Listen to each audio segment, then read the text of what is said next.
Merton of the Movies. By Harry Leon Wilson. Chapter 1. Dirty Work at the Border. At the very beginning of the tale there comes a moment of puzzled hesitation. One way of approach is set beside another for choice, and a third contrived for better choice. Still the puzzle persists, all because the one precisely right way might seem, shall we say, intense, high-keyed, clamorous? Yet if one way is the only right way, why pause? Courage! Slightly dazed, though certain, let us be on, into the shrill thick of it. So, then, out there in the great open spaces where men are men, a clash of primitive hearts, and the coming of young love into its own! Well had it been for Estelle St. Clair if she had not wandered from the Fordyce Ranch. A moment's delay in the arrival of Buck Benson, a second of fear in that brave heart, and hers would have been a fate worse than death. Had she not been warned of Snake Le Vasquez the outlaw, his base threat to win her by fair means or foul? Had not Buck Benson himself, that strong, silent man of the open, begged her to beware of the half-breed? Perhaps she had resented the hint of mastery in Benson's cool, quiet tones as he said, "Miss St. Clair, ma'am, I beg you not to endanger your welfare by permitting the advances of this viper. He bodes no good to such as you." Perhaps, who knows, Estelle St. Clair had even thought to trifle with the feelings of Snake Le Vasquez than to scorn him for his presumption. Although the beautiful New York society girl had remained unsullied in the midst of a city's profligacy, she still liked to play with fire, as she laughingly said, and at the quiet words of Benson, Two-Gun Benson his comrades of the border called him, she had drawn herself to her full height, facing him in all her blonde young beauty, and pouted adorably as she replied, "Thank you, but I can look out for myself." Yet she had wandered on her pony farther than she meant to, and was not without trepidation at the sudden appearance of the picturesque half-breed, his teeth flashing in an evil smile as he swept off his broad sombrero to her. Above her suddenly beating heart she sought to chat gaily, while the quick eyes of the outlaw took in the details of the smart riding costume that revealed every line of her lithe young figure. But suddenly she chilled under his hot glance that now spoke all too plainly. "I must return to my friends," she faltered. "They will be anxious." But the fellow laughed with a sinister leer. "No, ah no, the lovely señorita will come with me," he replied, but there was the temper of steel in his words. For Snake Le Vasquez, on the border, where human life was lightly held, was known as the slimy viper. Of all the evil men in that inferno, Snake was the foulest. Steeped in vice, he feared neither God nor man, and respected no woman. And now, Estelle St. Clair, drawing-room pet, pampered darling of New York society, which she ruled with an iron hand from her father's Fifth Avenue mansion, regretted bitterly that she had not given heed to honest Buck Benson. Her prayers, threats, entreaties were in vain. Despite her struggles, the blows her small fists rained upon the scoundrel's taunting face, she was borne across the border, on over the mesa, toward the lair of the outlaw. "Have you no mercy?" she cried again and again. "Can you not see that I loathe and despise you, foul fiend that you are? Ah! God in heaven, is there no help at hand?" The outlaw remained deaf to these words that should have melted a heart of stone. At last over the burning plain was seen the ruined hovel to which the scoundrel was dragging his fair burden. It was but the work of a moment to dismount, and bear her half-fainting form within the den. There he faced her, repellent with evil intentions. "Ha, señorita, you are a beautiful wildcat, yes? But Snake Le Vasquez will tame you." "Ha ha!" laughed he carelessly. With a swift movement the beautiful girl sought to withdraw the small silver-mounted revolver without which she never left the ranch. But Snake Le Vasquez, with a muttered oath, was too quick for her. He seized the toy and contemptuously hurled it across his vile den. "Have a care, my proud beauty!" he snarled, and the next moment she was writhing in his grasp. Little availed her puny strength. Helpless as an infant was the fair New York society girl as Snake Le Vasquez, foulest of the viper breed, began to force his attention upon her. The creature's hot kisses seared her defenseless cheek. "Listen!" he hissed. "You are mine, mine at last. Here you shall remain a prisoner until you have consented to be my wife." All seemed, indeed, lost. Am I too late, Miss St. Clair? Snake Le Vasquez started at the quiet, grim voice. Sapristi! He snarled. You! Me! Replied Buck Benson, for it was, indeed, no other. Thank God, at last! Murmured Estelle St. Clair, freeing herself from the foul arms that had enfolded her slim young beauty, and staggering back from him who would so basely have forced her into a distasteful marriage. In an instant she had recovered the St. Clair poise, had become every inch the New York society leader, as she replied, Not too late, Mr. Benson! Just in time, rather. Ha ha! This gentleman has become annoying.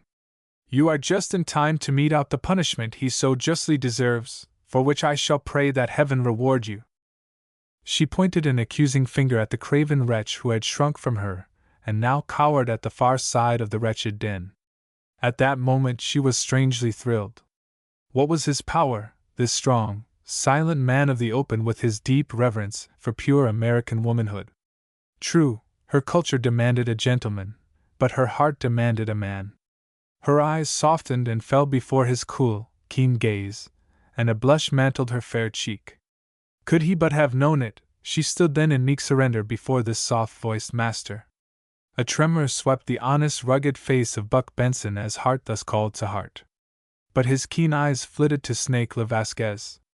Now curse you, viper that you are, you shall fight me, by heaven! In American fashion, man to man, for, foul though you be, I hesitate to put a bullet through your craven heart. The beautiful girls shivered with new apprehension, the eyes of Snake Le Vasquez glittered with new hope. He faced his steely-eyed opponent for an instant only, then with a snarl like that of an angry beast sprang upon him. Benson met the cowardly attack with the flash of a powerful fist, and the outlaw fell to the floor with a hoarse cry of rage and pain. But he was quickly upon his feet again, muttering curses, and again he attacked his grim-faced antagonist.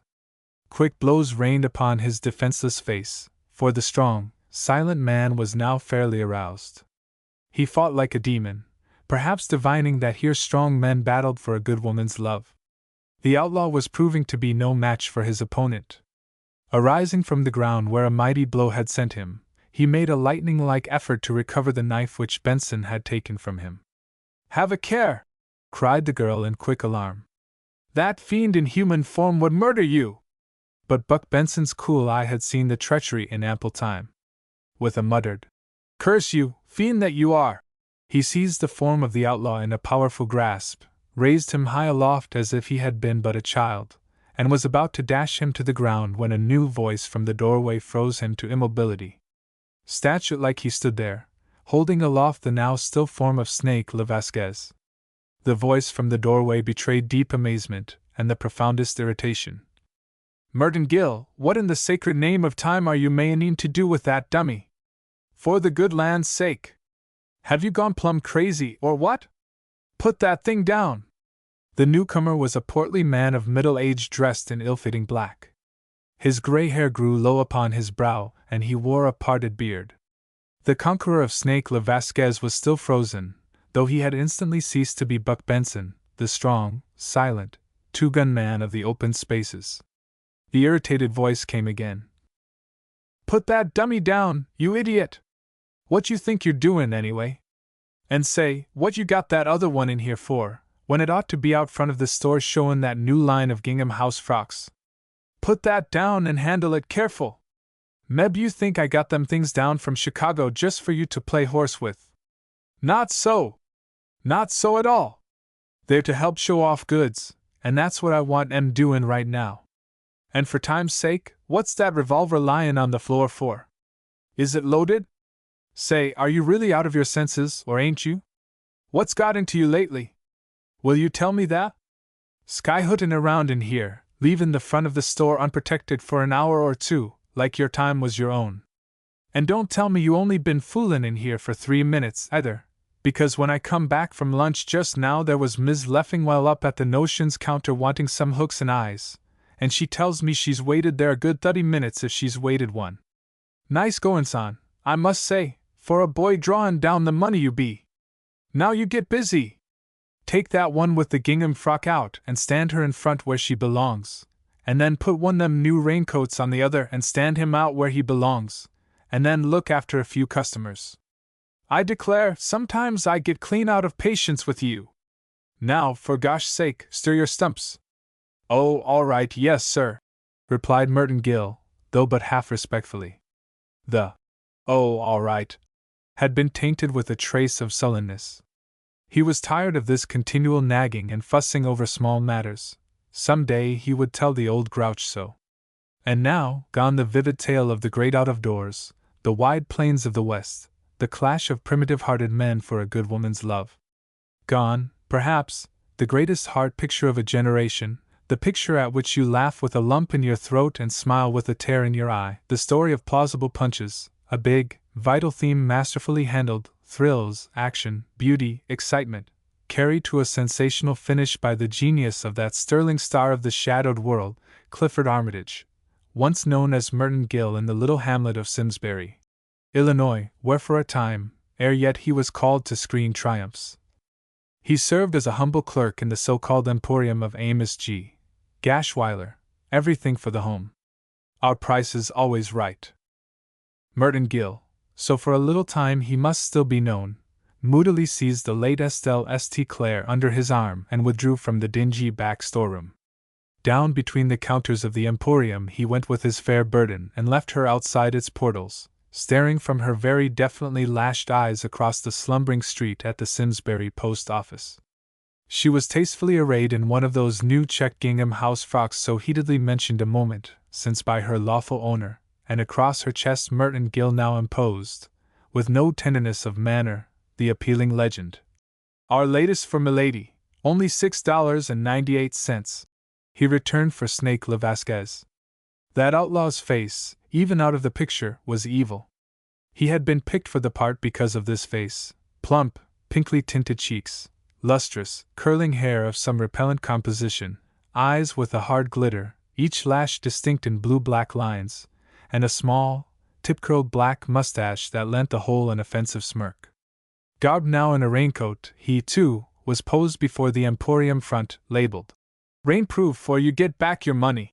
So frankly evil was his mien that Merton Gill, pausing to regard him, suffered a brief relapse into artistry. "You fiend!" he muttered, and contemptuously smote the cynical face with an open hand. Snake Le Vasquez remained indifferent to the affront, smirking insufferably across the slumbering street at the wooden Indian proffering cigars before the establishment of Selby Brothers, Confectionery and Tobaccos. Within the emporium the proprietor now purveyed hooks and eyes to an impatient Mrs. Leffingwell. Merton Gill, behind the opposite counter, waited upon a little girl sent for 2¼ yards of stuff to match the sample crumpled in her damp hand. Over the suave amenities of this merchandising Amos Gashweiler glared suspiciously across the store at his employee. Their relations were still strained. Merton also glared at Amos, but discreetly, at moments when the other's back was turned or when he was blandly wishing to know of Mrs. Leffingwell if there would be something else today. Other customers entered. Trade was on. Both Merton and Amos wore airs of cheerful briskness that deceived the public. No one could have thought that Amos was fearing his undoubtedly crazed clerk might become uncontrollable at any moment, or that the clerk was mentally parting from Amos forever in a scene of tense dramatic value in which his few dignified but scathing words would burn themselves unforgettably into the old man's brain. Merton, to himself, had often told Amos these things. Some day he'd say them right out, leaving his victim not only in the utmost confusion, but in black despair of ever finding another clerk one half as efficient as Merton Gill. The afternoon wore to closing time in a flurry of trade, during which, as Merton continued to behave sanely, the apprehension of his employer in a measure subsided. The last customer had departed from the emporium. The dummies were brought inside. The dust curtains were hung along the shelves of dry goods. There remained for Merton only the task of delivering a few groceries. He gathered these and took them out to the wagon in front. Then he changed from his store coat to his street coat and donned a rakish plush hat. Amos was also changing from his store coat to his street coat and donning his frayed straw hat. "See if you can't keep from acting crazy while you make them deliveries," said Amos, not uncordially, as he lighted a choice cigar from the box which he kept hidden under a counter. Merton wished to reply, "See here, Mr. Gashwiler, I've stood this abuse long enough. The time has come to say a few words to you." But aloud he merely responded, "Yes, sir."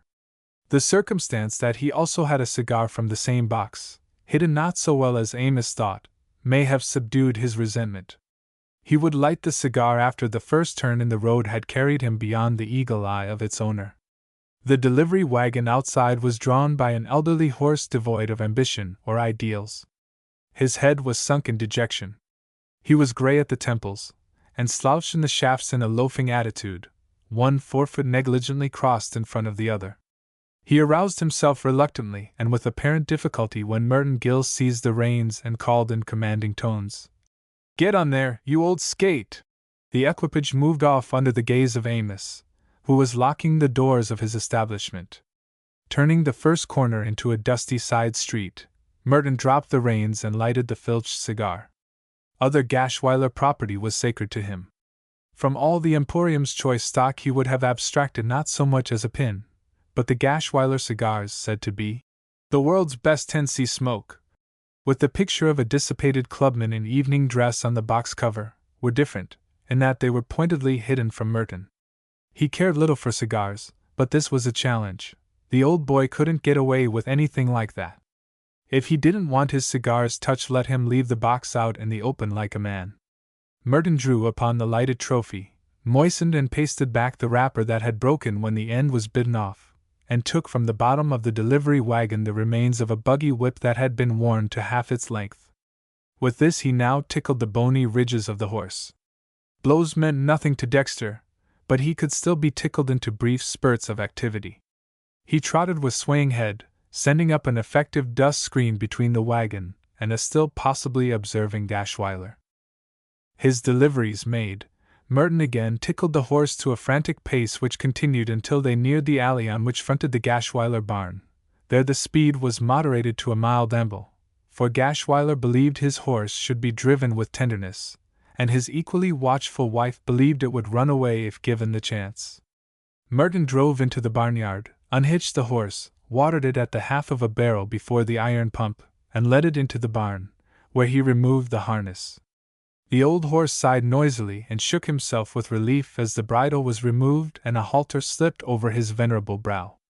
Ascertaining that the barnyard was vacant, Merton immediately became attentive to his charge. Throughout the late drive his attitude had been one of mild but contemptuous abuse. More than once he had uttered the words, "Old skate," in tones of earnest conviction, and with the worn end of the whip he had cruelly tickled the still absurdly sensitive sides. Had beating availed, he would with no compunction have beaten the drooping wreck. But now, all at once, he was curiously tender. He patted the shoulder softly, put both arms around the bony neck, and pressed his face against the face of Dexter.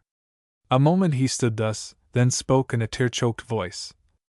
"Goodbye, old pal, the best, the truest pal a man ever had. You and me has seen some tough times, old pard, but you've always brought me through without a scratch. Always brought me through." There was a sob in the speaker's voice, but he manfully recovered a clear tone of pathos. "And now, old pal, there ain't taking ye from me. Yes, we got to part, you and me. I'm never going to set eyes on ye again. But we got to be brave, old pal. We got to keep a stiff upper lip.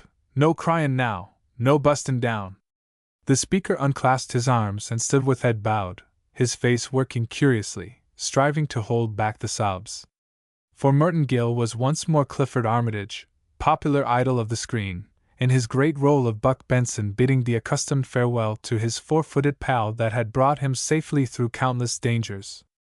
How are we to know that in another couple of 100 feet of the real Buck will escape the officers of the law who have him for that hold-up of the Wallahula stage, of which he was innocent, leap from a second-story window of the sheriff's office onto the back of his old pal, and be carried safely over the border where the hellhounds can't touch him until his innocence is proved by Estelle St. Clair, the New York society girl, whose culture demanded a gentleman but whose heart demanded a man?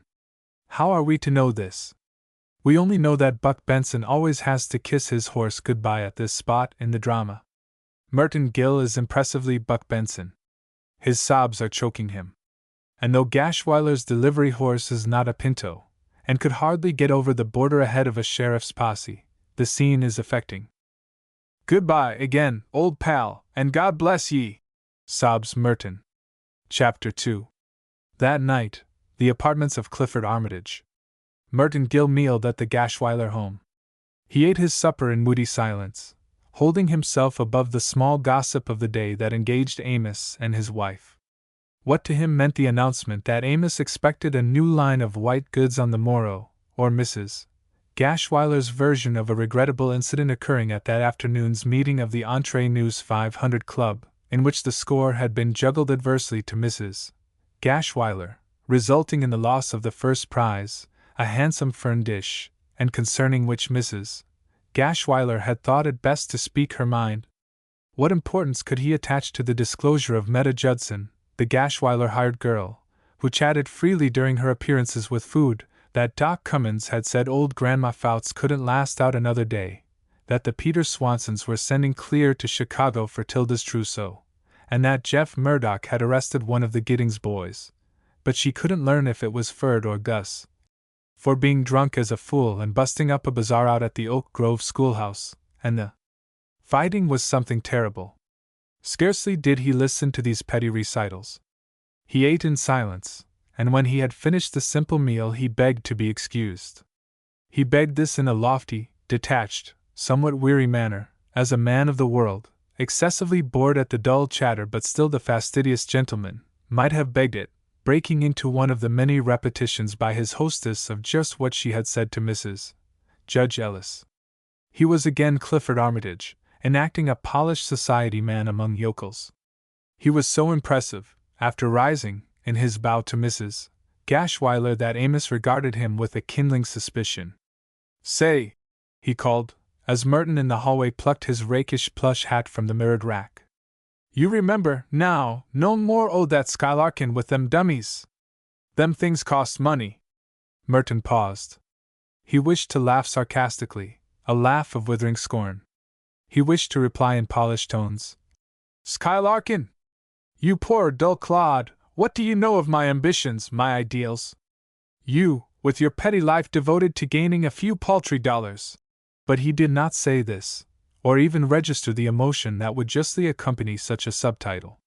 He merely rejoined, "All right, sir, I'm not going to touch them," and went quickly out. "Darned old grouch," he muttered as he went down the concrete walk to the Gashweiler front gate. Here he turned to regard the two-story brick house and the square of lawn with a concrete deer on one side of the walk, balanced by a concrete deer on the other. Before the gate was the cast-iron effigy of a small Negro in fantastic uniform, holding an iron ring aloft. The Gashweiler carriage horse had been tethered to this in the days before the Gashweiler touring car had been acquired. "Dwelling of a country storekeeper," muttered Merton. "That's all you are." This was intended to be scornful. Merton meant that on the screen it would be recognized as this and nothing more. It could not be taken for the mansion of a rich banker, or the country home of a Wall Street magnate. He felt that he had been keen in his dispraise, especially as old Gashweiler would never get the sting of it. Claude. 3 blocks brought him to the heart of the town, still throbbing faintly. He stood, irresolute, before the Giddings house. Chairs in front of this hostelry were now vacant of loafers, and a clatter of dishes came through the open windows of the dining room, where supper was on. Farther down the street Selby Brothers, Cigars and Confectionery, would be open. Lights shone from the windows of the Fashion Pool parlor across the way. The city drug store could still be entered, and the post office would stay open until after the mail from number 4 was distributed. With these exceptions, the shops along this mart of trade were tightly closed, including the Gashweiler Emporium, at the blind front of which Merton now glanced with the utmost distaste. Such citizens as were yet abroad would be over at the depot to watch number 4 go through. Merton debated joining these sightseers. Simsbury was too small to be noticed by many trains. It sprawled along the track as if it had been an afterthought of the railroad. Trains like number 4 were apt to dash relentlessly by it without slackening speed, the mail bag being flung to the depot platform. But sometimes there would be a passenger for Simsbury, and the proud train would slow down and halt reluctantly, with a grinding of brakes, while the passenger alighted. Then a good view of the train could be had, a line of beautiful sleepers terminating in an observation car, its rear platform guarded by a brass-topped railing behind which the privileged lolled at ease, and up ahead a wonderful dining car, where dinner was being served, flitting white-clad waiters, the glitter of silver and crystal and damask, and favored beings feasting at their lordly ease, perhaps denying even a careless glance at the pitiful hamlet outside, or at most looking out, impatient at the halt, or merely staring with incurious eyes while awaiting their choice foods. Not one of these enviable persons ever betrayed any interest in Simsbury or its little group of citizens who daily gathered on the platform to do them honor. Merton Gill used to fancy that these people might shrewdly detect him to be out of place there, might perhaps take him to be an alien city man awaiting a similar proud train going the other way, standing, as he would, aloof from the obvious villagers, and having a manner, a carriage, and attire, such as further set him apart. Still, he could never be sure about this. Perhaps no one ever did single him out as a being patently of the greater world. Perhaps they considered that he was rightly of Simsbury and would continue to be a part of it all the days of his life, or perhaps they wouldn't notice him at all. They had been passing Simsburys all day, and all Simsburys and all their peoples must look very much alike to them. Very well, a day would come. There would be at Simsbury a momentous stop of number 4, and another passenger would be in that dining car, disjoined forever from Simsbury, and he with them would stare out the polished windows at the gaping throng, and he would continue to stare with incurious eyes at still other Simsburys along the right-of-way, while the proud train bore him off to triumphs never dreamed of by natural-born villagers. He decided now not to tantalize himself with a glance at this splendid means of escape from all that was sordid. He was still not a little depressed by the late unpleasantness with Gashwiler, who had thought him a crazy fool, with his revolver, his fiercely muttered words, and his holding aloft of a valuable dummy as if to threaten it with destruction. Well, some day the old grouch would eat his words. Some day he would be relating to amazed listeners that he had known Merton Gill intimately at the very beginning of his astounding career. That was bound to come. But tonight Merton had no heart for the swift spectacle of number 4. Nor even, should it halt, did he feel up to watching those indifferent, incurious passengers who little recked that a future screen idol in natty plush hat and belted coat amusedly surveyed them. Tonight he must be alone, but a day would come. Resistless time would strike his hour. Still he must wait for the mail before beginning his nightly study. Certain of his magazines would come tonight. He sauntered down the deserted street, pausing before the establishment of Selby Brothers. From the door of this emerged one Elmer Huff, clerk at the city drug store. Elmer had purchased a package of cigarettes, and now offered one to Merton. "Lo, Mert! Have a little pill?" "No, thanks," replied Merton firmly. He had lately given up smoking, save those clandestine indulgences at the expense of Gashwiler, because he was saving money against his great day. Elmer lighted one of his own little pills and made a further suggestion. "Say, how about settin' in a little game with the gang tonight after the store closes? 10-cent limit?" "No, thanks," replied Merton, again firmly. He had no great liking for poker at any limit, and he would not subject his savings to a senseless hazard. Of course he might win, but you never could tell. "Do you good?" urged Elmer. "Quit at 12 sharp, with one round of riddles." "No, I guess not," said Merton. "We had some game last night, I'll tell the world. One hand we had 4 jacks out against 4 aces, and right after that I held 4 kings against an ace full. Say, one time there I was about 280 to the good, but I didn't have enough sense to quit. Hear about Gus Giddings?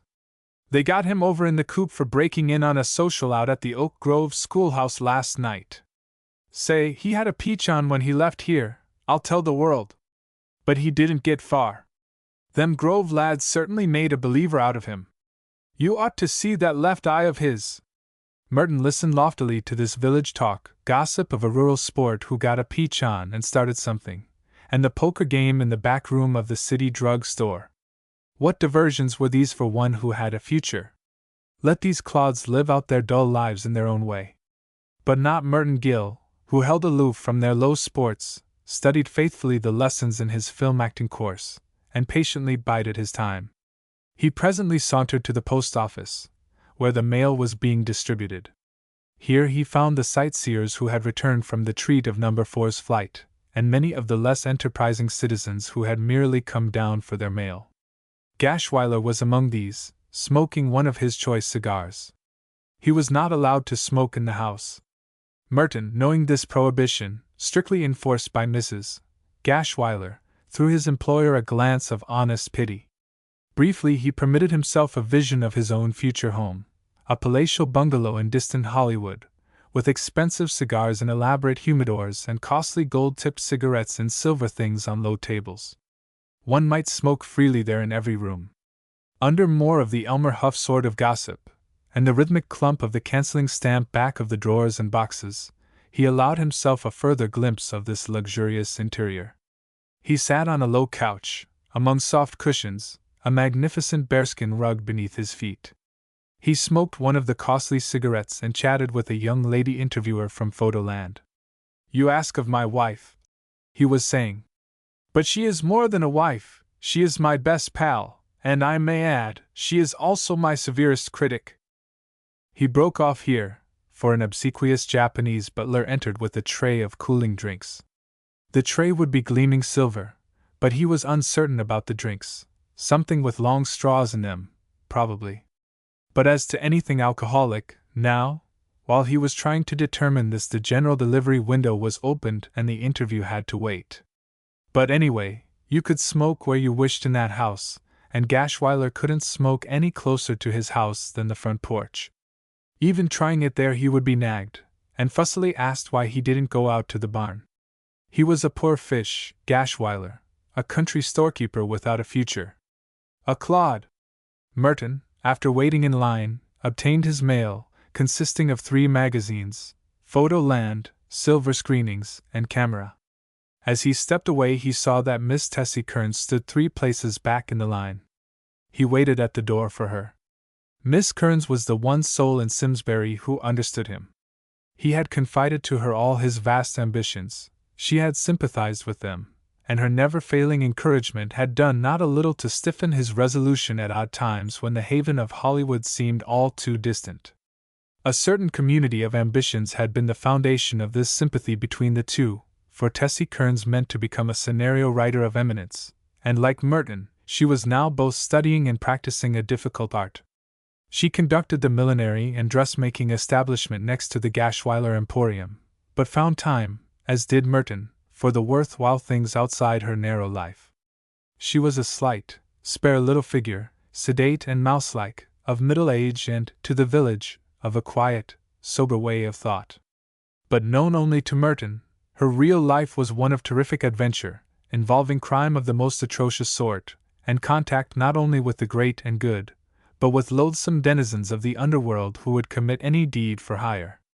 Some of her scenarios would have profoundly shocked the good people of Simsbury, and she often suffered tremors of apprehension at the thought that one of them might be enacted at the Bijou Palace right there on 4th Street, with her name brazenly announced as author. Suppose it were Passion's Perils? She would surely have to leave town after that. She would be too ashamed to stay. Still, she would be proud, also, for by that time they would be calling her to Hollywood itself. Of course, nothing so distressing, or so grand, had happened yet, for none of her dramas had been accepted, but she was coming on. It might happen any time. She joined Merton, a long envelope in her hand and a brave little smile on her pinched face. "Which one is it?" he asked, referring to the envelope. "It's Passion's Perils," she answered with a jaunty affectation of amusement. "The Touchstone Blatts people sent it back. The slip says its being returned does not imply any lack of merit." "I should think it wouldn't," said Merton warmly. He knew Passion's Perils. A company might have no immediate need for it, but its rejection could not possibly imply a lack of merit, because the merit was there. No one could dispute that. They walked on to the Bijou Palace.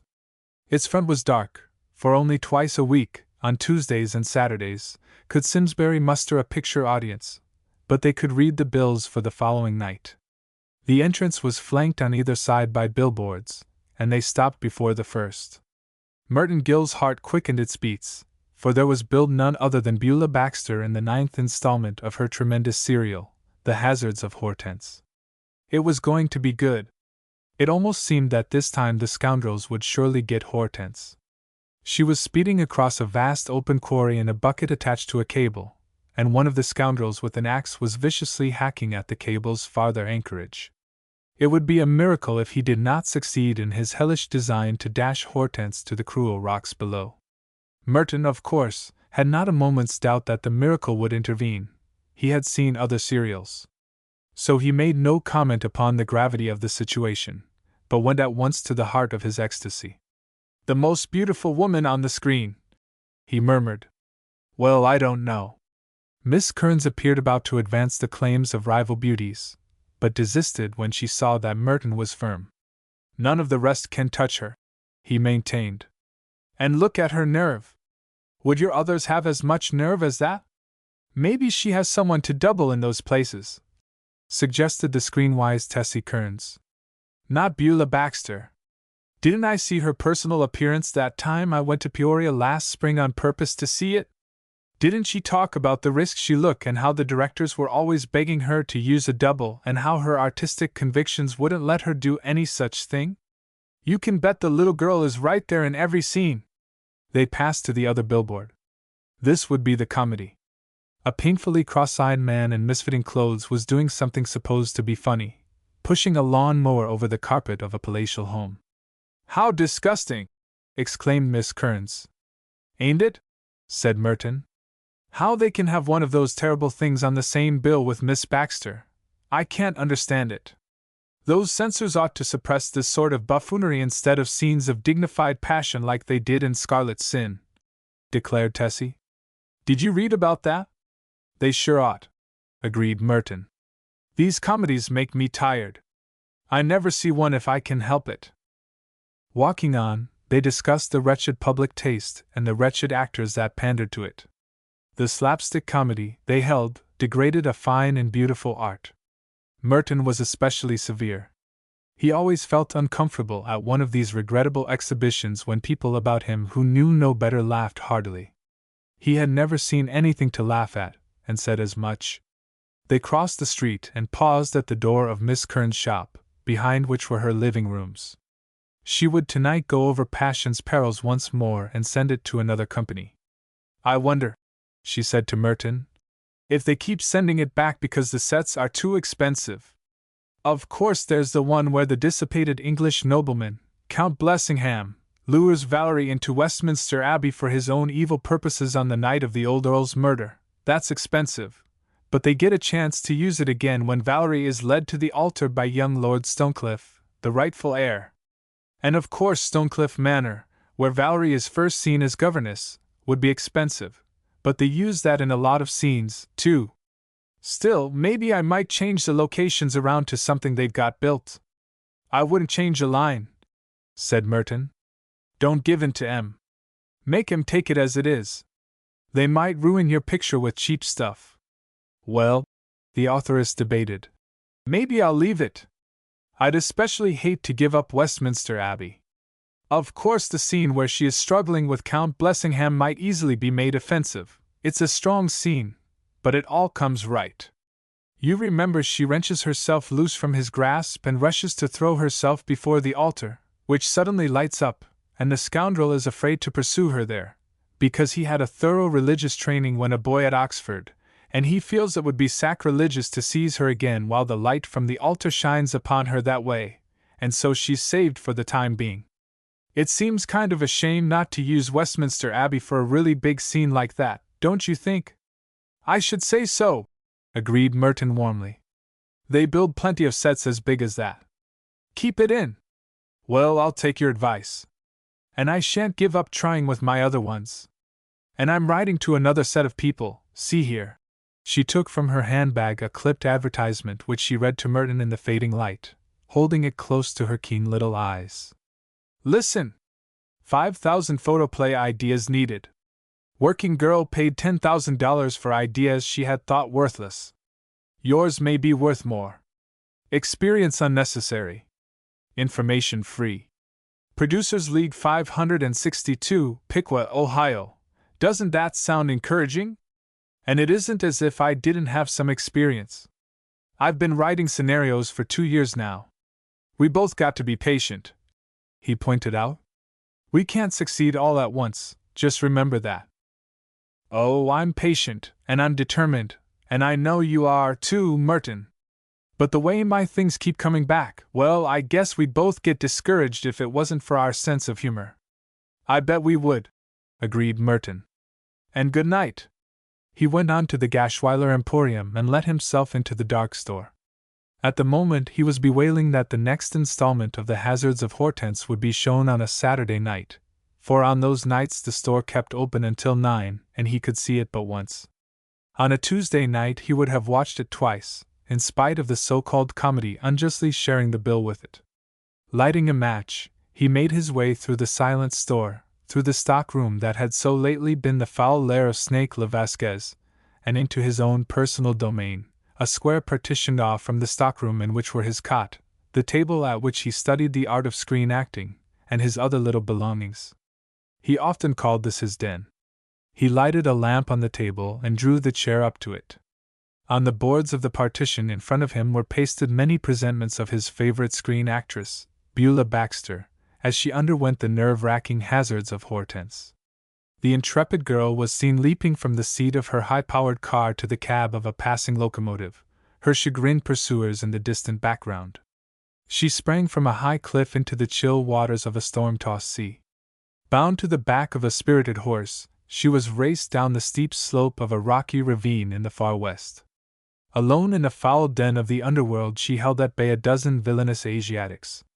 Down the fire escape of a great New York hotel she made a perilous way. From the shrouds of a tossing ship she was about to plunge to a watery release from the persecutor who was almost upon her. Upon the roof of the Fifth Avenue mansion of her scoundrelly guardian in the great city of New York she was gaining the friendly projection of a cornice from which she could leap and again escape death, even a fate worse than death, for the girl was pursued from all sorts of base motives. This time, friendless and alone in profligate New York, she would leap from the cornice to the branches of the great eucalyptus tree that grew hard by. Unnerving performances like these were a constant inspiration to Merton Gill. He knew that he was not yet fit to act in such scenes, to appear opportunely in the last reel of each installment, and save Hortense for the next one. But he was confident a day would come. On the same wall he faced also a series of photographs of himself. These were stills to be one day shown to a director who would thereupon perceive his screen merits. There was Merton in the natty belted coat, with his hair slicked back in the approved mode and a smile upon his face, a happy, careless college youth. There was Merton in tennis flannels, his hair nicely disarranged, jauntily holding a borrowed racket. Here he was in a trench coat and the cap of a lieutenant, grim of face, the jaw set, holding a revolver upon someone unpictured, there in a wide-collared sport shirt lolling negligently upon a bench after a hard game of polo or something. Again he appeared in evening dress, two straightened fingers resting against his left temple. Underneath this was written in a running, angular, distinguished hand, "Very truly yours, Clifford Armitage." This, and prints of it similarly inscribed, would one day go to unknown admirers who besought him for likenesses of himself. But Merton lost no time in scanning these pictorial triumphs. He was turning the pages of the magazines he had brought, his first hasty search being for new photographs of his heroine. He was quickly rewarded. Silver screenings proffered some fresh views of Beulah Baxter, not in dangerous moments, but revealing certain quieter aspects of her wondrous life. In her kitchen, apron-clad, she stirred something. In her lofty music room she was seated at her piano. In her charming library she was shown. Among her books, more charmingly she was portrayed with her beautiful arms about the shoulders of her dear old mother. And these accompanied an interview with the actress. The writer, one Esther Schwartz, professed the liveliest trepidation at first meeting the screen idol, but was swiftly reassured by the unaffected cordiality of her reception. She found that success had not spoiled Miss Baxter. A sincere artist, she yet absolutely lacked the usual temperament and mannerisms. She seemed more determined than ever to give the public something better and finer. Her splendid dignity, reserve, humanness, high ideals, and patient study of her art had but mellowed, not hardened, a gracious personality. Merton Gill received these assurances without surprise. He knew Beulah Baxter would prove to be these delightful things. He read on for the more exciting bits. "I'm so interested in my work," prettily observed Miss Baxter to the interviewer. "Suppose we talk only of that. Leave out all the rest, my Beverly Hills home, my cars, my jewels, my Paris gowns, my dogs, my servants, my recreations. It is work alone that counts, don't you think? We must learn that success, all that is beautiful and fine, requires work, infinite work and struggle. The beautiful comes only through suffering and sacrifice. And of course dramatic work broadens a girl's viewpoint, helps her to get the real, the worthwhile things out of life, enriching her nature with the emotional experience of her roles. It is through such pressure that we grow, and we must grow, must we not? One must strive for the ideal, for the art which will be but the pictorial expression of that, and for the emotion which must be touched by the illuminating vision of a well-developed imagination if the vital message of the film is to be felt. But of course I have my leisure moments from the grinding stress. Then I turn to my books. I'm wild about history. And how I love the great free out-of-doors. I should prefer to be on a simple farm, were I a boy. The public would not have me a boy, you say?" She shrugged prettily. "Oh, of course, my beauty, as they are pleased to call it. After all, why should one not speak of that? Beauty is just a stock in trade, you know. Why not acknowledge it frankly? But do come to my delightful kitchen, where I spend many a spare moment, and see the lovely custard I have made for dear Mamma's luncheon." Merton Gill was entranced by this exposition of the quieter side of his idol's life. Of course he had known she could not always be making narrow escapes, and it seemed that she was almost more delightful in this staid domestic life.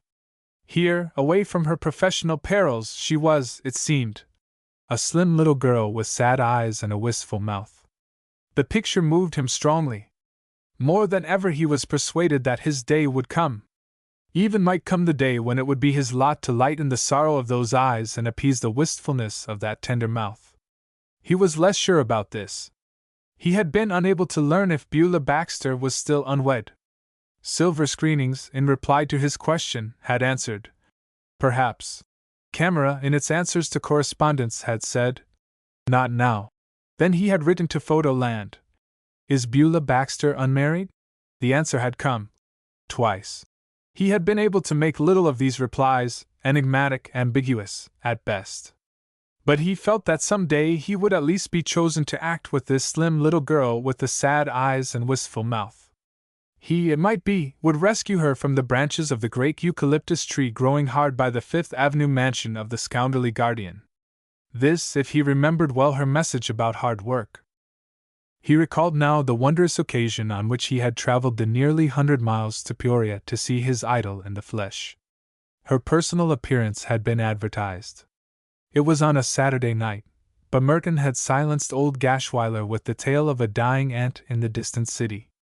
Even so, the old grouch had been none too considerate. He had seemed to believe that Merton's aunt should have died nearer to Simsbury, or at least have chosen a dull Monday. But Merton had held with dignity to the point. A dying aunt wasn't to be hustled about as to either time or place. She died when her time came, even on a Saturday night, and where she happened to be, though it were 100 miles from some point more convenient to an utter stranger. He had gone and thrillingly had beheld for 5 minutes his idol in the flesh, the slim little girl of the sorrowful eyes and wistful mouth. As she told the vast audience, it seemed to Merton that she spoke solely to him. By what narrow chance she had been saved from disappointing it. She had missed the train, but had at once leaped into her high-powered roadster and made the journey at an average of 65 miles an hour, braving death a dozen times. For her public was dear to her, and she would not have it disappointed, and there she was before them in her trim driving suit, still breathless from the wild ride. Then she told them, Merton especially, how her directors had again and again besought her not to persist in risking her life in her dangerous exploits, but to allow a double to take her place at the more critical moments. But she had never been able to bring herself to this deception, for deception, in a way, it would be. The directors had entreated in vain. She would keep faith with her public, though full well she knew that at any time one of her daredevil acts might prove fatal. Her public was very dear to her. She was delighted to meet it here, face to face, heart to heart. She clasped her own slender hands over her own heart as she said this, and there was a pathetic little catch in her voice as she waved farewell kisses to the throng. Many a heart besides Merton's beat more quickly at knowing that she must rush out to the high-powered roadster and be off at 80 miles an hour to St. Louis, where another vast audience would the next day be breathlessly awaiting her personal appearance. Merton had felt abundantly repaid for his journey. There had been inspiration in this contact. Little he minded the acid greeting, on his return, of a mere Gashwiler, spawning in his low mind a monstrous suspicion that the dying aunt had never lived. Now he read in his magazines other intimate interviews by other talented young women who had braved the presence of other screen idols of both sexes. The interviewers approached them with trepidation, and invariably found that success had not spoiled them. Fine artists though they were, applauded and richly rewarded, yet they remained simple, unaffected, and cordial to these daring reporters. They spoke with quiet dignity of their work, their earnest efforts to give the public something better and finer. They wished the countless readers of the interviews to comprehend that their triumphs had come only with infinite work and struggle, that the beautiful comes only through suffering and sacrifice. At lighter moments they spoke gaily of their palatial homes, their domestic pets, their wives or husbands and their charming children. They all loved the great out-of-doors, but their chief solace from toil was in this unruffled domesticity where they could forget the worries of an exacting profession and lead a simple home life. All the husbands and wives were more than that. They were good pals, and of course they read and studied a great deal. Many of them were wild about books. He was especially interested in the interview printed by camera with that world favorite, Harold Parmalee. For this was the screen artist whom Merton most envied, and whom he conceived himself most to resemble in feature. The lady interviewer, Miss Augusta Blivens, had gone trembling into the presence of Harold Parmalee, to be instantly put at her ease by the young artist's simple, unaffected manner.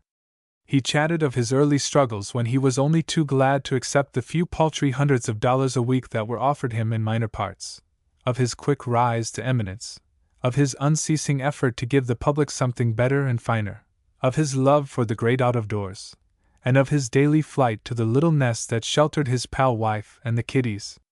Here he could be truly himself, a man's man, loving the simple things of life. Here, in his library, surrounded by his books, or in the music room playing over some little Chopin prelude, or on the lawn romping with the giant police dog, he could forget the public that would not let him rest. Nor had he been spoiled in the least, said the interviewer, by the adulation poured out upon him by admiring women and girls in volumes sufficient to turn the head of a less sane young man. There are many beautiful women in the world, pursued the writer, and I dare say there is not one who meets Harold Parmalee who does not love him in one way or another.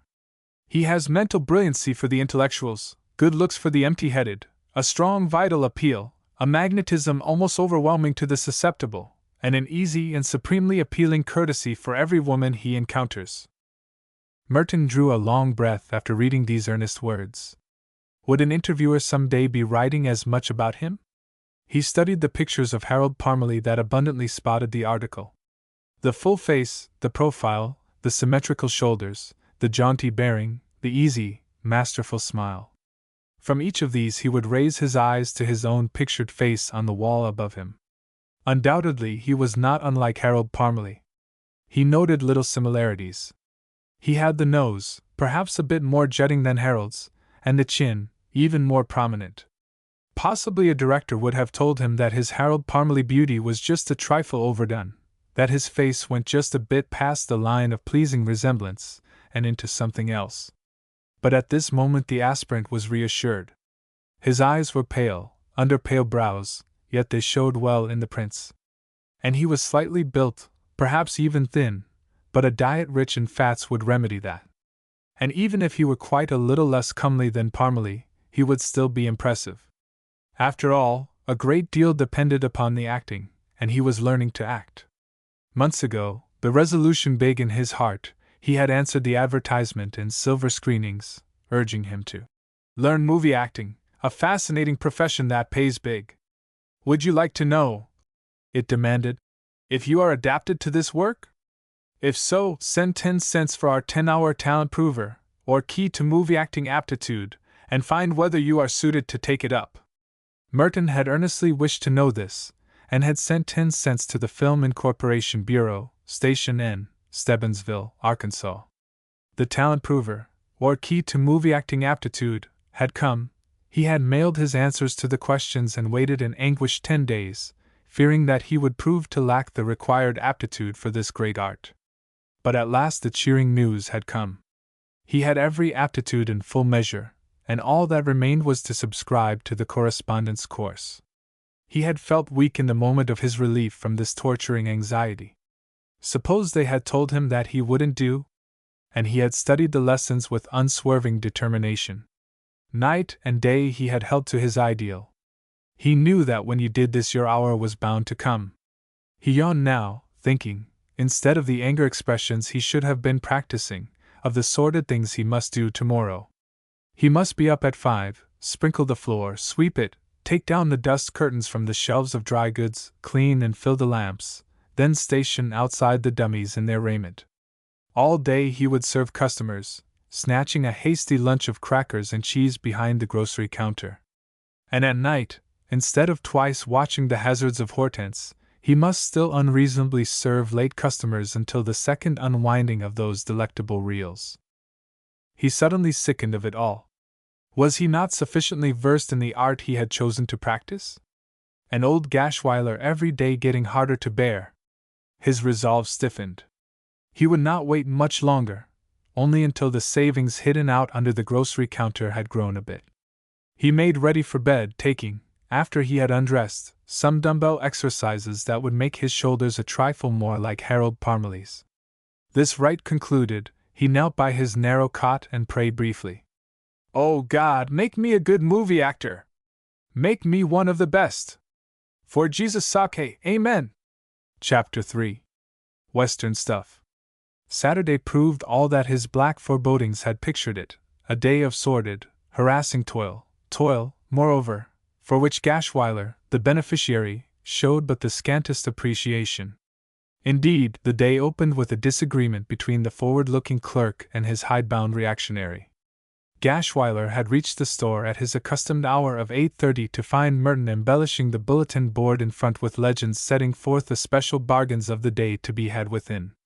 Chalk in hand, he had neatly written, "See our new importation of taffetas, $2.59 the yard." Below this he was in the act of putting down, "Try our choice honeydew spinach, 20 CTS the can. Try our preferred chipped beef, 58 CTS the pound." He was especially liking that use of the. It sounded modern. Yet along came Gashwiler, as if seeking an early excuse to nag, and criticized this. "Why don't you say a yard, a can, a pound?" he demanded harshly. "What's the sense of that there the stuff? Looks to me like just putting on a few airs. You keep to plain language and our patrons like it a lot better." Viciously Merton Gill rubbed out the modern, and substituted the desired. Very well," he assented.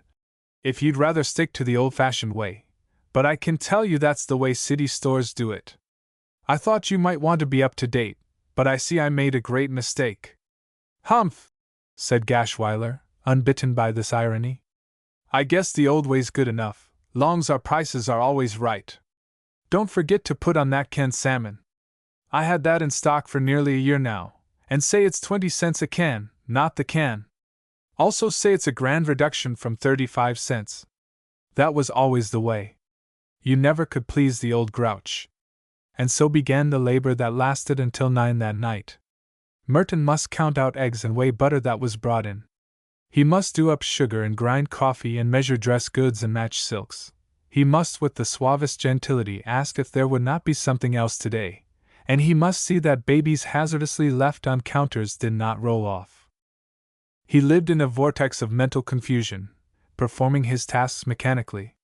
When drawing a gallon of kerosene or refolding the shown dress goods, or at any task not requiring him to be genially talkative, he would be saying to Miss Augusta Blivens in far-off Hollywood, "Yes, my wife is more than a wife. She is my best pal, and I may also add, my severest critic." There was but one break in the dreary monotony, and that was when Lowell Hardy, Simsbury's highly artistic photographer, came in to leave an order for groceries. Lowell wore a soft hat with rakish brim, and affected low collars and flowing cravats, the artistic effect of these being heightened in his studio work by a purple velvet jacket. Even in Gashwiler's he stood out as an artist. Merton received his order, and noting that Gashwiler was beyond earshot bespoke his services for the following afternoon. "Say, Lowell, be on the lot at 2 sharp tomorrow, will you? I want to shoot some Western stuff, some stills." Merton thrilled as he used these highly technical phrases. He had not read his magazines for nothing. Lowell Hardy considered, then consented. He believed that he, too, might some day be called to Hollywood after they had seen the sort of work he could turn out. He always finished his art studies of Merton with great care, and took pains to have the artist's signature entirely legible. "All right, Mert, I'll be there.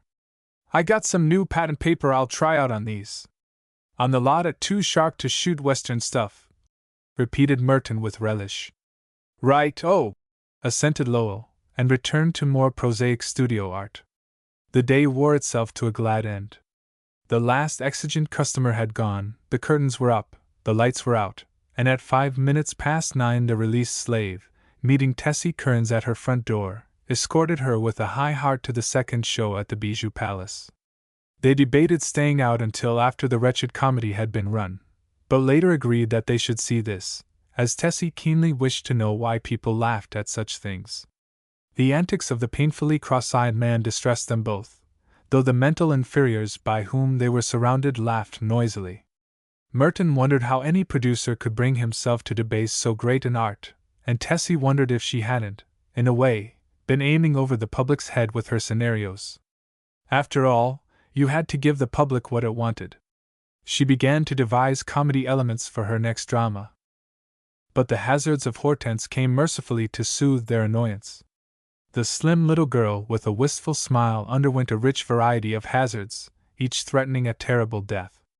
Through them all she came unscathed, leaving behind her a trail of infuriated scoundrels whom she had thwarted. She escaped from an underworld den in a Chicago slum just in the nick of time, cleverly concealing herself in the branches of the great eucalyptus tree that grew hard by, while her maddened pursuers scattered in their search for the prize. Again she was captured, this time to be conveyed by aeroplane, a helpless prisoner and subject to the most fiendish insults by Black Steve, to the frozen north. But in the far Alaskan wild she eluded the fiends and drove swiftly over the frozen wastes with their only dog team. Having left her pursuers far behind, she decided to rest for the night in a deserted cabin along the way. Here a blizzard drove snow through the chinks between the logs, and a pack of fierce wolves besieged her. She tried to bar the door, but the bar was gone. At that moment she heard a call. Could it be Black Steve again? No, thank heaven! The door was pushed open and there stood Ralph Murdoch, her fiancé. There was a quick embrace and words of cheer from Ralph. They must go on. But no, the wind cut like a knife, and the wolves still prowled. The film here showed a running insert of cruel wolves exposing all their fangs. Ralph had lost his rifle. He went now to put his arm through the iron loops in place of the missing bar. The wolves sought to push open the door, but Ralph's arm foiled them. Then the outside of the cabin was shown, with Black Steve and his 3 ugly companions furtively approaching. The wolves had gone, but human wolves, 10,000 times more cruel, had come in their place. Back in the cabin Ralph and Hortense discovered that the wolves had gone. It had an ugly look. Why should the wolves go? Ralph opened the door, and they both peered out. There in the shadow of a eucalyptus tree stood Black Steve and his dastardly crew. They were about to storm the cabin. All was undoubtedly lost. Not until the following week would the world learn how Hortense and her manly fiancé had escaped this trap. Again had Beulah Baxter striven and suffered to give the public something better and finer.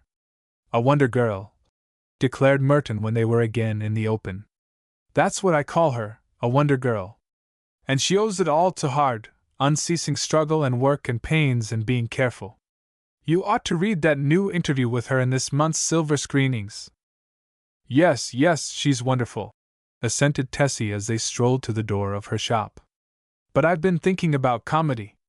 You know my new one I'm writing. Of course it's a big, vital theme, all about a heartless wife with her mind wholly on society and bridge clubs and dancing and that sort of dissipation, and her husband is Hubert Glendenning, a studious young lawyer who doesn't like to go out evenings but would rather play with the kiddies a bit after their mother has gone to a party, or read over some legal documents in the library, which is very beautifully furnished, and her old school friend, Corona Bartlett, comes to stay at the house, a very voluptuous type, high-colored, with black hair and lots of turquoise jewelry, and she's a bad woman through and through, and been divorced and everything by a man whose heart she broke, and she's become a mere adventuress with a secret vice. She takes perfume in her tea, like I saw that one did, and all her evil instincts are aroused at once by Hubert, who doesn't really care deeply for her, as she has only a surface appeal of mere sensuous beauty, but he sees that his wife is neglecting him and having an affair with an Italian count. I found such a good name for him, Count Ravioli, and staying out with him until all hours. So in a moment of weakness he gives himself to Corona Bartlett, and then sees that he must break up his home and get a divorce and marry Corona to make an honest woman of her. But of course his wife is brought to her senses. So she sees that she has been in the wrong and has a big scene with Corona in which she scorns her, and Corona slinks away, and she forgives Hubert his one false step because it was her fault. It's full of big situations, but what I'm wondering if I couldn't risk some comedy in it by having the faithful old butler a cross-eyed man. Nothing so outrageous as that creature we just saw, but still noticeably cross-eyed. Do you think it would lighten some of the grimmer scenes, perhaps, and wouldn't it be good pathos to have the butler aware of his infirmity and knowing the greatest surgeons in the world can help him? Well, Merton considered, if I were you I shouldn't chance it. It would be mere acrobatic humor. And why do you want anyone to be funny when you have a big gripping thing of love and hate like that? I don't believe I'd have him cross-eyed. I'd have him elderly and simple and dignified. And you don't want your audience to laugh, do you, when he holds up both hands to show how shocked he is at the way things are going on in that house? Well, maybe I won't then. It was just a thought. I believe you have the right instinct in those matters, Merton. I'll leave him as he is. Good night, then, said Merton. I got to be on the lot tomorrow. My cameraman's coming at 2. Shooting some Western stuff. Oh my! Really? Tessie gazed after him admiringly. He let himself into the dark store, so lately the scene of his torment, and on the way to his little room stopped to reach under the grocery counter for those hidden savings. Tonight he would add to them the $15 lavished upon him by Gashweiler at the close of a week's toil. The money was in a tobacco pouch. He lighted the lamp on his table, placed the 3 new bills beside it, and drew out the hoard. He would count it to confirm his memory of the grand total. The bills were frayed, lacking the fresh green of new ones, weary-looking, with an air of being glad to rest at last after much passing from hand to hand as symbols of wealth. Their exalted present owner tenderly smoothed out several that had become crumpled, secured them in a neat pile, adding the 3 recently acquired $5 bills, and proceeded to count, moistening the ends of a thumb and finger in defiance of the best sanitary teaching. It was no time to think of malignant bacteria. By his remembered count he should now be possessed of $212. And there was the $2 bill, a limp, gray thing, abraded almost beyond identification. He placed this down first, knowing that the remaining bills should amount to $210. Slowly he counted, to finish with a look of blank, hesitating wonder. He made another count hastily, but taking greater care. The wonder grew. Again he counted, slowly this time, so that there could be no doubt. And now he knew! He possessed $33 more than he had thought. Knowing this was right, he counted again for the luxury of it. 245 obvious dollars. How had he lost count? He tried to recall.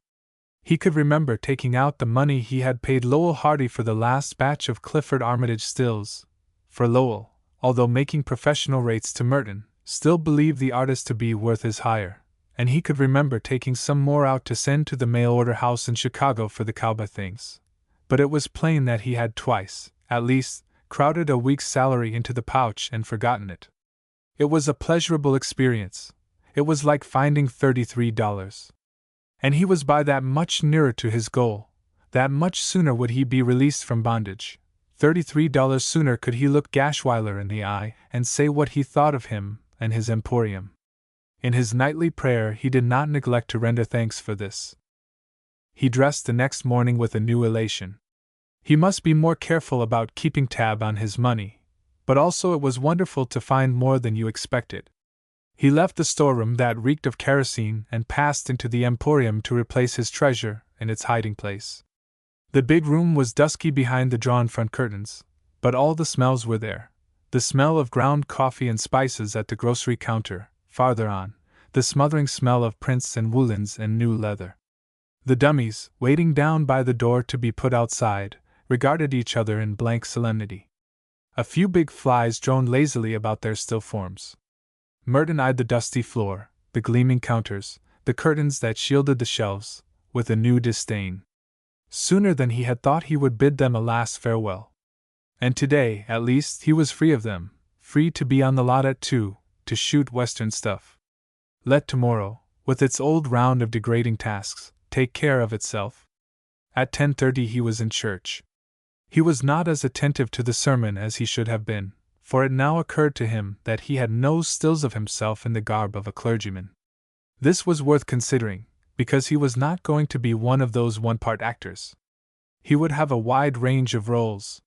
He would be able to play anything. He wondered how the Rev. Otto Carmichael would take the request for a brief loan of one of his pulpit suits. Perhaps he was not so old as he looked.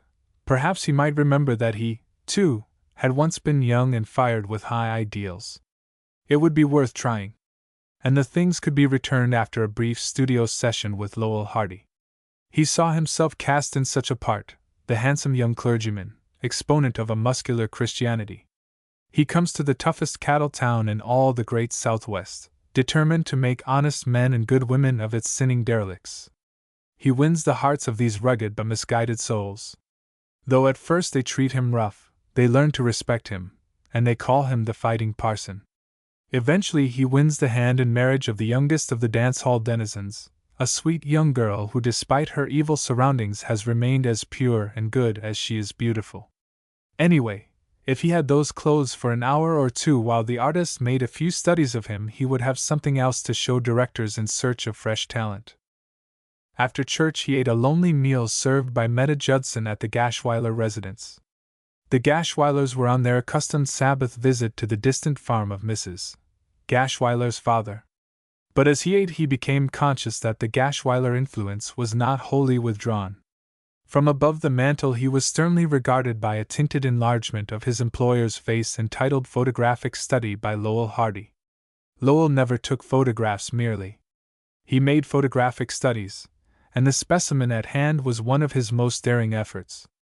Merton glared at it in free hostility, a clod, with ideals as false as the artist's pink on his leathery cheeks. He hurried his meal, glad to be relieved from the inimical scrutiny. He was glad to be free from this and from the determined recital by Meta Judson of small-town happenings. What cared he that Gus Giddings had been fined $10 and costs by Squire Belcher for his low escapade, or that Gus's father had sworn to lick him within an inch of his life if he ever catched him touching stimulants again. He went to the barn, climbed to the hayloft, and undid the bundle containing his Buck Benson outfit. This was fresh from the mail-order house in Chicago. He took out almost reverently a pair of high-heeled boots with purple tops, a pair of spurs, a gay shirt, a gayer neckerchief, a broad-brimmed hat, a leather holster, and, most impressive of all, a pair of goatskin chaps dyed a violent maroon. All these he excitedly donned, the spurs last. Then he clambered down the ladder from the loft, somewhat impeded by the spurs, and went into the kitchen. Meta Judson, washing dishes, gave a little cry of alarm. Nothing like this had ever before invaded the Gashwiler home by front door or back. Why, Mert Gill, whatever you dressed up like that for? My stars, you look like a cowboy or something. Well, I must say. Say, Meta, do me a favor. I want to see how these things look in a glass. It's a cowboy outfit for when I play regular Buck Benson parts, and everything's got to be just so or the audience writes to the magazines about it and makes fun of you. Go ahead, said Meta. You can get a fine look at yourself in the tall glass in the old lady's bedroom. Forthwith he went, profaning a sanctuary, to survey himself in a glass that had never reflected anything but the discreet arraying of his employer's lady. He looked long and earnestly. The effect was quite all he had hoped. He lowered the front of the broad-brimmed hat the least bit, tightened his belt another notch, and moved the holster to a better line. He looked again. From feet to head he was perfect. Then, slightly crouching, he drew his revolver from the holster and held it forward from the hip, wrist and forearm rigidly straight. Throw up your hands! He uttered the grim words in a low tone, but one facing him would not have been deceived by low tones. Steely-eyed, grim of face, relentless in all his bearing, the most desperate adversary would have quailed. Probably even Gashweiler himself would have quailed. When Buck Benson looked and spoke thus, he meant it. He held it a long, breathless moment before relaxing. Then he tiptoed softly from the hallowed confines of a good woman's boudoir and clattered down the back stairs to the kitchen. He was thinking, I certainly got to get me another gun if I'm ever going to do two-gun Benson parts, and I got to get the draw down better. I ain't quick enough yet. Well, did you like your rig? Inquired Meta genially. Oh, it'll do for the stills we're shooting today, replied the actor. Of course I ought to have a rattlesnake skin band on my hat, and the things look too new yet. And say, Meta, where's the clothesline? I want to practice roping a little before my cameraman gets here. My stars! You're certainly going to be a real one, ain't you? She brought him the clothesline, in use only on Mondays. He recoiled it carefully and made a running noose in one end. At two, Lowell Hardy found his subject casting the rope at an inattentive Dexter. The old horse stood in the yard, head down, one foot crossed nonchalantly before the other. A slight tremor, a nervous flickering of his skin, was all that ensued when the rope grazed him.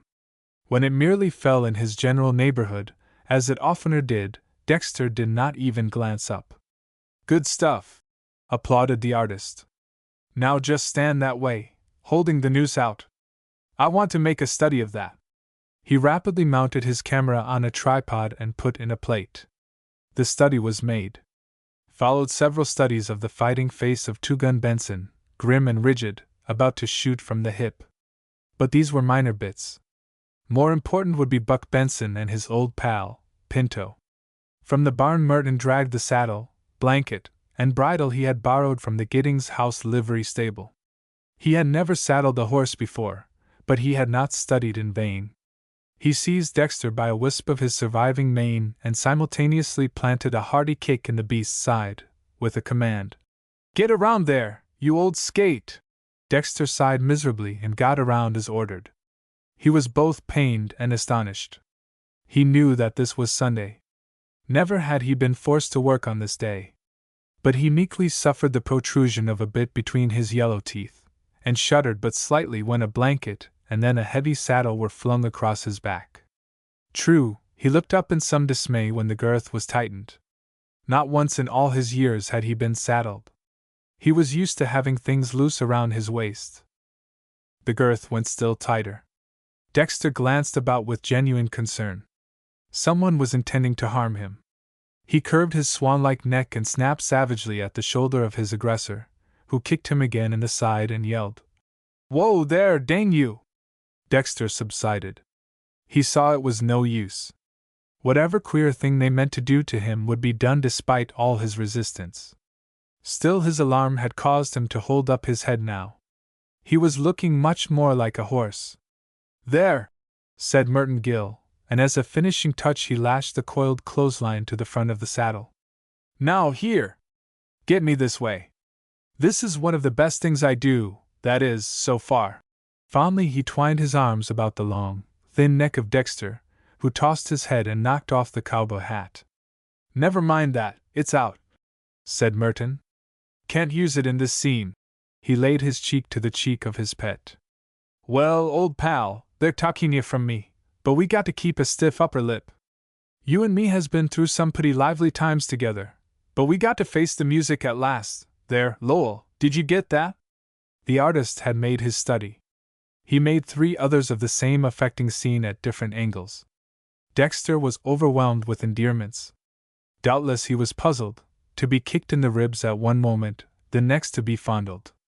But Lowell Hardy was enthusiastic. He said he would have some corking studies.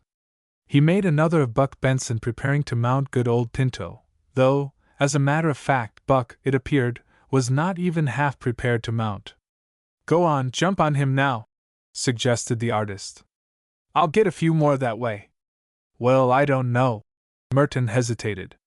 He was 22 years old, and he had never yet been aboard a horse. Perhaps he shouldn't try to go too far in one lesson. You see, the old boy's pretty tired from his week's work. Maybe I'd better not mount him. Say, I'll tell you, take me rolling a cigarette, just standing by him. I darn near forgot the cigarettes. From the barn he brought a sack of tobacco and some brown papers. He had no intention of smoking, but this kind of cigarette was too completely identified with Buck Benson to be left out. Lolling against the side of Dexter, he poured tobacco from the sack into one of the papers. Get me this way, he directed. Just pouring it out. He had not yet learned to roll a cigarette, but Gus Giddings, the Simsbury outlaw, had promised to teach him. Anyway, it was enough now to be looking keenly out from under his hat while he poured tobacco into the creased paper against the background of good old Pinto. An art study of this pose was completed. But Lowell Hardy craved more action, more variety. Go on. Get up on him, he urged. I want to make a study of that. Well, again Merton faltered. The old skate's tired out from a hard week, and I'm not feeling any too lively myself. Shucks! It won't kill him if you get on his back for a minute, will it? And you'll want one on him to show, won't you? Hurry up, while the light's right. Yes, he would need a mounted study to show. Many times he had enacted a scene in which a director had looked over the art studies of Clifford Armitage and handed them back with the remark, But you seem to play only society parts, Mr. Armitage. All very interesting, and I've no doubt we can place you very soon. But just at present we're needing a lead for a western, a man who can look the part and ride. Thereupon he handed these Buck Benson stills to the man, whose face would instantly relax into an expression of pleased surprise. The very thing, he would say. And among those stills, certainly, should be one of Clifford Armitage actually on the back of his horse. He'd chance it. All right, just a minute. He clutched the bridle reins of Dexter under his drooping chin, and overcoming a feeble resistance dragged him alongside the watering trough. Dexter at first thought he was wished to drink, but a kick took that nonsense out of him. With extreme care Merton stood upon the edge of the trough and thrust a leg blindly over the saddle. With some determined clambering he was at last seated. His feet were in the stirrups. There was a strange light in his eyes. There was a strange light in Dexter's eyes. To each of them the experience was not only without precedent but rather unpleasant. Ride him out in the middle here, away from that well, directed the cameraman. You better lead him out, suggested the rider. I can feel him tremble already. He might break down under me. Meta Judson, from the back porch, here came into the piece with lines that the author had assuredly not written for her. Gedap there, you Dexter Gashweiler, called Meta loudly and with the best intentions. You keep still, commanded the rider severely, not turning his head. What a long way it seemed to the ground. He had never dreamed that horses were so lofty. Better lead him, he repeated to his cameraman.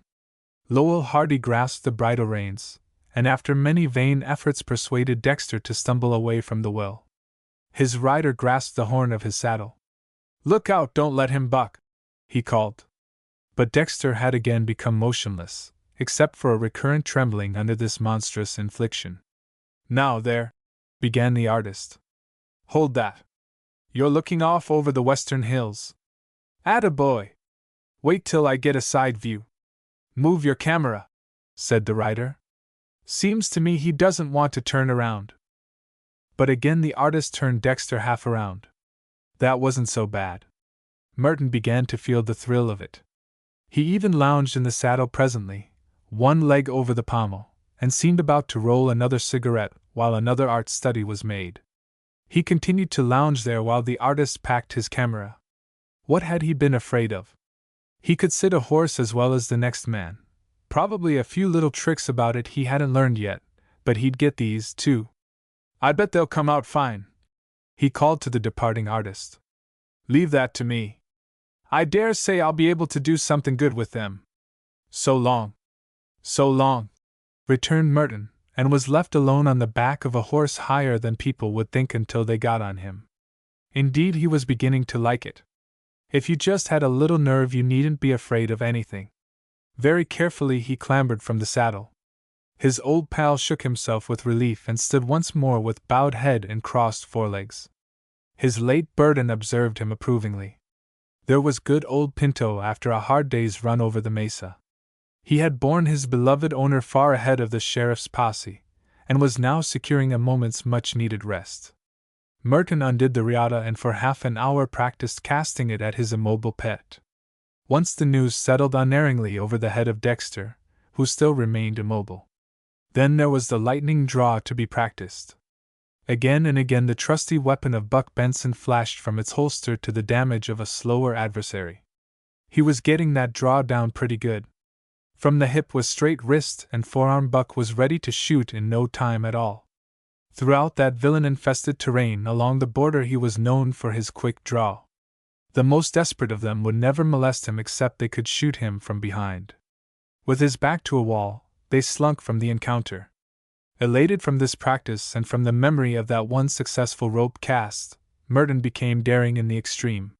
He considered nothing less than remounting his old pal and riding, in the cool of early evening, up and down the alley upon which the barnyard gave. He coiled the rope and again lashed it to the left front of the saddle. Then he curved an affectionate arm over the arched neck of Pinto, who sighed deeply. Well, old pal, you and me has still got some mighty long miles to get over between now and sunup tomorrow. I reckon we got to put a right smart of distance between us and that pesky sheriff's posse, but I know you ain't lost heart, old pal. Dexter here tossed his head, being cloyed with these embraces, and Two-Gun Benson caught a look in the desperate eyes of his pet which he did not wholly like. Perhaps it would be better not to ride him any more today. Perhaps it would be better not to ride him again until next Sunday. After all, wasn't Dexter practically a wild horse, caught up from the range and broken to saddle only that afternoon? No use overdoing it. At this moment the beast's back looked higher than ever. It was the cutting remark of a thoughtless, empty-headed girl that confirmed Merton in his rash resolve. Meta Judson, again on the back steps, surveyed the scene with kindling eyes. I bet you daresn't get on him again, said Meta. These were strong words, not words to be flung lightly at Two-Gun Benson. You know a lot about it, don't you? Parried Merton Gill. Afraid of that old skate, murmured Meta, counterfeiting the inflections of pity. Her target shot her a glance of equal pity for her lack of understanding and empty-headed banter. He stalked to the barnyard gate and opened it. The way to his haven over the border was no longer barred. He returned to Dexter, firmly grasped the bridle reins under his weak chin, and cajoled him again to the watering trough. Meta Judson was about to be overwhelmed with confusion. From the edge of the trough he again clambered into the saddle, the new boots groping a way to the stirrups. The reins in his left hand, he swept off his ideal hat with a careless gesture. He wished he had had an art study made of this, but you can't think of everything at one time. He turned loftily to Meta as one who had not even heard her tasteless taunts. Well, so long. I won't be out late. Meta was now convinced that she had in her heart done this hero a wrong. You better be here before the folks get back, she warned. Merton knew this as well as she did, but the folks wouldn't be back for a couple of hours yet, and all he meant to venture was a ride at sober pace the length of the alley. Oh, I'll take care of that, he said. A few miles stiff gallop'll be all I want. He jerked Dexter's head up, snapped the reins on his neck, and addressed him in genial, comradely but authoritative tones. Get up there, old hoss! Dexter lowered his head again, and remained as if posing conscientiously for the statue of a tired horse. Get up there, you old skate! Again ordered the rider. The comradely unction was gone from his voice, and the bony neck received a smarter wallop with the reins. Dexter stood unmoved. He seemed to be fearing that the worst was now coming, and that he might as well face it on that spot as elsewhere. He remained deaf to threats and entreaties alike. No hoof moved from its resting place. Get up there, you old Dexter Gashweiler! Ordered Meta, and was not rebuked. But neither would Dexter yield to a woman's whim. I'll tell you, said Merton, now contemptuous of his mount. Get the buggy whip and tickle his ribs. Meta sped on his errand, her eyes shining with the lust for torture. With the frayed end of the whip from the delivery wagon, she lightly scored the exposed ribs of Dexter, tormenting him with devilish cunning. Dexter's hide shuttled back and forth. He whinnied protestingly, but did not stir even one hoof. That's the idea, said Merton, feeling scornfully secure on the back of this spiritless animal.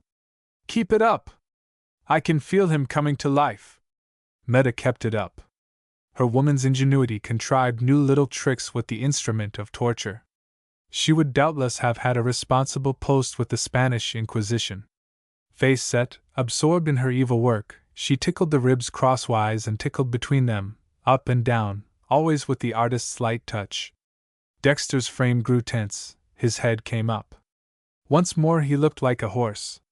He had been brave to face destruction, but he found himself unable to face being tickled to death.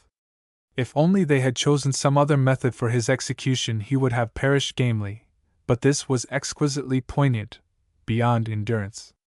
He tossed his head and stepped into a trot toward the open gate. Meta yelled in triumph. The rider tossed his own head in rhythm to Dexter's trot. His whole body tossed in the saddle. It was a fearsome pace. The sensations were like nothing he had ever dreamed of. And he was so high above the good firm ground. Dexter continued his jolting progress to the applause of Meta. The rider tried to command Meta to keep still, and merely bit his tongue. Stirred to life by the tickling, Dexter now became more acutely aware of that strange, restless burden on his back, and was inspired to free himself from it. He increased his pace as he came to the gate, and managed a backward kick with both heels. This lost the rider his stirrups and left him less securely seated than he wished to be. He dropped the reins and grasped the saddle's pommel with both hands. He strangely seemed to consider the pommel the steering wheel of a motor car. He seemed to be twisting it with the notion of guiding Dexter. All might have been well, but on losing his stirrups the rider had firmly clasped his legs about the waist of the animal. Again and again he tightened them, and now Dexter not only looked every inch a horse but very painfully to his rider felt like one, for the spurs were goring him to a most seditious behavior. The mere pace was slackened only that he might alarmingly kick and shake himself in a manner as terrifying to the rider as it was unseemly in one of Dexter's years.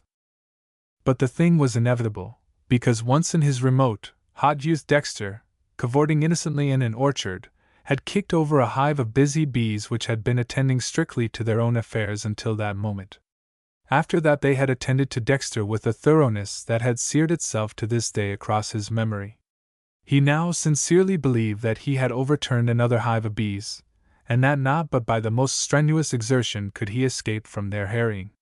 They were stinging him venomously along his sides, biting deeper with every jump. At last he would bear his rider safely over the border. The rider clasped his mount ever more tightly.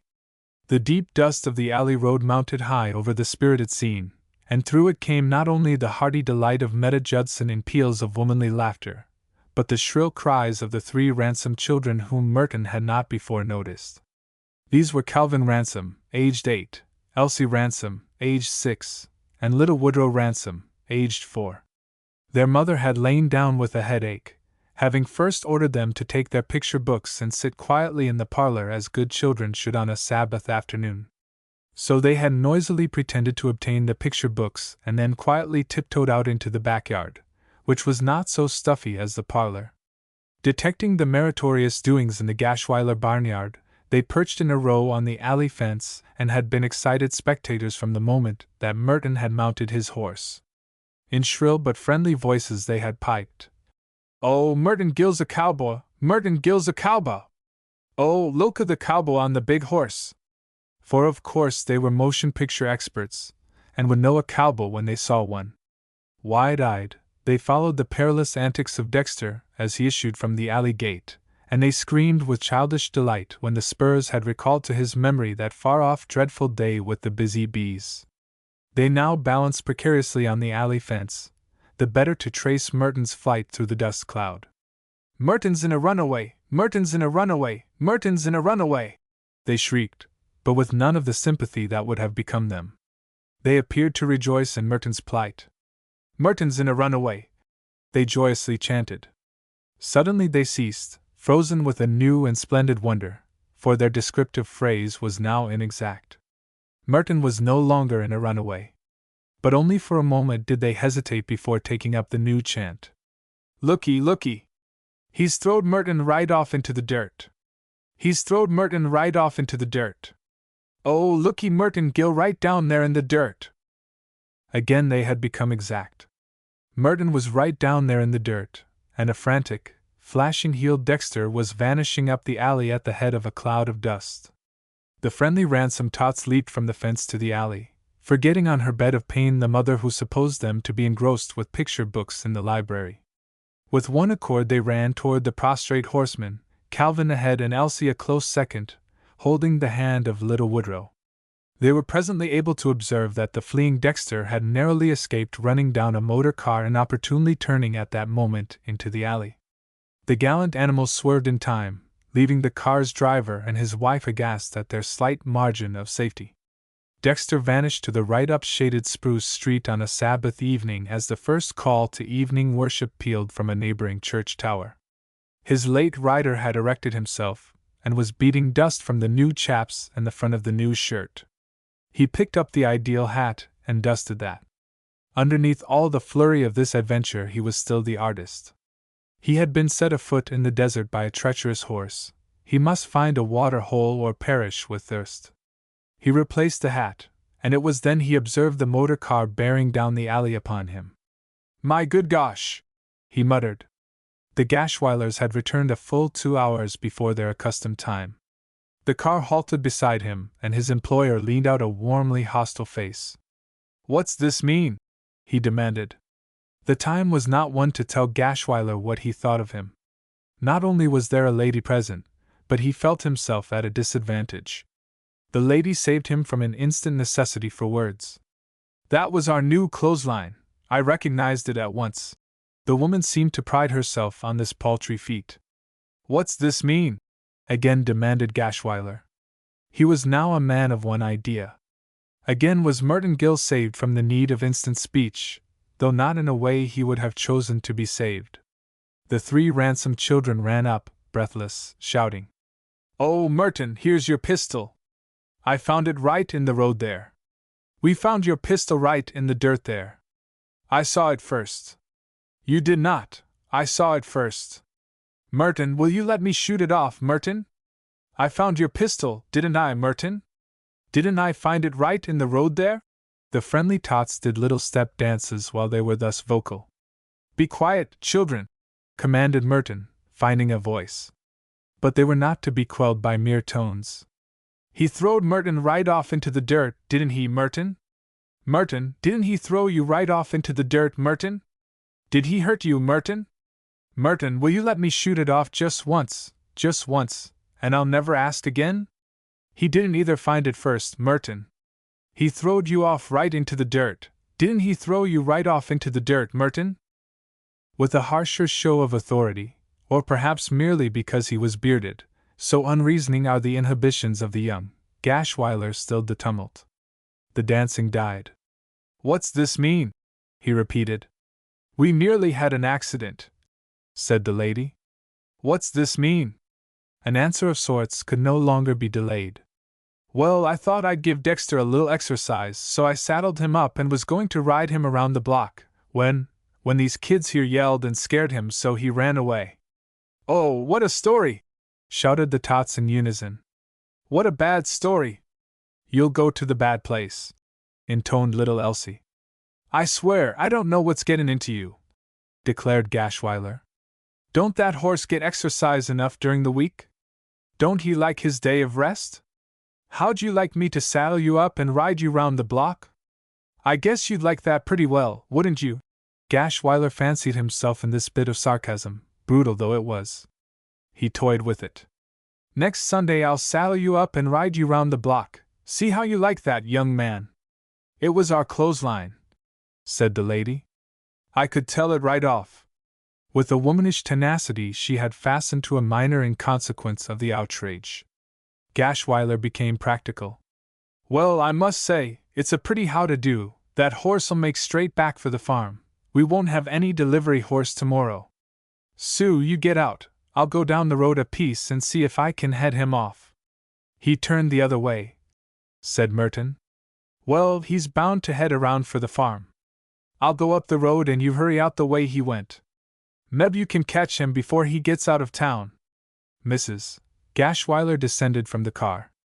You better have that clothesline back by 7 o'clock tomorrow morning, she warned the offender. Yes, ma'am, I will. This was not spoken in a Buck Benson manner. And say, Gashwiler paused in turning the car. What you doing in that outlandish rig, anyhow?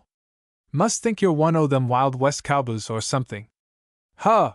This last carried a sneer that stung. Well, I guess I can pick out my own clothes if I want to.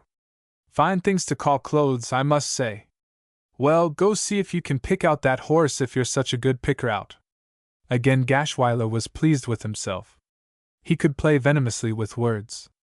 Yes, sir, said Merton, and plodded on up the alley, followed at a respectful distance by the Ransom kiddies, who at once resumed their vocal exercises. He throwed you off right into the dirt, didn't he, Merton? Merton, didn't he throw you off right into the dirt? If it were inevitable he wished that they would come closer. He would even have taken little Woodrow by the hand. But they kept far enough back of him to require that their voices should be raised.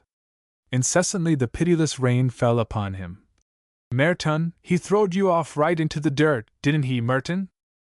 He turned out of the alley up Spruce Street. The Ransom children lawlessly followed, forgetting their good home, their poor, sick mother and the rules she had laid down for their Sabbath recreation. At every moment the shrill cry reached his burning ears.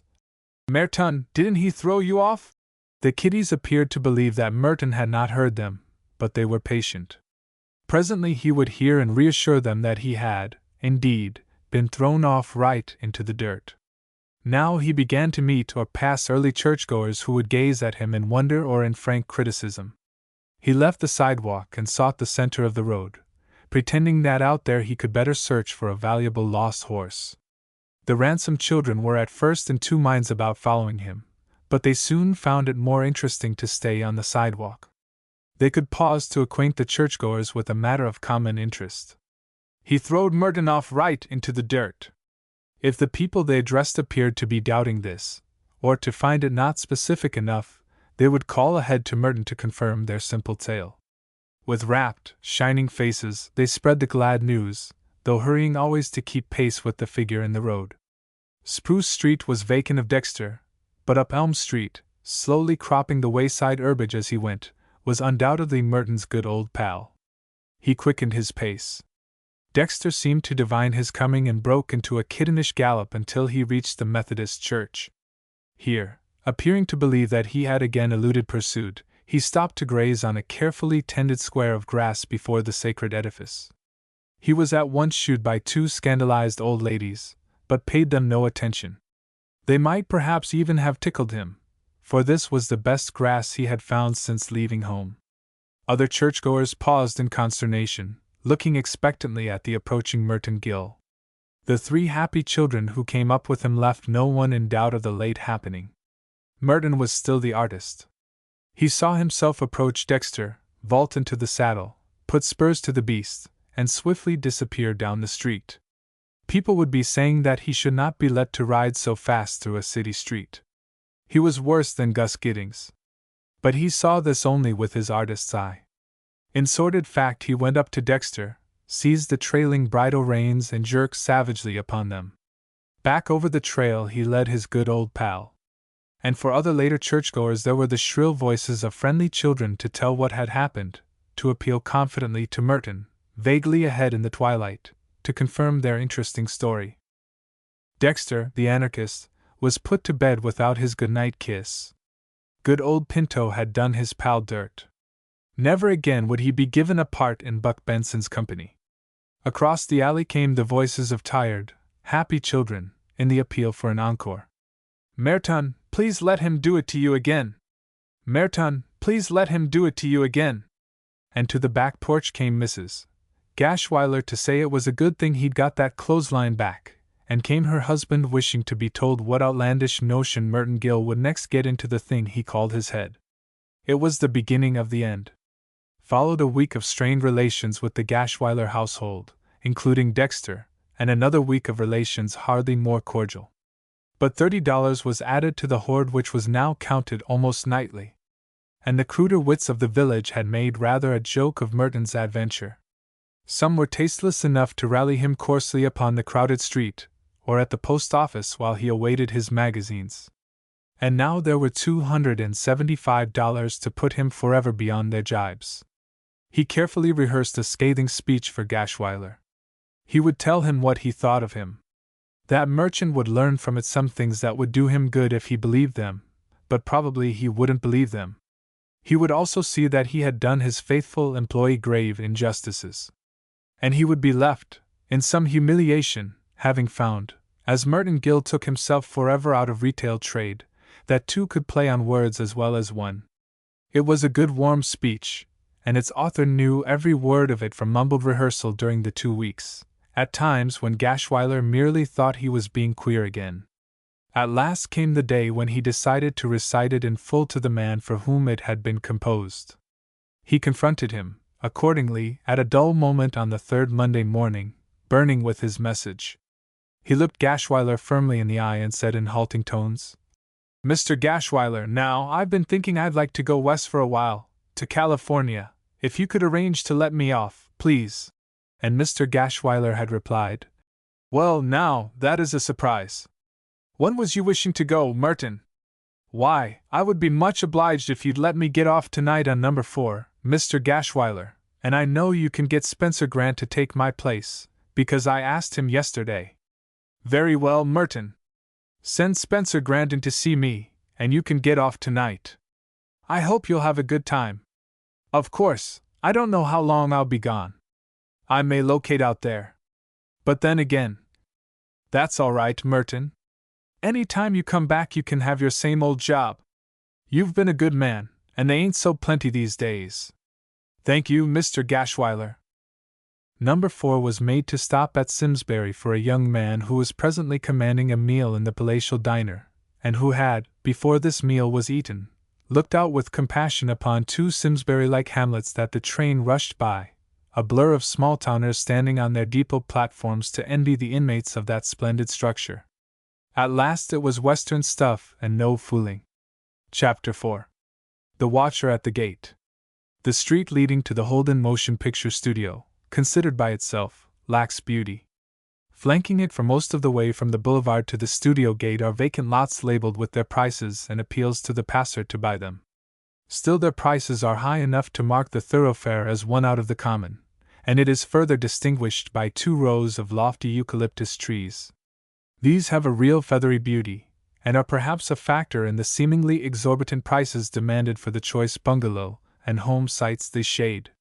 Save for a casual pioneer bungalow or 2, there are no buildings to attract the notice until one reaches a high fence that marks the beginning of the Holden lot.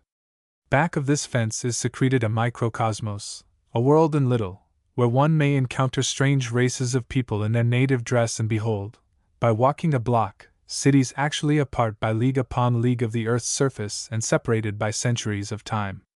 To penetrate this city of many cities, and this actual present of the remote past, one must be of a certain intellect.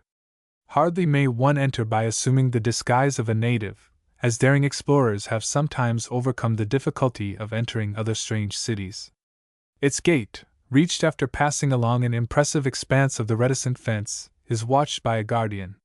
He is a stoatish man of middle age, not neatly dressed, and of forbidding aspect.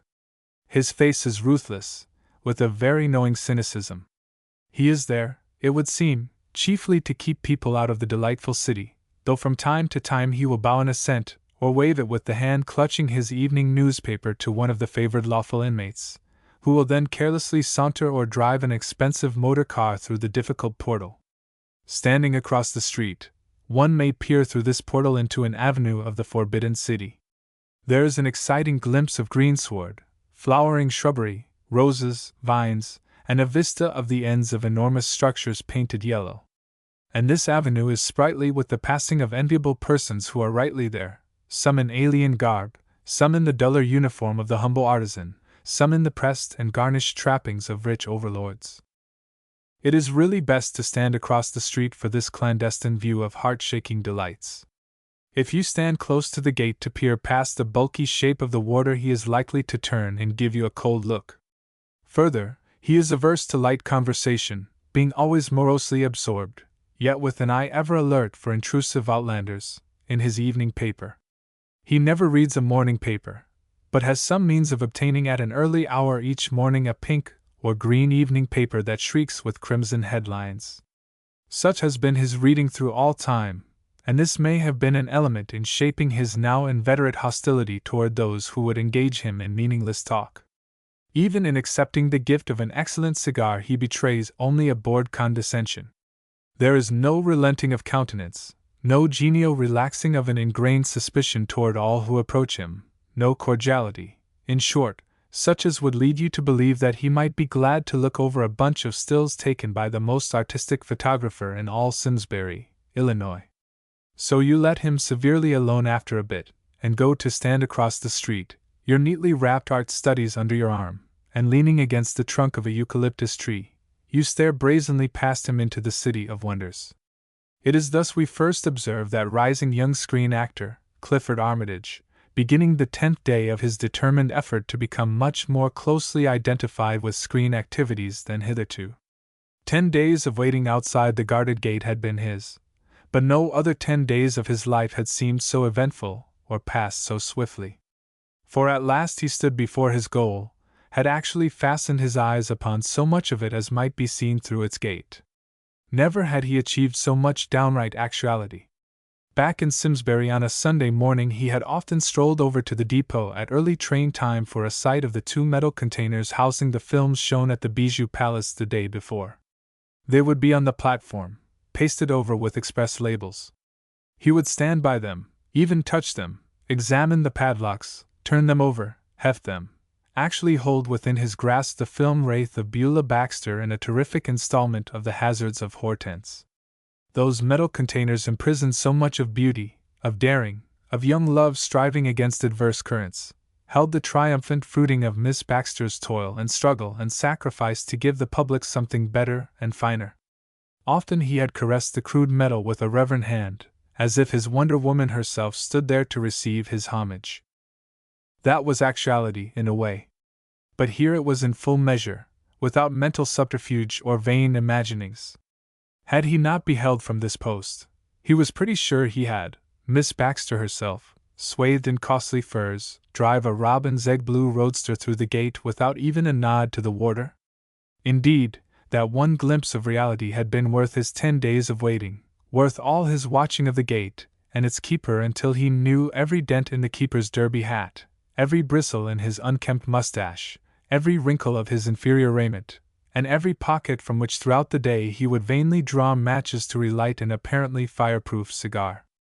Surely waiting thus rewarded could not be called barren. When he grew tired of standing he could cross the street and rest on a low bench that encircled one of the eucalyptus trees. Here were other waiters without the pale, usually men of strongly marked features, with a tendency to extremes in stature or hair or beards or noses, and not conspicuously neat in attire.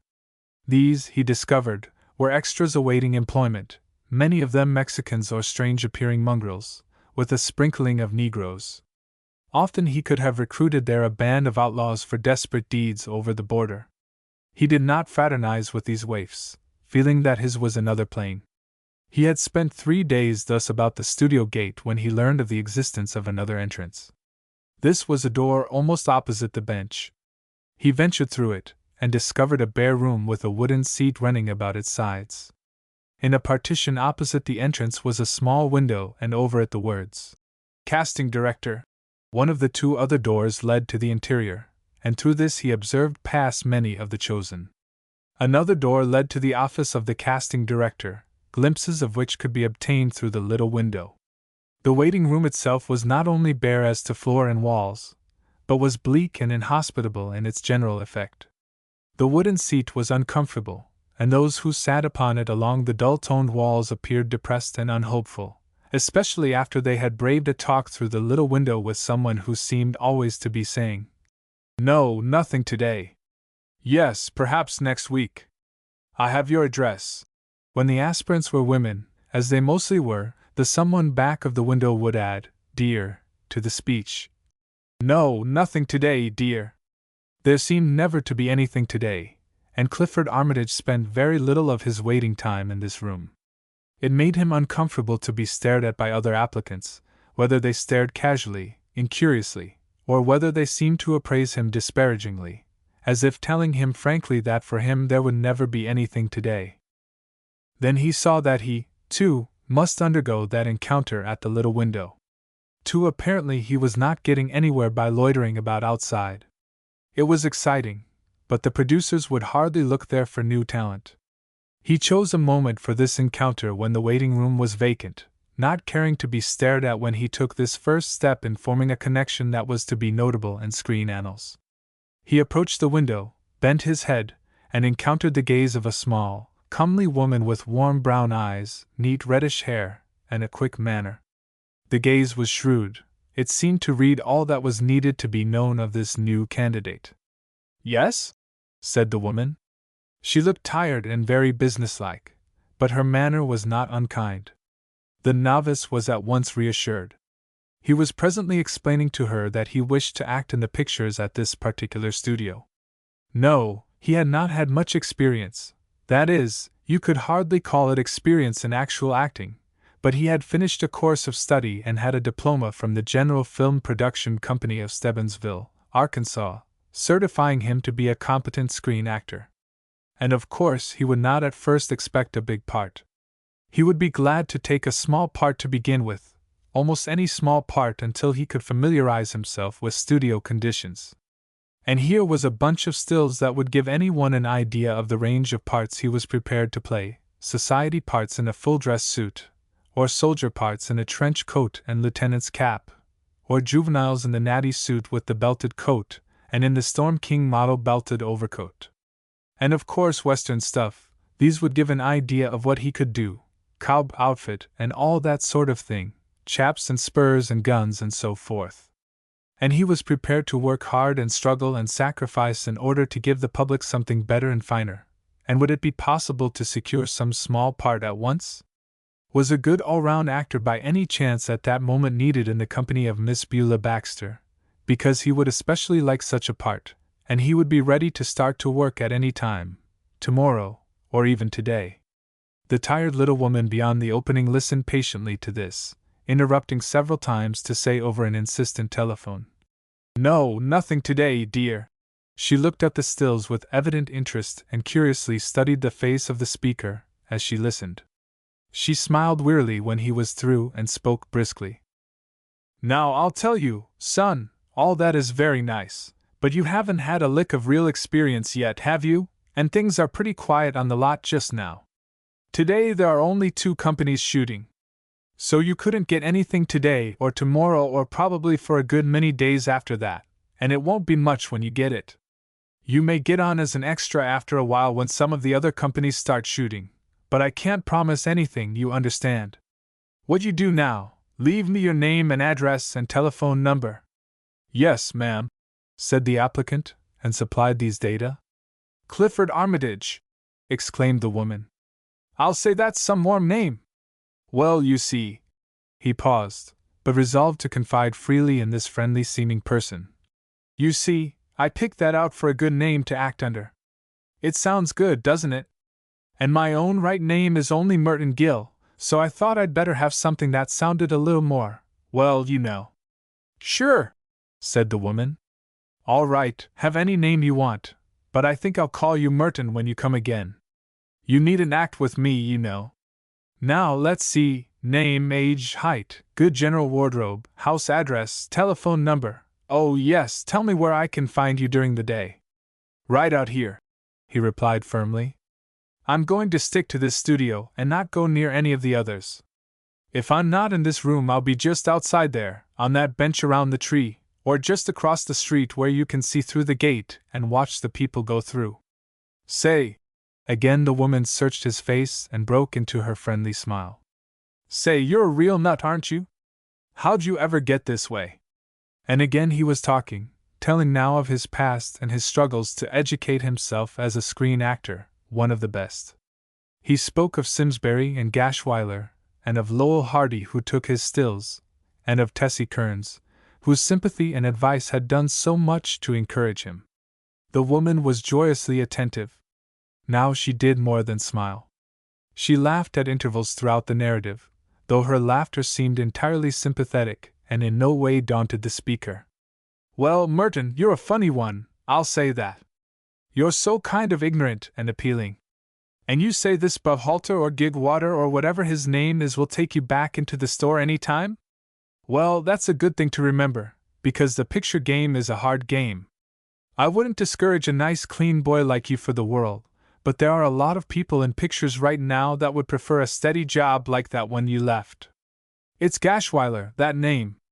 Oh, all right, just so you don't forget it and forget the address. The new applicant warmly reassured her. I wouldn't be likely to forget that, after living there all those years. When he left the window, the woman was again saying into the telephone, No, dear, nothing today. I'm sorry. It was that night he wrote to Tessie Kearns. Dear friend Tessie. Well, Tessie, here I am safe and sound in Hollywood after a long ride on the cars that went through many strange and interesting cities in different parts of the country. And I guess by this time you must have thought I was forgetting my old friends back in Simsbury.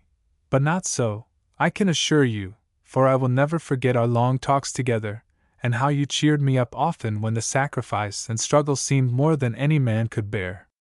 But now I feel repaid for all that sacrifice and struggle, for I am here where the pictures are made, and soon I will be acting different parts in them, though things are quiet on the lot now with only 2 companies shooting today. But more companies will be shooting in a few days more, and then will come the great opportunity for me as soon as I get known, and my different capabilities, and what I can do and everything.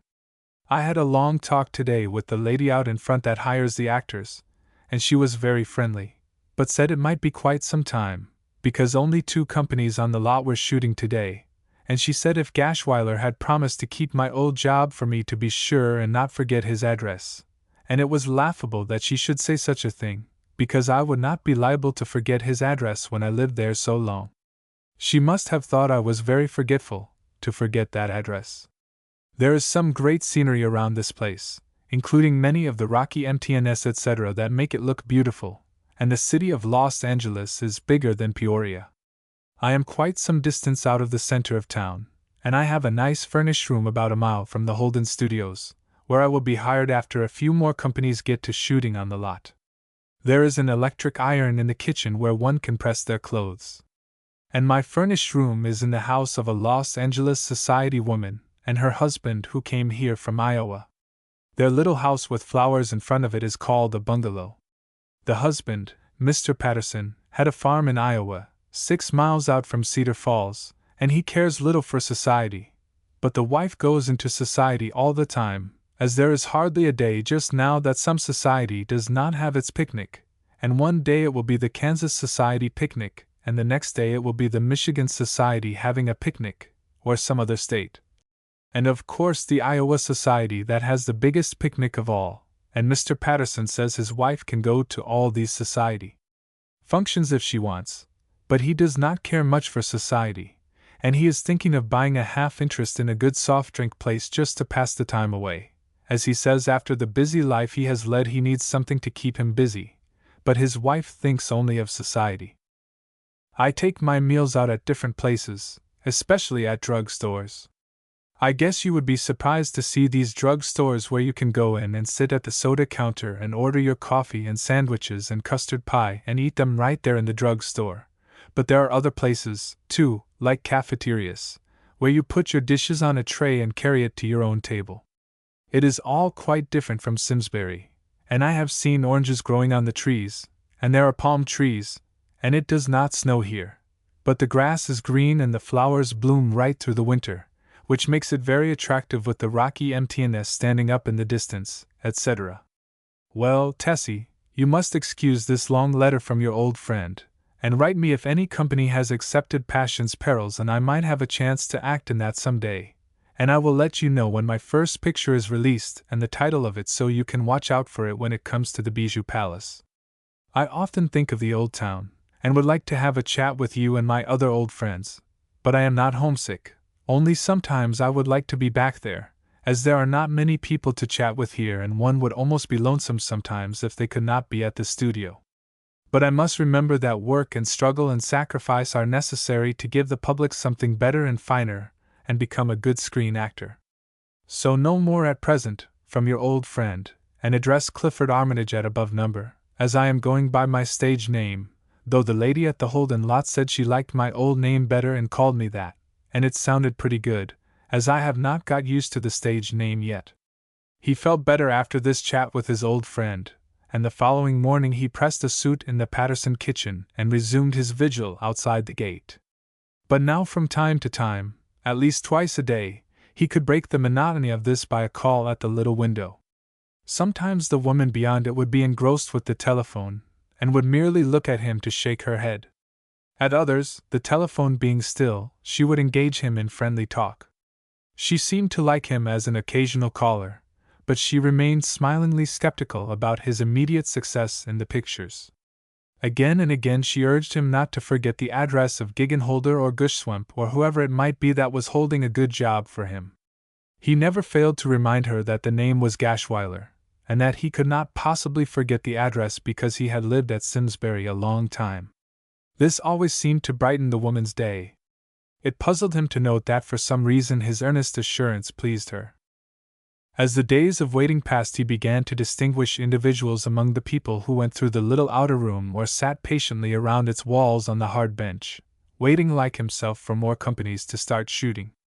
Among the important-looking men that passed through would be actors that were now reaping the reward of their struggle and sacrifice, actors whom he thrilled to recognize as old screen friends. These would saunter in with an air of fine leisure, and their manner of careless but elegant dress would be keenly noted by Merton. Then there were directors. These were often less scrupulously attired and seemed always to be solving knotty problems. They passed hurriedly on, brows drawn in perplexity. They were very busy persons. Those on the bench regarded them with deep respect and stiffened to attention as they passed, but they were never observed by these great ones. The waiting ones were of all ages, mostly women, with but a sprinkling of men. Many of the women were young or youngish, and of rare beauty, so Merton Gill thought. Others were elderly or old, and a few would be accompanied by children, often so young that they must be held on laps. They, too, waited with round eyes and in perfect decorum for a chance to act. Sometimes the little window would be pushed open and a woman beckoned from the bench. Some of them greeted the casting director as an old friend and were still gay when told that there was nothing today. Others seemed to dread being told this, and would wait on without daring an inquiry. Sometimes there would be a little flurry of actual business. For society women would be needed for a bridge table at 8:30 the next morning on stage number 5. The casting director seemed to know the wardrobe of each of the waiters, and would select the 4 quickly.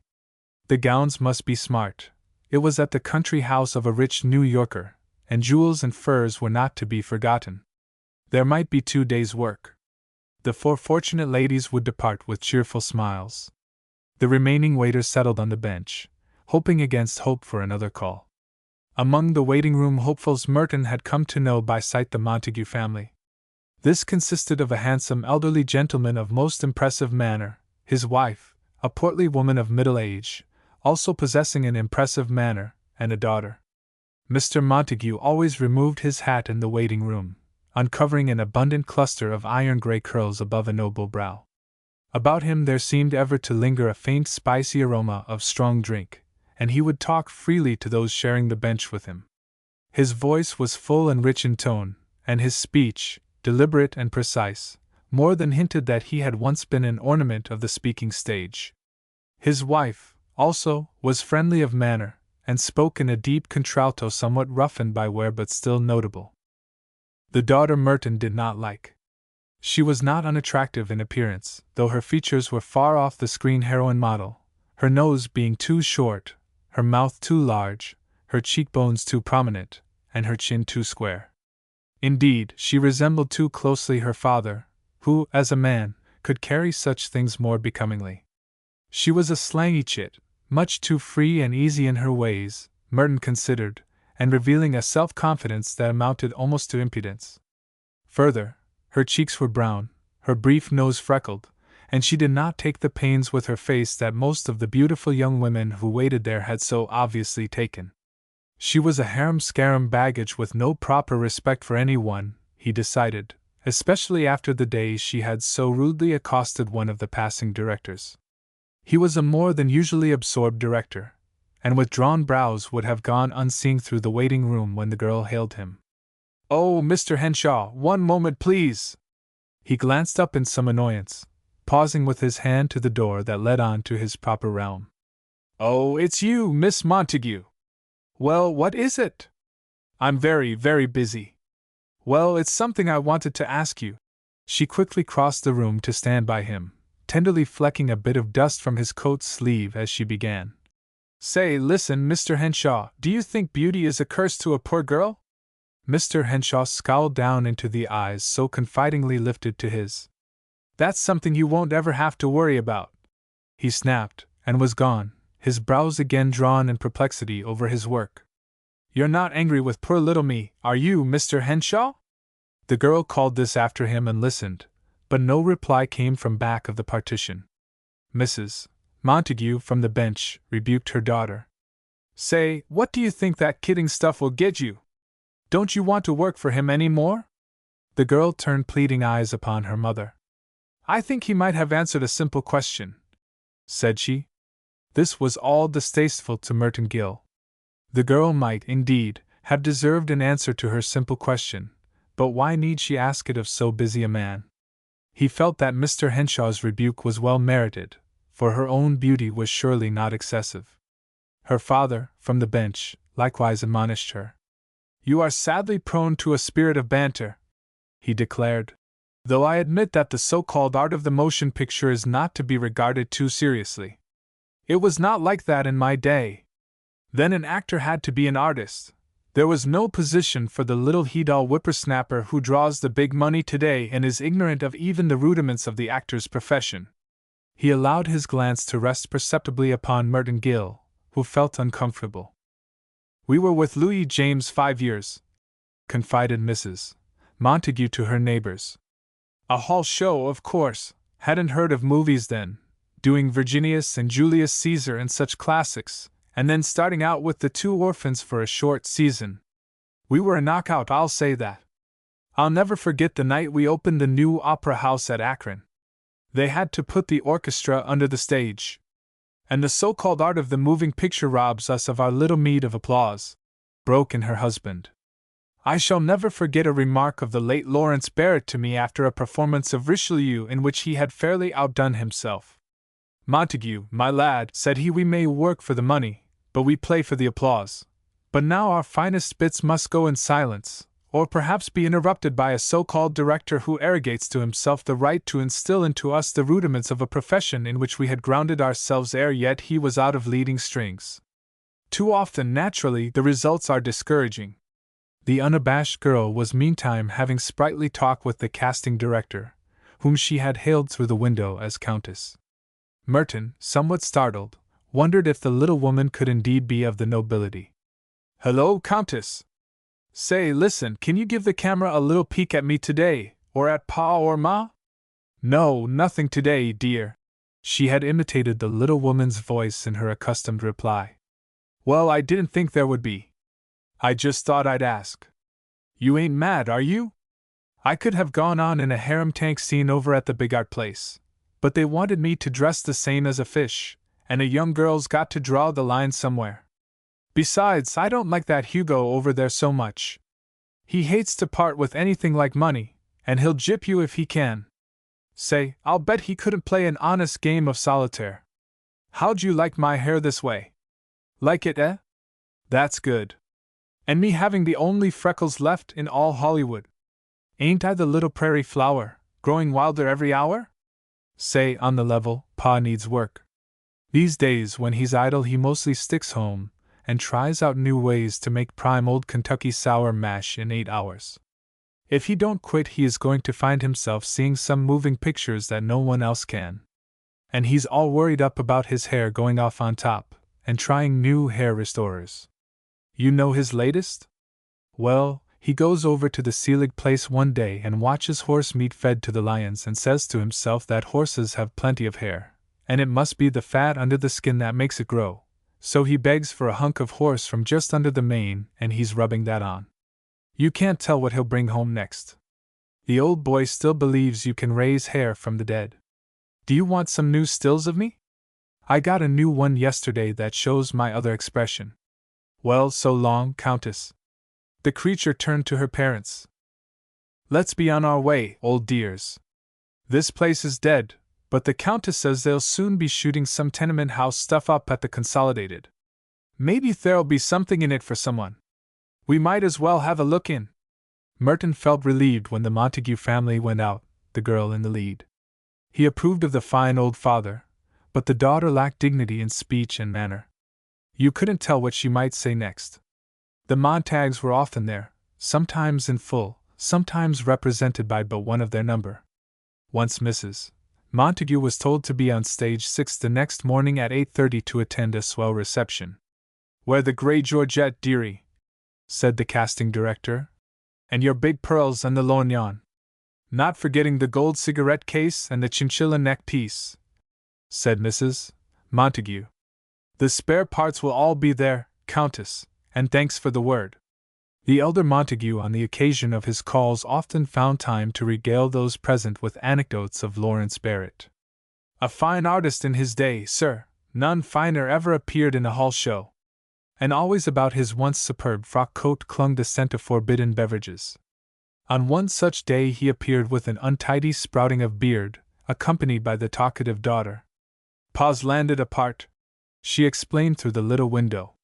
It's one of those WUNS mountaineer plays with revenuers and feuds. One of those plays where the city chap don't treat Arnell right, you know.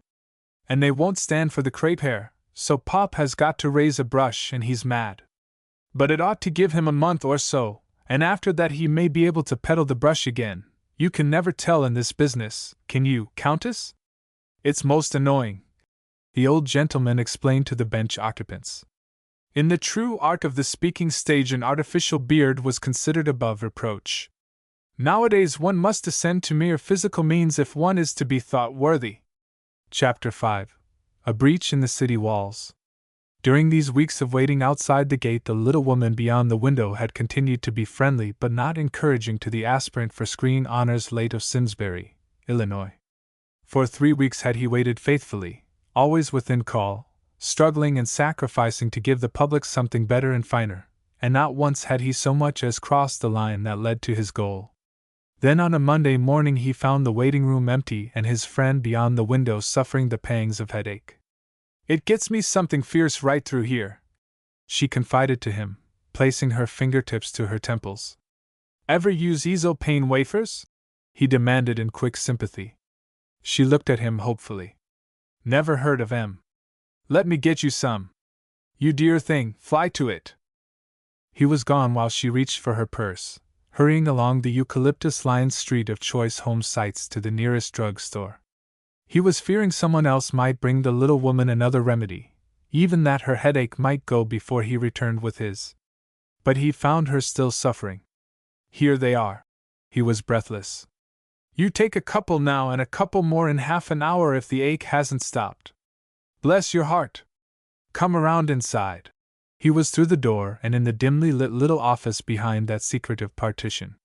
And here's something else, he continued. It's a menthol pencil and you take this cap off, see, And rub your forehead with it. It'll be a help.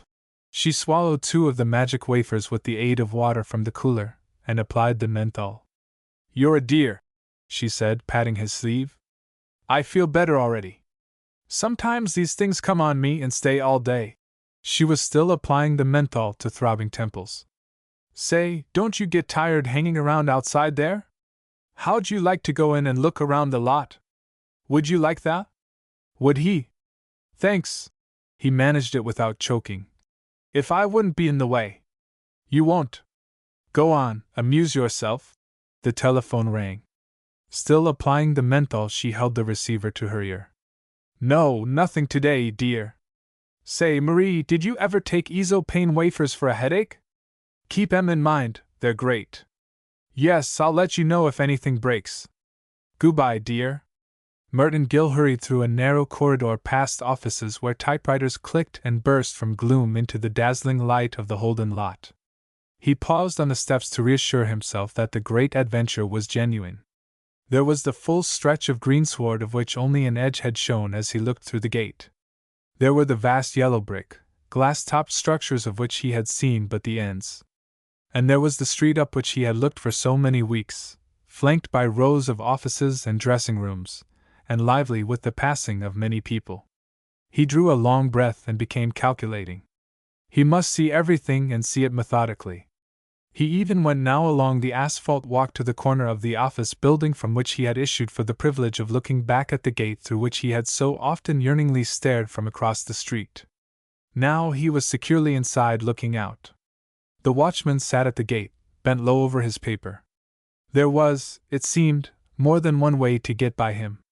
People might have headaches almost any time. He wondered if his friend the casting director were subject to them. He must carry a box of the Ezo wafers. He strolled down the street between the rows of offices and the immense covered stages. Actors in costume entered 2 of these, and through their open doors he could see into their shadowy interiors. He would venture there later. Just now he wished to see the outside of things. He contrived a pace not too swift but businesslike enough to convey the impression that he was rightfully walking this forbidden street. He seemed to be going someplace where it was of the utmost importance that he should be, and yet to have started so early that there was no need for haste. He sounded the far end of that long street visible from outside the gate, discovering its excitements to wane gently into mere blacksmith and carpenter shops. He retraced his steps, this time ignoring the long row of offices for the opposite line of stages. From one dark interior came the slow, dulled strains of an orchestra, and from another shots rang out. He met or passed strangely attired people, bandits, priests, choir boys, gentlemen in evening dress with blue-black eyebrows and careful hair. And he observed many beautiful young women, variously attired, hurrying to or from the stages. One lovely thing was in bridal dress of dazzling white, a veil of lace floating from her blonde head, her long train held up by a colored maid. She chatted amiably, as she crossed the street, with an evil-looking Mexican in a silver-corded hat, a veritable snake de Vasquez. But the stages could wait. He must see more streets. Again reaching the office that had been his secret gateway to these delights, he turned to the right, still with the air of having business at a certain spot to which there was really no need for him to hurry. There were fewer people this way, and presently, as if by magic carpet, he had left all that sunlight and glitter and cheerful noise and stood alone in the shadowy, narrow street of a frontier town. There was no bustle here, only an intense stillness. The street was deserted, the shop doors closed. There was a ghost-like, chilling effect that left him uneasy.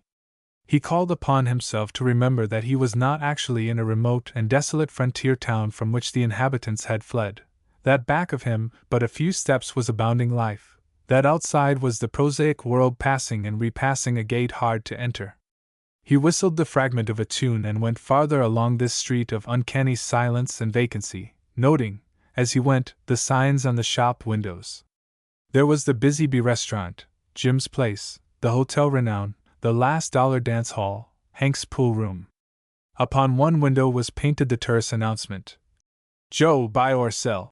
The Happy Days bar adjoined the general store. He moved rapidly through this street. It was no place to linger. At the lower end it gave insanely upon a row of 3-story brownstone houses which any picture patron would recognize as being wholly of New York. There were the imposing steps, the double-doored entrances, the broad windows, the massive lines of the whole. And beyond this he came to a many-colored little street out of Baghdad, overhung with gay balconies, vivacious with spindled towers and minarets, and small reticent windows, out of which veiled ladies would glance. And all was still with the stillness of utter desertion. Then he explored farther and felt curiously disappointed at finding that these structures were to real houses what a dickey is to a sincere, genuine shirt. They were pretentiously false. One had but to step behind them to discover them as poor shells. Their backs were jutting beams carried but little beyond the fronts, and their stout-appearing walls were revealed to be fragile contrivances of button lath and thin plaster. The ghost quality departed from them with this discovery. He left these cities of silence, and came upon an open space and people. They were grouped before a railway station, a small red structure beside a line of railway track. At one end in black letters, on a narrow whiteboard, was the name Boomerville. The people were plainly Western, a dozen cows, a sprinkling of bluff ranchers and their families. An absorbed young man in cap and khaki and puttees came from a distant group surrounding a camera and readjusted the line of these people. He placed them to his liking. A wagon drawn by 2 horses was driven up and a rancher helped a woman and girl to alight. The girl was at once sought out by the cowboys. They shook hands warmly under megaphone directions from a man back by the camera. The rancher and his wife mingled with the group. The girl was drawn aside by one of the cowboys. He had a nobler presence than the others. He was handsome and his accoutrements seemed more expensive. They looked into each other's eyes a long time, apparently pledging an eternal fidelity. One gathered that there would have been an embrace but for the cowboy's watchful companions. They must say goodbye with a mere handshake, though this was a slow, trembling, long-drawn clasp while they steadily regarded each other, and a second camera was brought to record it at a distance of 6 feet. Merton Gill thrilled with the knowledge that he was beholding his first close-up. His long study of the photodrama enabled him to divine that the rancher's daughter was going to Vassar College to be educated, but that, although returning a year later a poised woman of the world, she would still long for the handsome cowboy who would marry her and run the Barrex ranch. The scene was done. The camera would next be turned upon a real train at some real station, while the girl, with a final look at her lover, entered a real car, which the camera would show moving off to Vassar College, thus conveying to millions of delighted spectators the impression that a rail train had steamed out of the station, which was merely an imitation of one, on the Holden lot. The watcher passed on. He could hear the cheerful drone of a sawmill where logs were being cut. He followed the sound and came to its source. The saw was at the end of an oblong pool in which logs floated. Workmen were pulling these toward the saw. On a raised platform at one side was a camera and a man who gave directions through a megaphone. A neighboring platform held a second camera. A beautiful young girl in a print dress and her thick hair in a braid came bringing his dinner in a tin pail to the handsomest of the actors. He laid down his pike pole and took both the girl's hands in his as he received the pail. One of the other workmen, a hulking brute with an evil face, scowled darkly at this encounter and a moment later had insulted the beautiful young girl. But the first actor felled him with a blow. He came up from this, crouchingly, and the fight was on. Merton was excited by this fight, even though he was in no doubt as to which actor would win it. They fought hard, and for a time it appeared that the handsome actor must lose, for the bully who had insulted the girl was a man of great strength, but the science of the other told. It was the first fight Merton had ever witnessed. He thought these men must really be hating each other, so bitter were their expressions. The battle grew fiercer. It was splendid. Then, at the shrill note of a whistle, the panting combatants fell apart. "Rotten!" said an annoyed voice through the megaphone. "Can't you boys give me a little action? Jazz it, jazz it! Think it's a love scene? Go to it, now, plenty of jazz, understand what I mean." He turned to the cameraman beside him. "Ed, you turn 10, we got to get some speed some way. Jack," to the other cameraman, "you stay on 12. All ready! Get some life into it now and Leif." This to the handsome actor. Don't keep trying to hold your front to the machine. We'll get you all right. Ready now. Camera! Again the fight was on. It went to a bitter finish in which the vanquished bully was sent with a powerful blow backward into the water, while the beautiful young girl ran to the victor and nestled in the protection of his strong arms. Merton Gill passed on. This was the real thing. He would have a lot to tell Tessie Kearns in his next letter. Beyond the sawmill he came to an immense wooden structure like a cradle on huge rockers supported by scaffolding. From the ground he could make nothing of it, but a ladder led to the top. An hour on the Holden lot had made him bold. He mounted the ladder and stood on the deck of what he saw was a sea-going yacht. 3 important-looking men were surveying the deck-house forward. They glanced at the newcomer but with a cheering absence of curiosity, or even of interest. He sauntered past them with a polite but not too keen interest. The yacht would be an expensive one. The deck fittings were elaborate. A glance into the captain's cabin revealed it to be fully furnished, with a chart and a sextant on the mahogany desk. "Where's the bedding for this stateroom?" asked one of the men. "I got a prop rustler after it," one of the others informed him. They strolled aft and paused by an iron standard ingeniously swung from the deck. "That's Burke's idea," said one of the men. "I hadn't thought about a steady support for the camera. Of course, if we stood it on deck it would rock when the ship rocked and we'd get no motion. So Burke figures this out. The camera is on here and swings by that weight so it's always straight and the rocking registers. Pretty neat, what?" "That was nothing to think of," said one of the other men, in apparent disparagement. "I thought of it myself the minute I saw it." The other 2 grinned at this, though Merton Gill, standing by, saw nothing to laugh at. He thought the speaker was pretty cheeky, for of course anyone could think of this device after seeing it. He paused for a final survey of his surroundings from this elevation. He could see the real falseness of the sawmill he had just left. He could also look into the exposed rear of the railway station, and could observe beyond it the exposed skeleton of that New York street. He was surrounded by mockeries. He clambered down the ladder and sauntered back to the street of offices. He was by this time confident that no one was going to ask him what right he had in there. Now, too, he became conscious of hunger and at the same moment caught the sign, "Cafeteria," over a neat building hitherto unnoticed. People were entering this, many of them in costume. He went idly toward the door, glanced up, looked at his watch, and became, to anyone curious about him, a man who had that moment decided he might as well have a little food. He opened the screen door of the cafeteria, half expecting it to prove one of those structures equipped only with a front.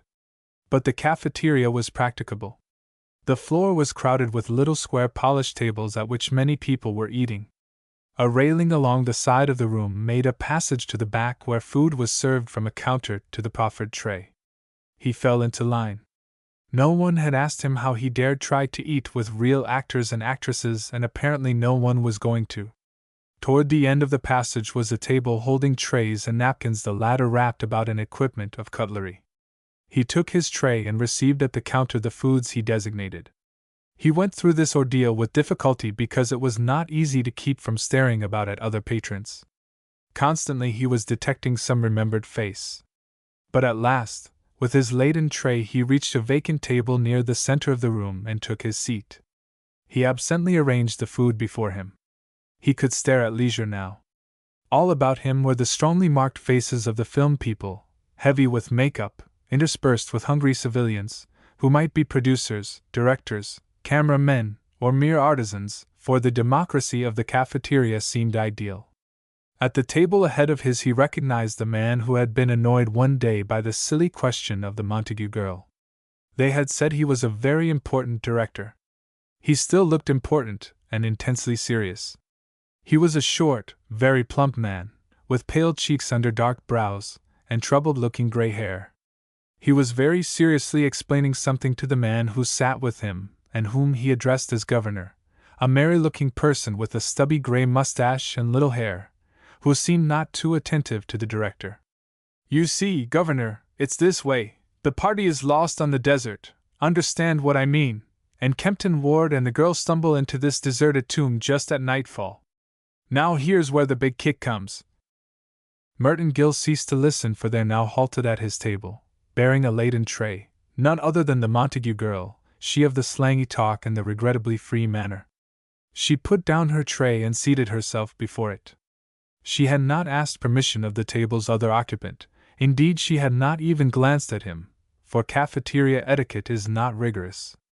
He saw that she was heavily made up and in the costume of a gypsy, he thought, a short vivid skirt, a gay waist, heavy gold hoops in her ears, and dark hair massed about her small head. He remembered that this would not be her own hair. She fell at once to her food. The men at the next table glanced at her, the director without cordiality, but the other man smiled upon her cheerfully. "Hello, Flips! How's the girl?" "Everything's jake with me, Governor." "How's things over at your shop?" So. "I see you're working." "Only for 2 days. I'm just atmosphere in this piece. I got some real stuff coming along pretty soon for Baxter.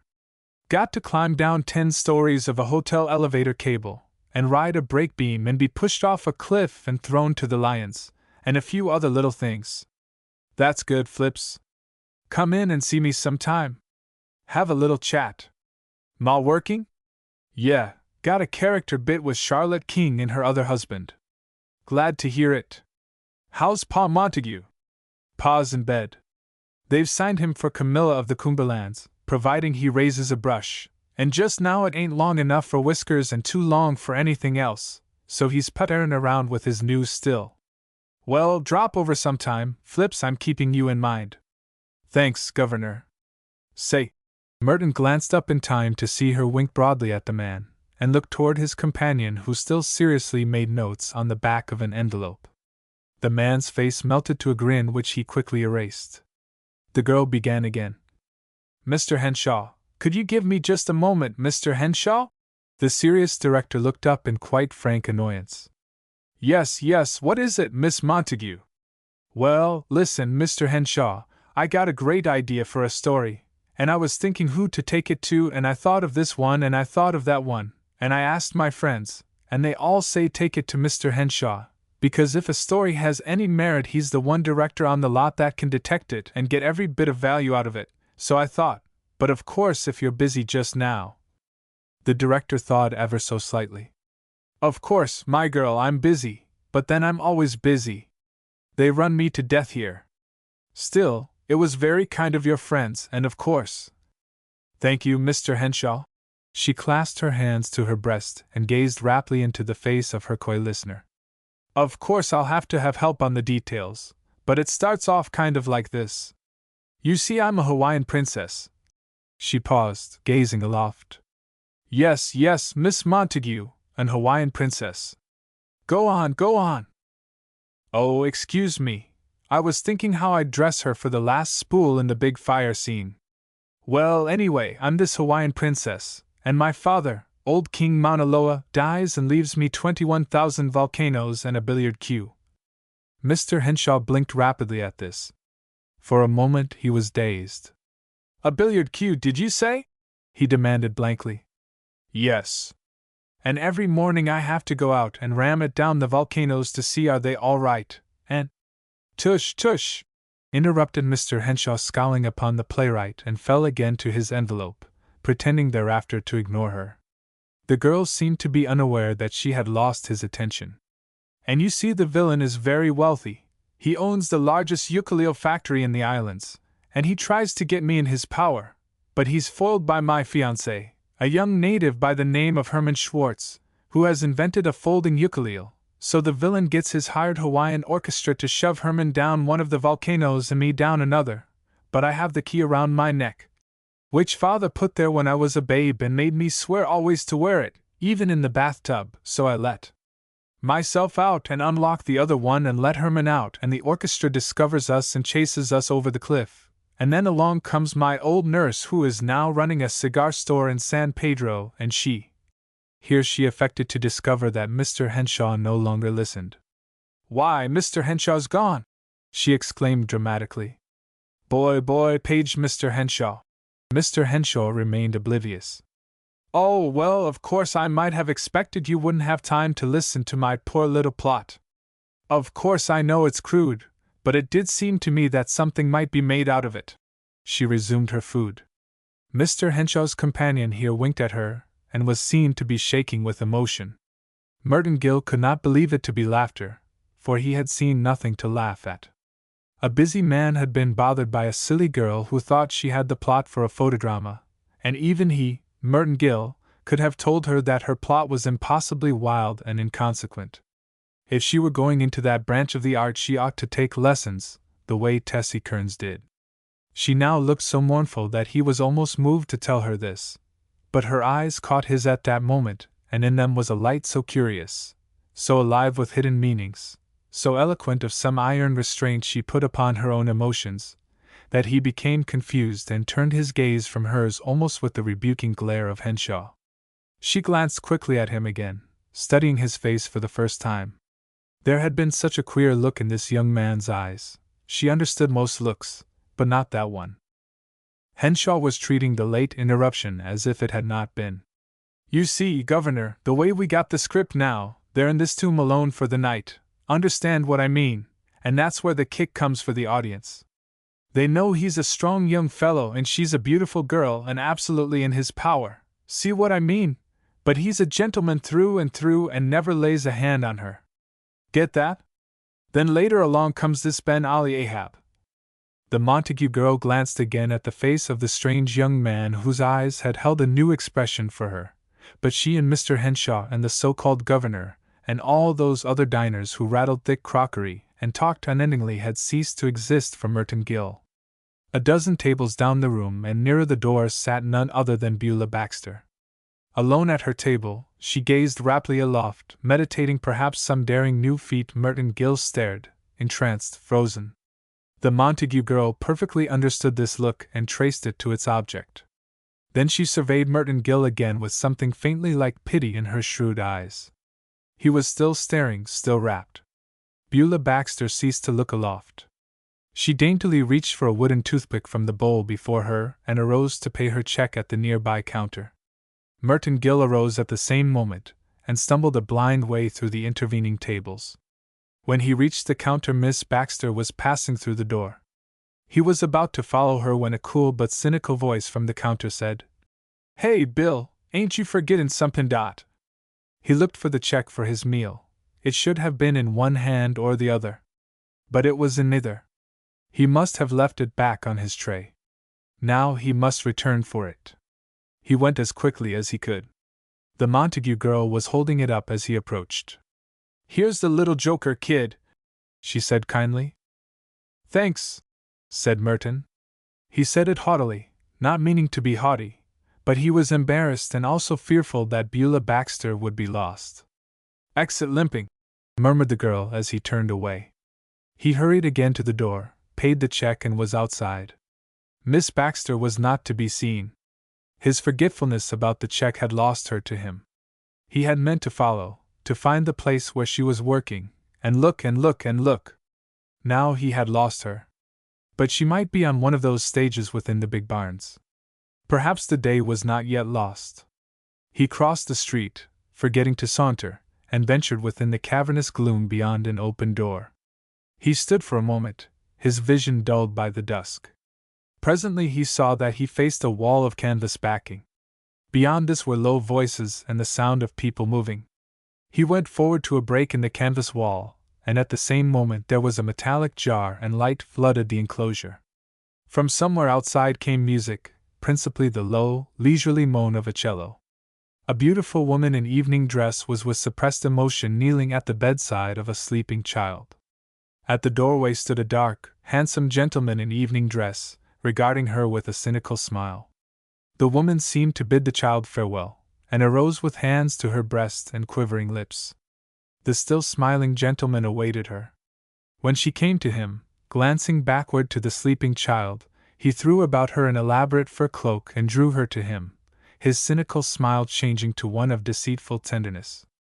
The woman still glanced back at the child, but permitted herself to be drawn through the doorway by the insistent gentleman.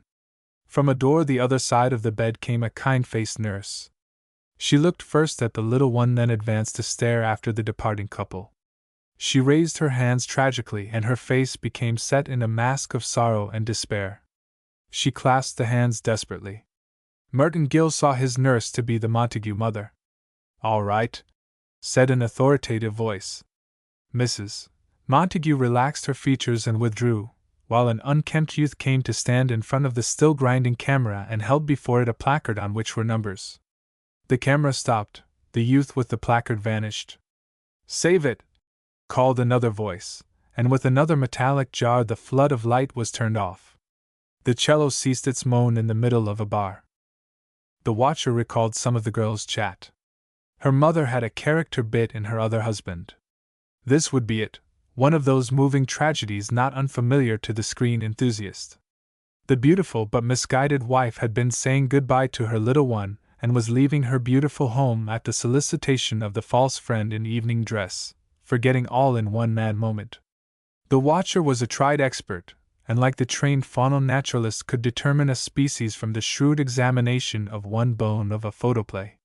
He knew that the wife had been ignored by a husband who permitted his vast business interests to engross his whole attention, leaving the wife to seek solace in questionable quarters. He knew that the shocked but faithful nurse would presently discover the little one to be suffering from a dangerous fever, that a hastily summoned physician would shake his head and declare in legible words, "Naught but a mother's love can win that tiny soul back from the brink of eternity." The father would overhear this, and would see it all then, how his selfish absorption in Wall Street had driven his wife to another. He would pursue her, would find her ere yet it was too late. He would discover that her better nature had already prevailed and that she had started back without being sent for. They would kneel side by side, hand in hand, at the bedside of the little one, who would recover and smile and prattle, and together they would face an untroubled future. This was all thrilling to Merton Gill, but Beulah Baxter was not here, her plays being clean and wholesome things of the great outdoors. Far down the great enclosure was another wall of canvas backing, a flood of light above it, and animated voices from within. He stood again to watch. But this drama seemed to have been suspended. The room exposed was a bedroom with an open window facing an open door. The actors and the mechanical staff as well were busily hurling knives at various walls. They were earnest and absorbed in this curious pursuit. Sometimes they made the knife penetrate the wall, oftener it merely struck and clattered to the floor. 5 knives at once were being hurled by 5 enthusiasts, while a harried-looking director watched and criticized. "You're a clumsy bunch," he announced at last. "It's a simple thing to do, isn't it?" The knife-throwers redoubled their efforts, but they did not find it a simple thing to do. "Let me try it, Mr. Burke." It was the Montague girl still in her gypsy costume. She had been standing quietly in the shadow observing the ineffective practice.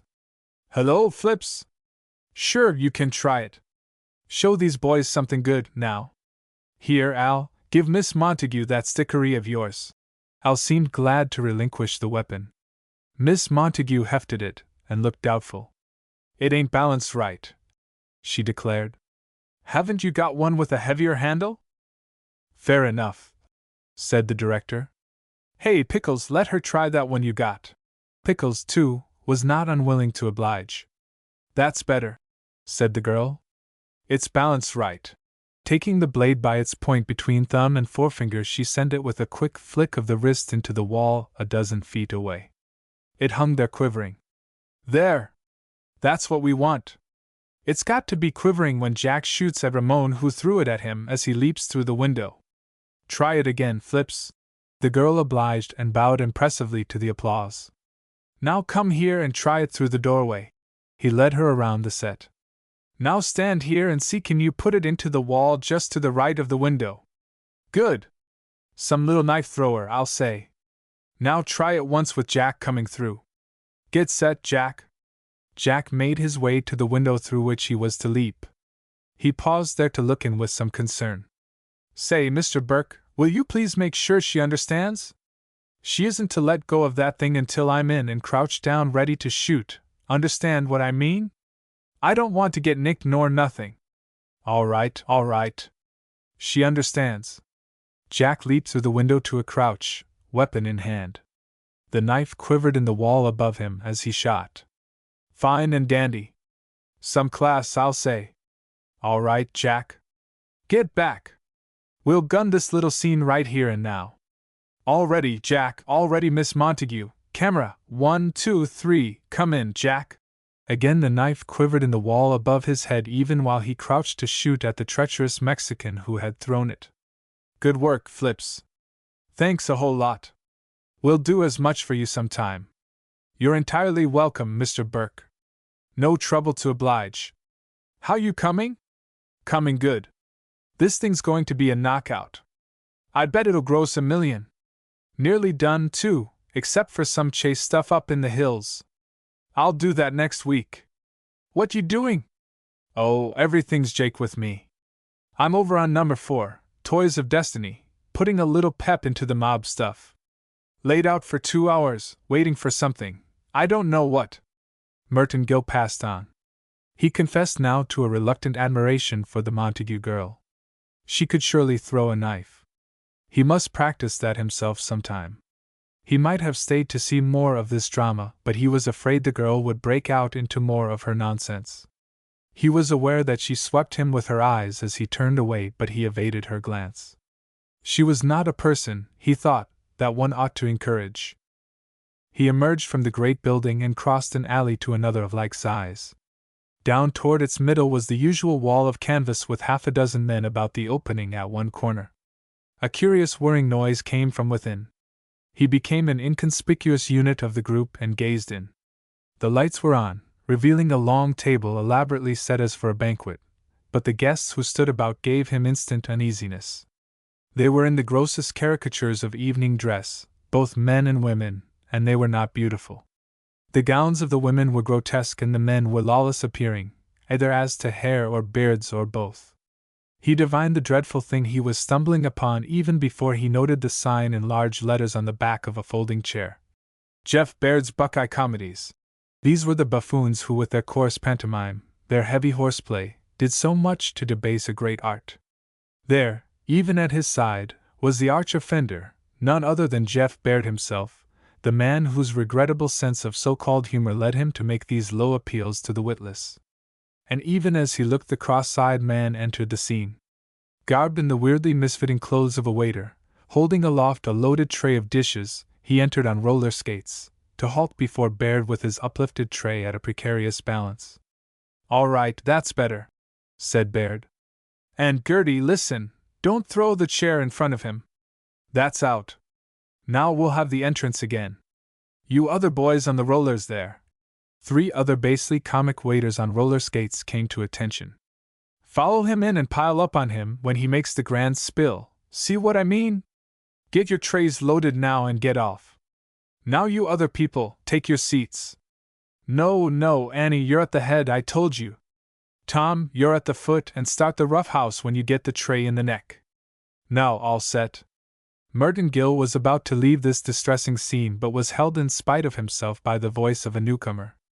Hello, Jeff. Attaboy. He knew without turning that the Montague girl was again at his elbow. He wondered if she could be following him. Hello, Flips. How's the kid? The producer had turned cordially to her. Just in time for the breakaway stuff. See how you like it? What's the big idea? Swell reception at the Maison de Glue, with the waiters on roller skates in honor of rich Uncle Rollo Glue. The head waiter starts the fight by doing a fall with his tray. Tom gets the tray in the neck and soaks the nearest man. Banquet goes flui.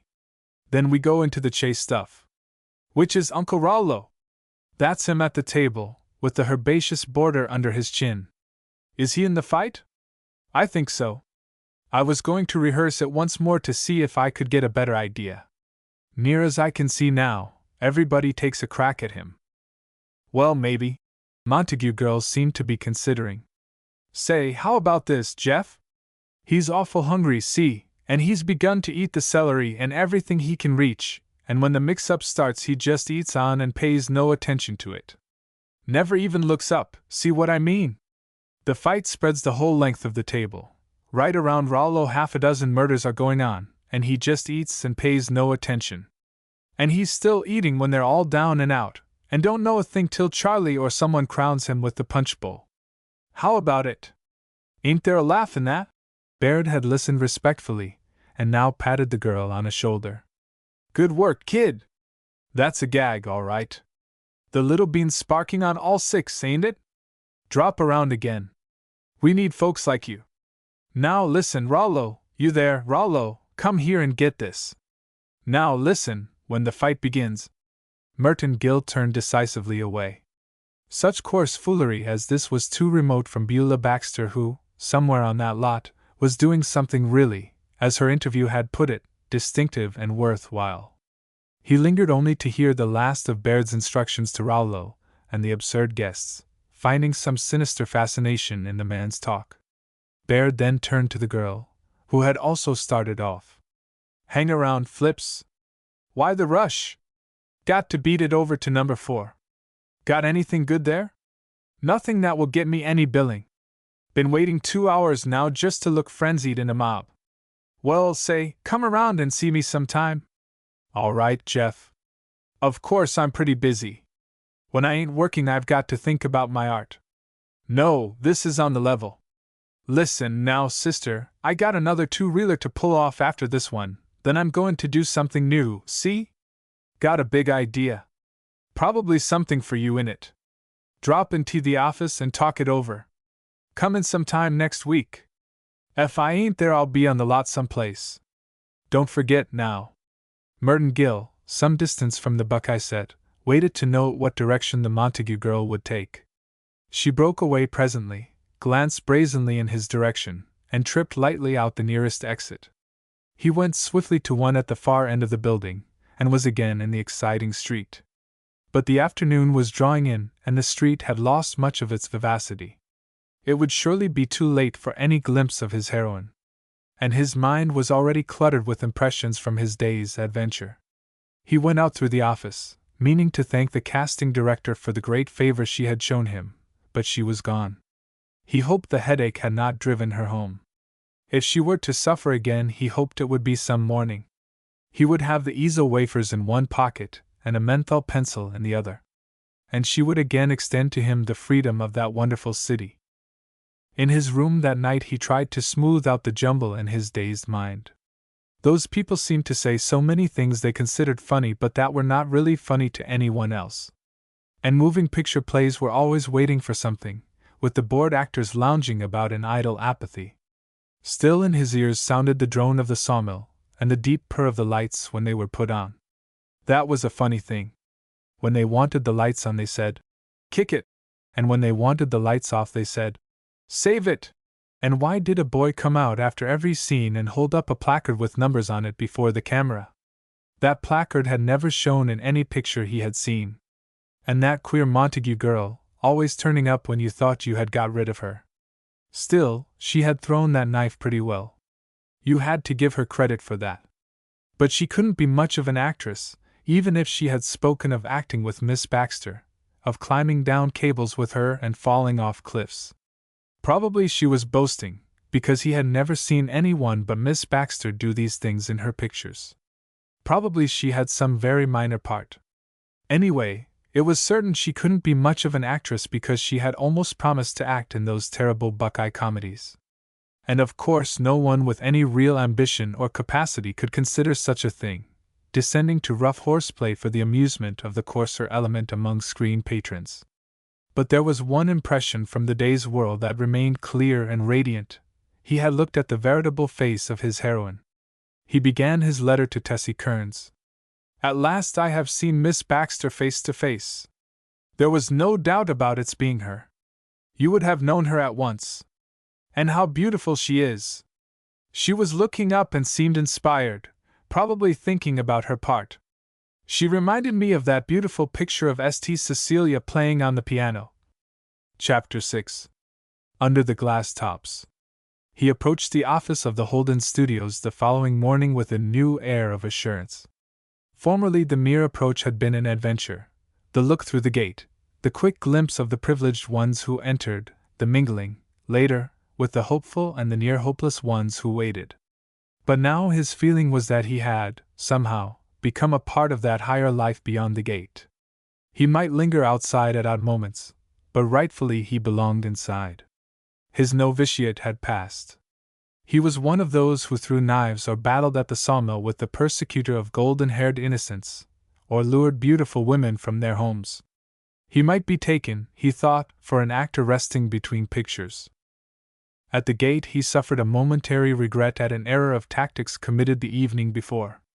Instead of leaving the lot by the office, he should have left by the gate.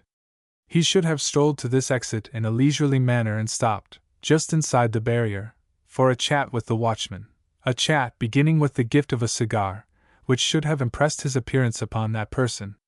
He should have remarked casually that he had had a hard day on stage number 4, and must now be off to a good night's rest because of the equally hard day tomorrow. Thus he could now have approached the gate with confidence and passed freely in, with a few more pleasant words to the watchman who would have no difficulty in recalling him. But it was vain to wish this. For all the watchman knew, this young man had never been beyond the walls of the Forbidden City, nor would he know any reason why the besieger should not forever be kept outside. He would fix that next time. He approached the window of the casting office with mingled emotions. He did not hope to find his friend again stricken with headache, but if it chanced that she did suffer, he hoped to be the first to learn of it. Was he not fortified with the potent Ezo wafers, and a new menthol pencil, even with an additional remedy of tablets that the druggist had strongly recommended? It was, therefore, not with any actual, crude disappointment that he learned of his friend's perfect well-being. She smiled pleasantly at him, the telephone receiver at one ear. "Nothing today, dear," she said, and put down the instrument. Yes, the headache was gone, vanquished by his remedies. She was fine, thank you. No, the headaches didn't come often. It might be weeks before she had another attack.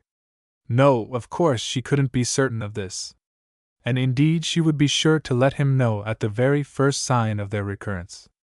He looked over his patient with real anxiety, a solicitude from the bottom of which he was somehow unable to expel the last trace of a lingering hope that would have dismayed the little woman. Not hope, exactly, but something almost like it, which he would only translate to himself as an earnest desire that he might be at hand when the dread indisposition did attack her. Just now there could be no doubt that she was free from pain. He thanked her profusely for her courtesy of the day before. He had seen wonderful things. He had learned a lot. And he wanted to ask her something, assuring himself that he was alone in the waiting room. It was this: did she happen to know, was Miss Beulah Baxter married? The little woman sighed in a tired manner. Baxter married? Let me see.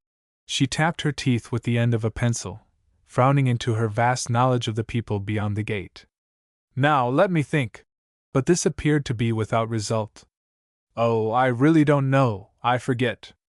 I suppose so. Why not? She often is.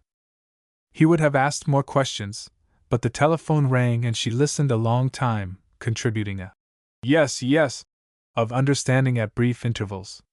This talk ended, she briskly demanded a number, and began to talk in her turn. Merton Gill saw that for the time he had passed from her life. She was calling an agency. She wanted people for a diplomatic reception in Washington. She must have a Bulgarian general, a Serbian diplomat, 2 French colonels, and a Belgian captain, all in uniform and all good types. She didn't want just anybody, but types that would stand out. Holden Studios on stage number 2. Before noon, if possible. All right then. Another bell rang, almost before she had hung up. Hello, Grace. Nothing today, dear. They're out on location, down toward Venice, getting some desert stuff. Yes, I'll let you know. Merton Gill had now to make way at the window for a youngish, weary-looking woman who had once been prettier, who led an elaborately dressed little girl of 5. She lifted the child to the window. Say good morning to the beautiful lady, Toots. Good morning, Countess. I'm sure you got something for Toots and me today because it's our birthday, both born on the same day. What do you think of that? Any little thing will help us out a lot, how about it? He went outside before the end of this colloquy, but presently saw the woman and her child emerge and walk on disconsolately toward the next studio. Thus began another period of waiting from which much of the glamour had gone. It was not so easy now to be excited by those glimpses of the street beyond the gate. A certain haze had vanished, leaving all too apparent the circumstance that others were working beyond the gate, while Merton Gill loitered outside, his talent, his training, ignored. His early air of careless confidence had changed to one not at all careless or confident. He was looking rather desperate and rather unbelieving. And it daily grew easier to count his savings. He made no mistakes now. His hoard no longer enjoyed the addition of $15 a week. Only subtractions were made. There came a morning when but one bill remained. It was a $10 bill, bearing at its center a steel-engraved portrait of Andrew Jackson. He studied it in consternation, though still permitting himself to notice that Jackson would have made a good motion picture type. The long, narrow, severe face, the stiff, uncompromising mane of gray hair. Probably they would have cast him for a feuding mountaineer, deadly with his rifle, or perhaps as an inventor whose device was stolen on his deathbed by his wicked Wall Street partner, thus leaving his motherless daughter at the mercy of society's wolves. But this was not the part that Jackson played in the gripping drama of Merton Gill. His face merely stared from the last money brought from Simsbury, Illinois, and the stare was not reassuring. It seemed to say that there was no other money in all the world. Decidedly things must take a turn. Merton Gill had a quite definite feeling that he had already struggled and sacrificed enough to give the public something better and finer. It was time the public realized this. Still he waited, not even again reaching the heart of things, for his friend beyond the window had suffered no relapse. He came to resent a certain inconsequence in the woman. She might have had those headaches oftener. He had been led to suppose that she would, and now she continued to be weary but entirely well. More waiting and the $10 bill went for a 5 and some silver. He was illogically not sorry to be rid of Andrew Jackson, who had looked so tragically skeptical. The $5 bill was much more cheerful. It bore the portrait of Benjamin Harrison, a smooth, cheerful face adorned with whiskers that radiated success. They were little short of smug with success. He would almost rather have had Benjamin Harrison on $5 than the grim-faced Jackson on 10. Still, facts were facts. You couldn't wait as long on $5 as you could on 10. Then on the afternoon of a day that promised to end as other days had ended, a wave of animation swept through the waiting room and the casting office. "Swell cabaret stuff," was the phrase that brought the applicants to a lively swarm about the little window.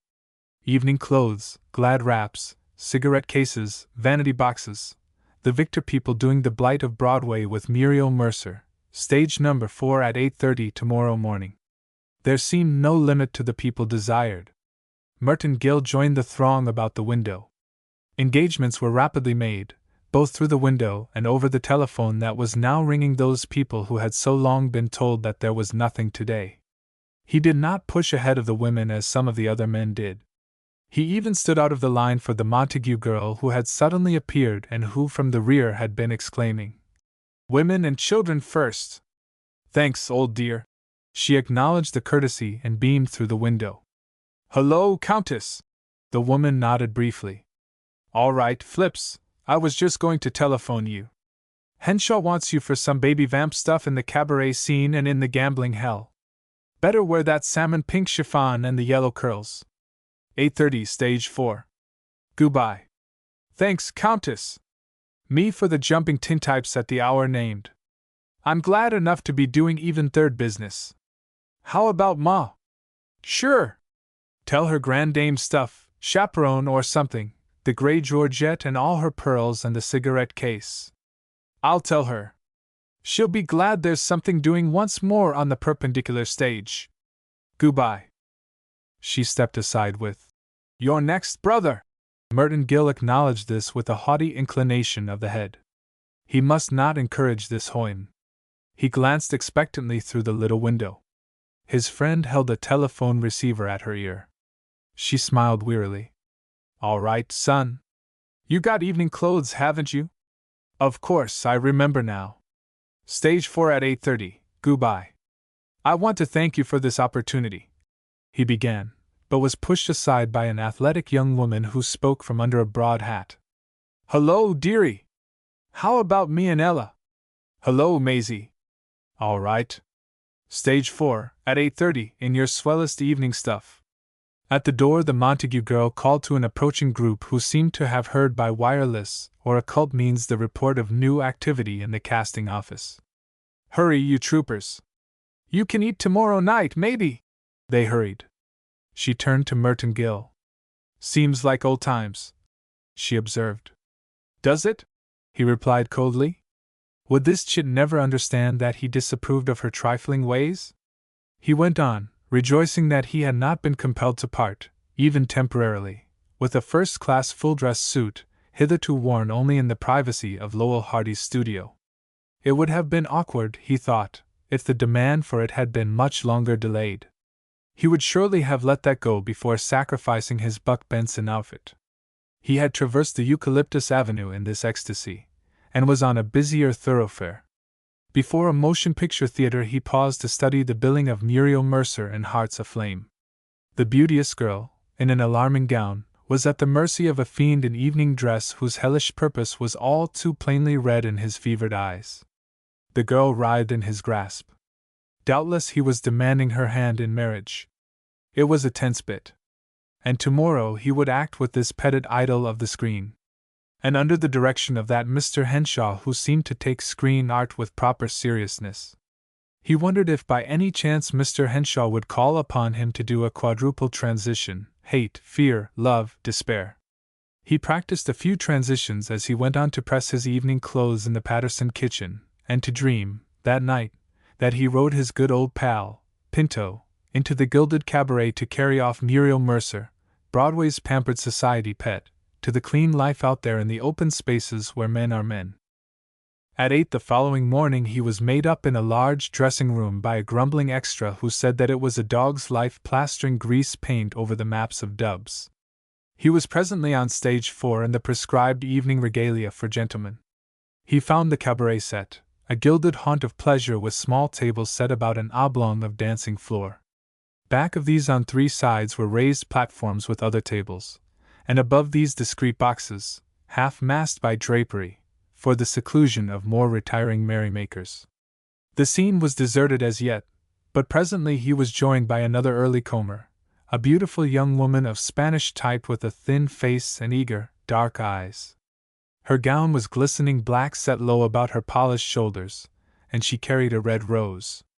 So exotic did she appear he was surprised when she addressed him in the purest English. "Say, listen here, old-timer. Let's pick a good table right on the edge before the mob scene starts. Let me see." She glanced up and down the rows of tables. "The cameras'll be back there, so we can set a little closer, but not too close, or we'll be moved over. How about this here? Let's try it." She sat, motioning him to the other chair. Even so early in his picture career did he detect that in facing this girl his back would be to the camera. He hitched his chair about. "That's right," said the girl. "I wasn't meaning to hog it. Say, we was just in time, wasn't we?" Ladies and gentlemen in evening dress were already entering. They looked inquiringly about and chose tables. Those next to the dancing space were quickly filled. Many of the ladies permitted costly wraps of fur or brocade to spill across the backs of their chairs. Many of the gentlemen lighted cigarettes from gleaming metal cases. There was a lively interchange of talk. "We better light up, too," said the dark girl. Merton Gill had neglected cigarettes and confessed this with some embarrassment. The girl presented an open case of gold attached to a chain pendant from her girdle. They both smoked. On their table were small plates, 2 wine glasses half filled with a pale liquid, and small coffee cups. Spirals of smoke ascended over a finished repast. Of course, if the part called for cigarettes, you must smoke whether you had quit or not. The places back of the prize first row were now filling up with the later comers. One of these, a masterful-looking man of middle age, he would surely be a wealthy clubman accustomed to command tables, regarded the filled row around the dancing space with frank irritation, and paused significantly at Merton's side. He seemed about to voice a demand, but the young actor glanced slowly up at him, achieving a superb transition, surprise, annoyance, and, as the invader turned quickly away, pitying contempt. "Attaboy," said his companion, who was, with the aid of a tiny gold-backed mirror suspended with the cigarette case, heightening the crimson of her full lips. 2 cameras were now in view, and men were sighting through them. Merton saw Henshaw, plump but worried-looking, scan the scene from the rear. He gave hurried direction to an assistant who came down the line of tables with a running glance at their occupants. He made changes. A couple here and a couple there would be moved from the first row, and other couples would come to take their places. Under the eyes of this assistant, the Spanish girl had become coquettish. With veiled glances, with flashing smiles from the red lips, with a small gloved hand upon Merton Gill's sleeve, she allured him. The assistant paused before them. The Spanish girl continued to allure. Merton Gill stared moodily at the half-empty wine glass, then exhaled smoke as he glanced up at his companion in profound ennui. If it was the blight of Broadway, probably they would want him to look bored. "You two stay where you are," said the assistant, and passed on. "Good work," said the girl. "I knew you was a type the minute I made you." Red-coated musicians entered an orchestra loft far down the set. The voice of Henshaw came through a megaphone. "Everybody that's near the floor foxtrot." In a moment the space was thronged with dancers. Another voice called, "Kick it!" and a glare of light came on. "You and me both," said the Spanish girl, rising. Merton Gill remained seated. "Can't," he said. Sprained ankle. How was he to tell her that there had been no chance to learn this dance back in Simsbury, Illinois, where such things were frowned upon by pulpit and press? The girl resumed her seat, at first with annoyance, then brightened. "All right at that," she said. "I bet we get more footage this way." She again became coquettish, luring with her wiles one who remained sunk in ennui. A whistle blew, a voice called, "Save it!" and the lights jarred off. Henshaw came trippingly down the line. "You people didn't dance. What's the matter?" Merton Gill glanced up, doing a double transition, from dignified surprise to smiling chagrin. "Sprained ankle," he said, and fell into the bored look that had served him with the assistant.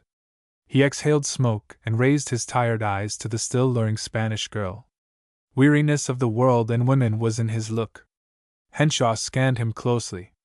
"All right, stay there, keep just that way, it's what I want."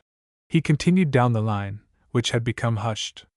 "Now, people, I want some flashes along here, between dances, see what I mean? You're talking, but you're bored with it all. The hollowness of this night life is getting you. Not all of you, most of you girls can keep on smiling, but the blight of Broadway shows on many. You're beginning to wonder if this is all life has to offer, see what I mean?" He continued down the line. From the table back of Merton Gill came a voice in speech to the retreating back of Henshaw. "All right, old top, but it'll take a good lens to catch any blight on this bunch. Most of them haven't worked a lick in 6 weeks, and they're tickled pink." He knew without turning that this was the Montague girl trying to be funny at the expense of Henshaw, who was safely beyond hearing. He thought she would be a disturbing element in the scene, but in this he was wrong, for he bent upon the wine glass a look more than ever fraught with jaded world weariness. The babble of Broadway was resumed as Henshaw went back to the cameras. Presently a camera was pushed forward. Merton Gill hardly dared look up, but he knew it was halted at no great distance from him. "Now here's rather a good little bit," Henshaw was saying. "You there, the girl in black, go on, tease him the way you were, and he's to give you that same look. Got that cigarette going? All ready? Lights! Camera!" Merton was achieving his first close-up. Under the hum of the lights he was thinking that he had been a fool not to learn dancing, no matter how the Reverend Otto Carmichael denounced it as a survival from the barbaric Congo. He was also thinking that the Montague girl ought to be kept away from people who were trying to do really creative things, and he was bitterly regretting that he had no silver cigarette case. The gloom of his young face was honest gloom. He was aware that his companion leaned vivaciously toward him with gay chatter and gestures. Very slowly he inhaled from a cigarette that was already distasteful, adding no little to the desired effect, and very slowly he exhaled as he raised to hers the bored eyes of a soul quite disillusioned. Here, indeed, was the blight of Broadway. "All right, first rate," called Henshaw. "Now get this bunch down here." The camera was pushed on. "Gee, that was luck," said the girl. Of course it'll be cut to a flash, but I'd bet we stand out at that. She was excited now, no longer needing to act. From the table back of Merton came the voice of the Montague girl. Yes, one must suffer for one's art. Here I got to be a baby vamp when I'd rather be simple little Madeline, beloved by all in the village. He restrained an impulse to look around at her. She was not serious, and should not be encouraged. Farther down the set Henshaw was beseeching a table of 6 revelers to give him a little hollow gaiety. You're simply forcing yourselves to have a good time, he was saying. Remember that. Your hearts aren't in it. You know this night life is a mockery. Still, you're playing the game. Now, 2 of you raise your glasses to drink. You at the end stand up and hold your glass aloft. The girl next to you there, stand up by him and raise your face to his, turn sideways more. That's it. Put your hand up to his shoulder. You're slightly lit, you know, and you're inviting him to kiss you over his glass. You others, you're drinking gay enough, but see if you can get over that it's only half-hearted. You at the other end there, you're staring at your wine glass, then you look slowly up at your partner but without any life. You're feeling the blight, see? A chap down the line here just did it perfectly. All ready, now! Lights! Camera! You blonde girl, stand up, face raised to him, hand up to his shoulder. You others, drinking, laughing. You at the end, look up slowly at the girl, look away, about there, bored, weary of it all, cut. All right. Not so bad. Now this next bunch, Paul. Merton Gill was beginning to load cigarettes. He wondered if Mr. Henshaw would mind if he didn't smoke so much, except, of course, in the close-ups. His throat was dry and rough, his voice husky. His companion had evidently played more smoking parts, and seemed not to mind it. Henshaw was now opposite them across the dancing floor, warning his people to be gay but not too gay. The glamour of this night life must be a little dulled. Now, Paul, get about 3 medium shots along here. There's a good table, get that bunch. And not quite so solemn, people, don't overdo it. You think you're having a good time, even if it does turn to ashes in your mouth. Now, ready, lights? Camera! I like Western stuff better, confided Merton to his companion. She considered this, though retaining her arch manner. Well, I don't know. I done a Carmencita part in a dance hall scene last month over to the Big Art, and right in the midst of the fight I get a glass of something all over my gown that practically ruined it. I guess I rather do this refined cabaret stuff, at least you ain't so liable to ruin a gown. Still and all, after you've been warming the extra bench for a month one can't be choosy. Say, there's the prink please comin' on the set. He looked around. There, indeed, was the beautiful Muriel Mercer, radiant in an evening frock of silver. At the moment she was putting a few last touches to her perfect face from a make-up box held by a maid. Standing with her was another young woman, not nearly so beautiful, and 3 men. Henshaw was instructing these. Presently he called through his megaphone. You people are excited by the entrance of the famous Vera Vanderpool and her friends. You stop drinking, break off your talk, stare at her, see what I mean, she makes a sensation. Music, lights, camera! Down the set, escorted by a deferential headwaiter, came Muriel Mercer on the arm of a middle-aged man who was elaborately garnished but whose thin dyed mustaches, partially bald head, and heavy eyes, proclaimed him to Merton Gill as one who meant the girl no good. They were followed by the girl who was not so beautiful, and the other 2 men. These were young chaps of pleasing exterior who made the progress laughingly. The 5 were seated at a table next the dancing space at the far end. They chatted gaily as the older man ordered importantly from the headwaiter. Muriel Mercer tapped one of the younger men with her plumed fan and they danced. 3 other selected couples danced at the same time, though taking care not to come between the star and the grinding camera. The older man leered at the star and nervously lighted a gold-tipped cigarette which he immediately discarded after one savage bite at it. It could be seen that Vera Vanderpool was the gayest of all that gay throng. Upon her as yet had come no blight of Broadway, though she shrank perceptibly when the partially bald one laid his hand on her slender wrist as she resumed her seat. Food and wine were brought. Vera Vanderpool drank, with a pretty flourish of her glass. Now the two cameras were moved forward for close-ups. The older man was caught leering at Vera. It would surely be seen that he was not one to trust. Vera was caught with the mad light of pleasure in her beautiful eyes. Henshaw was now speaking in low tones to the group, and presently Vera Vanderpool did a transition. The mad light of pleasure died from her eyes and the smile froze on her beautiful mouth. A look almost of terror came into her eyes, followed by a pathetic lift of the upper lip. She stared intently above the camera. She was beholding some evil thing far from that palace of revels. "Now they'll cut back to the tenement house stuff they shot last week," explained the Spanish girl. "Tenement house?" queried Merton. "But I thought the story would be that she falls in love with a man from the great windswept spaces out west, and goes out there to live a clean open life with him. That's the way I thought it would be, out there where she could forget the blight of Broadway. No, Mercer never does Western stuff. I got a little girl friend workin' with her, and she told me about this story. Mercer gets into this tenement house down on the east side, and she's a careless society butterfly. But all at once she sees what a lot of sorrow there is in this world when she sees these people in the tenement house, starving to death, and sick kids and everything, and this little friend of mine does an Italian girl with a baby, and this old man here, he's a rich swell and prominent in Wall Street and belongs to all the clubs. But he's the father of this girl's child, only Mercer don't know that yet.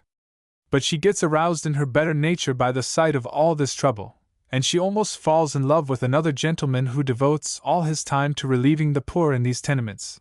It was him who took her there. But still she likes a good time as well as anybody, and she's sticking around Broadway and around this old guy who's pretty good company in spite of his faults. But just now she got a shock at remembering the horrible sights she has seen. She can't get it out of her mind. And pretty soon she'll see this other gentleman that she nearly fell in love with, the one who hangs around these tenements doing good. He'll be over at one of them tables, and she'll leave her party and go over to his table and say, "Take me from this heartless Broadway to your tenements where I can relieve their suffering." So she goes out and gets in a taxi with him, leaving the old guy with not a thing to do but pay the check. Of course he's mad, and he follows her down to the tenements where she's relieving the poor, just in a plain black dress, and she finds out he's the real father of this little friend of mine's child, and tells him to go back to Broadway while she has chosen the better part and must live her life with these real people. But he sends her a note that's supposed to be from a poor woman dying of something, to come and bring her some medicine, and she goes off alone to this dive in another street, and it's the old guy himself who has sent the note, and he has her there in the cellar in his power. But the other gentleman has found the note and has followed her, and breaks in the door and puts up a swell fight with the old guy and some toughs he has hired, and gets her off safe and sound, and so they're married and live the real life far away from the blight of Broadway. It's a swell story, all right, but Mercer can't act it. This little friend of mine can act all around her. She'd be a star if only she was better looking. You bet Mercer don't allow any lookers on the same set with her. Do you make that one at the table with her now? Just got looks enough to show Mercer off. Mercer's swell lookin', I'll give her that, but for actin', say, all they need in a piece for her is just some stuff to go in between her close-ups.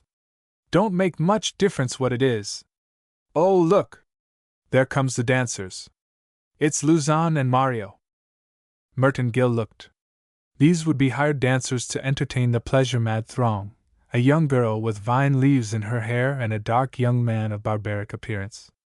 The girl was clad in a mere wisp of a girdle and shining breastplates, while the man was arrayed chiefly in a coating of dark stain. They swirled over the dance floor to the broken rhythm of the orchestra, now clinging, now apart, working to a climax in which the man poised with his partner perched upon one shoulder.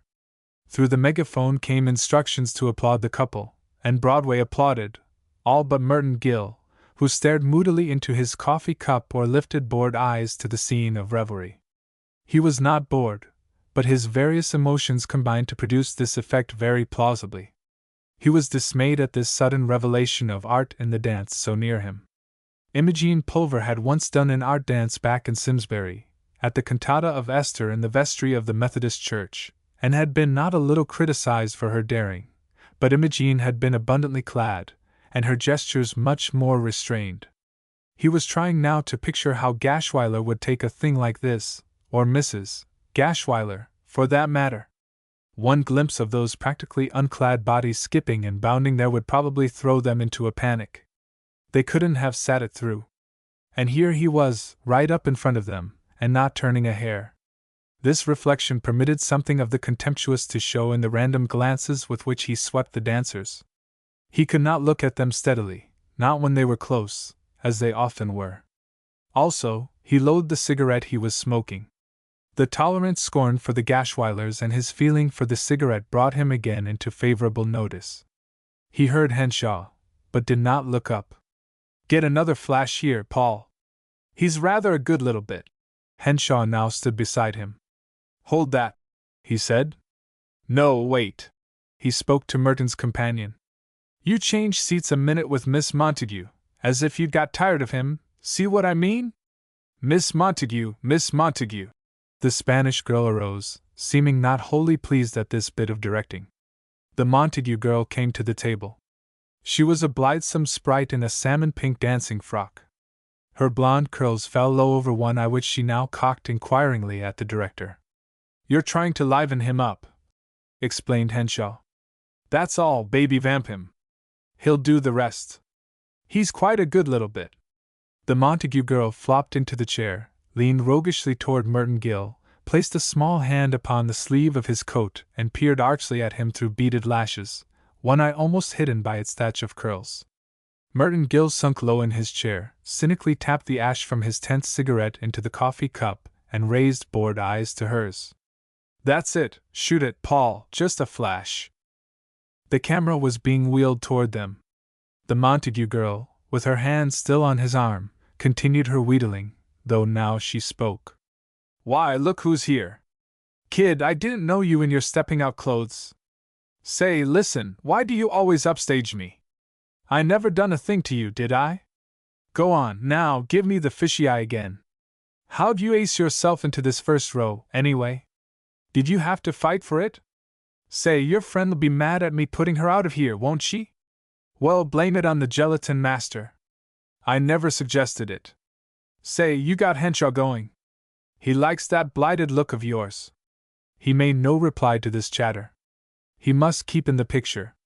He merely favored her with a glance of fatigued indifference. The camera was focused. "All ready, you people. Do like I said, now. Lights, camera!" Merton Gill drew upon his cigarette with the utmost disrelish, raised the cold eyes of a disillusioned man to the face of the leering Montague girl, turned aside from her with every sign of apathy, and wearily exhaled the smoke. There seemed to be but this one pleasure left to him. "Cut!" said Henshaw, and somewhere lights jarred off. "Just stick there a bit, Miss Montague. We'll have a couple more shots when the dancing begins." Merton resented this change. He preferred the other girl.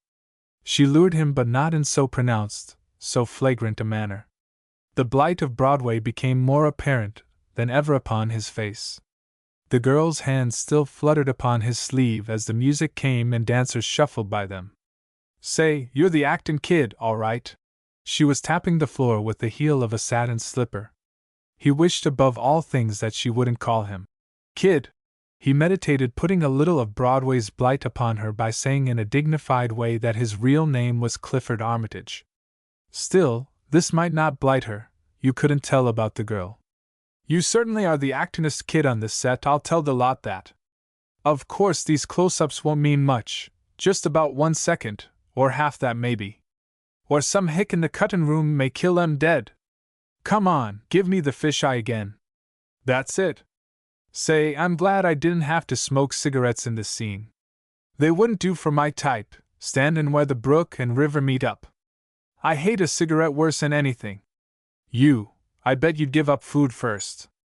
I hate 'em too," he muttered grudgingly, glad to be able to say this, even though only to one whose attentions he meant to discourage.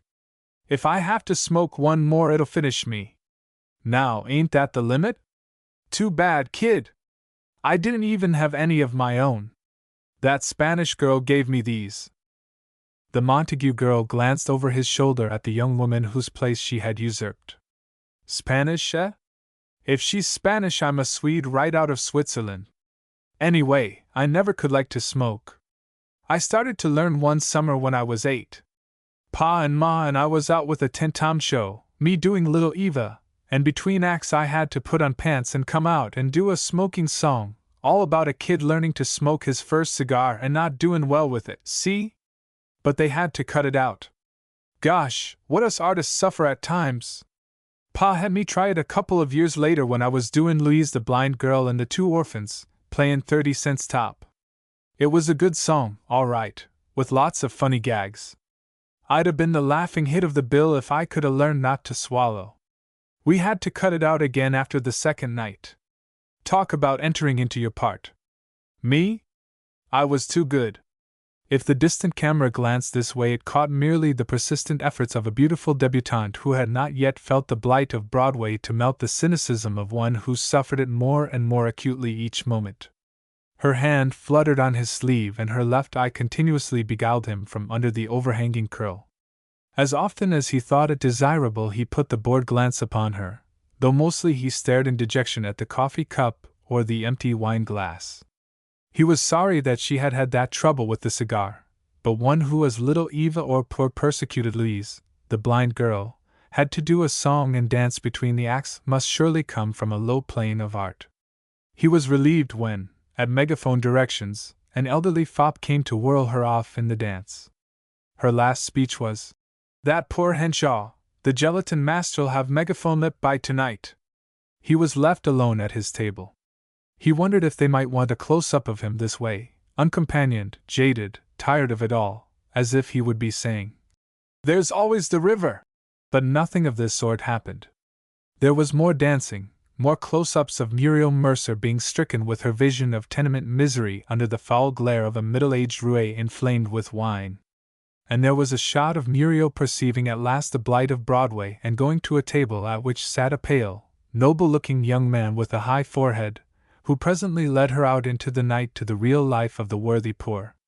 Later the deserted admirer became again a roué inflamed with wine and submitted to a close-up that would depict his baffled rage. He clenched his hands in this and seemed to convey, with a snarling lift of his lip, that the girl would yet be his. Merton Gill had ceased to smoke. He had sounded on Broadway even the shallow pleasure of cigarettes. He was thoroughly blighted. At last a megaphone announcement from the assistant director dismissing the extras, keeping the star, the lead, and a few small part people, to clean up medium shots, dramatics, and other work requiring no crowd. All you extra people here tomorrow morning, 8:30, same clothes and makeup. There was a quick breaking up of the revelry. The Broadway pleasure seekers threw off the blight and stormed the assistant director for slips of paper which he was now issuing. Merton Gill received one labeled "Talent Check." There was fine print upon it which he took no pains to read, beyond gathering its general effect that the Victor Film Art Company had the full right to use any photographs of him that its agents might that day have obtained. What engrossed him to the exclusion of this legal formality was the item that he would now be paid $7.50 for his day's work, and once he had been forced to toil half a week for this sum. Emerging from the stage into the sunlight, he encountered the Montague girl, who hailed him as he would have turned to avoid her. "Say, Trooper, I thought I'd tell you in case you didn't know, we don't take our slips to that dame in that outside cafeteria anymore. She always pinches off a quarter or maybe 4 bits. They got it fixed now so the cash is always on tap in the office. I just thought I'd tell you." "Thanks," he said, still with the jaded air of the disillusioned. He had only the vaguest notion of her meaning, but her intention had been kindly. "Thank you very much." "Oh, don't mention it. I just thought I'd tell you." She glanced after him shrewdly. Nearing the office, he observed a long line of Broadway revelers waiting to cash their slips. Its head was lost inside the building and it trailed far outside. No longer was any blight to be perceived. The slips were ready in hand. Instead of joining the line, Merton decided upon luncheon. It was 2 o'clock, and though waiters with trays had been abundant in the gilded cabaret, the best screen art had not seemed to demand a serving of actual food. Further, he would eat in the cafeteria in evening dress, his makeup still on, like a real actor. The other time he had felt conspicuous because nothing had identified him with the ordinary clientele of the place. The room was not crowded now. Only a table here and there held latecomers, and the choice of foods when he reached the serving counter at the back was limited. He permitted himself to complain of this in a practiced manner, but made a selection and bore his tray to the center of the room. He had chosen a table and was about to sit, when he detected Henshaw farther down the room, and promptly took the one next him. It was probable that Henshaw would recall him and praise the work he had done. But the director merely rolled unseeing eyes over him as he seated himself, and continued his speech to the man Merton had before seen him with, the grizzled dark man with the stubby gray mustache whom he called Governor. Merton wondered if he could be the governor of California, but decided not. Perhaps an ex-governor. "She's working out well," he was saying. "I consider it one of the best continuities Belmore has done. Not a line of smut in it, but to make up for that we'll have over 30 changes of costume." Merton Gill coughed violently, then stared moodily at his plate of baked beans. He hoped that this, at least, would recall him to Henshaw, who might fix an eye on him to say, "And by the way, here is a young actor that was of great help to me this morning." But neither man even glanced up. Seemingly this young actor could choke to death without exciting their notice. He stared less moodily at the baked beans. Henshaw would notice him sometime, and you couldn't do everything at once. The men had finished their luncheon and were smoking. The animated Henshaw continued his talk. "And about that other thing we were discussing, Governor, I want to go into that with you. I tell you, if we can do Robinson Crusoe, and do it right, a regular 5,000-foot program feature, the thing ought to gross $1 million. A good, clean, censor-proof picture, great kid show, run forever. Shipwreck stuff, loading the raft, island stuff, hut stuff, goats, finding the footprint, cannibals, the man Friday. Can't you see it?" The governor seemed to see it. "Fine, that's so." He stared above the director's head for the space of 2 inhalations from his cigarette, imbuing Merton Gill with gratitude that he need not smoke again that day. "But say, look here, how about your love interest?" Henshaw waved this aside with his own cigarette, and began to make marks on the back of an envelope. "Easy enough, Belmore can fix that up. We talked over 1 or 2 ways. How about having Friday's sister brought over with him to this island? The cannibals are going to eat her, too. Then the cannibals run to their canoes when they hear the gun, just the same as in the book. And Crusoe rescues the 2. And when he cuts the girl's bonds, he finds she can't be Friday's real sister, because she's white. See what I mean? Well, we work it out later that she's the daughter of an English earl that was wrecked near the cannibal island, and they rescued her, and Friday's mother brought her up as her own child. She's saved the papers that came ashore, and she has the earl's coat of arms tattooed on her shoulder blade, and finally, after Crusoe has fallen in love with her, and she's remembered a good deal of her past, along comes the old earl, her father, in a ship and rescues them all. How about that?" Henshaw, brightly expectant, awaited the verdict of his chief. "Well, I don't know." The other considered. "Where's your conflict after the girl is saved from the savages? And Crusoe in the book wears a long beard. How about that? He won't look like anything, sort of hairy, and that's all." Henshaw from the envelope on which he drew squares and oblongs appeared to gain fresh inspiration. He looked up with new light in his eyes. "I got it, got the whole thing. Modernize it. This chap is a rich young New Yorker, cruising on his yacht, and he's wrecked on this island and gets a lot of stuff ashore, and his valet is saved, too. Say there's some good comedy, see what I mean? Valet is one of these stiff English lads, never been wrecked on an island before and complains all the time about the lack of conveniences. I can see a lot of good gags for him, having to milk the goats, and getting scared of the other animals, and no place to press his master's clothes, things like that, you know. Well, the young fellow explores the island and finds another party that's been wrecked on the other side, and it's the girl and the man that got her father into his power and got all of his estate and is going to make beggars of them if the girl won't marry him, and she comes on the young fellow under some palms and they fall in love and fix it up to double-cross the villain. Belmore can work it out from there. How about that? And say, we can use a lot of trims from that South Sea piece we did last year, all that yacht and island stuff, See what I mean? The other considered profoundly. Yes, you got a story there, but it won't be Robinson Crusoe, don't you see? Again Henshaw glanced up from his envelope with the light of inspiration. Well, how about this? Call it Robinson Crusoe, Jr. There you are. We get the value of the name and do the story the way we want it, the young fellow being shaved every day by the valet, and he can invite the other party over to dine with him and receive them in evening dress and everything. Can't you see it? If that story wouldn't grow big, then I don't know a story. And all easy stuff. We can use the trims for the long shots, and use that inlet, toward the other end of Catalina for the hut and the beach. Surefire stuff, Governor, and Robinson Crusoe, Jr. is a cinch title. Well, give Belmore as much dope as you've got, and see what he can work out. They arose and stood by the counter to pay their checks. If you want to see the rushes of that stuff we shot this morning, be over to the projection room at 5, said Henshaw as they went out. Neither had observed the rising young screen actor, Clifford Armitage, though he had coughed violently again as they left. He had coughed most plausibly, moreover, because of the cigarettes. At the cashier's window, no longer obstructed, he received his money, another $5 bill adorned with the cheerfully prosperous face of Benjamin Harrison, and half that amount in silver coin. Then, although loath to do this, he went to the dressing room and removed his makeup. That grease paint had given him a world of confidence. At the casting office he stopped to tell his friend of the day's camera triumph, how the director had seemed to single him out from 100 or so revelers to portray facially the deadly effect of Broadway's night life. Good work, she applauded. Before long you'll be having jobs oftener. And don't forget, you're called again tomorrow morning for the gambling house scene. She was a funny woman, always afraid he would forget something he could not possibly forget. Once more in the Patterson kitchen he pressed his suit, and dreamt of new eminences in his chosen art.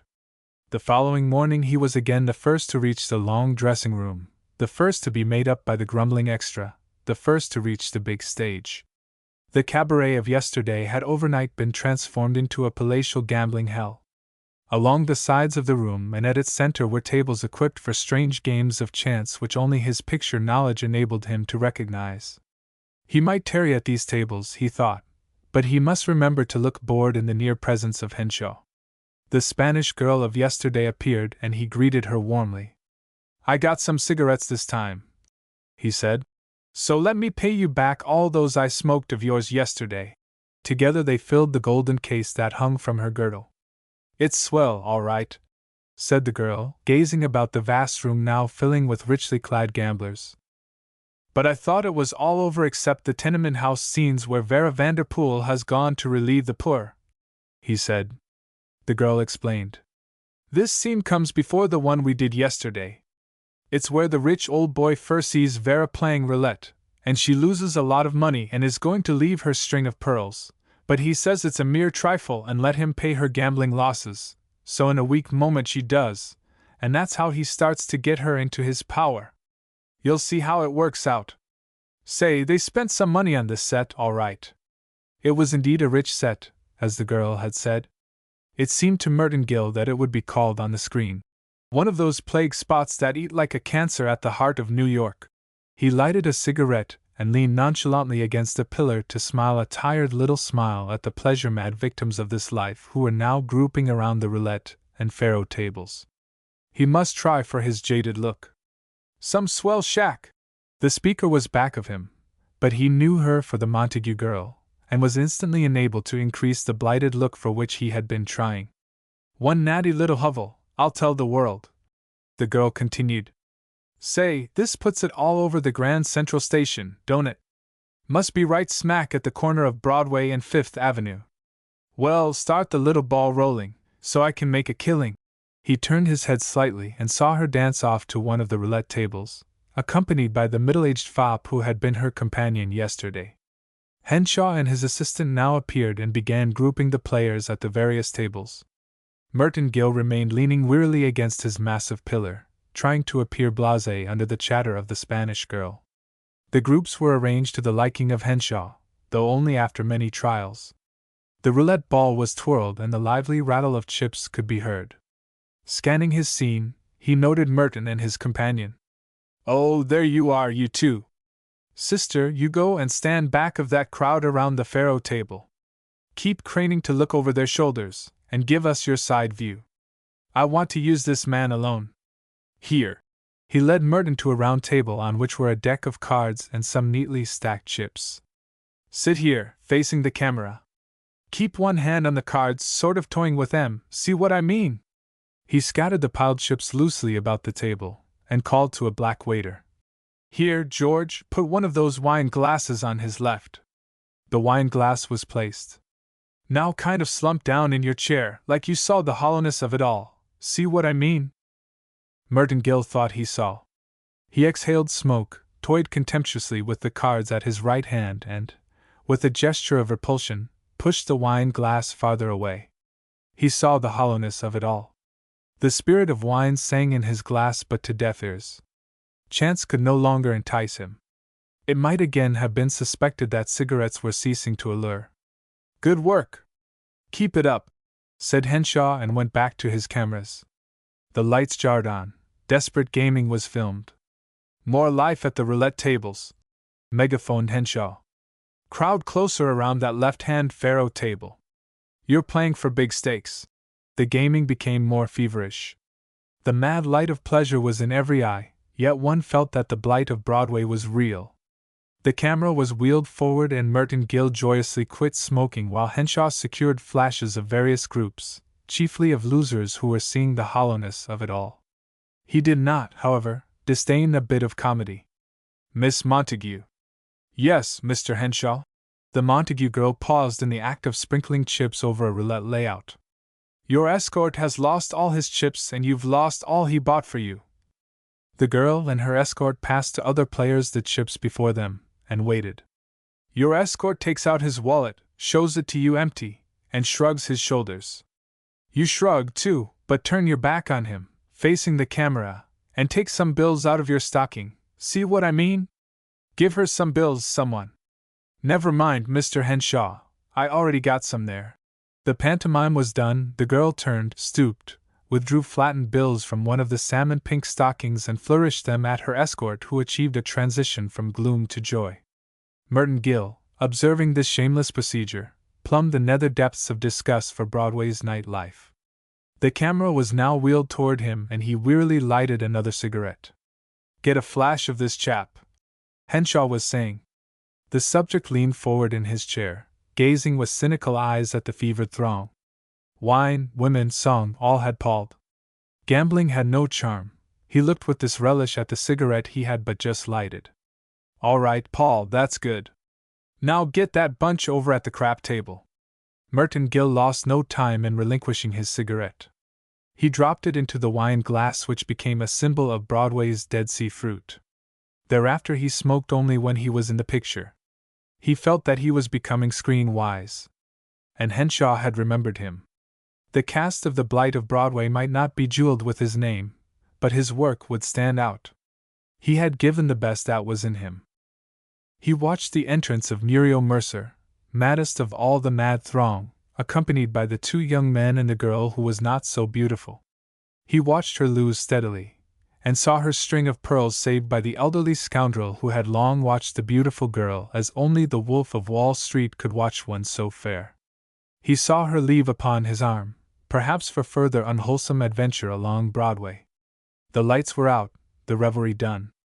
Merton Gill beyond a doubt preferred Western stuff, some heart-gripping tale of the open spaces, or perhaps of the frozen North, where he could be the hard-riding, straight-shooting, two-fisted wonderman, and not have to smoke so many cigarettes, only one now and then, which he would roll himself and toss away after a few puffs. Still, he had shone above the mob of extra people, he thought. Henshaw had noticed him. He was coming on. The Montague girl hailed him as he left the set. "Hello, old trooper. I caught you actin' again today, right out before the white folks. Well, so far so good. But say, I'm glad all that roulette and stuff was for the up-and-down stage and not on the level. I'd certainly have lost everything but my makeup. So long, kid!" She danced off to join a group of other women who were leaving. He felt a kindly pity for the child. There could be little future in this difficult art for one who took it so lightly, who talked so frankly to strangers without being introduced. At luncheon in the cafeteria he waited a long time in the hope of encountering Henshaw, who would perhaps command his further services in the cause of creative screen art. He meant to be animated at this meeting, to show the director that he could be something more than an actor who had probed the shams of Broadway. But he lingered in vain. He thought Henshaw would perhaps be doing without food in order to work on the scenario for Robinson Crusoe, Jr. He again stopped to thank his friend, the casting director, for securing him his first chance. She accepted his thanks smilingly, and asked him to drop around often. "Mind you don't forget our number," she said.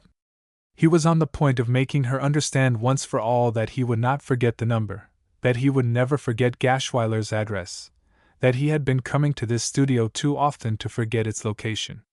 But someone engaged her at the window, so he was obliged to go on without enlightening the woman. She seemed to be curiously dense. Chapter 7. Nothing today, dear! The savings had been opportunely replenished. In 2 days he had accumulated a sum for which, back in Simsbury, he would have had to toil a week. Yet there was to be said in favor of the Simsbury position that it steadily endured. Each week brought its $15, pittance though it might be, while the art of the silver screen was capricious in its rewards, not to say jumpy.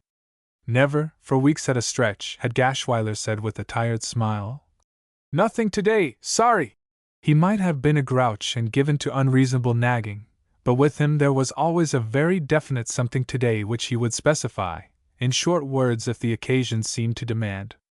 There was not only a definite something every day but a definite if not considerable sum of money to be paid over every Saturday night, and in the meantime 3 very definite, and quite satisfying meals to be freely partaken of at stated hours each day.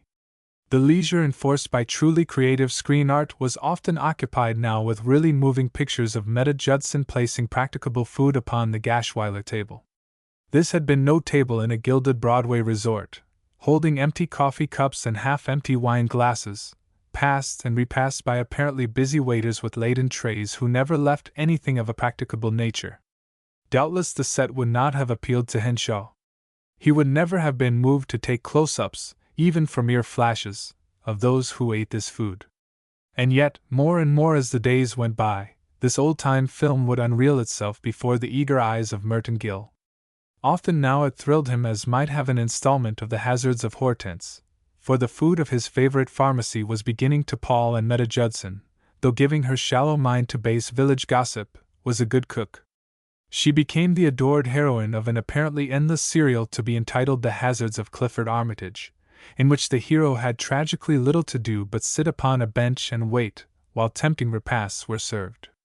Sometimes on the little bench around the eucalyptus tree he would run an entire 5,000-foot program feature, beginning with the Sunday midday dinner of roast chicken, and abounding in tense dramatic moments such as corned beef and cabbage on Tuesday night, and corned beef hash on Wednesday morning.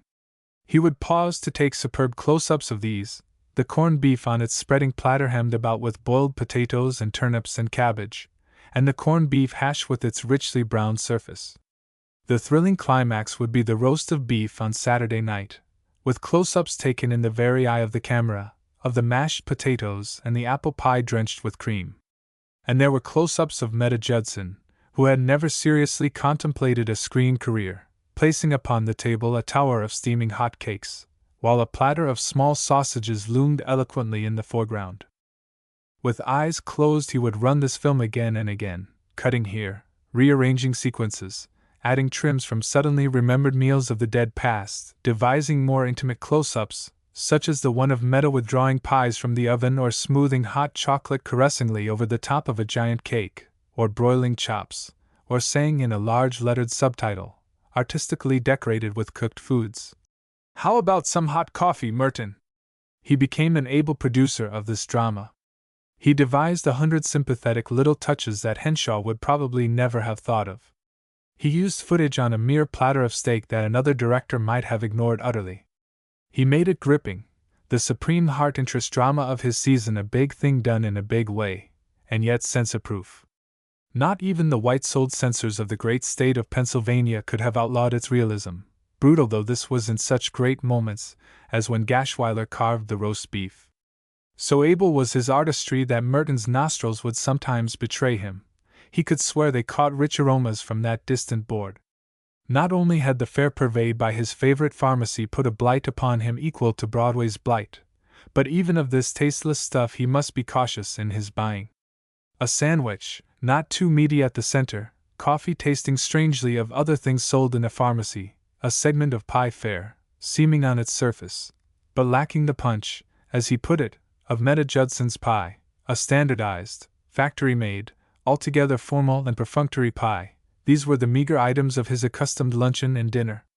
He had abandoned breakfast, partly because it cost money and partly because a gentleman in eastern Ohio had recently celebrated his 103rd birthday by reason, so he confided to the press, of having always breakfasted upon a glass of clear cold water.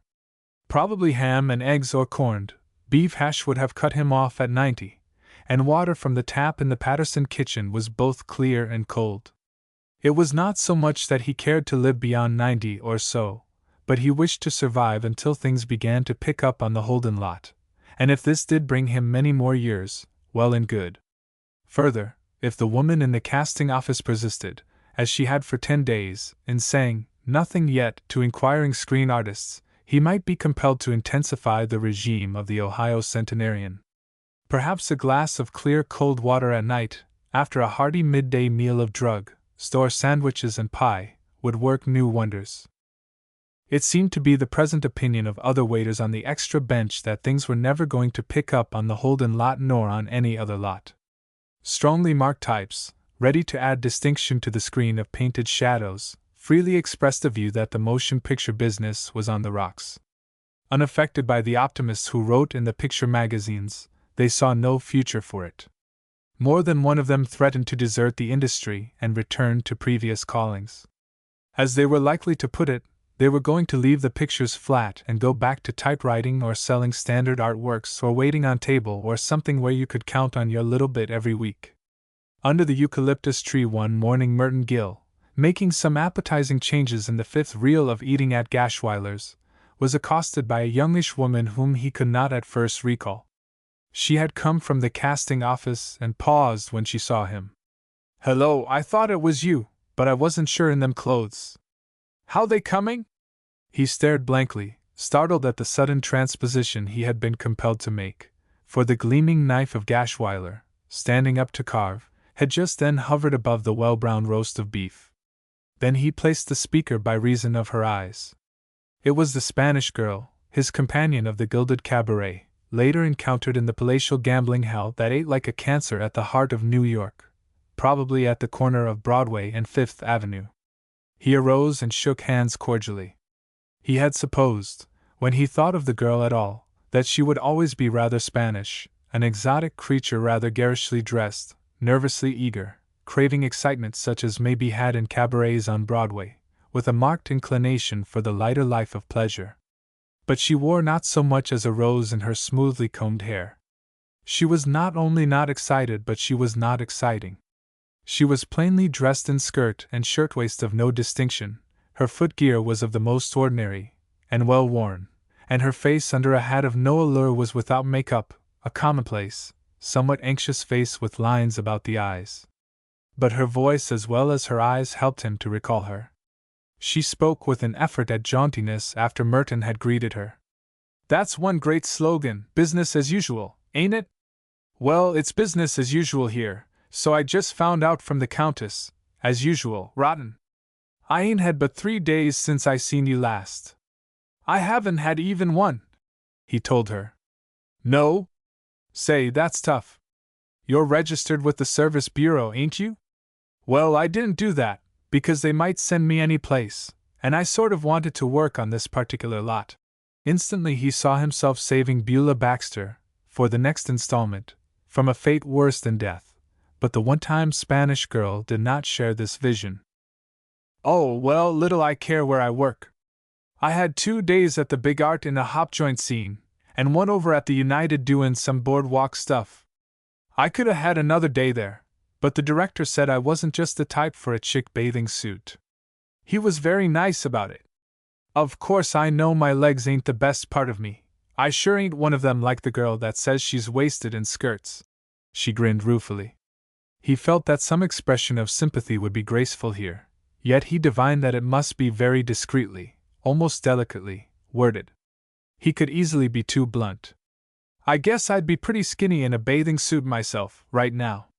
I know they won't be giving me any such part pretty soon if I have to cut down on the meals the way I've been doing. Oh, of course I don't mean I'm actually skinny. He felt he had been blunt, after all. Not to say skinny, she went on. But well, you know, more like home folks, I guess. Anyway, I got no future as a bathing beauty, none whatever. And this walking around to the different lots ain't helping me any either. Of course it ain't as if I couldn't go back to the insurance office. Mr. Gropp, he's office manager, he was very nice about it. He says, I wish you all the luck in the world, girlie, and remember your job as fill-in clerk will always be here for you. Wasn't that gentlemanly of him? Still, I'd rather act than stand on my feet all day filing letters. I won't go back till I have to. Me either, said Merton Gill, struggling against the obsession of Saturday night dinner at Gashweiler's.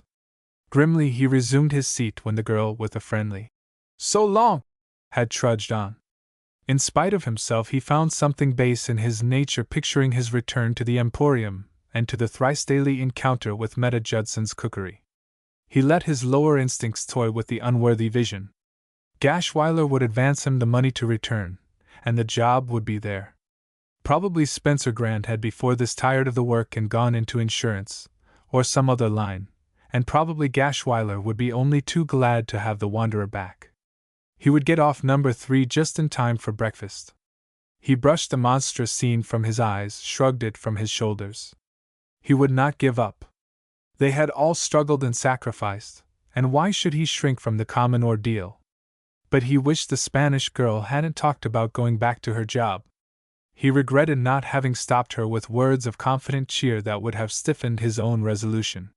He could see her far down the street, on her way to the next lot, her narrow shoulders switching from light to shadow as she trudged under the line of eucalyptus trees. He hoped she wouldn't give up. No one should ever give up, least of all Merton Gill. The days wore wearily on. He began to feel on his own face the tired little smile of the woman in the casting office, as she would look up to shake her head, often from the telephone over which she was saying, "Nothing today, dear." Sorry! She didn't exactly feel that the motion picture business had gone on the rocks, but she knew it wasn't picking up as it should. And ever and again she would have Merton Gill assure her that he hadn't forgotten the home address, the town where lived Gighampton or Gumwash or whoever it was that held the good old job open for him. He had divined that it was a jest of some sort when she warned him not to forget the address, and he would patiently smile at this. But he always put her right about the name of Gashweiler. Of course it was a name anyone might forget, though the woman always seemed to make the most earnest effort to remember it. Each day, after his brief chat with her in which he learned that there would be nothing today, he would sit on the waiting-room bench or out under the eucalyptus tree and consecrate himself anew to the art of the perpendicular screen. And each day, as the little hoard was diminished by even those slender repasts at the drug-store, he ran his film of the Gashweiler dining-room in action. From time to time he would see the Montague girl, alone or with her mother, entering the casting office or perhaps issuing from the guarded gate. He avoided her when possible. She persisted in behaving as if they had been properly introduced and had known each other a long time. She was too familiar, and her levity jarred upon his more serious mood. So far as he could see, the girl had no screen future, though doubtless she was her own worst enemy. If someone had only taught her to be serious, her career might have been worthwhile. She had seemed not wholly negligible in the salmon-pink dancing frock, though of course the blonde curls had not been true. Then the days passed until eating merely at a drugstore lunch counter became not the only matter of concern. There was the item of room rent. Mrs. Patterson, the Los Angeles society woman, had, upon the occasion of their first interview, made it all too clear that the money, trifling though it must seem for a well-furnished room with the privilege of electric iron in the kitchen, must be paid each week in advance. Strictly in advance. Her eye had held a cold light as she dwelt upon this. There had been times lately when, upon his tree bench, he would try to dramatize Mrs.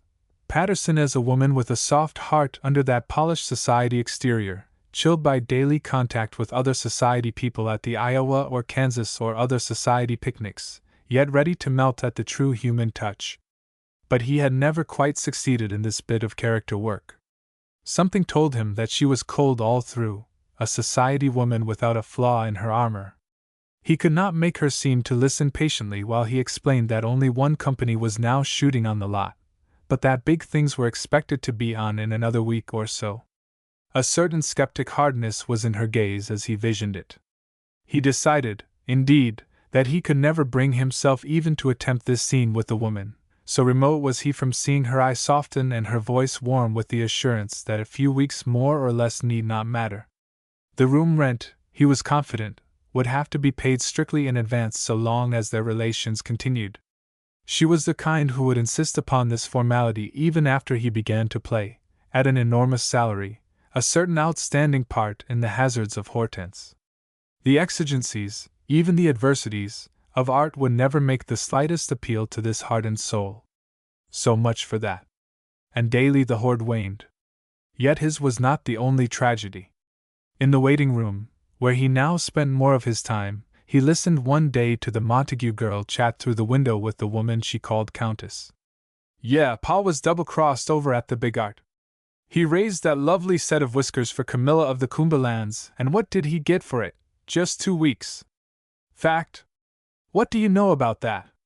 Hugo has him killed off in the second spool with a squirrel rifle from ambush, and Pa thinking he would draw pay for at least another 3 weeks.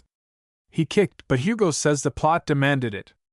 I bet, at that, he was just trying to cut down his salary list. I bet that continuity this minute shows Pa drinking his corn out of a jug and playing a fiddle for the dance right down to the last scene. Don't artists get the razz, though? And that Hugo, he'd spend a week in the hot place to save a thin dime. Let me tell you, Countess, don't you ever get your lemon in his squeezer. There were audible murmurs of sympathy from the Countess.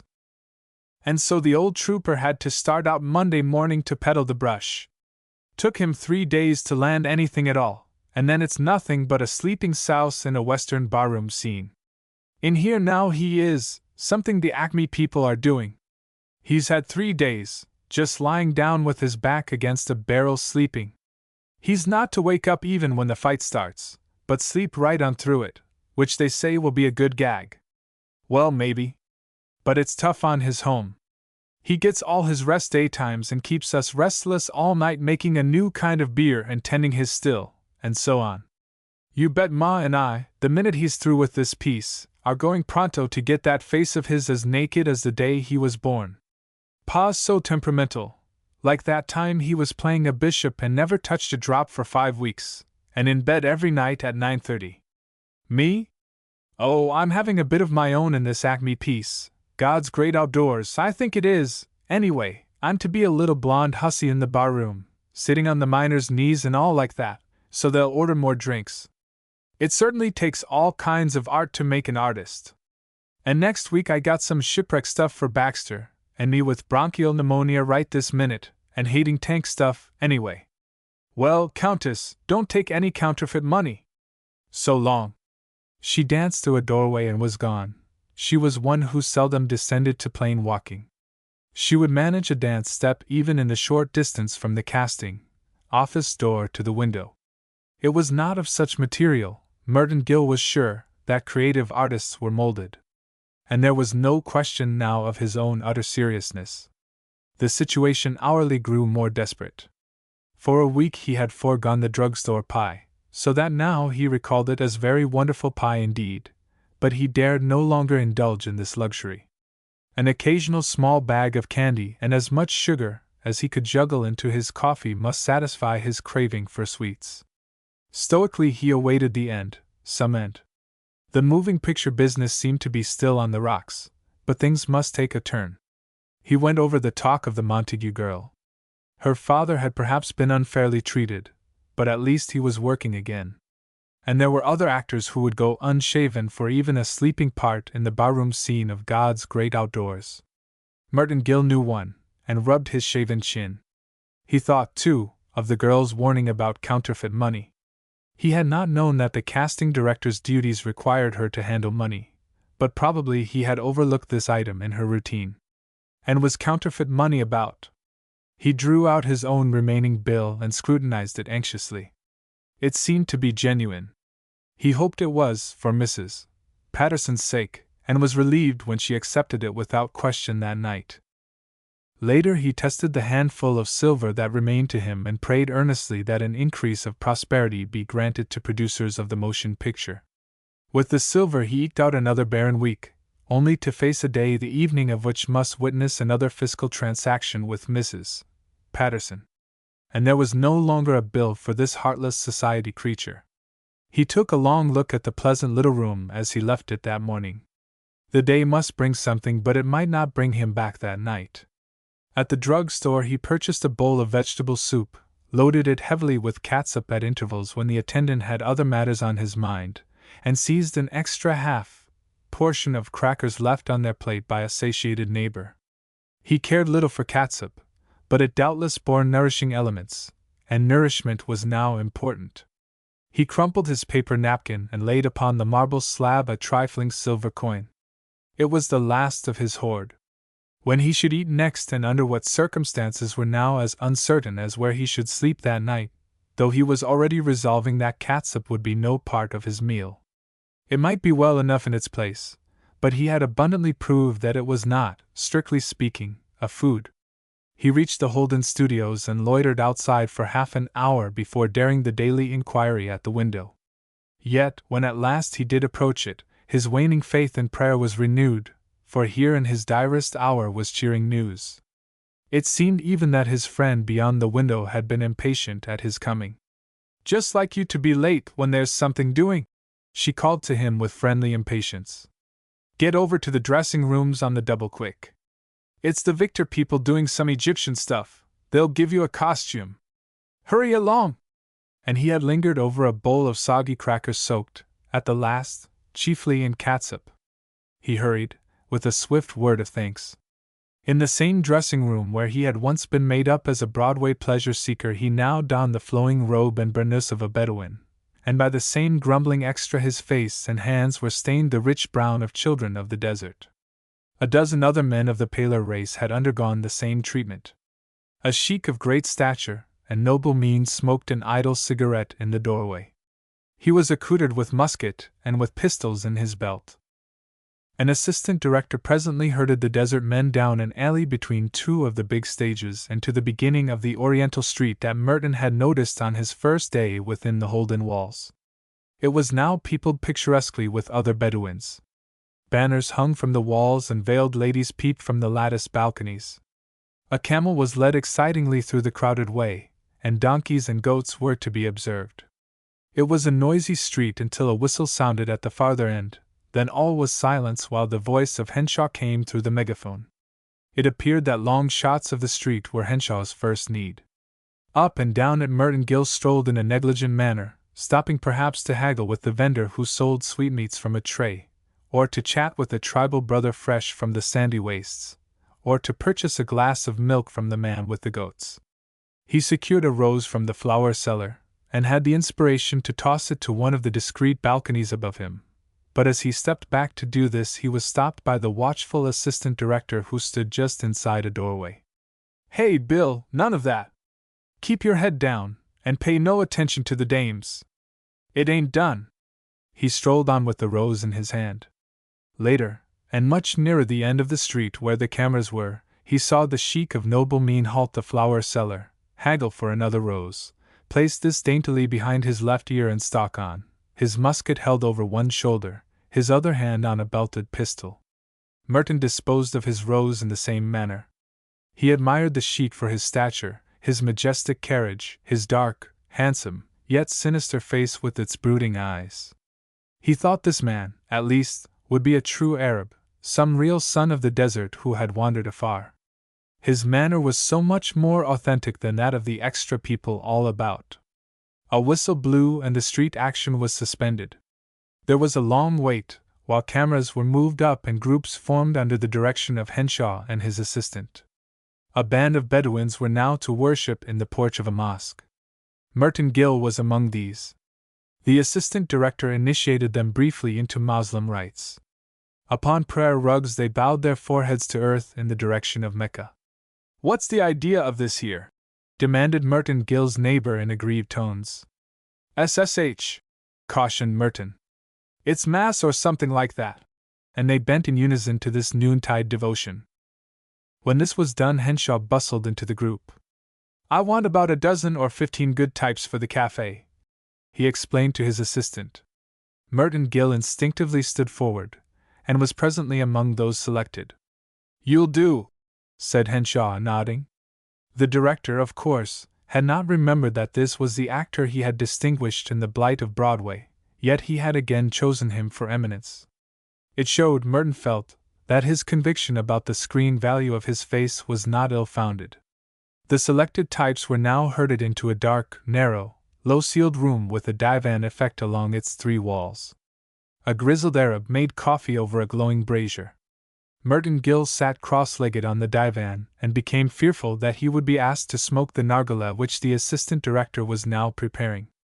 To one who balked at mere cigarettes, it was an evil-appearing device. His neighbor, who had been puzzled at prayer time, now hitched up his flowing robe to withdraw a paper of cigarettes from the pocket of a quite occidental garment. "Go on, smoke cigarettes," said the assistant director. "Have one?" said Merton's neighbor, and he took one. It seemed you couldn't get away from cigarettes on the screen. East and West were here one. He lighted it, though smoking warily. The noble sheik, of undoubtedly Asiatic origin, came to the doorway overlooking the assistant director's work on the nargileh. A laden camel halted near him, sneered in an evil manner at the bystanders, and then, lifting an incredible length of upper lip, set his yellow teeth in the nearest shoulder. It was the shoulder of the noble sheik, who instantly rent the air with a plaintive cry. "For the love of Mike, keep that man-eater off and me, can't you?" His accent had not been that of the Arabian wasteland. Merton Gill was disappointed. So the fellow was only an actor, after all. If he had felt sympathy at all, it would now have been for the camel. The beast was jerked back with profane words, and the sheik, rubbing his bitten shoulder, entered the cafe, sitting cross-legged at the end of the divan nearest the door. "All right, Bob." The assistant director handed him the tube of the water pipe, and the sheik smoked with every sign of enjoyment.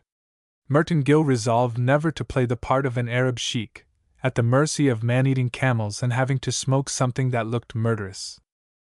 Under Henshaw's direction, the grizzled proprietor now served tiny cups of coffee to the sheik and his lesser patrons. 2 of these played dominoes, and 1 or 2 reclined as in sleep. Cameras were brought up. The interior being to his satisfaction, Henshaw rehearsed the entrance of a little band of European tourists. A beautiful girl in sports garb, a beautiful young man in khaki and puttees, a fine old British father with grey side whiskers shaded by a sun hat with a flowing veil twined about it. These people sat and were served coffee, staring in a tourist manner at their novel surroundings. The Bedouins, under stern command, ignored them, conversing among themselves over their coffee, all but the sheik. The sheik had been instantly struck by the fair young English girl. His sinister eyes hung constantly upon her, shifting only when she regarded him, furtively returning when she ceased. When they left the cafe, the sheik arose and placed himself partly in the girl's way. She paused while his dark eyes caught and held hers. A long moment went before she seemed able to free herself from the hypnotic tension he put upon her. Then he bowed low, and the girl with a nervous laugh passed him.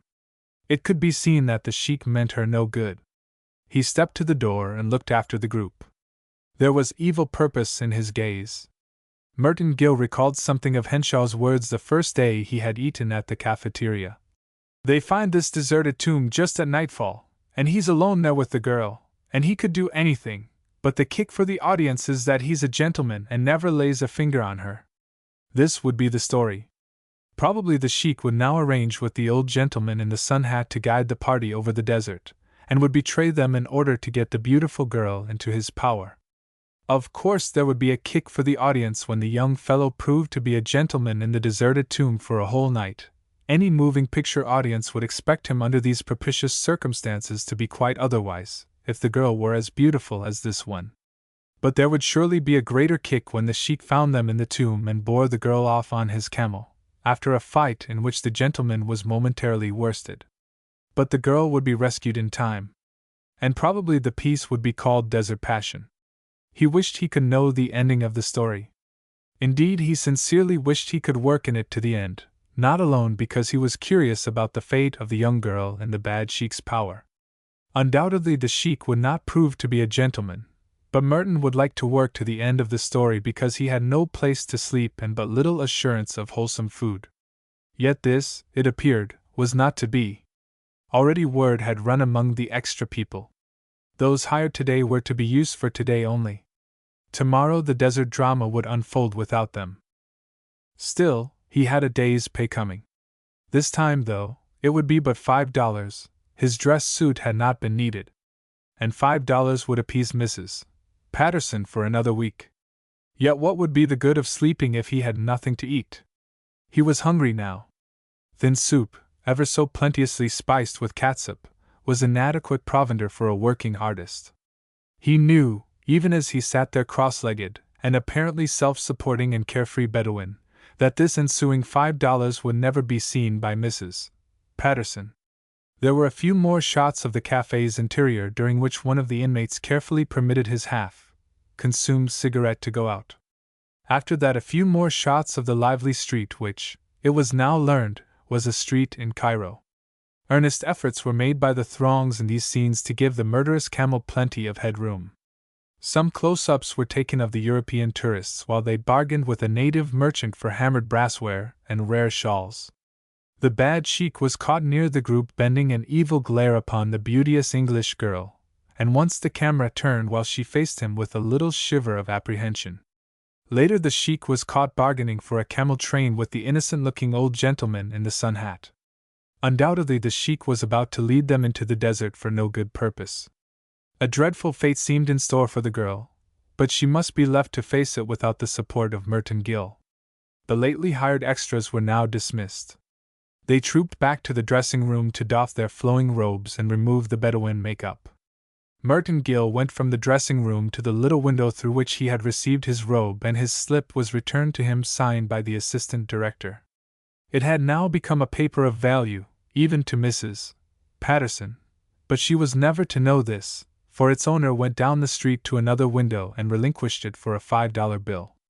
The bill was adorned with a portrait of Benjamin Harrison smugly radiating prosperity from every hair in his beard. He was clearly one who had never gone hungry nor betrayed the confidence of a society woman counting upon her room rent strictly in advance. The portrait of this successful man was borne swiftly to the cafeteria where its present owner lavishly heaped a tray with excellent food and hastened with it to a table. He ate with but slight regard for his surroundings. Beulah Baxter herself might have occupied a neighboring table without coming to his notice at once. He was very hungry. The catsup-laden soup had proved to be little more than an appetizer. In his first ardor he forgot his plight. It was not until later in the meal that the accusing face of Mrs. Patterson came between him and the last of his stew, which he secured with blotters of bread. Even then he ignored the woman. He had other things to think of. He had to think of where he should sleep that night. But for once he had eaten enough. His optimism was again enthroned. Sleeping, after all, was not like eating. There were more ways to manage it. The law of sleep would in time enforce itself, while eating did nothing of the sort. You might sleep for nothing, but someone had to be paid if you ate. He cheerfully paid 80 cents for his repast. The catsup as an appetizer had been ruinous. It was late in the afternoon when he left the cafeteria and the cheerful activities of the lot were drawing to a close. Extra people from the various stages were hurrying to the big dressing room, whence they would presently stream, slips in hand, toward the cashier's window. Belated principals came in from their work to resume their choice street garments and be driven off in choice motor cars. Merton Gill in deep thought traversed the street between the big stages and the dressing rooms.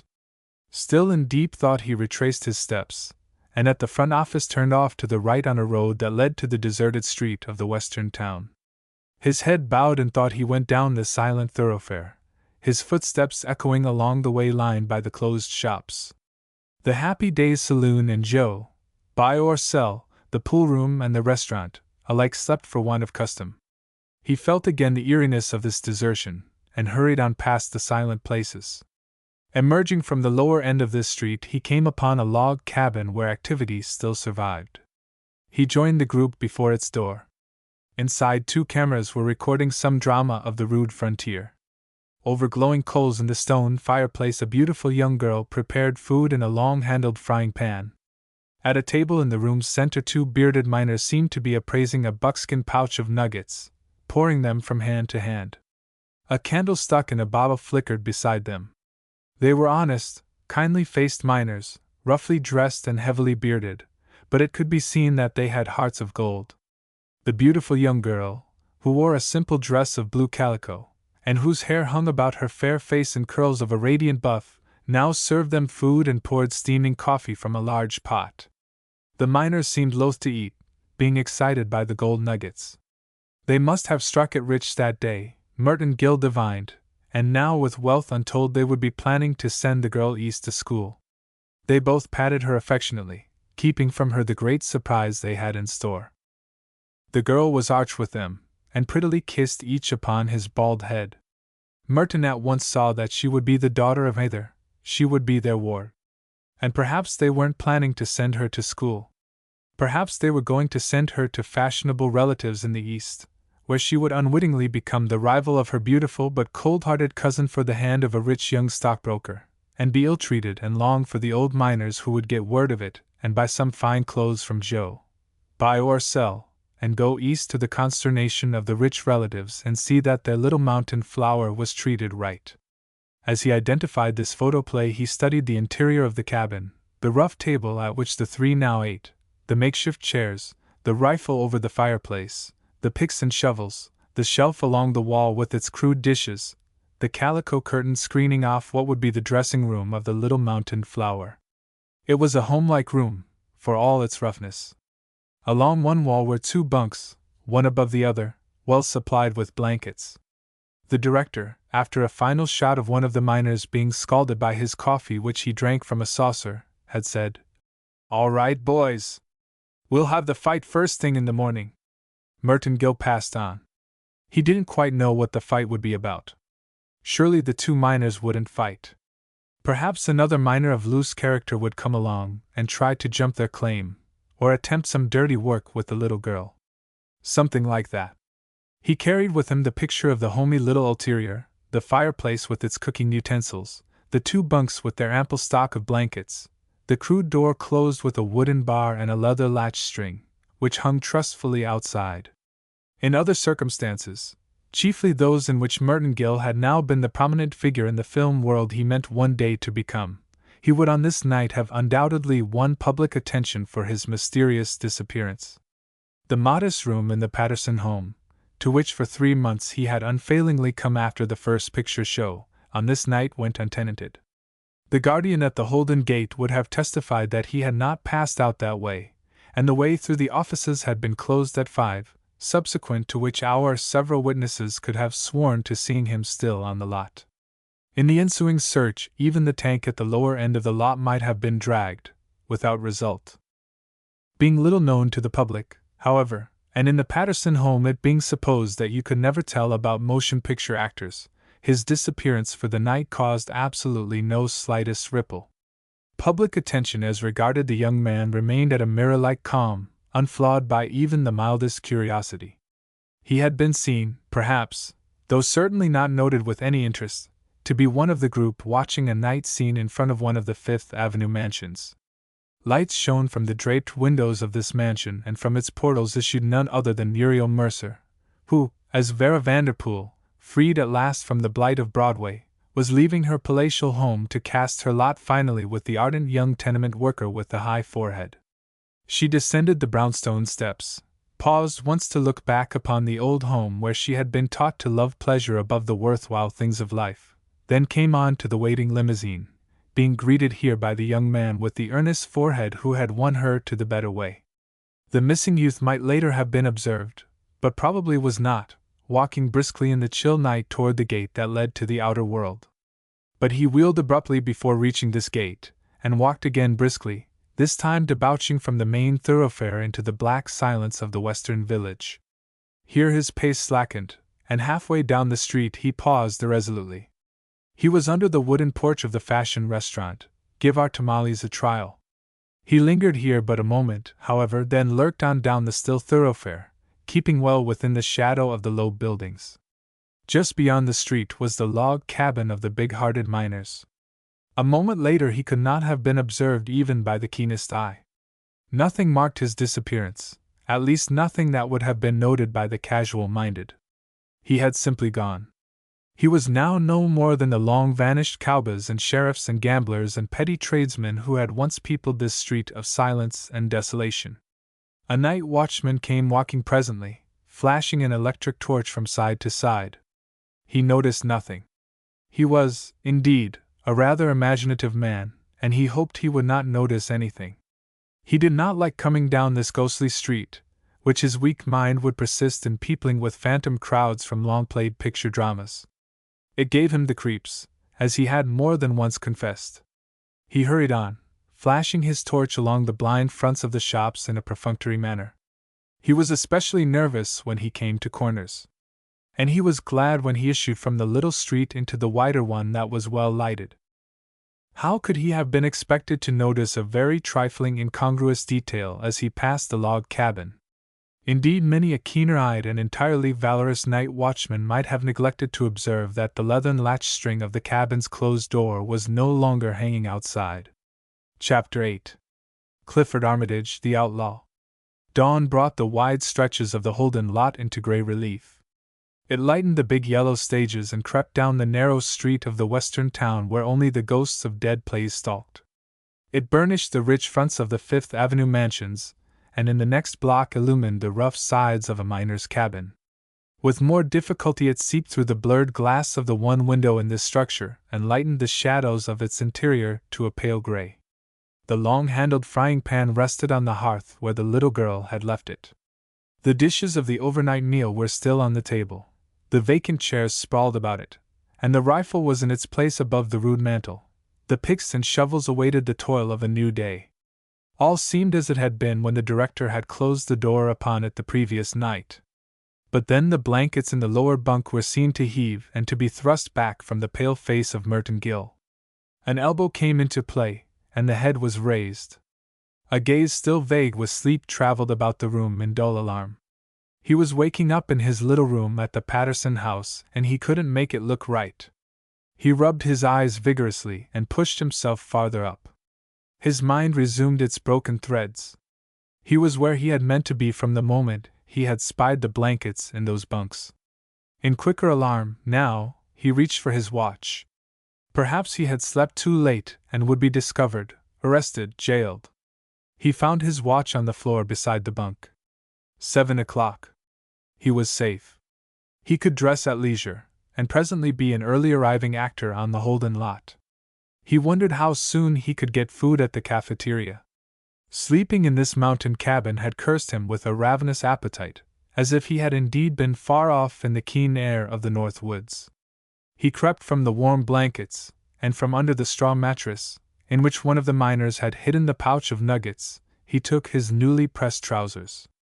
Upon a low bench across the room was a battered tin wash basin, a bucket of water brought by the little girl from the spring, and a bar of yellow soap.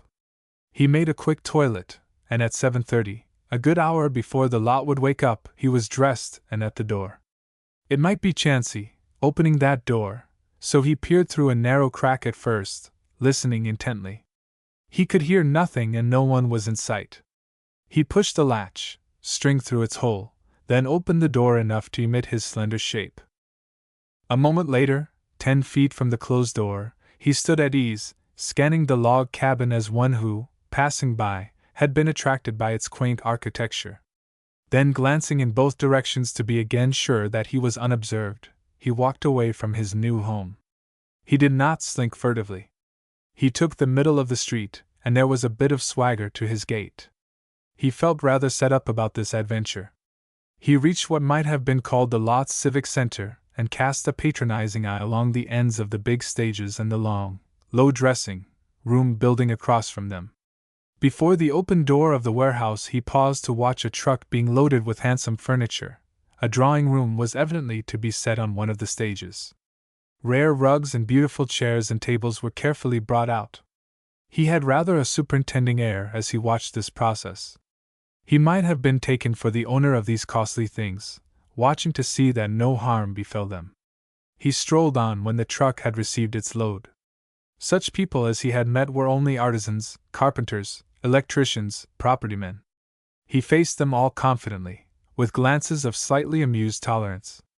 They were good men in their way, but they were not actors, not artists. In the neatly landscaped little green place back of the office building, a climbing rose grew on a trellis.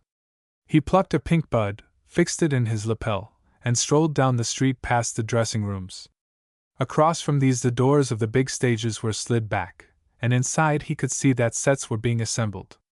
The truckload of furniture came to one of these doors, and he again watched it as the stuff was carried inside.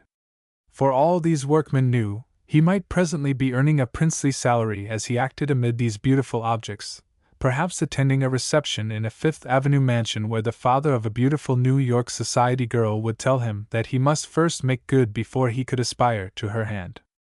And he would make good, out there in the great open spaces, where the girl would come to him after many adventures and where they would settle to an untroubled future in the West they both loved. He had slept, he knew where.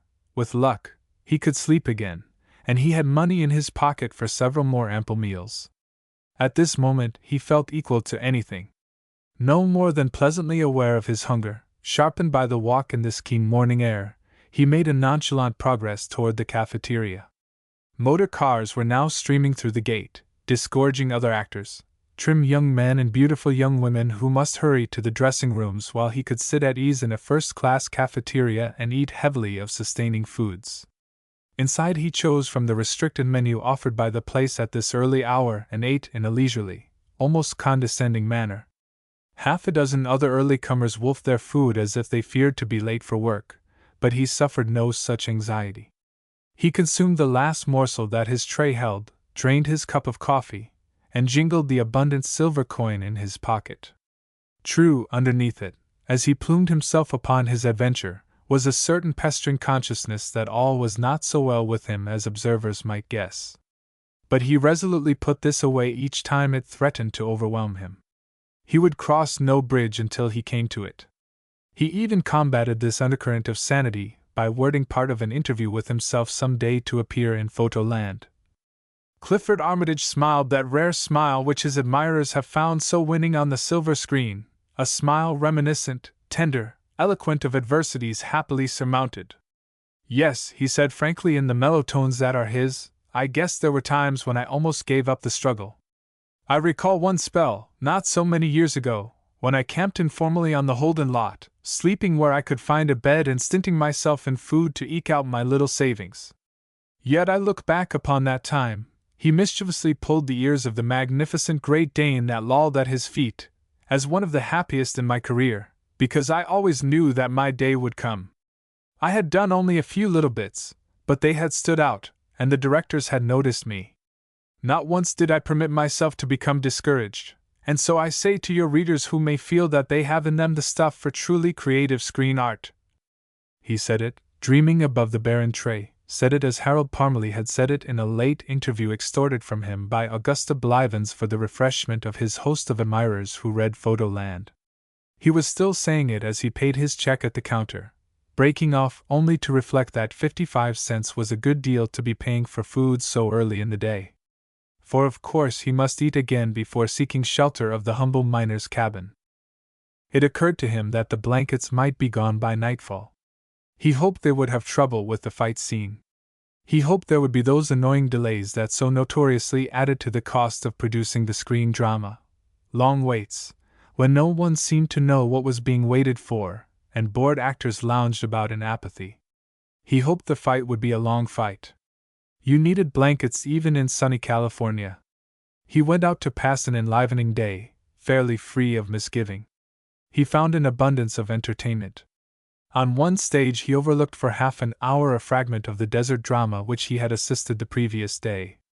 A covered incline led duskily down to the deserted tomb in which the young man and the beautiful English girl were to take shelter for the night. They would have eluded the bad sheik for a little while, and in the tomb the young man would show himself to be a gentleman by laying not so much as a finger upon the defenseless girl. But this soon palled upon the watching connoisseur. The actual shots were few and separated by barren intervals of waiting for that mysterious something which photoplays in production seemed to need. Being no longer identified with this drama, he had lost much of his concern over the fate in store for the girl, though he knew she would emerge from the ordeal as pure as she was beautiful, a bit foolish at moments, perhaps, but good. He found that he was especially interested in bedroom scenes. On stage for a sumptuous bedroom, vacant for the moment, enchained him for a long period of contemplation. The bed was of some rare wood ornately carved, with a silken canopy, spread with finest linen and quilts of down, its pillows opulent in their embroidered cases. The hide of a polar bear, its head mounted with open jaws, spread over the rich rug beside the bed. He wondered about this interestingly. Probably the stage would be locked at night. Still, at a suitable hour, he could discreetly find out. On another stage a bedroom likewise intrigued him, though this was a squalid room in a tenement, and the bed was a cheap thing sparsely covered and in sad disorder. People were working on this set, and he presently identified the play, for Muriel Mercer in a neat black dress entered to bring comfort to the tenement dwellers. But this play, too, had ceased to interest him. He knew that Vera Vanderpool had escaped the blight of Broadway to choose the worthwhile, the true, the vital things of life, and that was about all he now cared to know of the actual play. This tenement bed had become for him its outstanding dramatic value. He saw himself in it for a good night's rest, waking refreshed and plenty of time to be dressed and out before the tenement people would need it. He must surely learn if the big sliding doors to these stages were locked overnight. He loitered about the stages until late afternoon, with especial attention to sleeping apartments. In one gripping drama he felt cheated. The set showed the elaborately fitted establishment of a fashionable modiste. Mannequins in wondrous gowns came through parted curtains to parade before the shop's clientele, mostly composed of society butterflies. One man hovered attentive about the most beautiful of these, and whispered entertainingly as she scanned the gowns submitted to her choice. He was a dissolute-looking man, although faultlessly arrayed.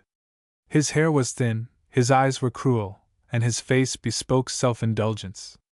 The expert Merton Gill at once detected that the beautiful young woman he whispered to would be one of those light-headed wives who care more for fashionable dress than for the good name of their husbands. He foresaw that the creature would be trapped into the power of this villain by her love of finery, though he was sure that the end would find her still a good woman. The mannequins finished their parade and the throng of patrons broke up. The cameras were pushed to an adjoining room where the French proprietor of the place figured at a desk. The dissolute pleasure-seeker came back to question him. His errant fancy had been caught by one of the mannequins, the most beautiful of them, a blonde with a flower-like face and a figure whose perfection had been boldly attested by the gowns she had worn. The unprincipled proprietor at once demanded from a severe-faced forewoman that this girl be sent for, after which he discreetly withdrew. The waiting scoundrel sat and complacently pinched the ends of his small dark mustache. It could be seen that he was one of those who believe that money will buy anything. The fair girl entered and was leeringly entreated to go out to dinner with him. It appeared that she never went out to dinner with anyone, but spent her evenings with her mother, who was very, very ill. Her unworthy admirer persisted. Then the telephone on the manager's desk called her. Her mother was getting worse. The beautiful face was now suffused with agony, but this did not deter the man from his loathsome advances. There was another telephone call. She must come at once if she were to see her mother alive. The man seized her. They struggled.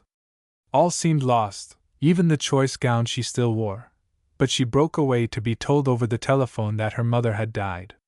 Even the sad news made no impression upon the wretch. He seemed to be a man of one idea. Again he seized her, and the maddened girl stabbed him with a pair of long gleaming shears that had lain on the manager's desk. He fell lifeless at her feet, while the girl stared in horror at the weapon she still grasped. Merton Gill would not have lingered for this. There were tedious waits, and scenes must be rehearsed again and again. Even the agony of the girl as she learned of her mother's passing must be done over and over at the insistence of a director who seemed to know what a young girl should feel at these moments. But Merton had watched from his place back of the lights with fresh interest from the moment it was known that the girl's poor old mother was an invalid, for he had at first believed that the mother's bedroom would be nearby. He left promptly when it became apparent that the mother's bedroom would not be seen in this drama. They would probably show the doctor at the other telephone urging the girl to hurry home, and show him again announcing that all was over, but the expensive mother and her deathbed had been saved. He cared little for the ending of this play. Already he was becoming a little callous to the plight of beautiful young girls threatened with the loss of that which they held most dear. Purposely all day he had avoided the neighborhood of his humble miner's home. He thought it as well that he should not be seen much around there. He ate again at 4 o'clock, heartily and rather expensively, and loafed about the stages until 6. Then he strolled leisurely down the village street and out the lower end to where he could view the cabin.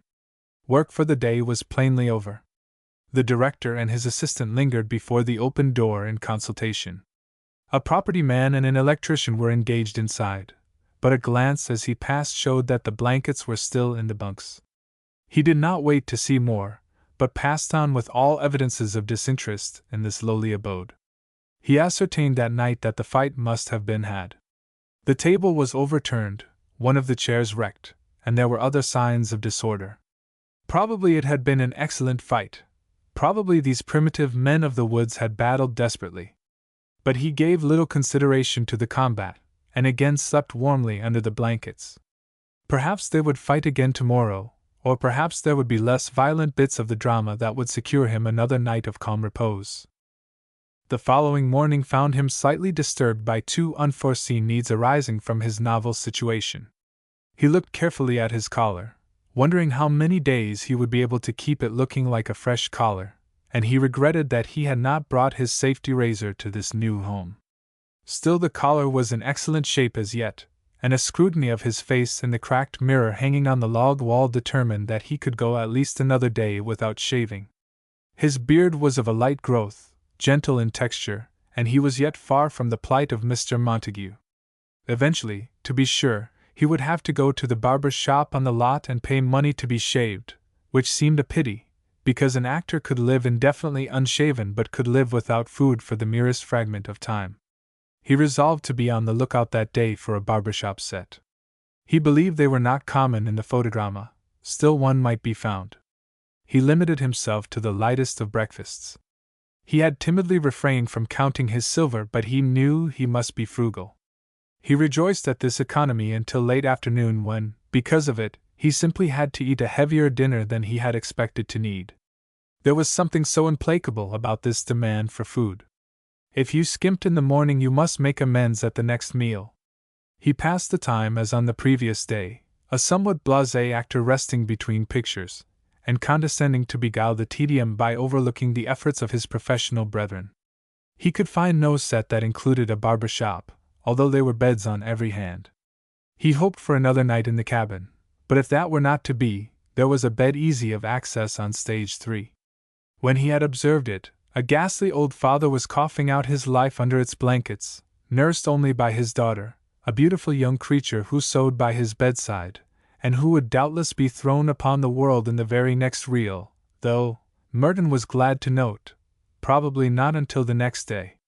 Yet there was no need for this couch of the tubercular father, for action in the little cabin was still on. After making the unhappy discovery in the cafeteria that his appetite could not be hoodwinked by the clumsy subterfuge of calling coffee and rolls a breakfast some 6 hours previously, he went boldly down to stand before his home. Both miners were at work inside. The room had been placed in order again, though the little mountain flower was gone. A letter, he gathered, had been received from her, and one of the miners was about to leave on a long journey. Merton could not be sure, but he supposed that the letter from the little girl told that she was unhappy in her new surroundings, perhaps being ill-treated by the supercilious Eastern relatives. The miner who was to remain helped the other to pack his belongings in a quaint old carpet sack, and together they undid a bundle which proved to contain a splendid new suit. Not only this, but now came a scene of eloquent appeal to the watcher outside the door. The miner who was to remain expressed stern disapproval of the departing miner's beard. It would never do, he was seen to intimate, and when the other miner portrayed helplessness a new package was unwrapped and a safety razor revealed to his shocked gaze. At this sight Merton Gill felt himself growing too emotional for a mere careless bystander, and withdrew to a distance where he could regain better control of himself. When he left, the miner, to be shorn, was betraying comic dismay while the other pantomimed the correct use of the implement his thoughtfulness had provided. When he returned after half an hour's rather nervous walk up another street, the departing miner was clean-shaven, and one might note the new razor glittering on the low bench beside the battered tin basin. They worked late in his home that night. Trifling scenes were taken and retaken. The departing miner had to dress in his splendid but ill-fitting new garments and to bid an affectionate farewell to his partner, then had to dress in his old clothes again for some bit that had been forgotten, only to don the new suit for close-ups. At another time Merton Gill might have resented this tediously drawn-out affair which was keeping him from his rest, for he had come to look upon this structure as one having rights in it after a certain hour, but a sight of the razor which had not been touched allayed any possible feeling of irritation. It was 9:30 before the big lights jarred finally off and the director said, "That's all, boys." Then he turned to call, "Jimmy! Hey, Jimmy! Where's that propressor gone to now?" "Here, Mr. Burke." "Yes, sir. We've finished the shack stuff. Let's see." He looked at the watch on his wrist. "That'll be all for tonight. Strike this first thing tomorrow morning." "Yes, sir," said Jimmy. The door was closed, and the men walked away. Merton trailed them a bit, not remaining too pointedly near the cabin. He circled around through Fifth Avenue to regain the place. Softly he let himself in and groped through the dark until his hand closed upon the abandoned razor. Satisfying himself that fresh blades had accompanied it, he made ready for bed. He knew it was to be his last night in this shelter. The director had told Jimmy to strike it first thing in the morning. The cabin would still be there, but it would contain no homely furniture, no chairs, no table, no wash basin, no safety razor, and, most vital of lacks, it would be devoid of blankets. Yet this knowledge did not dismay him. He slept peacefully after praying that something good would happen to him. He put it that way very simply. He had placed himself, it seemed, where things could only happen to him. He was, he felt, beyond bringing them about. Chapter 9. More ways than one. Early he was up to bathe and shave. He shaved close to make it last longer, until his tender face reddened under the scraping. Probably he would not find another cabin in which a miner would part with his beard for an eastern trip. Probably he would have to go to the barber the next time. He also succeeded, with soap and water, in removing a stain from his collar. It was still a decent collar, not immaculate, perhaps, but entirely possible. This day he took eggs with his breakfast, intending to wheedle his appetite with a lighter second meal than it had demanded the day before. He must see if this would not average better on the days overhead. After breakfast he was irresistibly drawn to view the moving picture of his old home being dismantled. He knew now that he might stand brazenly there without possible criticism. He found Jimmy and a companion property boy already busy. Much of the furniture was outside to be carted away. Jimmy, as Merton lolled idly in the doorway, emptied the blackened coffee pot into the ashes of the fireplace, and then proceeded to spoon into the same refuse heap half a kettle of beans upon which the honest miners had once feasted. The watcher deplored that he had not done more than taste the beans when he had taken his final survey of the place this morning. They had been good beans, but to do more than taste them would have been stealing. Now he saw them thrown away and regretted that he could not have known what their fate was to be. There had been enough of them to save him a day's expenses. He stood aside as the two boys brought out the cooking utensils, the rifle, the miner's tools, to stow them in a waiting handcart. When they had loaded this vehicle they trundled it on up the narrow street of the western town. Yet they went only a little way, halting before one of the street's largest buildings. A sign above its wooden porch flaunted the name Crystal Palace Hotel. They unlocked its front door and took the things from the cart inside. From the street the watcher could see them stowing these away. The room appeared to contain a miscellaneous collection of articles needed in the ruder sort of photodrama. Emptying their cart, they returned with it to the cabin for another load. Merton Gill stepped to the doorway and peered in from apparently idle curiosity. He could see a row of saddles on wooden supports. There were kitchen stoves, lamps, painted chairs, and heavy earthenware dishes on shelves. His eyes wandered over these articles until they came to rest upon a pile of blankets at one side of the room. They were neatly folded, and they were many. Down before the cabin he could see the handcart being reloaded by Jimmy and his helper. Otherwise the street was empty. The young man at the doorway stepped lightly in and regarded the windows on either side of the door. He sauntered to the street and appeared to be wondering what he would examine next in this curious world. He passed Jimmy and the other boy returning with the last load from the cabin. He noted at the top of the load the mattress on which he had lain for 3 nights and the blankets that had warmed him. But he was proved not to be so helpless as he had thought.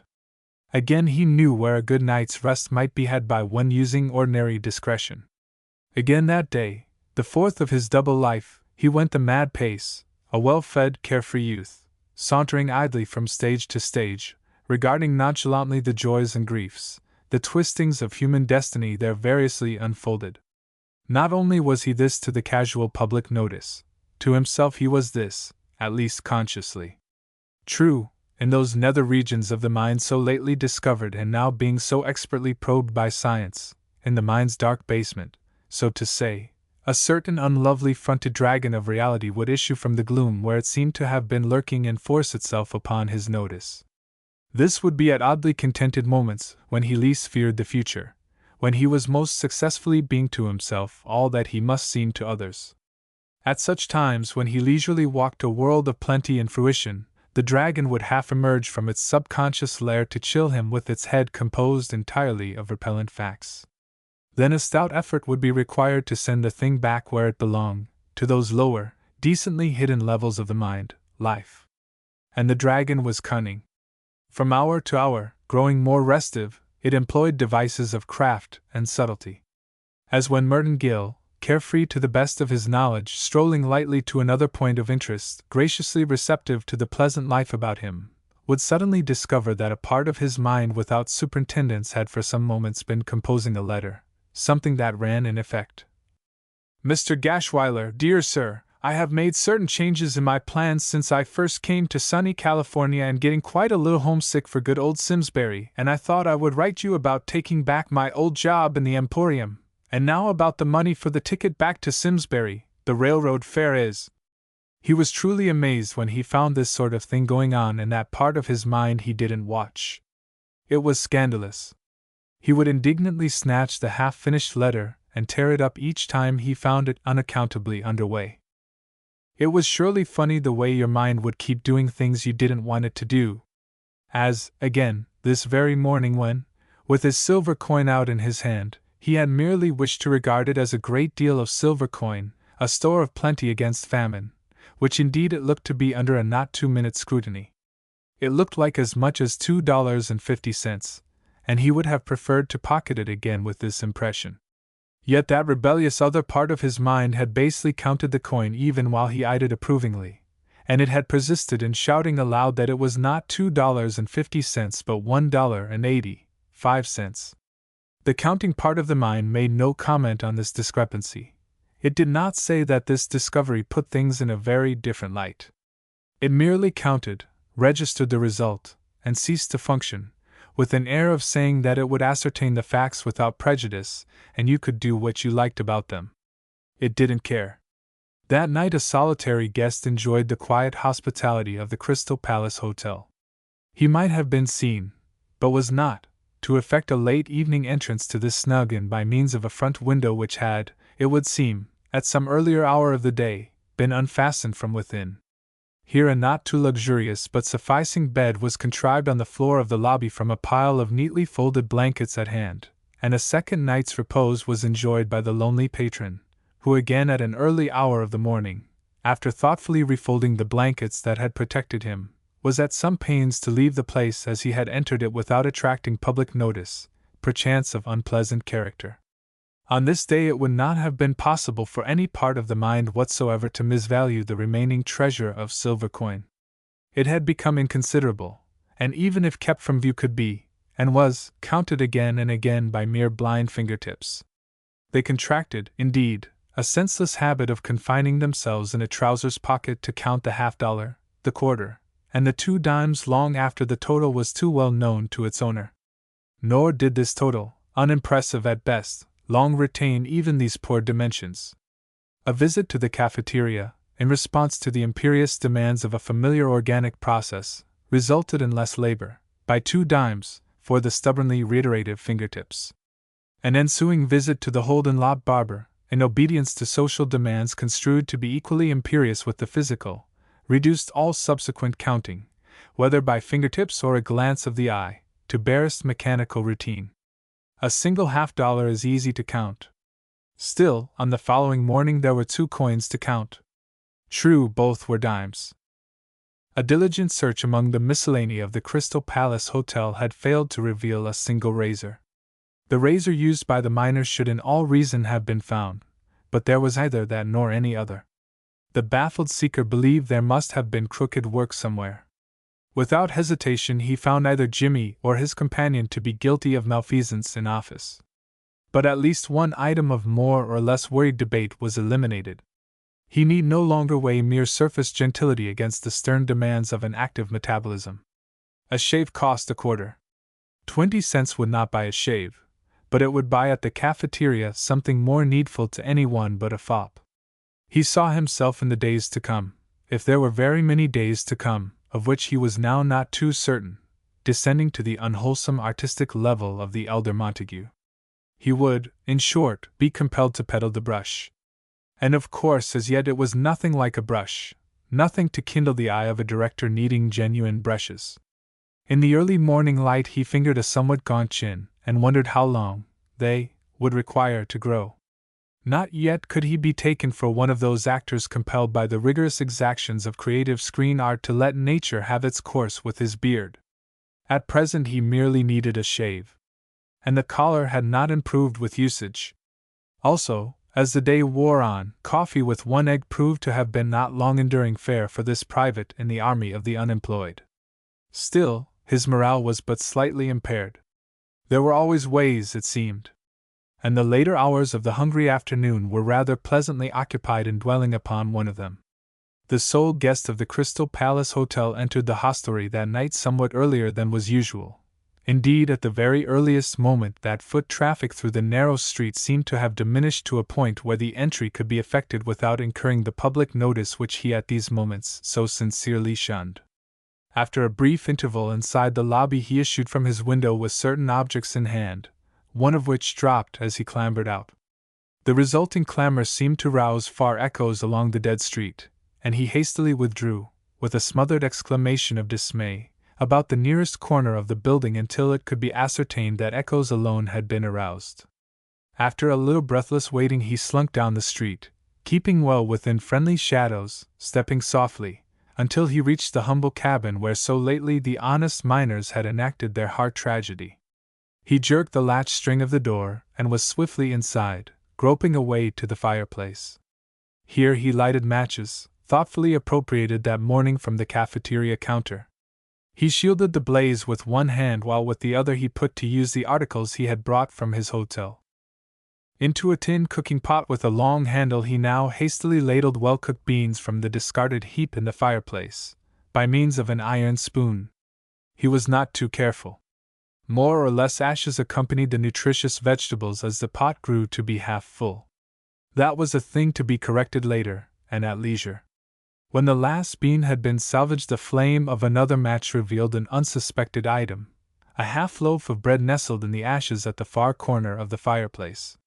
It lacked freshness, was, in truth, withered and firm to the touch, but doubtless more wholesome than bread freshly baked. He was again on his humble cot in the seclusion of the Crystal Palace Hotel. Half reclining, he ate at leisure. It being inadvisable to light matches here, he ate chiefly by the touch system. There was a marked alkaline flavor to the repast, not unpleasantly counteracted by a growth of vegetable mold of delicate lavender tints which nature had been decently spreading over the final reduction of this provender to its basic elements. But the time was not one in which to cavil about minor infelicities. Ashes wouldn't hurt anyone if taken in moderation. You couldn't see the mold in a perfectly dark hotel, and the bread was good.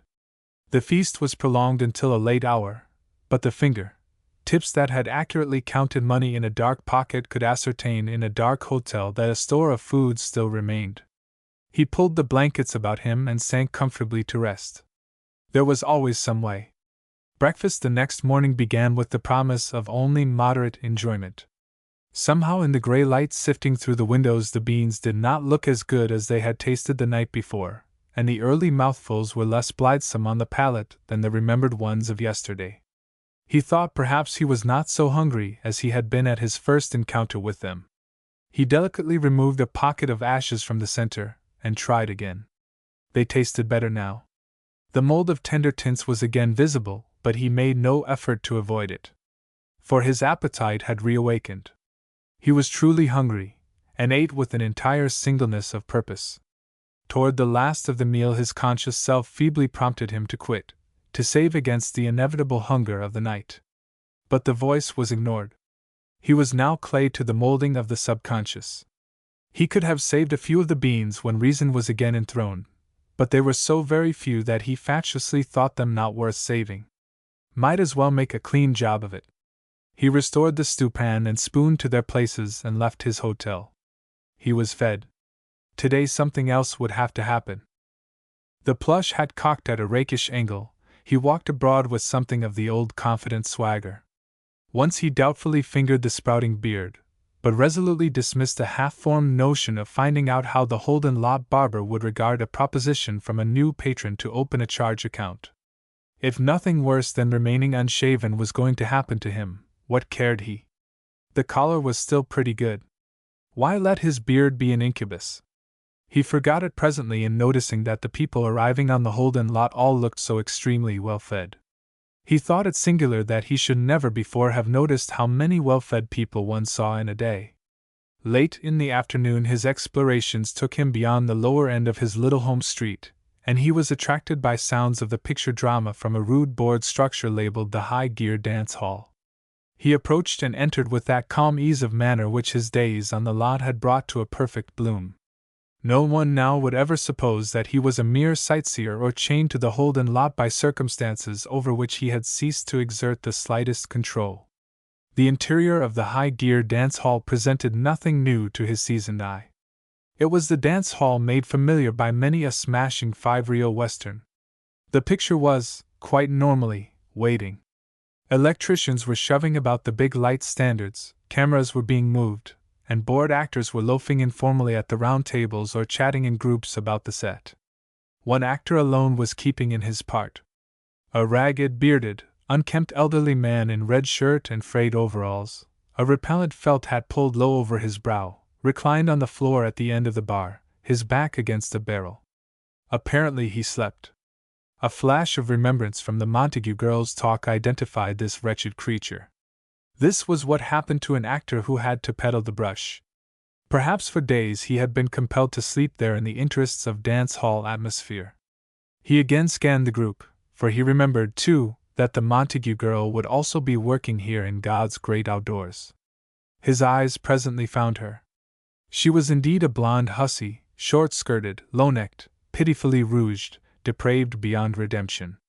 She stood at the end of the piano, and in company with another of the dance-hall girls who played the accompaniment, she was singing a ballad the refrain of which he caught as, "God calls them angels in heaven, we call them mothers here." The song ended, the Montague girl stepped to the center of the room, looked aimlessly about her, then seized an innocent bystander, one of the rough characters frequenting this unsavory resort, and did a dance with him among the tables. Tiring of this, she flitted across the room and addressed the board director who impatiently awaited the changing of lights. She affected to consider him a reporter who had sought an interview with her. She stood erect, facing him with one hand on a hip, the other patting and readjusting her blonde coiffure. Really, she began in a voice of pained dignity, I am at a loss to understand why the public should be so interested in me. What can I say to your readers, I who am so wholly absorbed in my art that I can't think of hardly anything else? Why will not the world let us alone? Hold on, don't go! She had here pretended that the reporter was taking her at her word. She seized him by a lapel to which she clung while with her other arm she encircled a post, thus anchoring the supposed intruder into her private affairs. As I was saying, she resumed, all this publicity is highly distasteful to the artist, and yet since you have forced yourself in here I may as well say a few little things about how good I am and how I got that way. Yes, I have 9 motor cars, and I just bought a lace tablecloth for 1,200 bones. She broke off inconsequently, poor victim of her constitutional frivolity. The director grinned after her as she danced away, though Merton Gill had considered her levity in the worst of taste. Then her eye caught him as he stood modestly back of the working electricians, and she danced forward again in his direction. He would have liked to evade her but saw that he could not do this gracefully. She greeted him with an impudent grin. Why, hello, trooper! As I live, the actin' kid! She held out a hand to him, and he could not well refuse it. He would have preferred to upstage her once more, as she had phrased it in her low jargon, but he was cornered. Her grip of his hand quite astonished him with its vigor. Well, how's everything with you? Everything, Jake? He tried for a show of easy confidence. Oh, yes, indeed, everything is. Well, that's good, kid. But she was now without the grin, and was running a practiced eye over what might have been called his production. The hat was jaunty enough, truly a hat of the successful, but all below that, the not-too-fresh collar, the somewhat rumpled coat, the trousers crying for an iron despite their nightly compression beneath their slumbering owner, the shoes not too recently polished, and more than all, a certain hunted though still defiant look in the young man's eyes, seemed to speak eloquently under the shrewd glance she bent on him. Say, listen here, old-timer, remember I've been trooping man and boy for over 40 year, and it's hard to fool me, you working? He resented the persistent levity of manner, but was coerced by the very apparent real kindness in her tone. Well, he looked about the set vaguely in his discomfort. You see, right now I'm between pictures, you know how it is. Again she searched his eyes and spoke in a lower tone. Well, all right, but you needn't blush about it, kid. The blush she detected became more flagrant. Well, you see, he began again, but he was saved from being explicit by the call of an assistant director. Miss Montague. Miss Montague, where's that Flips girl, on the set, please? She skipped lightly from him. When she returned a little later to look for him, he had gone. He went to bed that night when darkness had made this practicable, and under his blankets whiled away a couple of wakeful hours by running tensely dramatic films of breakfast, dinner, and supper at the Gashweiler home. It seemed that you didn't fall asleep so quickly when you had eaten nothing since early morning.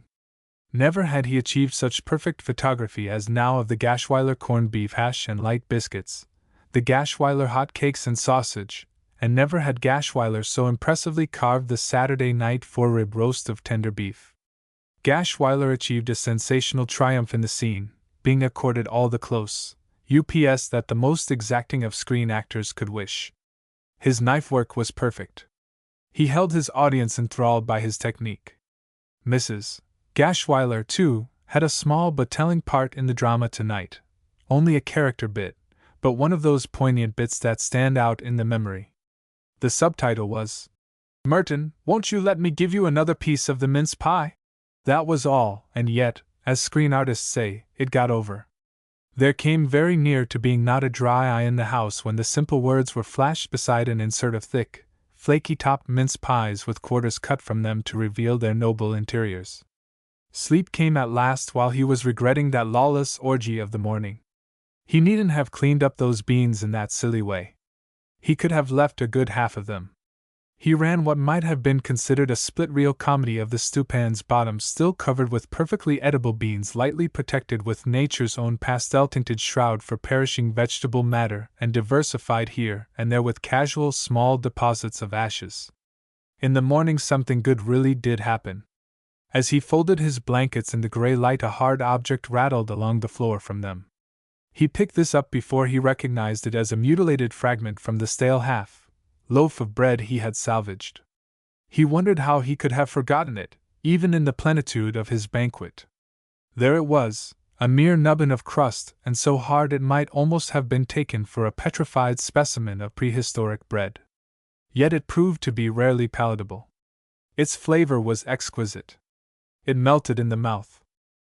Somewhat refreshed by this modest cheer, he climbed from the window of the Crystal Palace with his mind busy on 2 tracks while the letter to Gashweiler composed itself, with especially clear directions about where the return money should be sent. He was also warning himself to remain throughout the day at a safe distance from the door of the cafeteria. He had proved the wisdom of this even the day before that had started with a bounteous breakfast.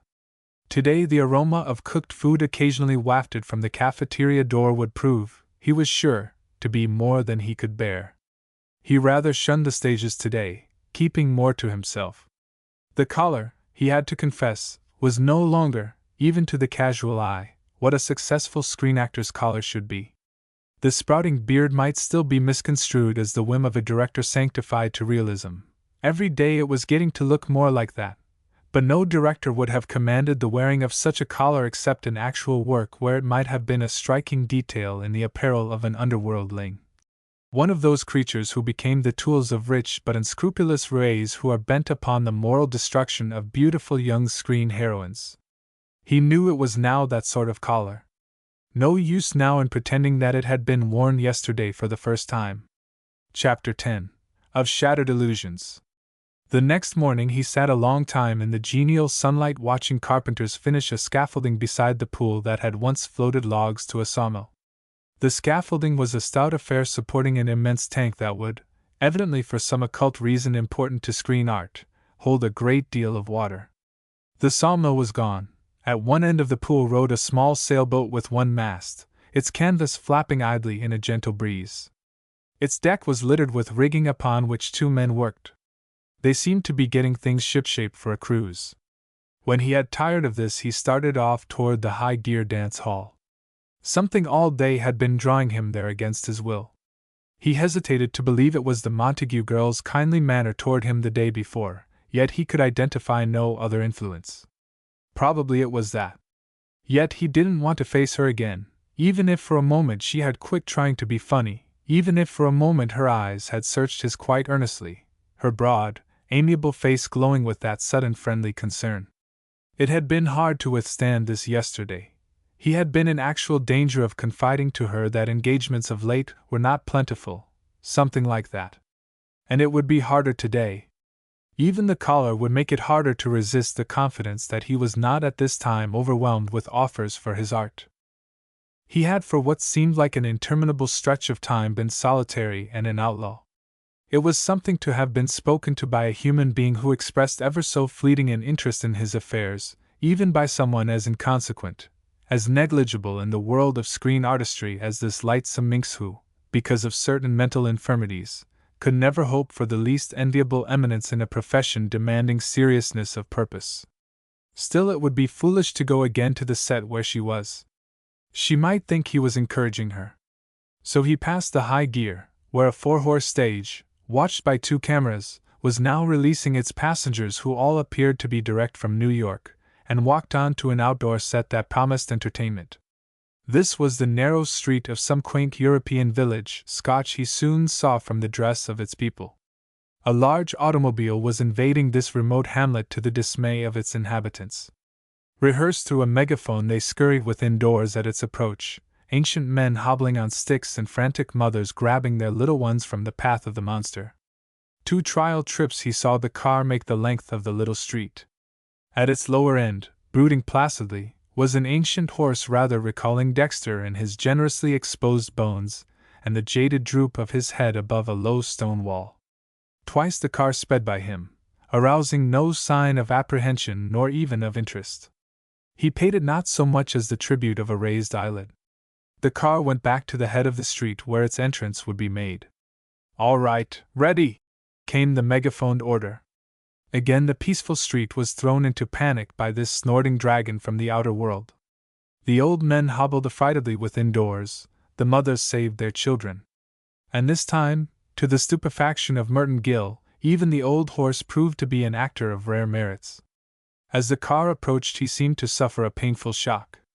He tossed his aged head, kicked viciously with his rear feet, stood absurdly aloft on them, then turned and fled from the monster. As Merton mused upon the genius of the trainer who had taught his horse not only to betray fright at a motor car but to distinguish between rehearsals and the actual taking of a scene, he observed a man who emerged from a clump of nearby shrubbery. He carried a shotgun. This was broken at the breech, and the man was blowing smoke from the barrels as he came on. So that was it. The panic of the old horse had been but a simple reaction to a couple of charges of, perhaps, rock, salt. Merton Gill hoped it had been nothing sterner. For the first time in his screen career he became cynical about his art. A thing of shame, of machinery, of subterfuge. Nothing would be real, perhaps not even the art. It is probable that lack of food conduced to this disparaging outlook, and he recovered presently, for he had been smitten with a quick vision of Beulah Baxter in one of her most daring exploits. She, at least, was real. Deaf to entreaty, she honestly braved her hazards. It was a comforting thought after this late exposure of a sham. In this slightly combative mood he retraced his steps and found himself outside the high-gear dance hall, fortified for another possible encounter with the inquiring and obviously sympathetic Montague girl. He entered and saw that she was not on the set. The barroom dance hall was for the moment deserted of its ribald crew, while an honest inhabitant of the open spaces on a balcony was holding a large revolver to the shrinking back of one of the New York men who had lately arrived by the stage. He forced this man, who was plainly not honest, to descend the stairs and to sign, at a table, a certain paper. Then, with weapon still in hand, the honest Westerner forced the cowardly New Yorker in the direction of the front door until they had passed out of the picture. On this the board director of the day before called loudly, "Now, boys, in your places. You've heard a shot, you're running outside to see what's the matter. On your toes, now, try it once." From rear doors came the motley frequenters of the place, led by the elder Montague. They trooped to the front in 2 lines and passed from the picture. Here they milled about, waiting for further orders. "Rotten!" called the director. "Rotten and then some. Listen. You came like a lot of children marching out of a public school. Don't come in lines, break it up, push each other, fight to get ahead, and you're noisy, too. You're shouting. You're saying, 'What's this? What's it all about? What's the matter? Which way did he go?' Say anything you want to, but keep shouting, anything at all. Say thar's gold in them hills, if you can't think of anything else. Go on, now, boys, do it again and pep it, see? Turn the juice on, open up the old mufflers." The men went back through the rear doors. The late caller would here have left, being fed up with this sort of stuff, but at that moment he descried the Montague girl back behind a light standard. She had not noted him, but was in close talk with a man he recognized as Jeff Baird, arch perpetrator of the infamous Buckeye comedies. They came toward him, still talking, as he looked. "We'll finish here tomorrow afternoon anyway," the girl was saying. "Fine," said Baird. "That makes everything jake. Get over on the set whenever you're through. Come over tonight if they don't shoot here, just to give us a look in." "Can't," said the girl. "Soon as I get out o' this dump I got to eat on the lot and everything and be over to Baxter's layout. She'll be doing tank stuff till all hours, shipwreck and murder and all like that. Gosh, I hope it ain't cold. I don't mind the water, but I certainly hate to get out and wait in wet clothes while Sig Rosenblatt is thinking about a retake." Well, Baird turned to go. "Take care of yourself, don't dive and forget to come up. Come over when you're ready." "Sure. S long." Here the girl, turning from Baird, noted Merton Gill beside her. "Well, well, as I live, the actin' kid once more. Say, you're getting to be a regular studio hound, ain't you?" For the moment he had forgotten his troubles. He was burning to ask her if Beulah Baxter would really work in a shipwreck scene that night at the place where he had watched the carpenters and the men on the sailboat. But as he tried to word this he saw that the girl was again scanning him with keen eyes. He knew she would read the collar, the beard, perhaps even a look of mere hunger that he thought must now be showing. "Say, see here, trooper, what's the shootin' all about anyway? You up against it, yes?" There was again in her eye the look of warm concern, and she was no longer trying to be funny. He might now have admitted a few little things about his screen career, but again the director interrupted. "Miss Montague, where are you?" "Oh. Well, remember you're behind the piano during that gunplay just now, and you stay hid till after the boys get out. We'll shoot this time, so get set." She sped off, with a last backward glance of questioning. He waited but a moment before leaving. He was almost forgetting his hunger in the pretty certain knowledge that in a few hours he would actually behold his Wonder Woman in at least one of her daring exploits. Shipwreck. Perhaps she would be all but drowned. He hastened back to the pool that had now acquired this high significance. The carpenters were still puttering about on the scaffold. He saw that platforms for the cameras had been built out from its side. He noted, too, and was puzzled by an aeroplane propeller that had been stationed close to one corner of the pool, just beyond the stern of the little sailing craft. Perhaps there would be an aeroplane wreck in addition to a shipwreck. Now he had something besides food to think of. And he wondered what the Montague girl could be doing in the company of a really serious artist like Beulah Baxter. From her own story she was going to get wet, but from what he knew of her she would be some character not greatly missed from the cast if she should, as Baird had suggested, dive and forget to come up. He supposed that Baird had meant this to be humorous, the humor typical of a man who could profane a great art with the atrocious Buckeye comedies, so called. He put in the hours until nightfall in aimless wandering and idle gazing, and was early at the poolside where his heroine would do her sensational acting. It was now a scene of thrilling activity. Immense lights, both from the scaffolding and from a tower back of the sailing craft, flooded its deck and rigging from time to time as adjustments were made. The rigging was slack and the deck was still littered, intentionally so, he now perceived. The gallant little boat had been cruelly buffeted by a gale. 2 sailors in piratical dress could be seen to emerge at intervals from the cabin. Suddenly the gale was on with terrific force, the sea rose in great waves, and the tiny ship rocked in a perilous manner. Great billows of water swept its decks. Merton Gill stared in amazement at these phenomena so dissonant with the quiet starlit night. Then he traced them without difficulty to their various sources. The gale issued from the swift revolutions of that aeroplane propeller he had noticed a while ago. The flooding billows were spilled from the big tank at the top of the scaffold, and the boat rocked in obedience to the tugging of a rope, tugged from the shore by a crew of helpers, that ran to the top of its mast. Thus had the storm been produced. A spidery, youngish man from one of the platforms built out from the scaffold now became sharply vocal through a megaphone to assistants who were bending the elements to the need of this particular hazard of Hortense. He called directions to the men who tugged the rope, to the men in control of the lights, and to another who seemed to create the billows. Among other items he wished more action for the boat and more water for the billows.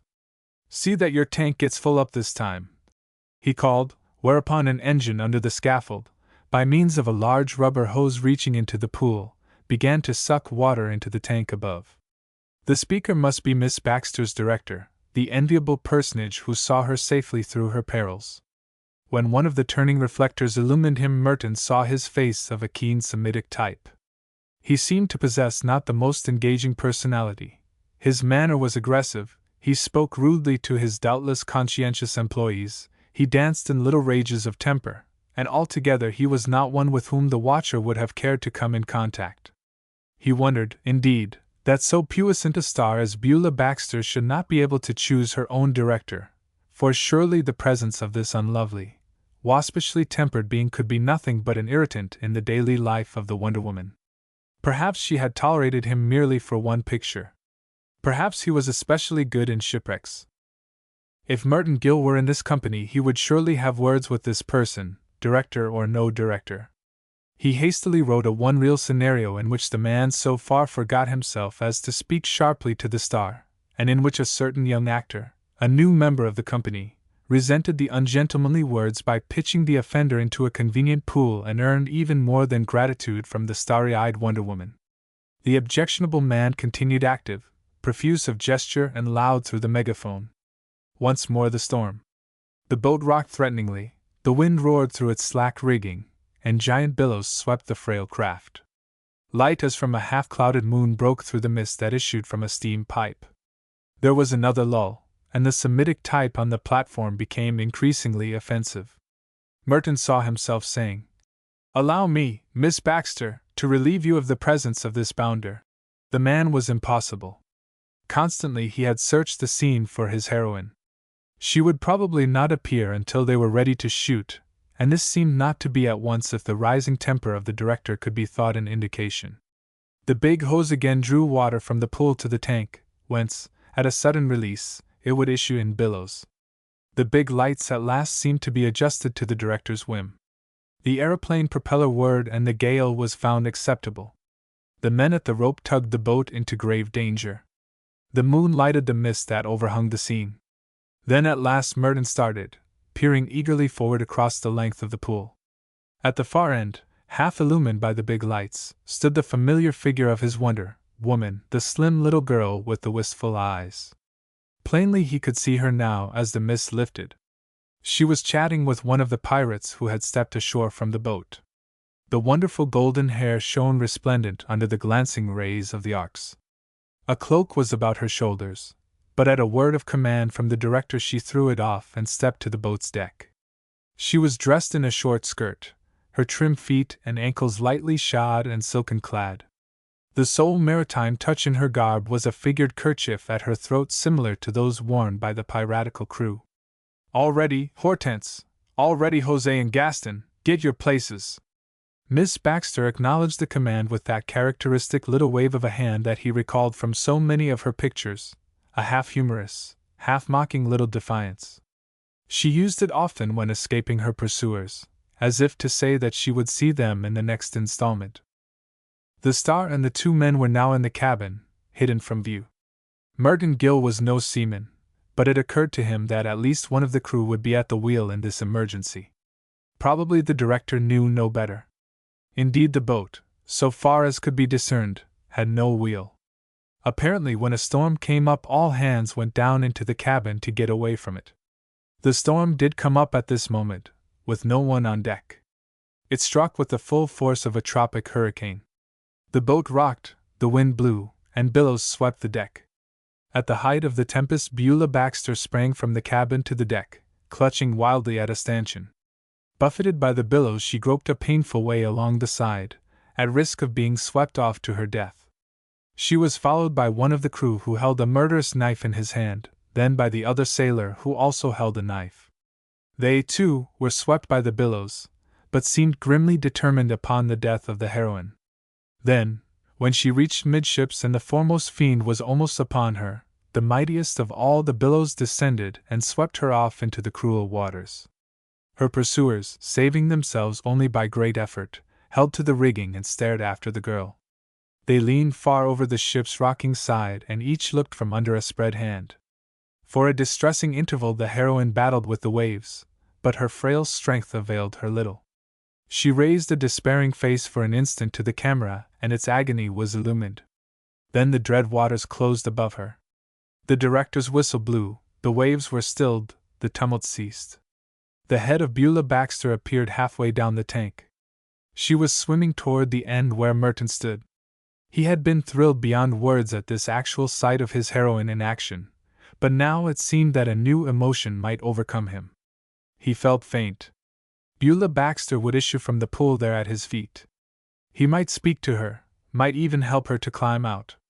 At least no one else had appeared to do this.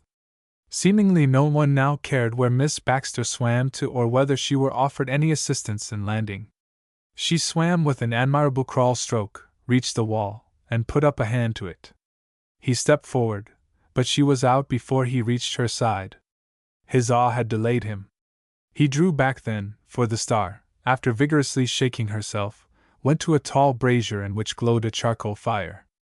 Here he now noticed for the first time the prop boy Jimmy, he who had almost certainly defaulted with an excellent razor.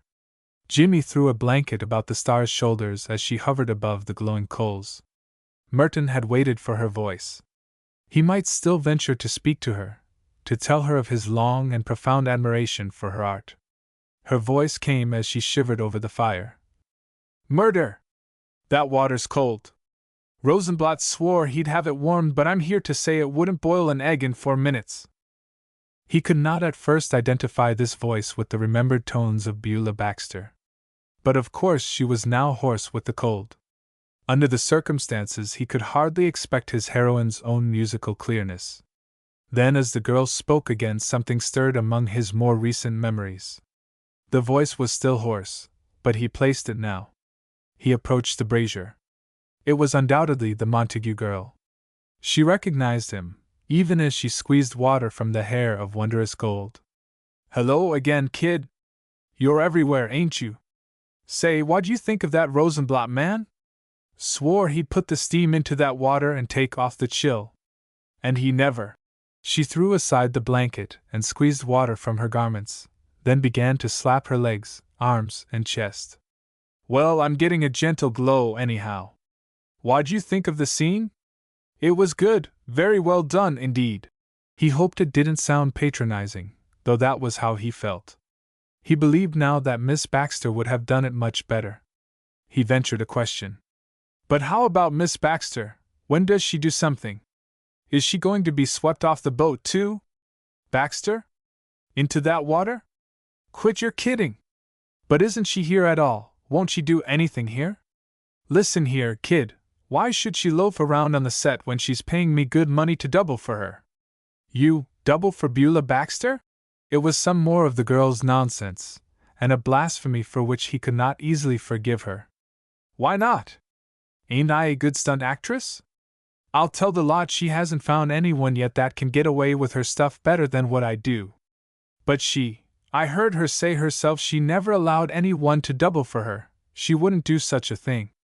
Here sounded a scornful laugh from Jimmy, the prop boy. Bunk, said he at the laugh's end. How long you been doublin' for her, Miss Montague? 2 years, ain't it? I know it was before I come here, and I'd been on the lot a year and a half. Say, he ought to see some of the stuff you done for her out on location, like jumpin' into the locomotive engine from your auto and catchin' the brake beams when the trains move in, and goin' across that quarry on the cable, and ridin' down that lumber flume 60 miles per hour and ridin' some of them outlaw buckjumpers. He'd ought to seen some of that stuff. Hey, Miss Montague. That's right, Jimmy, you tell him all about me. I hate to talk of myself. Very wonderfully Merton Gill divined that this was said with a humorous intention. Jimmy was less sensitive to values. He began to obey. Well, I dunno, there's that motorcycle stuff. Pretty good, I'll say. I wouldn't try that, no, sir, not for a cool $1 million. And that chase stuff on the roofs downtown where you jumped across that court that wasn't any too darn narrow, and say, I wished I could skin up a tree the way you can. And there was that time. All right, Jimmy. I can tell him the rest sometime. I don't really hate to talk about myself, that's on the level. And say, listen here, Jimmy, you're my favorite sweetheart, ain't you? Yes, ma'am, assented Jimmy, warmly. All right. Beat it up and get me about 2 quarts of that hot coffee and about 4 ham sandwiches, 2 for you and 2 for me. That's a good kid. Sure, exclaimed Jimmy, and was off. Merton Gill had been dazed by these revelations, by the swift and utter destruction of his loftiest ideal. He hardly cared to know, now, if Beulah Baxter were married. It was the Montague girl who had most thrilled him for 2 years. Yet, almost as if from habit, he heard himself asking, Do you happen to know if Beulah Baxter is married? Baxter married? Sure. I should think you know it from the way that Sig Rosenblatt bawls everybody out. Who is he? Who is he? Why, he's her husband, of course. He's Mr. Beulah Baxter. That little director up on the platform that yells so?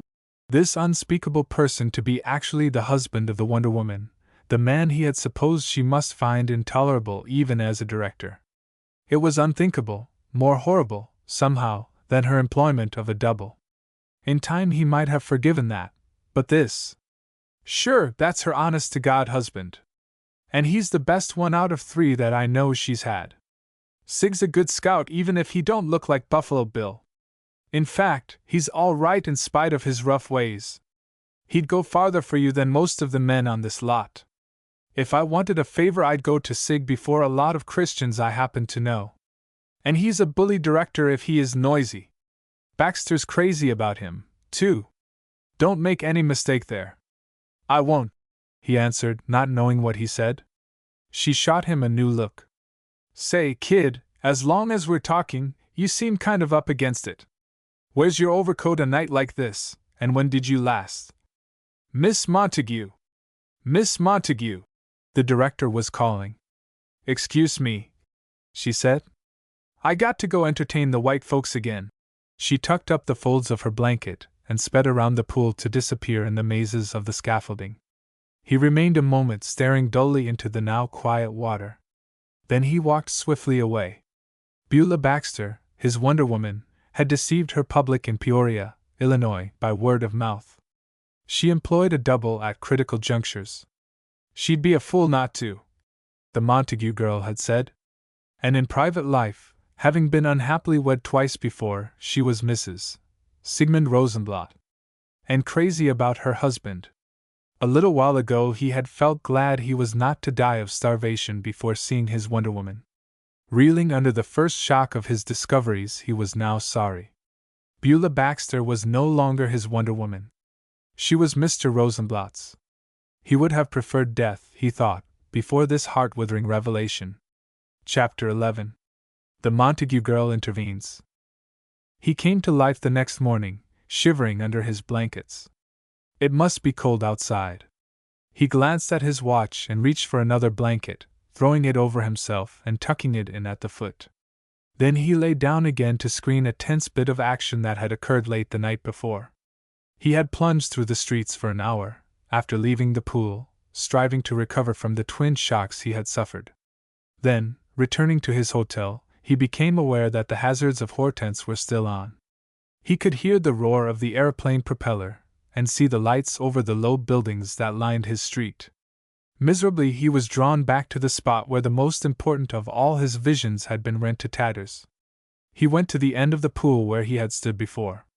Mr. Rosenblatt, hardly could he bring his mind to utter the hideous syllables, was still dissatisfied with the sea's might. He wanted bigger billows and meant to have them if the company stayed on the set all night. He was saying as much with peevish inflections. Merton stood warming himself over the fire that still glowed in the brazier. To him from somewhere beyond the scaffold came now the Montague girl and Jimmy. The girl was in her blanket, and Jimmy bore a pitcher, 2 tin cups, and a package of sandwiches. They came to the fire, and Jimmy poured coffee for the girl. He produced sugar from a pocket. "Help yourself, James," said the girl, and Jimmy poured coffee for himself. They ate sandwiches as they drank. Merton drew a little back from the fire. The scent of the hot coffee threatened to make him forget he was not only a successful screen actor, but a gentleman. "Did you have to do it again?" he asked.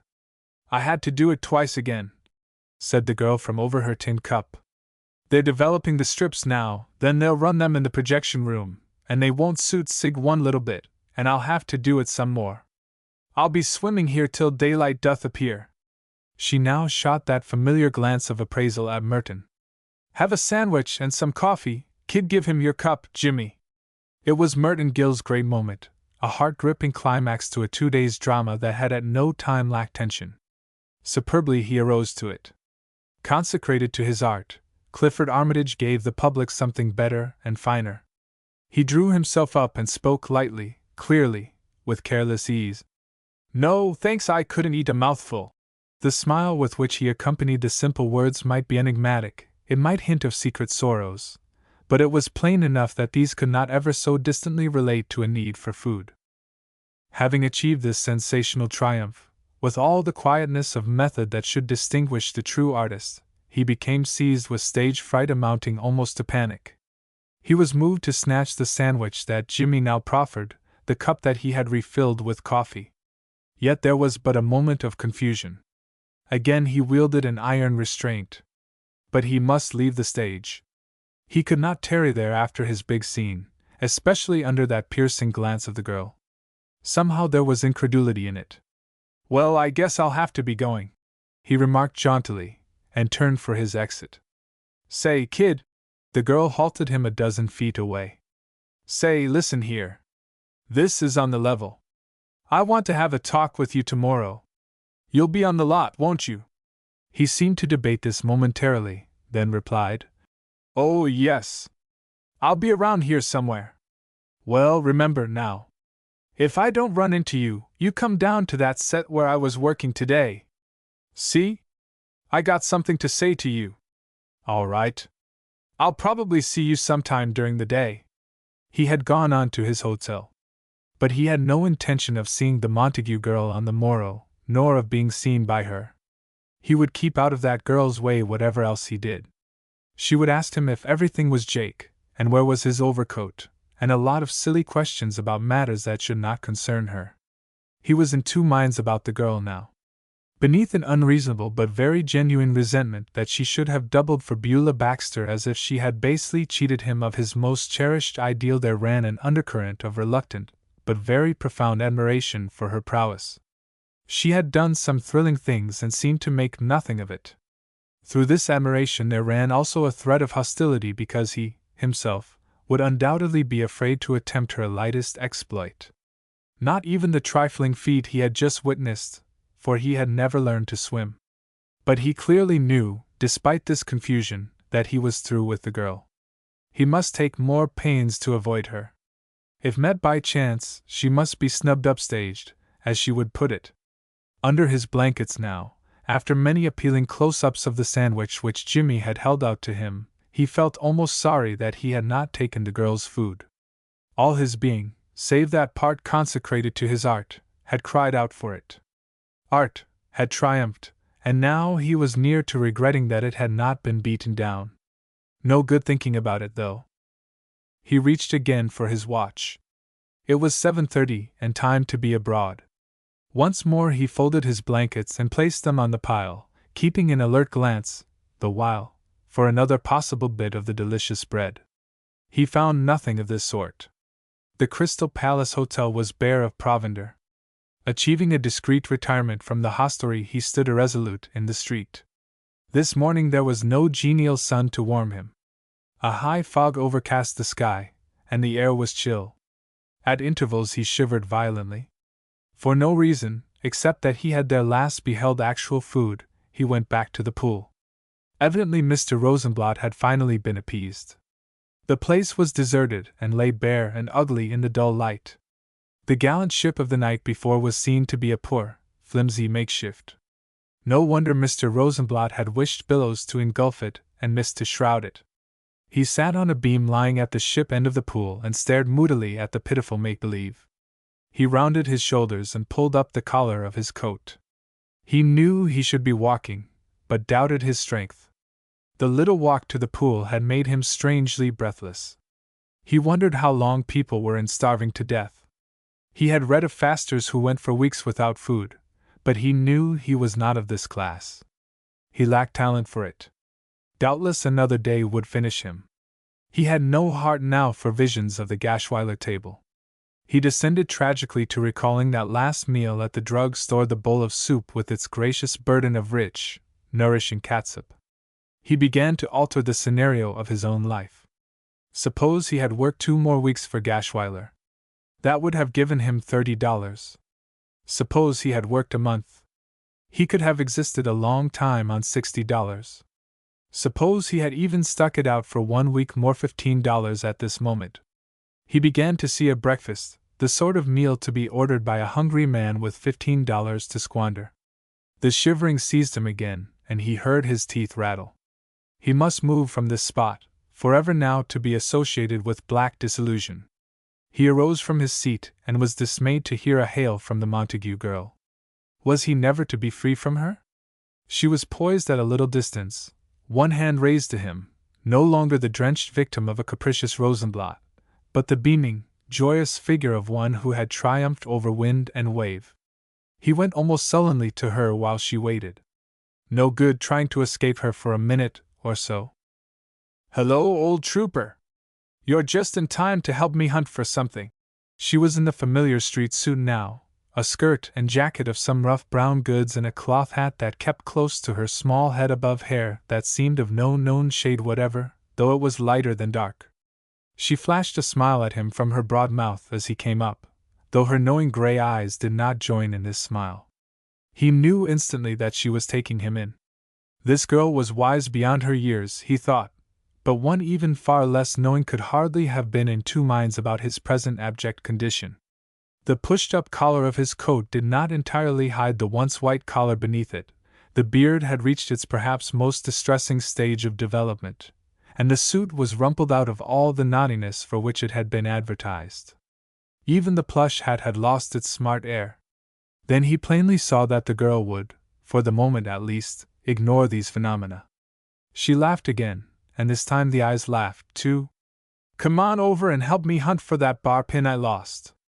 It must be at this end, because I know I had it on when I went into the drink. Maybe it's in the pool, but maybe I lost it after I got out. It's one of Baxter's that she wore in the scene just ahead of last night, and she'll have to have it again today. Now," she began to search the ground around the cold brazier. "It might be along here." He helped her look. Pretty soon he would remember an engagement and get away. The search at the end of the pool proved fruitless. The girl continued to chatter. They had worked until 1:30 before that grouch of a Rosenblatt would call it a day. At that she'd rather do water stuff than animal stuff, especially lions. "Lions? I should think so," he replied to this.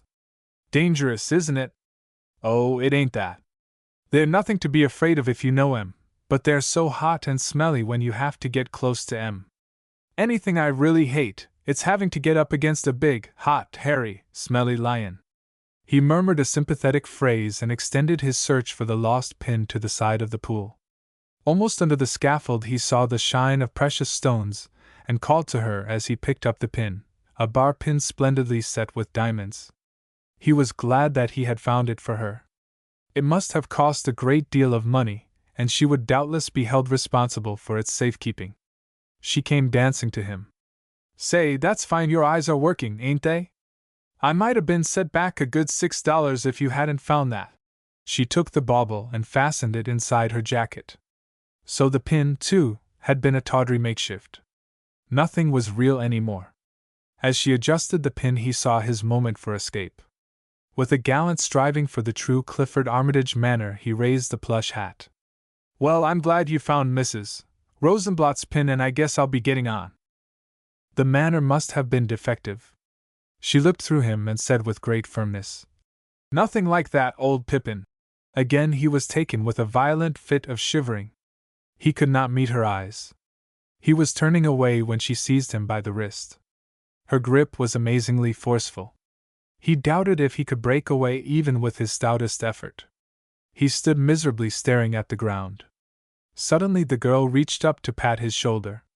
He shivered again, and she continued to pat it. When his teeth had ceased to be castanets she spoke. "Listen here, old kid, you can't fool anyone, so quit trying. Don't you suppose I've seen 'em like you before? Say, boy, I was trooping while you played with marbles. You're up against it. Now, come on." With the arm at his shoulder she pulled him about to face her dash. "Come on and be nice, tell Mother all about it." The late Clifford Armitage was momentarily menaced by a complete emotional overthrow. Another paroxysm of shivering perhaps averted this humiliation. The girl dropped his wrist, turned, stooped, and did something. He recalled the scene in the gambling hell, only this time she fronted away from the camera. When she faced him again he was not surprised to see bills in her hand. It could only have been the chill he suffered that kept him from blushing. She forced the bills into his numb fingers and he stared at them blankly. "I can't take these," he muttered. There now. Be easy. Naturally I know you're all right, or I wouldn't give up this way. You're just having a run of hard luck. The Lord knows, I've been helped out often enough in my time. Say, listen, I'll never forget when I went out as a kid with her first false step. They had lions in that show. It was a frost from the start. No salaries, no nothing. I got a big laugh one day when I was late at rehearsal. The manager says, "You're fined $2, Miss Montague." I says, "All right, Mr. Gratz, but you'll have to wait till I can ride home for the money." Even Gratz had to laugh. Anyway, The show went bust and I never would have got any place if 2 or 3 parties hadn't have helped me out here and there, just the same as I'm doing with you this minute. So don't be foolish. Well, you see I don't. He broke off from nervous weakness. In his mind was a jumble of incongruous sentences, and he seemed unable to manage any of them. The girl now sent a clean shot through his armor. When'd you eat last? He looked at the ground again in painful embarrassment. Even in the chill air he was beginning to feel hot. I don't remember, he said at last quite honestly. That's what I thought. You go eat. Go to Mother Hagen's, that cafeteria just outside the gate. She has better breakfast things than the place on the lot. Against his will the vision of a breakfast enthralled him, yet even under this exaltation an instinct of the wariest caution survived. I'll go to the one on the lot, I guess. If I went out to the other one I couldn't get in again. She smiled suddenly, with puzzling lights in her eyes. Well, of all things! You want to get in again, do you? Say, wouldn't that beat the hot place a mile? You want to get in again? All right, old-timer, I'll go out with you and after you've fed I'll cue you on to the lot again. Well, if it ain't taking you out of your way. He knew that the girl was somehow humoring him, as if he were a sick child. She knew, and he knew, that the lot was no longer any place for him until he could be rightly there. No, come on, I'll stay by you. They walked up the street of the western village. The girl had started at a brisk pace, and he was presently breathless. I guess I'll have to rest a minute, he said. They were now before the Crystal Palace Hotel, and he sat on the steps. All in, are you? Well, take it easy. He was not only all in, but his mind still played with incongruous sentences. He heard himself saying things that must sound foolish. I've slept in here a lot, he volunteered. The girl went to look through one of the windows. Blankets! She exclaimed. Well, you got the makings of a trooper in you, I'll say that. Where else did you sleep? Well, there were 2 miners had a nice cabin down the street here with bunks and blankets, and they had a fight, and half a kettle of beans and some bread, and one of them shaved and I used his razor, but I haven't shaved since because I only had 20 cents day before yesterday, and anyway they might think I was growing them for a part, the way your father did, but I moved up here when I saw them put the blankets in. And I was careful and put them back every morning. I didn't do any harm, do you think? And I got the rest of the beans they'd thrown into the fireplace, and if I'd only known it I could have brought my razor and overcoat, and some clean collars, but somehow you never seemed to know when. He broke off, eyeing her vaguely. He had little notion what he had been saying or what he would say next. This is going to be good, said the Montague girl. I can see that from here. But now you see Mon will walk slow and you tell me the rest when you've had a little snack. She even helped him to rise, with a hand under his elbow, though he was quick to show her that he had not needed this help. I can walk all right, he assured her. Of course you can. You're as strong as a horse. But we needn't go too fast. She took his arm in a friendly way as they completed the journey to the outside cafeteria. At this early hour they were the only patrons of the place. Miss Montague, a little with the air of a solicitous nurse, seated her charge at a corner table and took the place opposite him. What's it going to be? She demanded. Visions of rich food raced madly through his awakened mind, wide platters heaped with sausage and steaks and ham and corned beef hash. Steak, he ventured. And something like ham and eggs and some hot cakes and coffee and… He broke off. He was becoming too emotional under this golden spread of opportunity. The girl glanced up from the bill of fare and appraised the wild light in his eyes. 1 minute, kid, let's be more restful at first. You know, kind of ease into the heavy eats. It'll probably be better for you. Anything you say, he conceded. Her words of caution had stricken him with a fear that this was a dream, that he would wake up under blankets back in the Crystal Palace. It was like that in dreams. You seemed able to order all sorts of food, but something happened, it never reached the table. He would take no further initiative in this scene, whether dream or reality. You order something, he concluded. His eyes trustfully sought the girl's. Well, I think you'll start with 1 orange, just to kind of hint to the old works that something good is coming. Then, let me see. She considered gravely. Then I guess about 2 soft-boiled eggs. No, you can stand 3, and some dry toast and some coffee. Maybe a few thin strips of bacon wouldn't hurt. We'll see, can you make the grade? She turned to give the order to a waitress. And shoot the coffee along, sister. A cup for me, too. Her charge shivered again at the mere mention of coffee. The juncture was critical. He might still be dreaming, but in another moment, he must know. He closely, even coolly, watched the 2 cups of coffee that were placed before them. He put a benumbed hand around the cup in front of him and felt it burn. It was too active a sensation for mere dreaming. He put sugar into the cup and poured in the cream from a miniature pitcher, inhaling a very real aroma. Events thus far seemed normal. He stirred the coffee and started to raise the cup. Now, after all, it seemed to be a dream. His hand shook so that the stuff spilled into the saucer and even out onto the table. Always in dreams you were thwarted at the last moment. The Montague girl had noted the trembling and ineffective hand. She turned her back upon him to chat with the waitress over by the food counter. With no eye upon him, he put both hands about the cup and succeeded in raising it to his lips.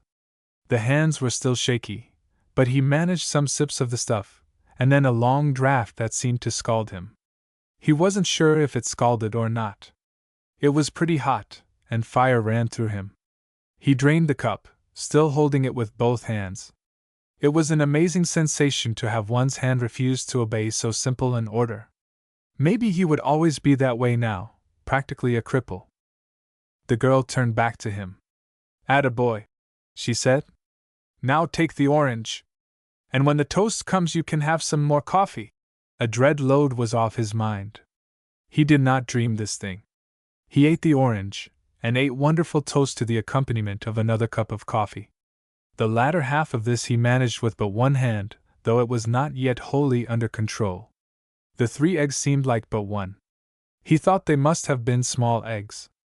More toast was commanded and more coffee. "Easy, easy," cautioned his watchful hostess from time to time. "Don't wolf it, you'll feel better afterwards." "I feel better already," he announced. "Well," the girl eyed him critically. "You certainly got the main chandelier lighted up once more." A strange exhilaration flooded all his being. His own thoughts babbled to him, and he presently began to babble to his new friend. "You remind me so much of Tessie Kearns," he said as he scraped the sides of the egg cup. "Who's she?" "Oh, she's a scenario writer I know." "You're just like her." He was now drunk, maudlin drunk, from the coffee. Sober, he would have known that no human beings could be less alike than Tessie Kearns and the Montague girl. Other walls of his reserve went down. "Of course I could have written to Gashweiler and got some money to go back there." Gashweiler? The girl seemed to search her memory. "I thought I knew all the tank towns, but that's a new one." "Where is it?" "It isn't a town, it's a gentleman I had a position with, and he said he'd keep it open for me." He flew to another thought with the inconsequence of the drunken. "Say, kid," he had even caught that form of address from her. "I'll tell you. You can keep this watch of mine till I pay you back this money." He drew it out. "It's a good solid gold watch and everything. My Uncle Sylvester gave it to me for not smoking, on my 18th birthday. He smoked, himself, he even drank considerable. He was his own worst enemy. But you can see it's a good solid gold watch and keeps time, and you hold it till I pay you back, will you?" The girl took the watch, examining it carefully, noting the inscription engraved on the case. There were puzzling glints in her eyes as she handed it back to him. "No, I'll tell you, it'll be my watch until you pay me back, but you keep it for me. I haven't any place to carry it except the pocket of my jacket, and I might lose it, and then where'd we be?" "Well, all right." He cheerfully took back the watch. His present ecstasy would find him agreeable to all proposals. "And say," continued the girl, "what about this Gashweiler, or whatever his name is? He said he'd take you back, did he? A farm?" "No, an emporium, and you forgot his name just the way that lady in the casting office always does. She's funny." Keeps telling me not to forget the address, when of course I couldn't forget the town where I lived, could I? Of course it's a little town, but you wouldn't forget it when you lived there a long time, not when you got your start there. So you got your start in this town, did you? He wanted to talk a lot now. He prattled of the town and his life there, of the 8-hour talent tester and the course in movie acting. Of Tessie Kearns and her scenarios, not yet prized as they were sure to be later. Of Lowell Hardy, the artistic photographer, and the stills that he had made of the speaker as Clifford Armitage. Didn't she think that was a better stage name than Merton Gill, which didn't seem to sound like so much? Anyway, he wished he had his stills here to show her. Of course some of them were just in society parts, the sort of thing that Harold Parmalee played.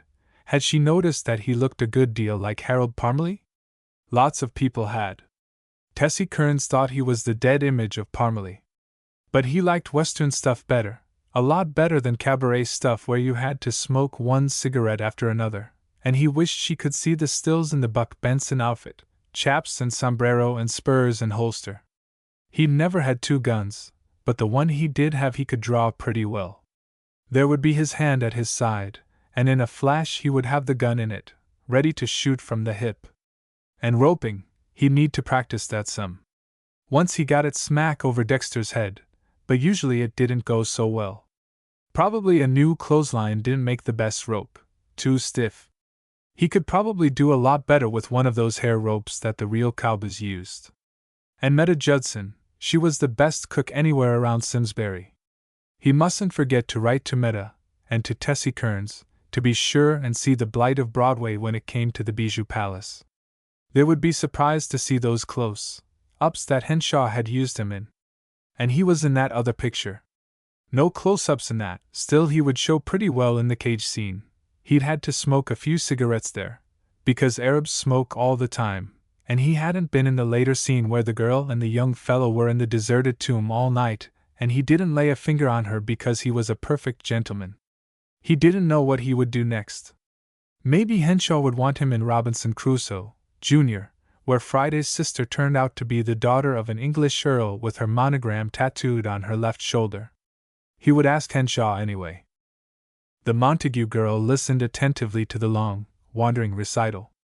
At times she would seem to be strongly moved, to tears or something.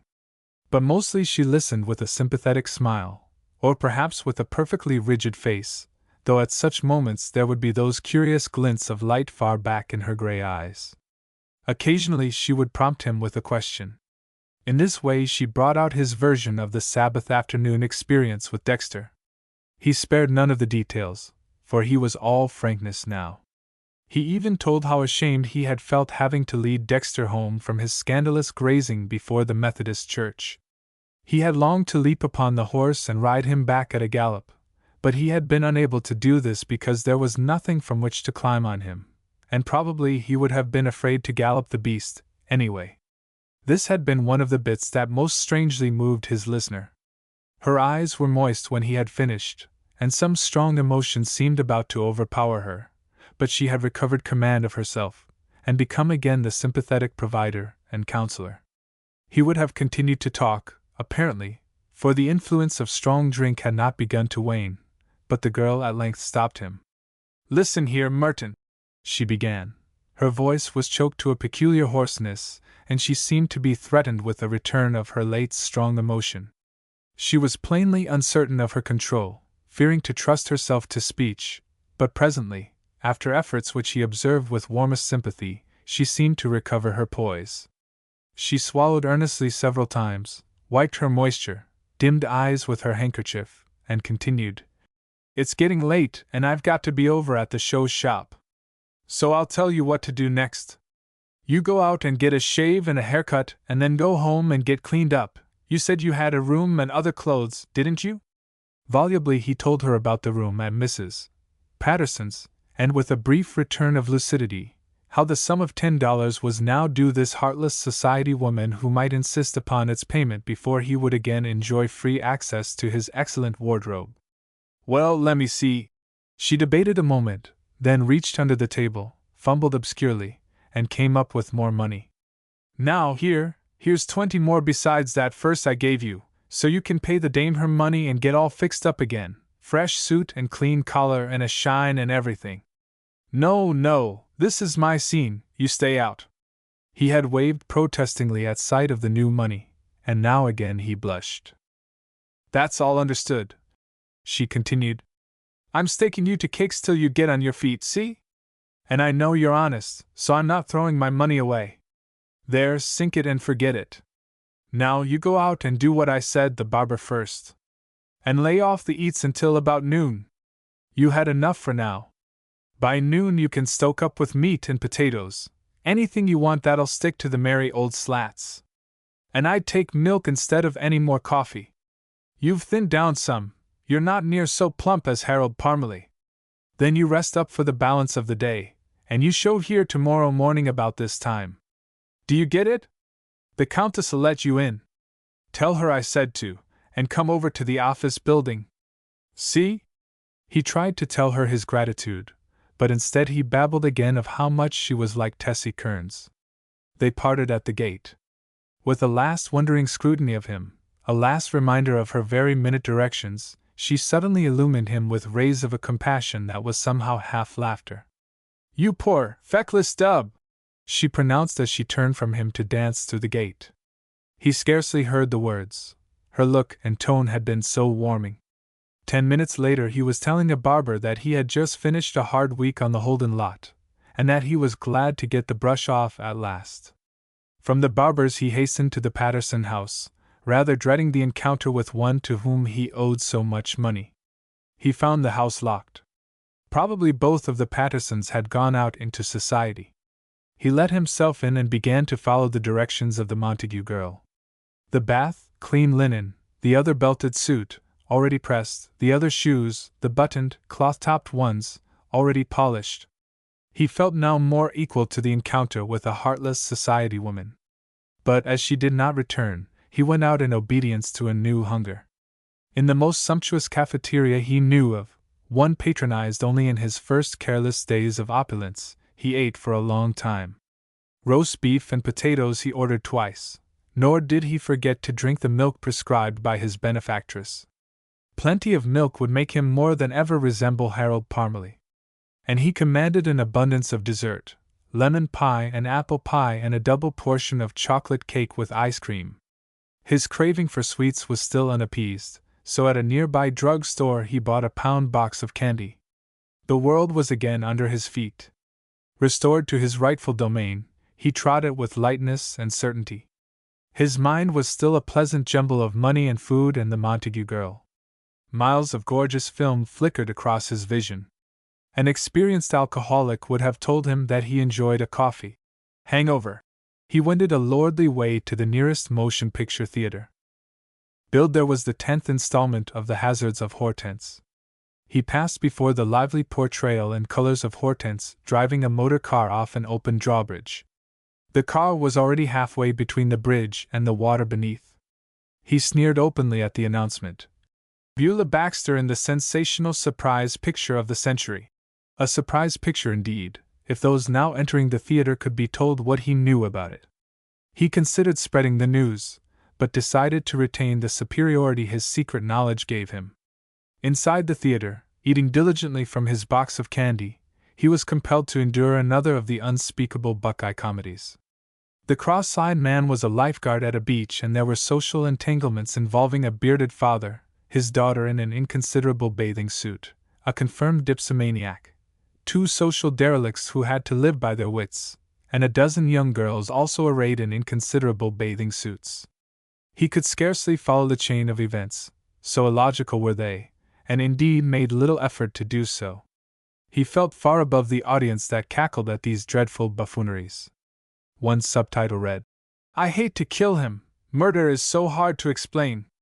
This sort of thing, he felt more than ever, degraded in art where earnest people were suffering and sacrificing in order to give the public something better and finer. Had he not, himself, that very day, completed a perilous ordeal of suffering and sacrifice? And he was asked to laugh at a cross-eyed man posing before a camera that fell to pieces when the lens was exposed, shattered, presumably, by the impact of the afflicted creature's image.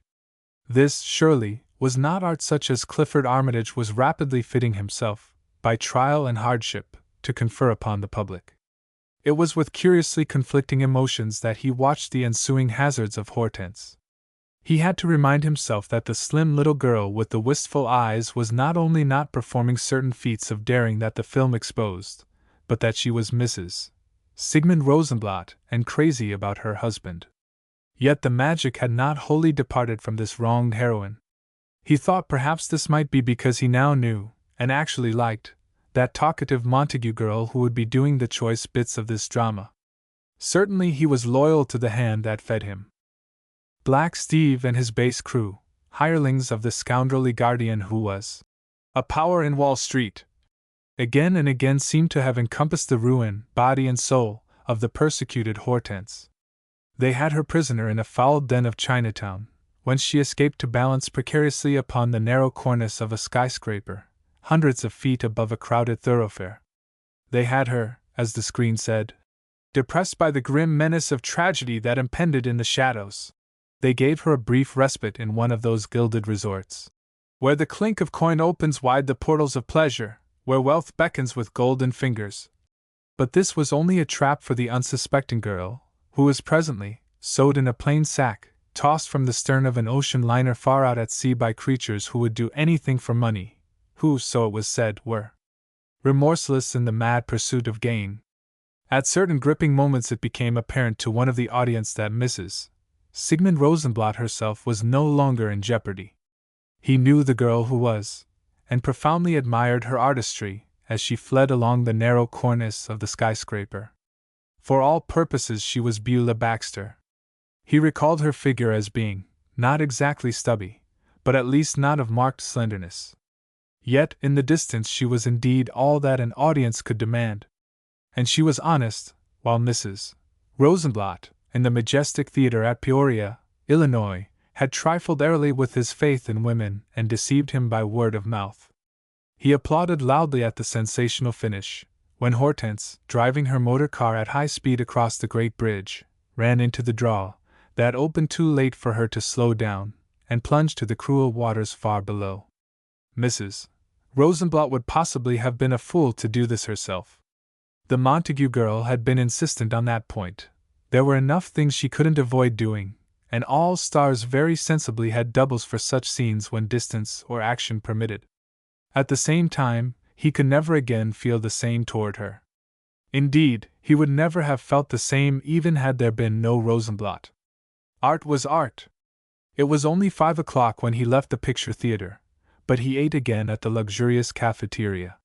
He ate a large steak, drank an immense quantity of milk, and bought another box of candy on his way to the Patterson home. Lights were on there, and he went in to face the woman he had so long kept out of her money. She would probably greet him coldly and tell him she was surprised at his actions. Yet it seemed that he had been deceived in this society woman. She was human, after all. She shook hands with him warmly, and said they were glad to see him back. He must have been out on location, and she was glad they were not to lose him, because he was so quiet and regular, and not like some other motion picture actors she had known. He told her he had just put in a hard week on the Holden lot, where things were beginning to pick up. He was glad she had missed him, and he certainly had missed his comfortable room, because the accommodations on the lot were not of the best. In fact, they were pretty unsatisfactory, if you came right down to it, and he hoped they wouldn't keep him there again. And oh yes, he was almost forgetting. Here was $10. He believed there were 2 weeks' rent now due. He passed over the money with rather a Clifford Armitage flourish. Mrs. Patterson accepted the bill almost protestingly.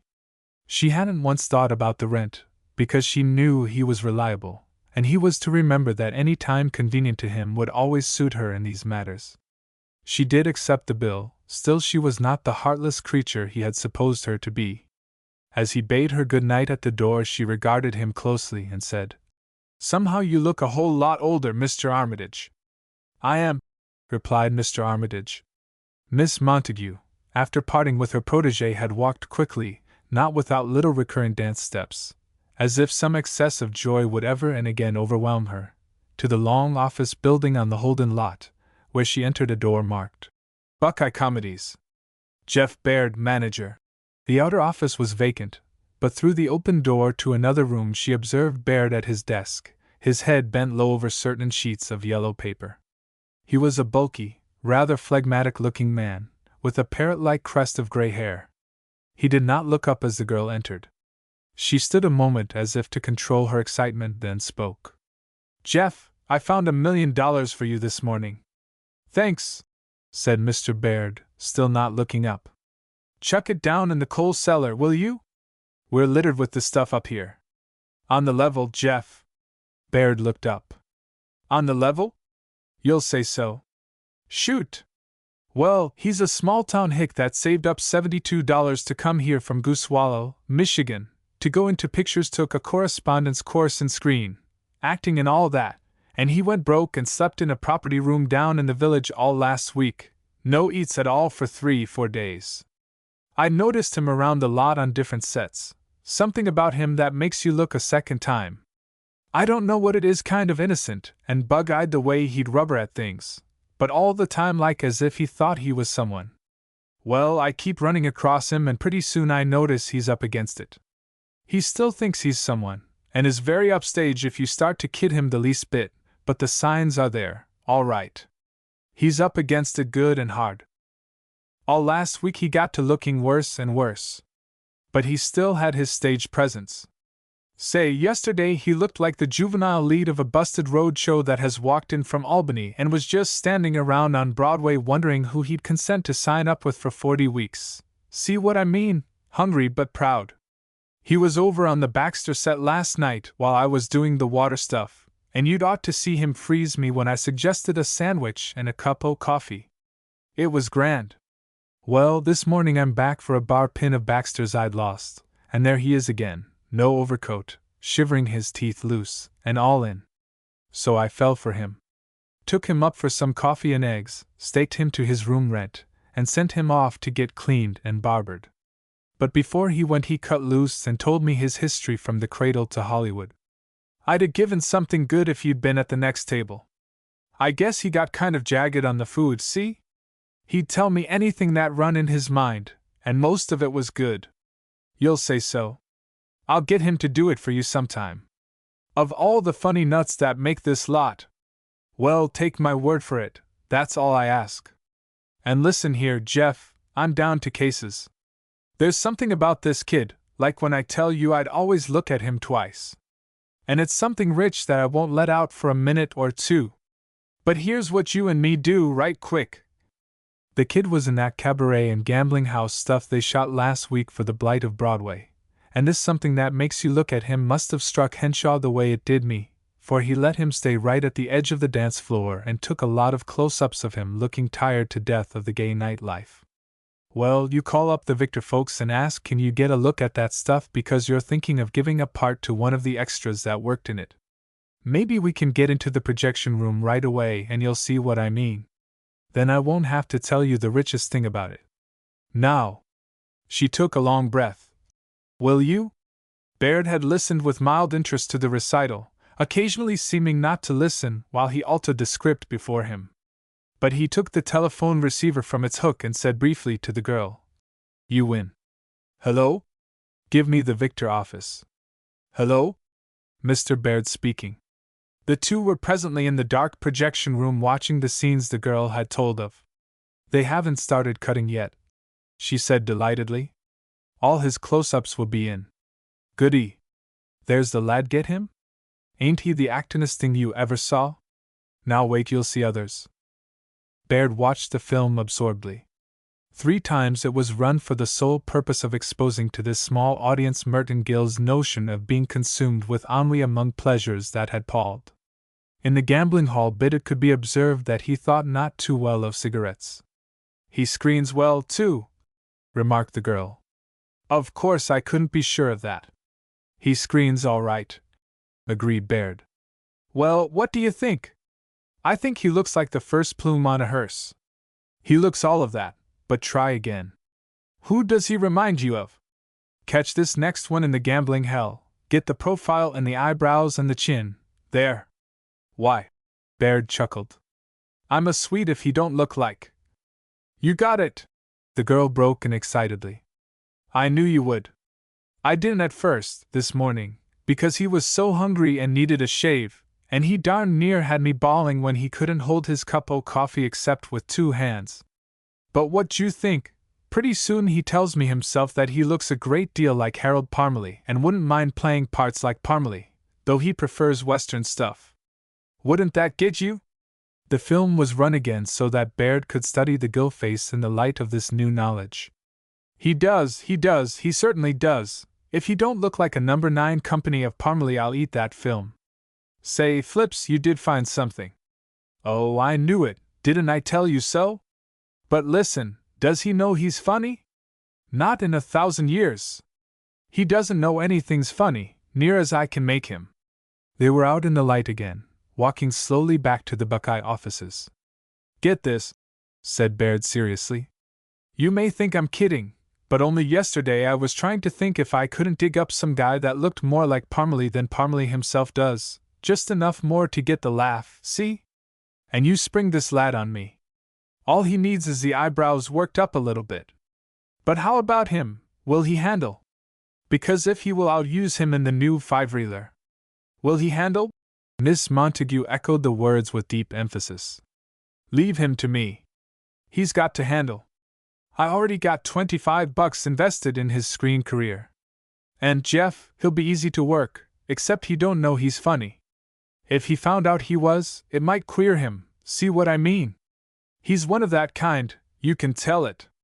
How will you use him? He could never do Buckeye stuff. Sure not. But ain't I told you? In this new piece Jack is stage struck and gets a job as valet to a ham that's just about Parmalee's type, and we show Parmalee acting in the screen, but all straight stuff, you understand. Unless he's a wise guy he'll go all through the piece and never get on that it's funny. See, his part's dead straight and serious in a regular drama, and the less he thinks he's funny the bigger scream he'll be. He's got to be Harold Parmalee acting right out, all over the set, as serious as the lumbago, get what I mean? I got you, said the girl. And you'll get him tomorrow morning. I told him to be over with his stills. And he'll be serious all the time, make no mistake there. He's no wise guy. And one thing, Jeff, he's as innocent as a cup custard, so you'll have to keep that bunch of Buckeye roughnecks from riding him. I can tell you that much. Once they started kidding him, it would be all off. And, besides, she hesitated briefly. Somehow I don't want him kidded. I'm pretty hard-boiled, but he sort of made me feel like a 50-year-old mother watching her only boy go out into the rough world. See? I'll watch out for that, said Baird. Chapter 12. Alias Harold Parmalee. Merton Gill awoke to the comforting realization that he was between sheets instead of blankets, and that this morning he need not obscurely leave his room by means of a window. As he dressed, however, certain misgivings, to which he had been immune the day before, gnawed into his optimism. He was sober now. The sheer intoxication of food after fasting, of friendly concern after so long a period when no one had spoken him kindly or otherwise, had evaporated. He felt the depression following success. He had been rescued from death by starvation, but had anything more than this come about? Had he not fed upon the charity of a strange girl, taking her money without seeing ways to discharge the debt? How could he ever discharge it? Probably before this she had begun to think of him as a cheat. She had asked him to come to the lot, but had been vague as to the purpose. Probably his ordeal of struggle and sacrifice was not yet over. At any rate, he must find a job that would let him pay back the borrowed $25. He would meet her as she had requested, assure her of his honest intentions, and then seek for work. He would try all the emporiums in Hollywood. They were numerous, and some one of them would need the services of an experienced assistant. This plan of endeavor crystallized as he made his way to the Holden lot. He had brought his package of stills, but only because the girl had insisted on seeing them. The Countess made nothing of letting him in. She had missed him, she said, for what seemed like months, and was glad to hear that he now had something definite in view, because the picture game was mighty uncertain and it was only the lucky few nowadays that could see something definite. He did not confide to her that the definite something now within his view would demand his presence at some distance from her friendly self. He approached the entrance to stage 5 with head bent in calculation, and not until he heard her voice did he glance up to observe that the Montague girl was dancing from pleasure, it would seem, at merely beholding him. She seized both his hands in her strong grasp and revolved him at the center of a circle she danced. Then she held him off while her eyes took in the details of his restoration. Well, well, well! That shows what a few ham and eggs and sleep will do. Kid, you gross $1 million at this minute. New suit, new shoes, snappy cravat right from the men's quality shop, and all shaved and combed slick and everything. Say, and I was afraid maybe you wouldn't show. He regarded her earnestly. Oh, I would have come back, all right. I'd never forget that $25 I owe you, and you'll get it all back, only it may take a little time. I thought I'd see you for a minute, then go out and find a job, you know, a regular job in a store. Nothing of the sort, old trooper. She danced again about him, both his hands in hers, which annoyed him because it was rather loud public behavior, though he forgave her in the light of youth and kindliness. No regular job for you, old Pippin, nothing but acting all over the place, real acting that people come miles to see. Do you think I can really get a part? Perhaps the creature had something definite in view for him. Sure you can get a part. Yesterday morning I simply walked into a part for you. Come along over to the office with me. Goody, I see you brought the stills. I'll take a peek at 'em myself before Baird gets here. Baird? Not the Buckeye comedy man? He was chilled by a sudden fear. Yes, Jeff Baird. You see, he is going to do some 5-reelers, and this first one has a part that might do for you. At least I told him some things about you, and he thinks you can get away with it. He went moodily at her side, thinking swift thoughts. It seemed ungracious to tell her of his loathing for the Buckeye comedies, those blasphemous caricatures of worthwhile screen art. It would not be fair. And perhaps here was a quick way to discharge his debt and be free of obligation to the girl. Of course, he would always feel a warm gratitude for her trusting kindness, but when he no longer owed her money, he could choose his own line of work. Rather bondage to some Hollywood gashwiler than clowning in Baird's infamies. Well, I'll try anything he gives me, he said at last, striving for the enthusiasm he could not feel. You'll go big, too, said the girl. Believe me, kid, you'll go grand. In Baird's offices he sat at the desk and excitedly undid the package of stills. We'll give him the once-over before he comes, she said, and was presently exclaiming with delight at the art study of Clifford Armitage in evening dress, 2 straight fingers pressing the left temple, the face in 3/4 view. Well, now, if that ain't Harold Parmalee to the life! If it wasn't for that Clifford Armitage signed under it, you'd had me guessing. I knew yesterday you looked like him, but I didn't dream it would be as much like him as this picture is. Say, we won't show Baird this at first. We'll let him size you up and see if your face don't remind him of Parmalee right away. Then we'll show him this and it'll be a cinch.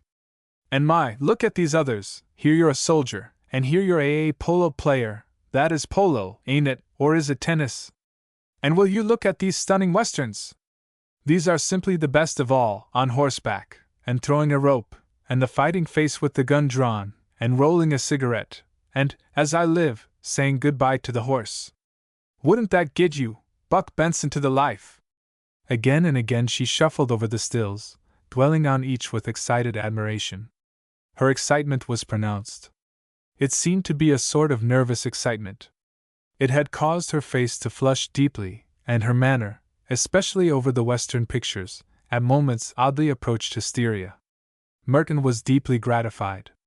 He had expected the art studies to produce no such impression as this. The Countess in the casting office had certainly manifested nothing like hysteria at beholding them. It must be that the Montague girl was a better judge of art studies. I always liked this one, after the westerns, he observed, indicating the Harold Parmalee pose. It's stunning, agreed the girl, still with her nervous manner. I tell you, sit over there in Jeff's chair and take the same pose, so I can compare you with the photo. Merton obliged. He leaned an elbow on the chair arm and a temple on the 2 straightened fingers. Is the light right? he asked, as he turned his face to the pictured angle. Fine, applauded the girl. Hold it. He held it until shocked by shrill laughter from the observer. Peal followed peal. She had seemed oddly threatened with hysteria. Perhaps now it had come. She rocked on her heels and held her hands to her sides. Merton arose in some alarm, and was reassured when the victim betrayed signs of mastering her infirmity. She wiped her eyes presently and explained her outbreak. You looked so much like Parmalee I just couldn't help thinking how funny it was. It just seemed to go over me like anything, like a spasm or something, when I got to thinking what Parmalee would say if he saw someone looking so much like him. See? That was why I laughed. He was sympathetic and delighted in equal parts. The girl had really seemed to suffer from her paroxysm, yet it was a splendid tribute to his screen worth. It was at this moment that Baird entered. He tossed his hat on a chair and turned to the couple. Mr. Baird, shake hands with my friend Merton Gill. His stage name is Clifford Armitage. Very pleased to meet you, said Merton, grasping the extended hand. He hoped he had not been too dignified, too condescending. Baird would sometime doubtless know that he did not approve of those so-called comedies, but for the present he must demean himself to pay back some money borrowed from a working girl. Delighted, said Baird. Then he bent a suddenly troubled gaze upon the Gill lineaments. He held this a long moment, breaking it only with a sudden dramatic turning to Miss Montague. What's this, my child? You're playing tricks on the old man. Again he incredulously scanned the face of Merton. Who is this man? He demanded. I told you, he's Merton Gill from Gushwamp, Ohio, said the girl, looking pleased and expectant. Simsbury, Illinois, put in Merton quickly, wishing the girl could be better at remembering names. Baird at last seemed to be convinced. He heavily smote an open palm with a clenched fist. Well, I'll be swashed. I thought you must be kidding. If I'd seen him out on the lot I'd 'a' said he was the twin brother of Harold Parmalee. There! Exclaimed the girl triumphantly. Didn't I say he'd see it right quick? You can't keep a thing from this old bay. Now you just came over here to this desk and look at this fine batch of stills he had taken by a regular artist back in Cranberry. Ah!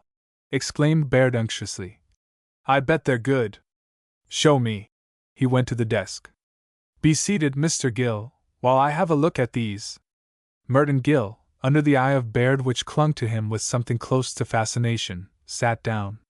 He took the chair with fine dignity, a certain masterly deliberation. He sat easily, and seemed to await a verdict confidently foreknown. Baird's eyes did not leave him for the stills until he had assumed a slightly Harold Parmalee pose. Then his head with the girl's bent over the pictures, he began to examine them. Exclamations of delight came from the pair. Merton Gill listened amiably. He was not greatly thrilled by an admiration which he had long believed to be his due. Had he not always supposed that things of precisely this sort would be said about those stills when at last they came under the eyes of the right people? Like the Montague girl, Baird was chiefly impressed with the westerns. He looked a long time at them, especially at the one where Merton's face was emotionally averted from his old pal, Pinto, at the moment of farewell.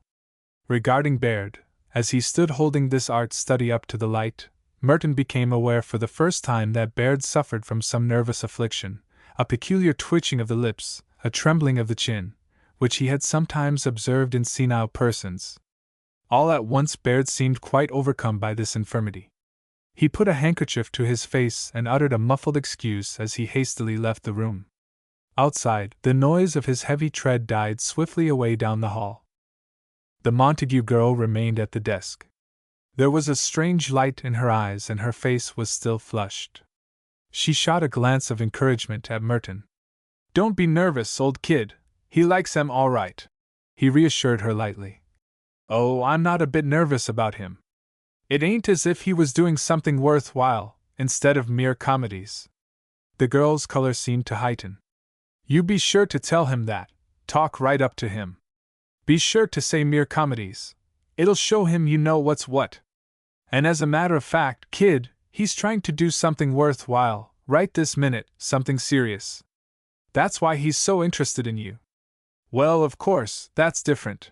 He was glad to learn this of Baird. He would take the man seriously if he tried to be serious, to do something fine and distinctive. Baird here returned, looking grave. The Montague girl seemed more strangely intense. She beckoned the manager to her side. Now here, Jeff, here was something I just naturally had to laugh at. Baird had not wholly conquered those facial spasms, but he controlled himself to say, "Show me." "Now, Merton," directed the girl. "Take that same pose again, like you did for me, the way you are in this picture." As Merton adjusted himself to the Parmalee pose, she handed the picture to Baird. "Now, Jeff, I ask you, ain't that Harold to the life? Ain't it so near him that you just have to laugh your head off?" It was even so. Baird and the girl both laughed convulsively, the former with rumbling chuckles that shook his frame. When he had again composed himself, he said, "Well, Mr. Gill, I think you and I can do a little business. I don't know what your idea about a contract is, but—" Merton Gill quickly interrupted. "Well, you see, I'd hardly like to sign a contract with you, not for those mere comedies you do. I'll do anything to earn a little money right now so I can pay back this young lady, but I wouldn't like to go on playing in such things, with cross-eyed people and waiters on roller skates, and all that. What I really would like to do is something fine and worthwhile, but not clowning in mere Buckeye comedies." Mr. Baird, who had devoted the best part of an active career to the production of Buckeye comedies, and who regarded them as at least one expression of the very highest art, did not even flinch at these cool words. He had once been an actor himself. Taking the blow like a man, he beamed upon his critic. "Exactly, my boy. Don't you think I'll ever ask you to come down to clowning? You might work with me for years and I'd never ask you to do a thing that wasn't serious. In fact, that's why I'm hoping to engage you now. I want to do a serious picture. I want to get out of all that slapstick stuff, see? Something fine and worthwhile, like you say. And you're the very actor I need in this new piece." Well, of course, in that case. This was different. He made it plain that in the case of a manager striving for higher things, he was not one to withhold a helping hand. He was beginning to feel a great sympathy for Baird in his efforts for the worthwhile. He thawed somewhat from the reserve that Buckeye comedies had put upon him. He chatted amiably. Under promptings from the girl, he spoke freely of his career, both in Simsbury and in Hollywood. It was 12 o'clock before they seemed willing to let him go, and from time to time they would pause to gloat over the stills. At last Baird said cheerily, "Well, my lad, I need you in my new piece. How'll it be if I put you on my payroll, beginning today, at 40 a week? How about it, hey?" "Well, I'd like that first rate, only I haven't worked any today. You shouldn't pay me for just coming here." The manager waved a hand airily. "That's all right, my boy. You've earned a day's salary just coming here to cheer me up. These mere comedies get me so down in the dumps sometimes. And besides, you're not through yet. I'm going to use you some more. Listen now." The manager had become coldly businesslike. "You go up to a little theater on Hollywood Boulevard. You can't miss it, where they're running a Harold Parmalee picture. I saw it last night and I want you to see it today. Better see it afternoon and evening both." "Yes, sir," said Merton. "And watch Parmalee. Study him in this picture. You look like him already, but see if you can pick up some of his tricks, see what I mean? Because it's a regular Parmalee part I'm going to have you do, see? Kind of a society part to start with, and then we work in some of your Western stuff at the finish. But get Parmalee as much as you can. That's all now. Oh, yes, and can you leave these stills with me? Our publicity man may want to use them later." "All right, Mr. Baird, I'll do just what you say, and of course you can keep the stills as long as I got an engagement with you, and I'm very glad you're trying to do something really worthwhile." "Thanks," said Baird, averting his face. The girl followed him into the hall. "Great work, boy, and take it from me, you'll go over. Say, honest now, I'm glad clear down into my boots." She had both his hands again, and he could see that her eyes were moist. She seemed to be an impressionable little thing, hysterical one minute while looking at a bunch of good stills, and sort of weepy the next. But he was beginning to like her, in spite of her funny talk and free ways.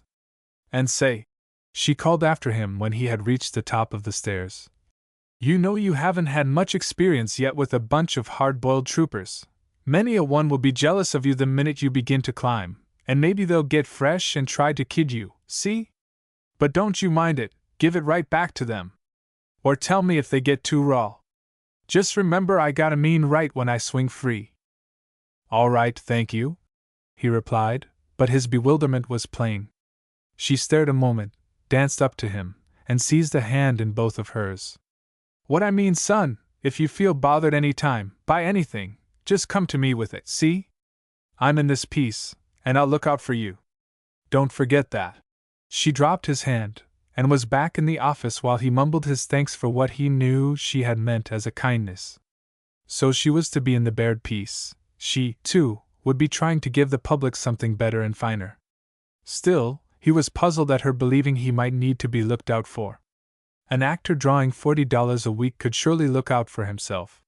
He emerged into the open of the Holden lot as one who had at last achieved success after long and grueling privation.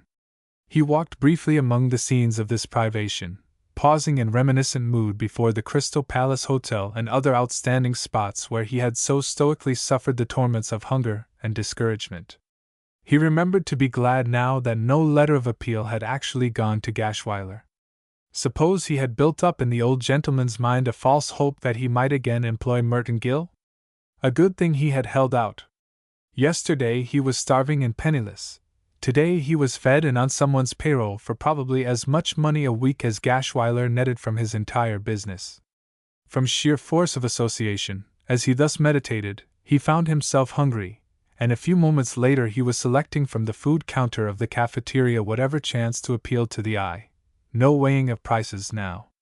Before he had finished his meal, Henshaw and his so-called governor brought their trays to the adjoining table. Merton studied with new interest the director who would some day be telling people that he had been the first to observe the aptitude of this new star, had, in fact, given him a lot of footage and close-ups and medium shots and dramatics, in the blight of Broadway when he was a mere extra, before he had made himself known to the public in Jeff Baird's first worthwhile piece. He was strongly moved, now, to bring himself to Henshaw's notice when he heard the latter say, "It's a regular Harold Parmalee part. Good light comedy, plenty of heart interest, and that corking fight on the cliff." He wanted to tell Henshaw that he himself was already engaged to do a Harold Parmalee part, and had been told, not 2 hours ago, that he would by most people be taken for Parmalee's twin brother. He restrained this impulse, however, as Henshaw went on to talk of the piece in hand. It proved to be Robinson Crusoe, which he had already discussed. Or rather, not Robinson Crusoe any longer. Not even Robinson Crusoe, Jr. It was to have been called Island Passion, he learned, but this title had been amended to Island Love. "They're getting fed up on that word passion," Henshaw was saying. "And anyhow, love seems to go better with island, don't you think, Governor? Desert passion was all right. There's something strong and intense about a desert. But island is different." And it appeared that Island Love, though having begun as Robinson Crusoe, would contain few of the outstanding features of that tale. Instead of Crusoe's wrecked sailing ship, there was a wrecked steam yacht, a very expensive yacht stocked with all modern luxuries, nor would there be a native Friday and his supposed sister with the tattooed shoulder, but a wealthy young New Yorker and his valet who would be good for comedy on a desert island, and a beautiful girl, and a scoundrel who would in the last reel be thrown over the cliffs. Henshaw was vivacious about the effects he would get. "I've been wondering, Governor," he continued, "if we're going to kill off the heavy, whether we shouldn't plan it early that besides wanting this girl who's on the island, he's the same scoundrel that wronged the young sister of the lead that owns the yacht. See what I mean? It would give more conflict. But here," the governor frowned and spoke after a moment's pause, "your young New Yorker is rich, isn't he? Fine old family, and all that. How could he have a sister that would get wronged? You couldn't do it. If he's got a wrong sister, he'd have to be a working man or a sailor or something. And she couldn't be a New York society girl, she'd have to be working someplace, in a store or office, don't you see? How could you have a swell young New Yorker with a wrong sister? Real society girls never get wronged unless their father loses his money, and then it's never anything serious enough to kill a heavy for. No, that's out. Wait, I have it. Henshaw beamed with a new inspiration. You just said a sailor could have his sister wronged, so why not have one on the yacht, a good strong type, you know, and his little sister was wronged by the heavy, and he'd never known who it was, because the little girl wouldn't tell him, even on her deathbed, but he found the chap's photograph in her trunk, and on the yacht he sees that it was this same heavy, and there you are. Revenge, see what I mean? He fights with the heavy on the cliff, after showing him the little sister's picture, and pushes him over to death on the rocks below, get it? And the lead doesn't have to kill him. How about that? Henshaw regarded his companion with pleasant anticipation. The governor again debated before he spoke. He still doubted. Say, whose show is this, the lead's or the sailor's that had the wronged sister? You'd have to show the sailor and his sister, and show her being wronged by the heavy. That'd take a big cabaret set, at least, and you'd have to let the sailor begin his stuff on the yacht, and then by the time he'd kept it up a bit after the wreck had pulled off the fight, where would your lead be? Can you see Parmalee playing second to this sailor? Why, the sailor'd run away with the piece. And that cabaret set would cost money when we don't need it, just keep those things in mind a little. Well, Henshaw submitted gracefully. Anyway, I think my suggestion of island love is better than island passion. Kind of sounds more attractive, don't you think? The governor lighted a cigarette. Say, Howard, it's a wonderful business, isn't it? We start with poor old Robinson Crusoe and his goats and parrot and Man Friday, and after dropping Friday's sister, who would really be the Countess of Cleeg, we wind up with a steam yacht and a comic butler, and call it island love. Who said the art of the motion picture is in its infancy? In this case it'll be plumb senile. Well, go ahead with the boys and dope out your hogwash. Gosh! Sometimes I think I wouldn't stay in the business if it wasn't for the money. And remember, don't you let a single solitary sailor on that yacht have a wronged sister that can blame it on the heavy, or you'll never have Parmalee playing the lead. Again Merton Gill debated bringing himself to the notice of these gentlemen. If Parmalee wouldn't play the part for any reason like a sailor's wronged sister, he would. It would help him to be known in Parmalee parts. Still, he couldn't tell how soon they might need him, nor how soon Baird would release him. He regretfully saw the two men leave, however. He might have missed a chance even better than Baird would give him. He suddenly remembered that he had still a professional duty to perform. He must that afternoon, and also that evening, watch a Harold Parmalee picture. He left the cafeteria, swaggered by the watchman at the gate. He had now the professional standing to silence that fellow, and made his way to the theater Baird had mentioned. In front he studied the billing of the Parmalee picture. It was Object, Matrimony, a smashing comedy of love and laughter. Harold Parmalee, with a gesture of mock dismay, seemed to repulse a bevy of beautiful maidens who wooed him. Merton took his seat with a dismay that was not mock, for it now occurred to him that he had no experience in love scenes, and that an actor playing Parmalee parts would need a great deal of such experience. In Simsbury there had been no opportunity for an intending actor to learn certain little niceties expected at sentimental moments. Even his private life had been almost barren of adventures that might now profit him. He had sometimes played kissing games at parties, and there had been the more serious affair with Edwina May Pulver nights when he had escorted her from church or sociables to the Pulver gate, and lingered in a sort of nervously worded ecstasy until he could summon courage to kiss the girl. Twice this had actually happened, but the affair had come to nothing, because the Pulvers had moved away from Simsbury and he had practically forgotten Edwina May, forgotten even the scared haste of those embraces. He seemed to remember that he had grabbed her and kissed her, but was it on her cheek or nose? Anyway, he was now quite certain that the mechanics of this dead amour were not those approved of in the best screen circles. Never had he gathered a beauteous girl in his arms and very slowly, very accurately, very tenderly, done what Parmalee and other screen actors did in their final fade-outs. Even when Beulah Baxter had been his screen ideal, he had never seen himself as doing more than save her from some dreadful fate.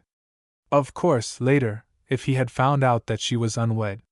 He resolved now to devote special study to Parmalee's methods of wooing the fair creature who would be found in his arms at the close of the present film. Probably Baird would want some of that stuff from him. From the very beginning of Object: matrimony. It was apparent that the picture drama would afford him excellent opportunities for studying the Parmelee technique in what an early subtitle called The Eternal Battle of the Sexes. For Parmelee in the play was Hubert Throckmorton, popular screen idol and surfeited with the attentions of adoring women. Cunningly the dramatist made use of Parmelee's own personality, of his screen triumphs, and of the adulation lavished upon him by discriminating fair ones. His breakfast tray was shown piled with missives amply attesting the truth of what the interviewer had said of his charm.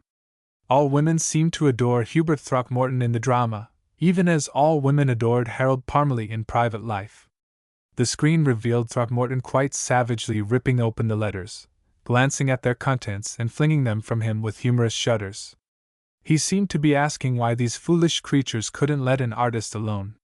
Yet he was kindly, in this half-humorous, half-savage mood.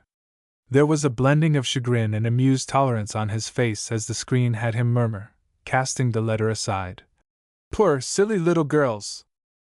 From this early scene Merton learned Parmelee's method of withdrawing the gold cigarette case, of fastidiously selecting a cigarette, of closing the case and of absently, thinking of other matters, tamping the gold-tipped thing against the cover.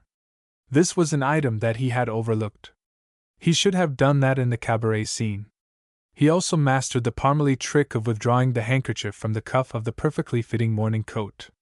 That was something else he should have done in The Blight of Broadway. Little things like that, done right, gave the actor his distinction. The drama progressed. Millionaire Jasper Gordon, a power in Wall Street, was seen telephoning to Throckmorton. He was entreating the young actor to spend the weekend at his palatial Long Island country home to meet a few of his friends. The grim old Wall Street magnate was perturbed by Throckmorton's refusal, and renewed his appeal. He was one of those who always had his way in Wall Street, and he at length prevailed upon Throckmorton to accept his invitation. He then manifested the wildest delight, and he was excitedly kissed by his beautiful daughter who had been standing by his side in the sumptuous library while he telephoned. It could be seen that the daughter, even more than her grim old father, wished Mr. Throckmorton to be at the Long Island country home.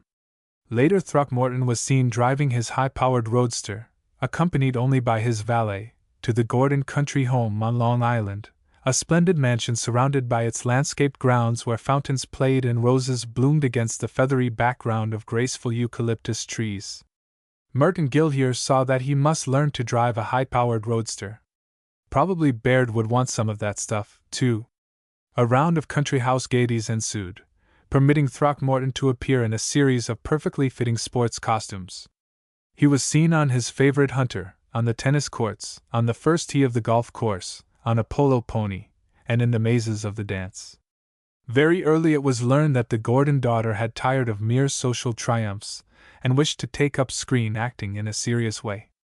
She audaciously requested Throckmorton to give her a chance as leading lady in his next great picture. He softened his refusal by explaining to her that acting was a difficult profession and that suffering and sacrifice were necessary to round out the artist. The beautiful girl replied that within 10 days he would be compelled to admit her rare ability as an actress, and laughingly they wagered a kiss upon it. Merton felt that this was the sort of thing he must know more about. Throckmorton was courteously gallant in the scene. Even when he said, "Shall we put up the stakes now, Miss Gordon?" it could be seen that he was jesting. He carried this light manner through minor scenes with the beautiful young girl friends of Miss Gordon who wooed him, lay in wait for him, ogled and sighed.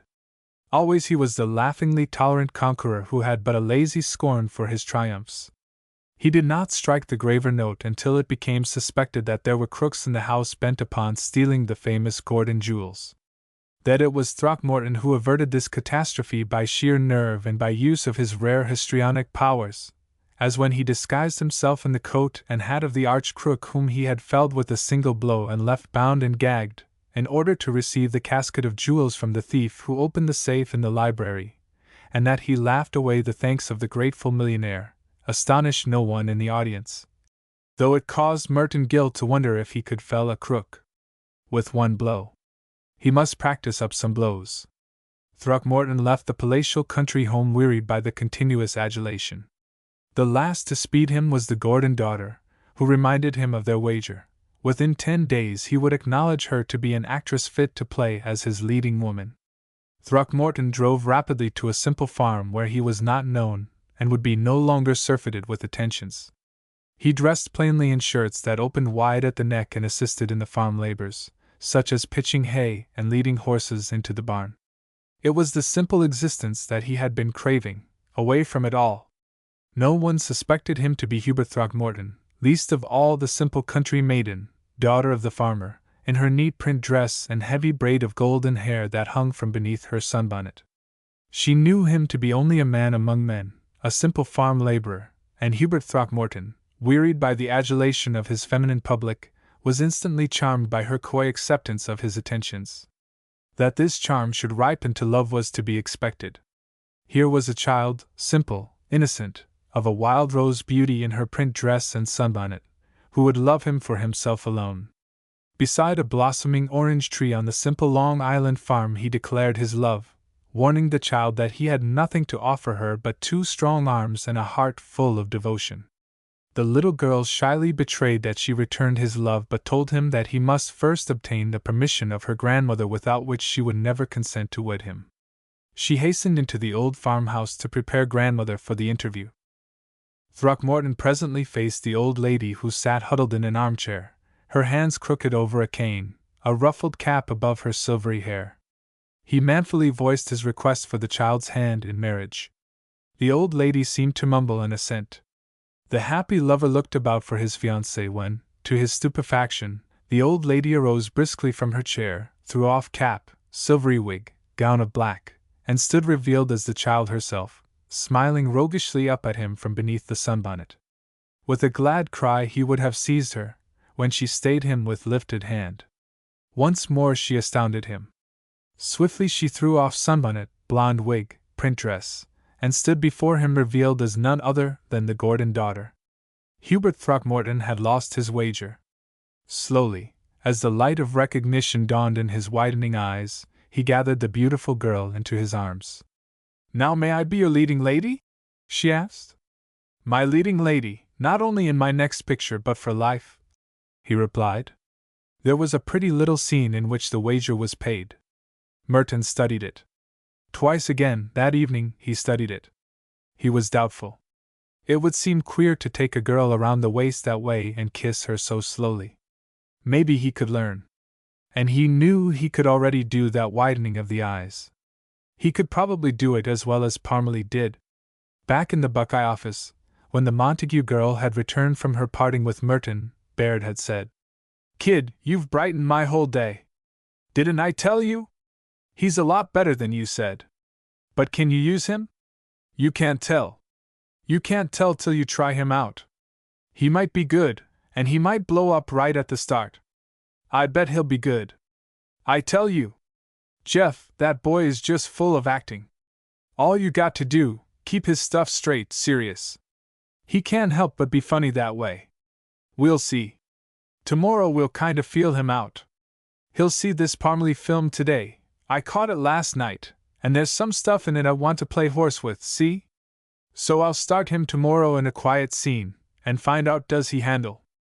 If he does, we'll go right into some hokum drama stuff.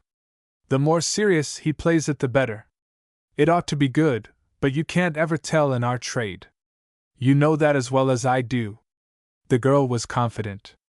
"I can tell about this lad," she insisted. Chapter 13. Genius comes into its own. Merton Gill, enacting the part of a popular screen idol, as in the play of yesterday, sat at breakfast in his apartments on stage number 5. Outwardly he was cool, wary, unperturbed, as he peeled the shell from a hard-boiled egg and sprinkled salt upon it. For the breakfast consisted of hard-boiled eggs and potato salad brought on in a wooden dish. He had been slightly disturbed by the items of this meal. It was not so elegant a breakfast as Hubert Throckmorton's, but he had been told by Baird that they must be a little different. He had been slightly disturbed, too, at discovering the faithful valet who brought on the simple repast was the cross-eyed man. Still, the fellow had behaved respectfully, as a valet should. He had been quietly obsequious of manner, revealing only a profound admiration for his master and a constant solicitude for his comfort. Probably he, like Baird, was trying to do something distinctive and worthwhile. Having finished the last egg, glad they had given him no more than 3, the popular screen idol at the prompting of Baird, backed by the cameras, arose, withdrew a metal cigarette case, purchased that very morning with this scene in view, and selected a cigarette. He stood negligently, as Parmalee had stood, tapped the end of the cigarette on the side of the case, as Parmalee had done, lighted a match on the sole of his boot, and idly smoked in the Parmalee manner. 3 times the day before he had studied Parmalee in this bit of business. Now he idly crossed to the center table upon which reposed a large photograph album. He turned the pages of this, pausing to admire the pictures there revealed. Baird had not only given him general instructions for this scene, but now prompted him in low, encouraging tones. "Turn over slowly, you like 'em all. Now lift the album up and hold it for a better light on that one. It's one of the best, it pleases you a lot. Look even more pleased, smile. That's good. Put down the album, turn again slowly, turn twice more, that's it, pick it up again. This one is fine." Baird took him through the album in this manner, had him close it when all the leaves were turned, and stand a moment with one hand resting on it. The album had been empty. It had been deemed best not to inform the actor that later close-ups of the pages would show him to have been refreshed by studying photographs of himself, copies, in fact, of the stills of Clifford Armitage at that moment resting on Baird's desk. As he stood now, a hand affectionately upon the album, a trace of the fatuously admiring smile still lingering on his expressive face, a knock sounded upon the door. "Come in," he called. The valet entered with the morning mail. This consisted entirely of letters. There were hundreds of them, and the valet had heaped them in a large clothes basket which he now held respectfully in front of him. The actor motioned him, with an authentic Parmalee gesture, to place them by the table. The valet obeyed, though spilling many letters from the top of the overflowing basket. These, while his master seated himself, he briskly swept up with a broom. The chagrined amusement of Harold Parmalee, the half-savage, half-humorous tolerance for this perhaps excusable weakness of woman, was here accurately manifested. The actor yawned slightly, lighted another cigarette with flawless Parmalee technique, withdrew a handkerchief from his sleeve cuff, lightly touched his forehead with it, and began to open the letters. He glanced at each one in a quick, bored manner, and cast it aside. When a dozen or so had been thus treated, he was aroused by another knock at the door. It opened to reveal the valet with another basket overflowing with letters. Upon this the actor arose, spread his arms wide in a gesture of humorous helplessness. He held this briefly, then drooped in humorous despair. He lighted another cigarette, eyed the letters with that whimsical lift of the brows so characteristic of Parmalee, and lazily blew smoke toward them. Then, regarding the smoke, he idly waved a hand through it. "Poor, silly little girls!" But there was a charming tolerance in his manner. One felt his generous recognition that they were not wholly without provocation. This appeared to close the simple episode. The scenes, to be sure, had not been shot without delays and rehearsals, and a good 2 hours of the morning had elapsed before the actor was released from the glare of light and the need to remember that he was Harold Parmalee. His peeling of an egg, for example, had not at first been dainty enough to please the director, and the scene with the album had required many rehearsals to secure the needed variety of expressions, but Baird had been helpful in his promptings, and always kind. "Now, this one you've turned over, it's someone you love better than anybody. It might be your dear old mother that you haven't seen for years. It makes you kind of solemn as you show how fond you were of her. You're affected deeply by her face. That's it, fine. Now the next one, you like it just as much, but it pleases you more. It's someone else you're fond of, but you're not so solemn. Now turn over another, but very slow, but don't let go of it. Stop a minute and turn back as if you had to have another peek at the last one, see what I mean? Take plenty of time. This is a great treat for you. It makes you feel kind of religious. Now you're getting it, that's the boy. All right." The scene where he showed humorous dismay at the quantity of his mail had needed but one rehearsal. He had here been Harold Parmalee without effort.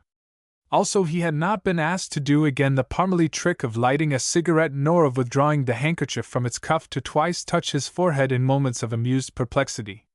Baird had merely uttered a low, "Fine," at beholding these bits. He drew a long breath of relief when released from the set. Seemingly, he had met the test. Baird had said that morning, "Now we'll just run a little kind of test to find out a few things about you," and had followed with a general description of the scenes.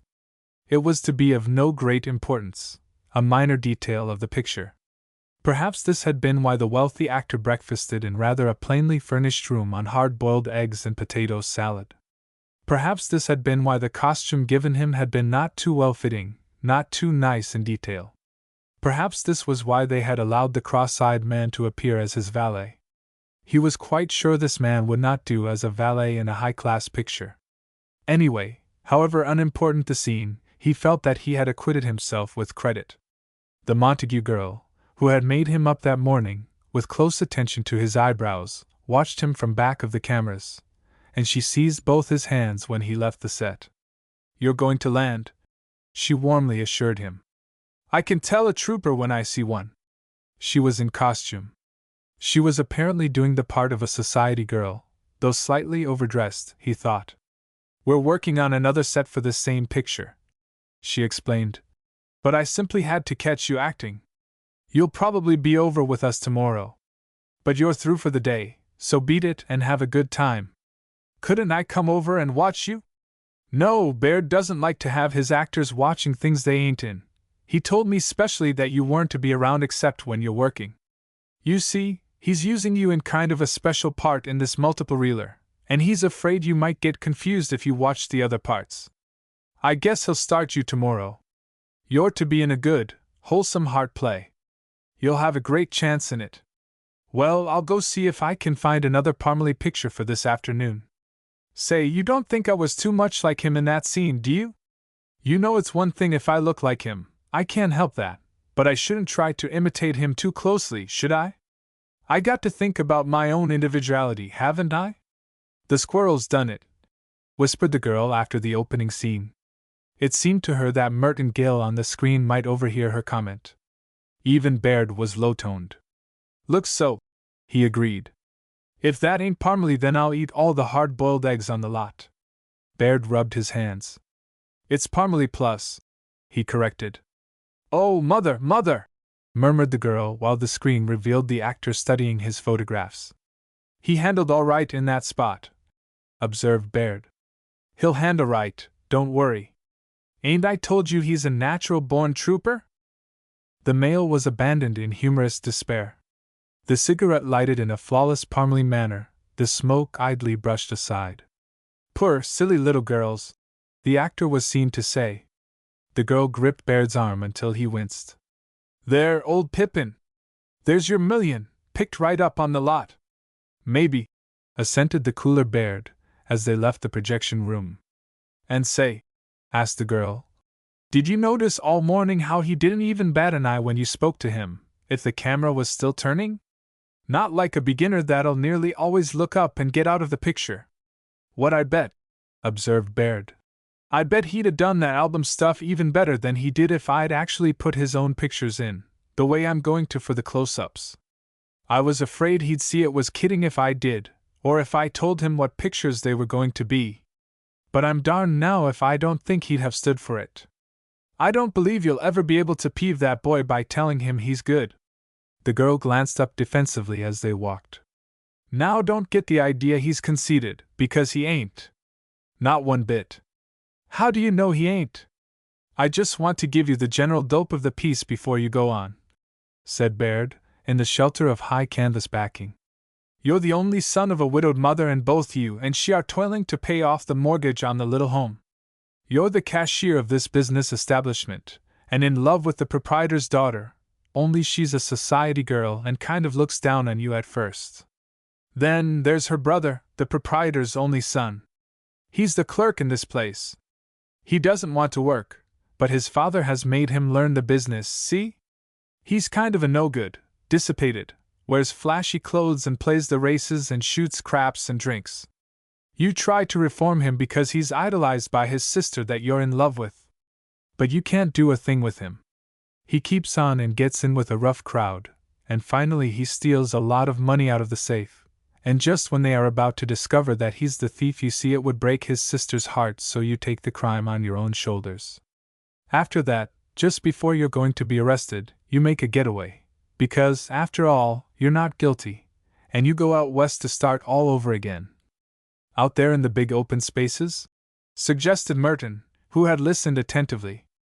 Exactly, assented Baird, with one of those nervous spasms that would now and again twitch his lips and chin. Out there in the big open spaces where men are men, that's the idea. And you build up a little gray home in the West for yourself and your poor old mother who never lost faith in you. There'll be a lot of good Western stuff in this. Buck Benson stuff, you know, that you can do so well, and the girl will get out there some way and tell you that her brother finally confessed his crime, and everything will be Jake. See what I mean? Yes, sir, it sounds fine, Mr. Baird. And I certainly will give the best that is in me to this part.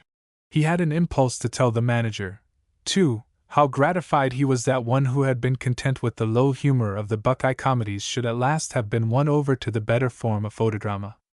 But Baird was leading him on to the set. There was no time for this congratulatory episode. Indeed, the impulse was swept from his mind in the novelty of the set now exposed, and in the thought that his personality was to dominate it. The scene of the little drama's unfolding was a delicatessen shop. Counters and shelves were arrayed with cooked foods, salads, cheeses, the latter under glass or wire protectors. At the back was a cashier's desk, an open safe beside it. He took his place there at Baird's direction and began to write in a ledger. "Now your old mother's coming to mop up the place," called Baird. "Come on, Mother!" You look up and see her, and rush over to her. She puts down her bucket and mop, and takes you in her arms. She's weeping. You try to comfort her. You want her to give up mopping, and tell her you can make enough to support two, but she won't listen because there's the mortgage on the little flat to be paid off. So you go back to the desk, stopping to give her a sad look as she gets down on the floor. Now try it. A very old, bent, feeble woman with a pail of water and cloths tottered on. Her dress was ragged, her white hair hung about her sad old face in disorderly strands. She set down her bucket and raised her torn apron to her eyes. "Look up and see her," called Baird. A glad light comes into her eyes. "Rush forward, say Mother distinctly, so it'll show. Now the clench. You're crying on his shoulder, Mother, and he's looking down at you first, then off, about at me. He's near crying himself. Now he's telling you to give up mopping places, and you're telling him every little helps. All right, break. Get to mopping, Mother, but keep on crying." He stops for a long look at you. He seems to be saying that some day he will take you out of such work. Now he's back at his desk. "All right. But we'll do it once more. And a little more pathos, Merton, when you take the old lady in your arms. You can broaden it. You don't actually break down, but you nearly do." The scene was rehearsed again, to Baird's satisfaction, and the cameras ground. Merton Gill gave the best that was in him. His glad look at first beholding the old lady, the yearning of his eyes when his arms opened to enfold her, the tenderness of his embrace as he murmured soothing words, the lingering touch of his hand as he left her, the manly determination of the last look in which he showed a fresh resolve to release her from this toil, all were eloquent of the deepest filial devotion and earnestness of purpose. Back at his desk he was genuinely pitying the old lady. Very lately it was evident she had been compelled to play in a cabaret scene, for she smelled strongly of cigarettes, and he could not suppose that she, her eyes brimming with anguished mother love, could have relished these. He was glad when it presently developed that his own was not to be a smoking part. "Now the dissipated brother's coming on," explained Baird. "He'll breeze in, hang up his hat, offer you a cigarette, which you refuse, and show you some money that he won on the third race yesterday. You follow him a little way from the desk, telling him he shouldn't smoke cigarettes, and that money he gets by gambling will never do him any good. He laughs at you, but you don't mind. On your way back to the desk you stop by your mother, and she gets up and embraces you again. Take your time about it, she's your mother, remember. The brother entered. He was indeed dissipated appearing, loudly dressed, and already smoking a cigarette as he swaggered the length of the shop to offer Merton one. Merton refused in a kindly but firm manner. The flashy brother now pulled a roll of bills from his pocket and pointed to his winning horse in a racing extra. The line in large type was there for the close-up. Pianola romps home in third race. Followed the scene in which Merton sought to show this youth that cigarettes and gambling would harm him. The youth remained obdurate. He seized a duster and, with ribald action, began to dust off the rows of cooked food on the counters. Again the son stopped to embrace his mother, who again wept as she enfolded him. The scene was shot. Step by step, under the patient coaching of Baird, the simple drama unfolded. It was hot beneath the lights, delays were frequent, and the rehearsals tedious, yet Merton Gill continued to give the best that was in him. As the day wore on, the dissipated son went from bad to worse. He would leave the shop to place money on a horse race, and he would seek to induce the customers he waited on to play at dice with him. A few of them consented, and one, a colored man who had come to purchase pig's feet, won at this game all the bills which the youth had shown to Merton on entering. There were moments during this scene when Merton wondered if Baird were not relapsing into Buckeye comedy depths, but he saw the inevitable trend of the drama and the justification for this bit of gambling. For the son, now penniless, became desperate. He appealed to Merton for a loan, urging it on the ground that he had a sure thing 30-1 shot at Latonia. At least these were the words of Baird, as he directed Merton to deny the request and to again try to save the youth from his inevitable downfall. Whereupon the youth had sneered at Merton and left the place in deep anger. There followed the scene with the boy's sister, only daughter of the rich delicatessen merchant, who Merton was pleased to discover would be played by the Montague girl. She entered in a splendid evening gown, almost too splendid, Merton thought, for street wear in daylight, though it was partially concealed by a rich opera cloak. The brother being out, Merton came forward to wait upon her. "It's like this," Baird explained.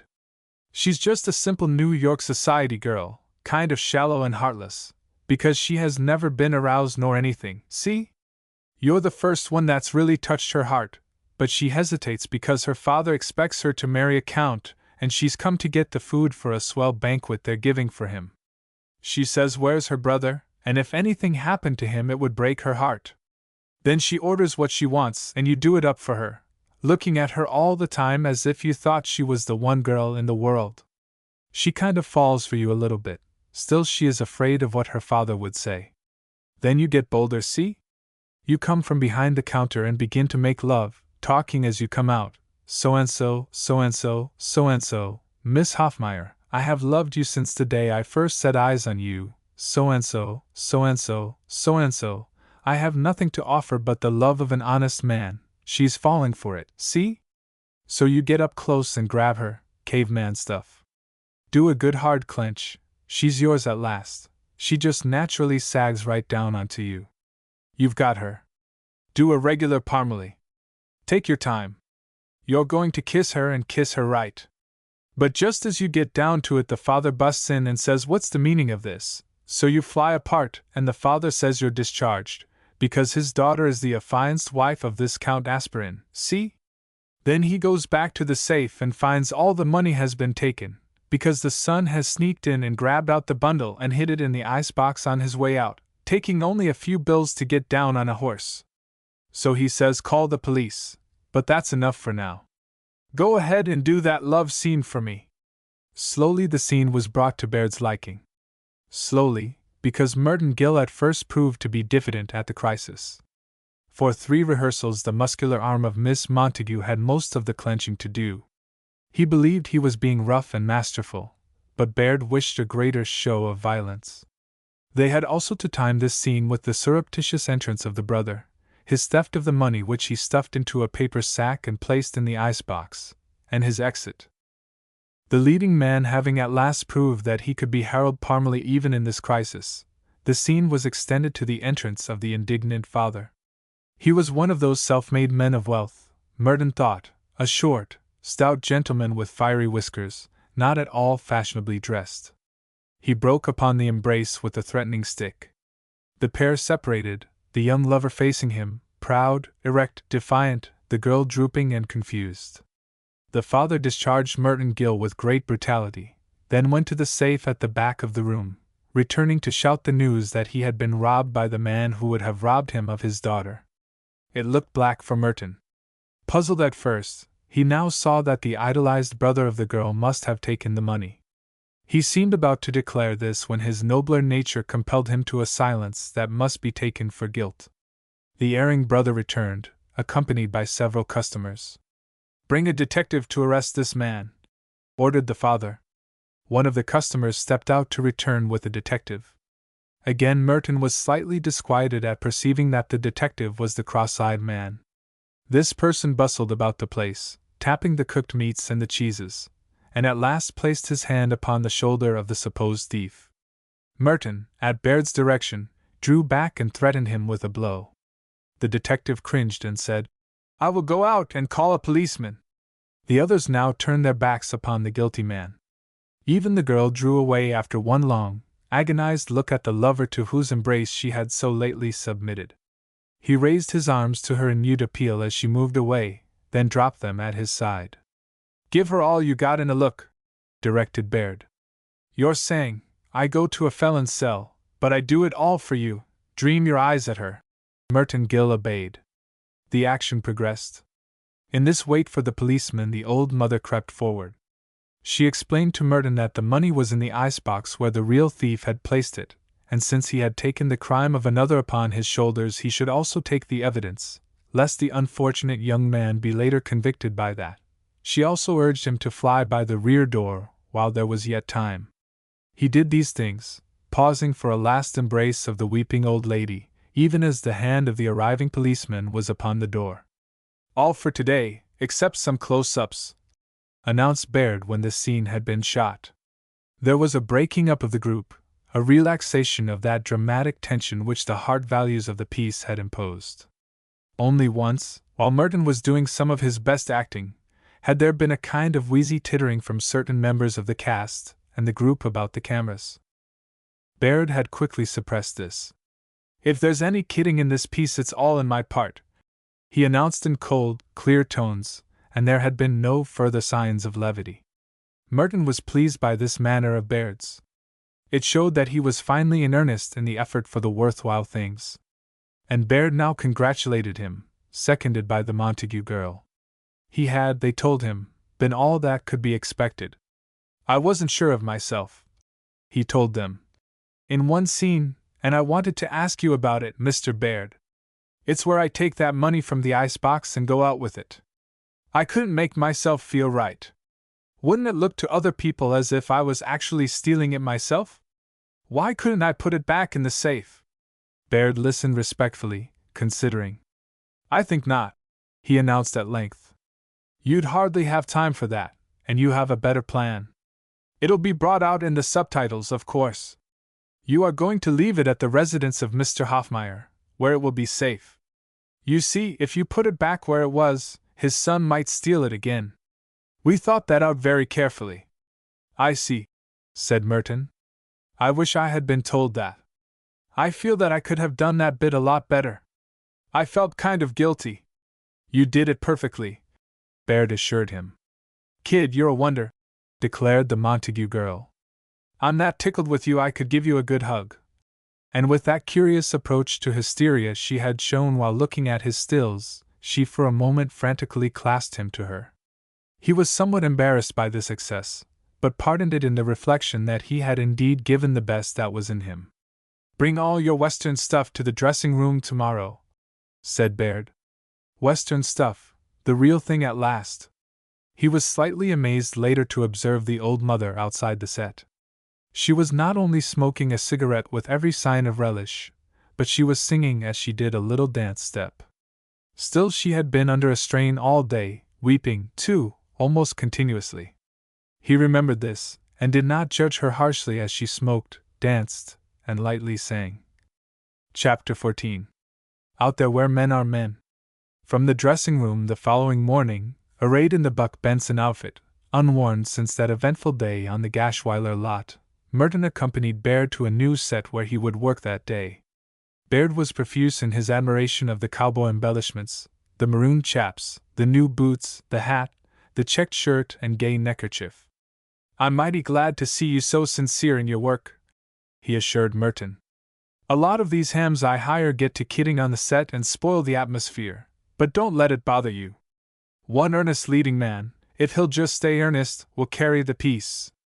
Remember that, you got a serious part." "I'll certainly remember," Merton earnestly assured him. "Here we are. This is where we begin the Western stuff," said Baird. Merton recognized the place.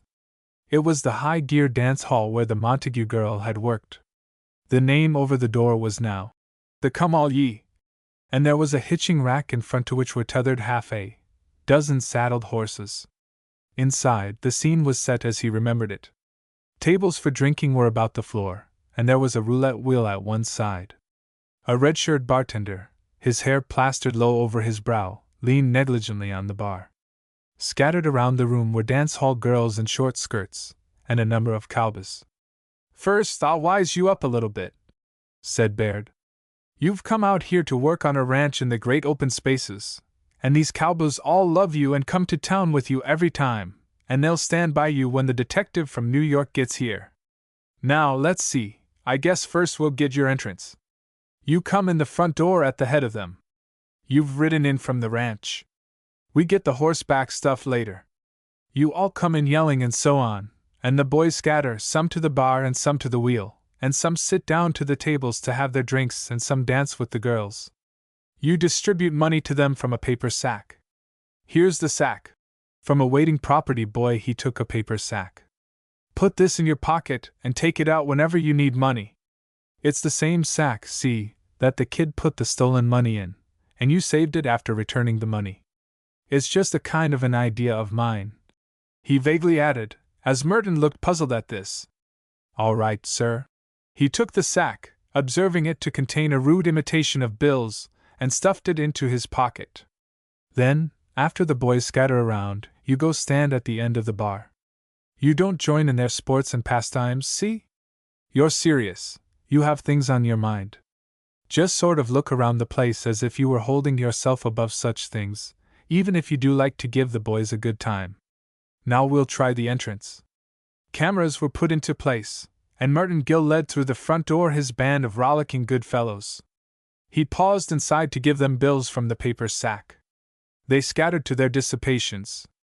Their leader austerely posed at one end of the bar and regarded the scene with disapproving eyes. Wine, women, and the dance were not for him.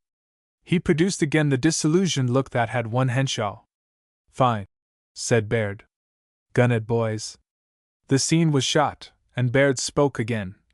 "Hold it, everybody, go on with your music, and you boys keep up the dance until Mother's entrance, then you quit and back off." Merton was puzzled by this speech, but continued his superior look, breaking it with a very genuine shock of surprise when his old mother tottered in at the front door. She was still the disconsolate creature of the day before, bedraggled, sad-eyed, feeble, very aged, and still she carried her bucket and the bundle of rags with which she had mopped. Baird came forward again. "Oh, I forgot to tell you. Of course you had your old mother follow you out here to the great open spaces. But the poor old thing has cracked under the strain of her hard life, see what I mean? All her dear ones have been leaving the old nest and going out over the hills one by one. You were the last to go, and now she isn't quite right, see? You have a good home on the ranch for her, but she won't stay put. She follows you around, and the only thing that keeps her quiet is mopping, so you humor her, you let her mop. It's the only way.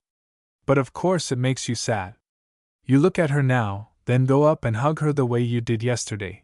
You try to get her to give up mopping, but she won't, so you let her go on. Try it."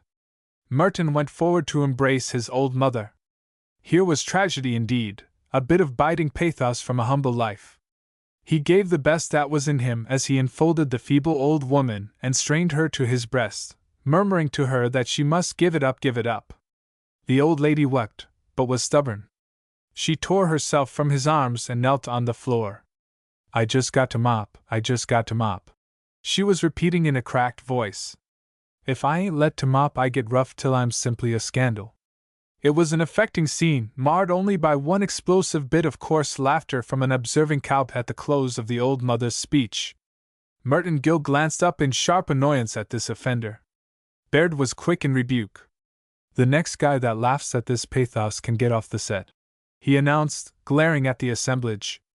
There was no further outbreak, and the scene was filmed. There followed a dramatic bit that again involved the demented mother. This ought to be good if you can do it the right way, began Baird.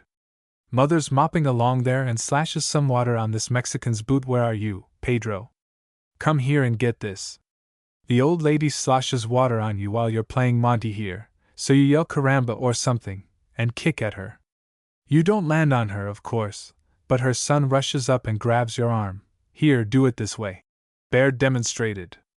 Grab his wrist with one hand and his elbow with the other and make as if you broke his arm across your knee, like you were doing jujitsu. He slinks off with his broken arm, and you just dust your hands off and embrace your mother again. Then you go back to the bar, not looking at Pedro at all. See? He's insulted your mother, and you've resented it in a nice, dignified, gentlemanly way. Try it. Pedro sat at the table and picked up his cards. He was a foul-looking Mexican and seemed capable even of the enormity he was about to commit. The scene was rehearsed to Baird's satisfaction, then shot. The weeping old lady, blinded by her tears, awkward with her mop, the brutal Mexican, his prompt punishment. The old lady was especially pathetic as she glared at her insulter from where she lay sprawled on the floor, and muttered, "Caramba, huh? I dare you to come outside and say that to me." "Good work," applauded Baird when the scene was finished. "Now we're getting into the swing of it. In about 3 days here we'll have something that exhibitors can clean up on, see if we don't." The 3 days passed in what for Merton Gill was a whirlwind of dramatic intensity. If at times he was vaguely disquieted by a suspicion that the piece was not wholly serious, he had only to remember the intense seriousness of his own part, and the always serious manner of Baird in directing his actors. And indeed there were but few moments when he was even faintly pricked by this suspicion. It seemed a bit incongruous that Hoffmeyer, the delicatessen merchant, should arrive on a bicycle, dressed in cowboy attire save for a badly dented derby hat, and carrying a bag of golf clubs, and it was a little puzzling how Hoffmeyer should have been ruined by his son's mad act, when it would have been shown that the money was returned to him. But Baird explained carefully that the old man had been ruined some other way, and was demented, like the poor old mother who had gone over the hills after her children had left the home nest. And assuredly in Merton's own action he found nothing that was not deeply earnest as well as strikingly dramatic. There was the tense moment when a faithful cowboy broke upon the festivities with word that a New York detective was coming to search for the man who had robbed the Hoffmeyer establishment. His friends gathered loyally about Merton and swore he would never be taken from them alive. He was induced to don a false mustache until the detective had gone. It was a long, heavy black mustache with curling tips, and in this disguise he stood aloof from his companions when the detective entered. The detective was the cross-eyed man, himself now disguised as Sherlock Holmes, with a fore and aft cloth cap and drooping blonde mustache. He smoked a pipe as he examined those present. Merton was unable to overlook this scene, as he had been directed to stand with his back to the detective. Later it was shown that he observed in a mirror the Mexican whom he had punished creeping forward to inform the detective of his man's whereabouts. The coward's treachery cost him dearly. The hero, still with his back turned, drew his revolver and took careful aim by means of the mirror. This had been a spot where for a moment he was troubled. Instead of pointing the weapon over his shoulder, aiming by the mirror, he was directed to point it at the Mexican's reflection in the glass, and to fire at this reflection. "It's all right," Baird assured him. "It's a camera trick, see? It may look now as if you were shooting into the mirror, but it comes perfectly right on the film. You'll see. Go on, aim carefully, right smack at that looking glass, fire." Still somewhat doubting, Merton fired. The mirror was shattered, but a dozen feet back of him the treacherous Mexican threw up his arms and fell lifeless, a bullet through his cowardly heart. It was a puzzling bit of trick work, he thought, but Baird of course would know what was right, so the puzzle was dismissed. Buck Benson, silent man of the open, had got the scoundrel who would have played him false. A thrilling struggle ensued between Merton and the hellhound of justice. Perceiving who had slain his would-be informant, the detective came to confront Merton. Snatching off his cap and mustache, he stood revealed as the man who had not dared to arrest him at the scene of his crime. With another swift movement, he snatched away the mustache that had disguised his quarry. Buck Benson, at bay, sprang like a tiger upon his antagonist. They struggled while the excited cowboys surged about them. The detective proved to be no match for Benson. He was borne to earth, then raised aloft and hurled over the adjacent tables. This bit of acting had involved a trick which was not obscure to Merton, like his shot into the mirror that brought down a man back of him. Moreover, it was a trick of which he approved. When he bore the detective to earth, the cameras halted their grinding while a dummy in the striking likeness of the detective was substituted. It was a light affair, and he easily raised it for the final toss of triumph. "Throw it high as you can over those tables and toward the bar," called Baird. The figure was thrown as directed. "Fine work! Now look up, as if he was still in the air, now down, now brush your left sleeve lightly with your right hand, now brush your right sleeve lightly with your left hand. All right, cut. Great, Merton. If that don't get you a hand, I don't know what will. Now all outside for the horseback stuff." Outside, the faithful cowboys leaped into their saddles and urged their beloved leader to do the same. But he lingered beside his own horse, pleading with them to go ahead.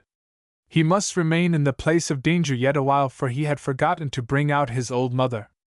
They besought him to let them bring her out, but he would not listen.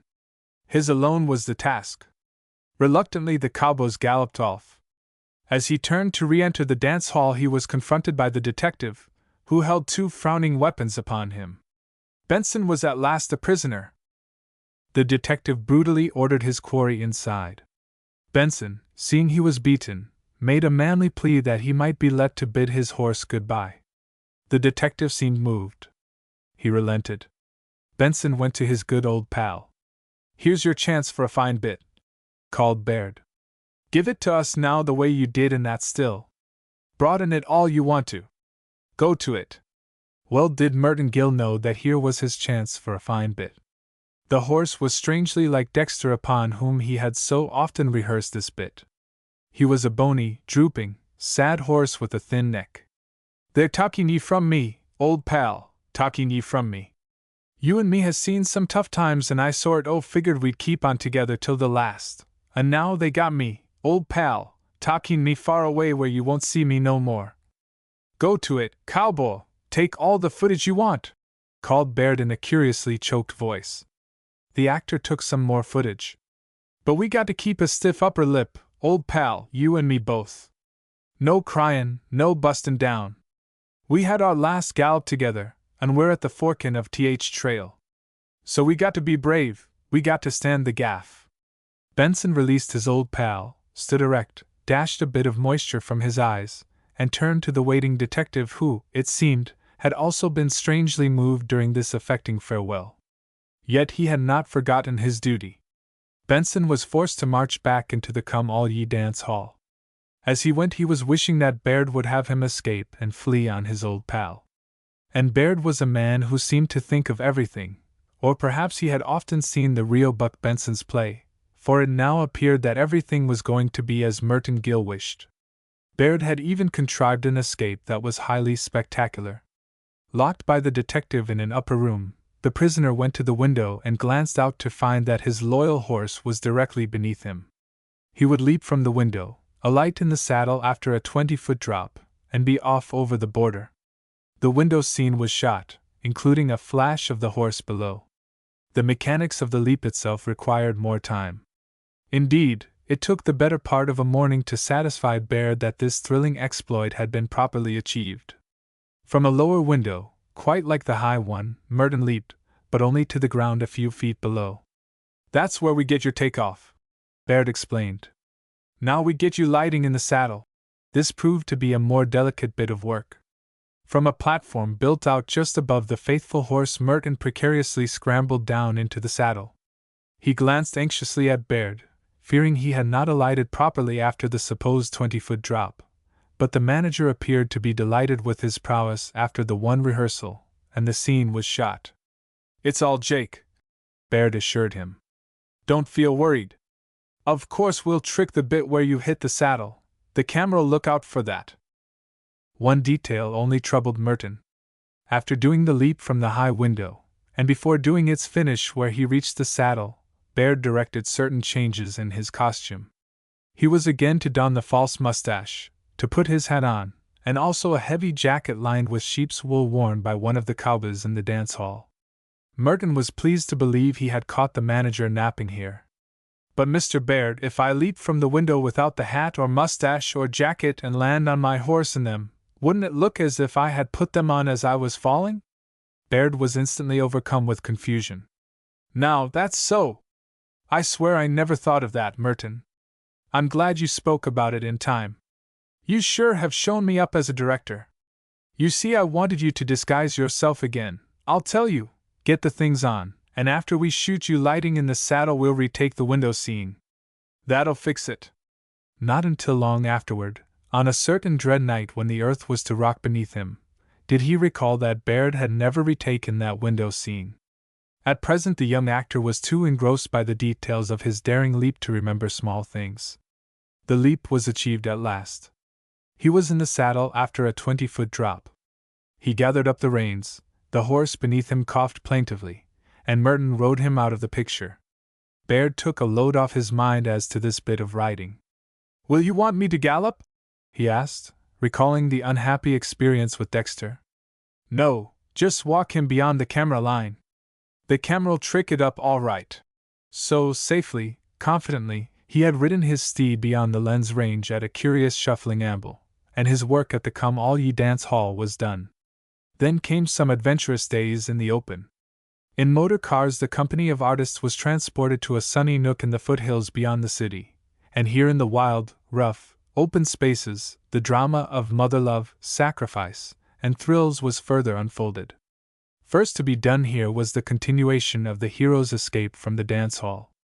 Upon his faithful horse he ambled along a quiet road until he reached the shelter of an oak tree. Here he halted at the roadside. "You know the detective is following you," explained Baird, "and you're going to get him. Take your nag over a little so the tree won't mask him too much. That's it. Now you look back, lean forward in the saddle, listen. You hear him coming. Your face sets, look as grim as you can. That's the stuff, the real Buck Benson stuff when they're after him. That's fine. Now you get an idea? Unlash your rope, let the noose out, give it a couple of whirls to see is everything all right. That's it, only you still look grim, not so worried about whether the rope is going to act right. We'll attend to that. When the detective comes in sight, give about 3 good whirls and let her fly. Try it once. Good. Now coil her up again and go through the whole thing. Never mind about whether you're going to get him or not. Remember, Buck Benson never misses. We'll have a later shot that shows the rope falling over his head." Thereupon the grim-faced Benson, strong, silent man of the open, while the cameras ground, waited the coming of one who hounded him for a crime of which he was innocent. His iron face was relentless. He leaned forward, listening. He uncoiled the rope, expertly ran out the noose, and grimly waited. Far up the road appeared the detective on a galloping horse. Benson twirled the rope as he sat in his saddle. It left his hand, to sail gracefully in the general direction of his pursuer. "Cut!" called Baird. "That was bully. Now you got him. Ride out into the road. You're dragging him off his horse, see? Keep on up the road, you're still dragging the hound. Look back over your shoulder and light your face up just a little. That's it, use Benson's other expression. You got it fine. You're treating the skunk rough, but look what he was doing to you, trying to pinch you for something you never did. That's fine, go ahead. Don't look back anymore." Merton was chiefly troubled at this moment by the thought that someone would have to double for him in the actual casting of the rope that would settle upon the detective's shoulders. Well, he must practice roping. Perhaps, by the next picture, he could do this stuff himself. It was exciting work, though sometimes tedious. It had required almost an entire morning to enact this one simple scene, with the numerous close-ups that Baird demanded. The afternoon was taken up largely in becoming accustomed to a pair of old Spanish spurs that Baird now provided him with. Baird said they were very rare old spurs which he had obtained at a fancy price from an impoverished Spanish family who had treasured them as heirlooms. He said he was sure that Buck Benson in all his vast collection did not possess a pair of spurs like these. He would doubtless, after seeing them worn by Merton Gill in this picture, have a pair made like them. The distinguishing feature of these spurs was their size. They were enormous, and their rowels extended a good 12 inches from Merton's heels after he had donned them. "They may bother you a little at first," said Baird, "but you'll get used to them, and they're worth a little trouble because they'll stand out." The first effort to walk in them proved bothersome indeed, for it was made over ground covered with a low-growing vine and the spurs caught in this. Baird was very earnest in supervising this progress, and even demanded the presence of 2 cameras to record it. "Of course I'm not using this stuff," he said, "but I want to make a careful study of it. These are genuine Hidalgo spurs. Mighty few men in this line of parts could get away with them. I'd bet Benson himself would have a lot of trouble. Now try it once more." Merton tried once more, stumbling as the spurs caught in the undergrowth. The cameras closely recorded his efforts, and Baird applauded them. "You're getting it, keep on. That's better. Now try to run a few steps, go right toward that left-hand camera." He ran the few steps, but fell headlong. He picked himself up, an expression of chagrin on his face. "Never mind," urged Baird. "Try it again. We must get this right." He tried again to run, was again thrown. But he was determined to please the manager, and he earnestly continued his efforts. Benson himself would see the picture and probably marvel that a new man should have mastered, apparently with ease, a pair of genuine Hidalgos. "Maybe we better try smoother ground," Baird at last suggested after repeated falls had shown that the undergrowth was difficult. So the cameras were moved on to the front of a ranch house now in use for the drama, and the spur lessons continued. But on smooth ground it appeared that the spurs were still troublesome. After the first mishap here Merton discovered the cause. The long shanks were curved inwards so that in walking their ends clashed. He pointed this out to Baird, who was amazed at the discovery. Well, that's so. They're bound to interfere. I never knew that about Hidalgo's spurs before." "We might straighten them," suggested the actor. No, Baird insisted. "I wouldn't dare try that. They cost too much money, and it might break 'em. I tell you what you do, stand up and try this, just toe in a little when you walk, that'll bring the points apart. There, that's it, that's fine." The cameras were again recording so that Baird could later make his study of the difficulties to be mastered by the wearer of genuine Hidalgos. By toeing in Merton now succeeded in walking without disaster, though he could not feel that he was taking the free stride of men out there in the open spaces. "Now try running," directed Baird, and he tried running, but again the spurs caught and he was thrown full in the eyes of the grinding camera. He had forgotten to toe in. But he would not give up. His face was set in Buck Benson grimness. Each time he picked himself up and earnestly resumed the effort. The rowels were now catching in the long hair of his chaps. He worked on, directed and cheered by the patient Baird, while the 2 cameramen, with curiously strained faces, recorded his failures. Baird had given strict orders that other members of the company should remain at a distance during the spur lessons, but now he seemed to believe that a few other people might encourage the learner. Merton was directed to run to his old mother who, bucket at her side and mop in hand, knelt on the ground at a little distance. He was also directed to run toward the Montague girl, now in frontier attire of fringed buckskin. He made earnest efforts to keep his feet during these essays, but the spurs still proved treacherous. "Just pick yourself up and go on," ordered Baird, and had the cameras secure close shots of Merton picking himself up and going carefully on, toeing in now, to embrace his weeping old mother and the breathless girl who had awaited him with open arms. He was tired that night, but the actual contusions he had suffered in his falls were forgotten in the fear that he might fail to master the Hidalgos. Baird himself seemed confident that his pupil would yet excite the jealousy of Buck Benson in this hazardous detail of the screen art. He seemed, indeed, to be curiously satisfied with his afternoon's work. He said that he would study the film carefully and try to discover just how the spurs could be mastered. "You'll show him yet how to take a joke," he declared when the puzzling implements were at last doffed. The young actor felt repaid for his earnest efforts. No one could put on a pair of genuine hidalgos for the first time and expect to handle them correctly. There were many days in the hills. Until this time the simple drama had been fairly coherent in Merton Gill's mind. So consecutively were the scenes shot that the story had not been hard to follow. But now came rather a jumble of scenes, not only at times bewildering in themselves, but apparently unrelated. First it appeared that the Montague girl, as Miss Rebecca Hoffmeyer, had tired of being a mere New York society butterfly, had come out into the big open spaces to do something real, something worthwhile. The ruin of her father, still unexplained, had seemed to call out unsuspected reserves in the girl. She was stern and businesslike in such scenes as Merton was permitted to observe. And she had not only brought her ruined father out to the open spaces but the dissipated brother, who was still seen to play at dice whenever opportunity offered. He played with the jolly cowboys and invariably won. Off in the hills there were many scenes which Merton did not overlook.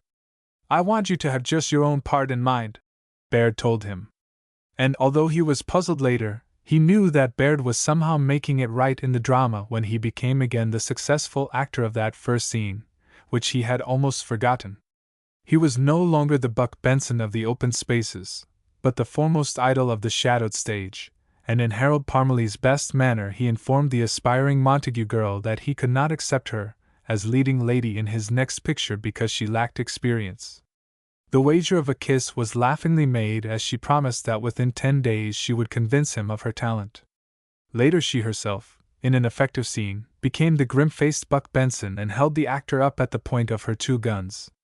Then, when she had convinced him that she was Benson, she appeared after an interval as her own father, the fiery beard, the derby hat with its dents, the chaps, the bicycle, and golf bag. In this scene she seemed to demand the actor's intentions toward the daughter, and again overwhelmed him with confusion, as Parmalee had been overwhelmed when she revealed her true self under the baffling disguise. The wager of a kiss was prettily paid. This much of the drama he knew. And there was an affecting final scene on a hillside. The actor, arrayed in chaps, spurs, and boots below the waist was, above this, in faultless evening dress. "You see, it's a masquerade party at the ranch," Baird explained. "And you've thought up this costume to sort of puzzle the little lady." The girl herself was in the short, fringed buckskin skirt, with knife and revolvers in her belt.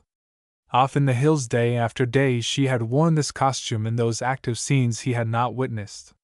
Now she was merely coy. He followed her out on the hillside with only a little trouble from the spurs. Indeed, he fell but once as he approached her, and the little drama of the lovers, at last united, was touchingly shown. In the background, as they stood entwined, the poor demented old mother was seen. With mop and bucket she was cleansing the side of a cliff, but there was a happier look on the worn old face. "Glance around and see her," railed Baird. "Then explain to the girl that you will always protect your mother, no matter what happens. That's it.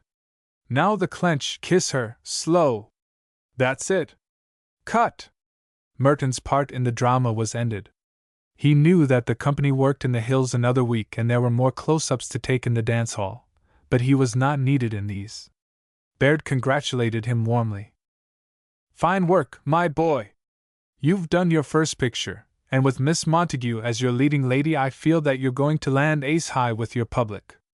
Now all you got to do for a couple of weeks is to take it easy while we finish up some rough ends of this piece. Then we'll be ready to start on the new one. It's pretty well doped out, and there's a big part in it for you, big things to be done in a big way, see what I mean?" "Well, I'm glad I suited you," Merton replied. "I tried to give the best that was in me to a sincere interpretation of that fine part. And it was a great surprise to me. I never thought I'd be working for you, Mr. Baird, and of course I wouldn't have been if you had kept on doing those comedies. I never would have wanted to work in one of them. Of course not, agreed Baird cordially. I realized that you were a serious artist, and you came in the nick of time, just when I was wanting to be serious myself, to get away from that slapstick stuff into something better and finer. You came when I needed you. And look here, Merton, I signed you on at $40 a week. Yes, sir, I was glad to get it. Well, I'm going to give you more. From the beginning of the new picture you're on the payroll at $75 a week. No, not a word. As Merton would have thanked him. You're earning the money. And for the picture after that, well, if you keep on giving the best that's in you, it will be a whole lot more. Now take a good rest till we're ready for you. At last he had won. Suffering and sacrifice had told. And Baird had spoken of the Montague girl as his leading lady, quite as if he were a star.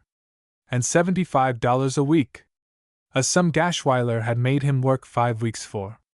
Now he had something big to write to his old friend, Tessie Kearns. She might spread the news in Simsbury, he thought. He contrived a close-up of Gashweiler hearing it, of Mrs. Gashweiler hearing it, of Meta Judson hearing it. They would all be incredulous until a certain picture was shown at the Bijou Palace, a gripping drama of mother love, of a clean-limbed young American type wrongfully accused of a crime and taking the burden of it upon his own shoulders for the sake of the girl he had come to love, of the tense play of elemental forces in the Great West. The regeneration of a shallow society girl when brought to adversity by the ruin of her old father, of the lovers reunited in that West they both loved.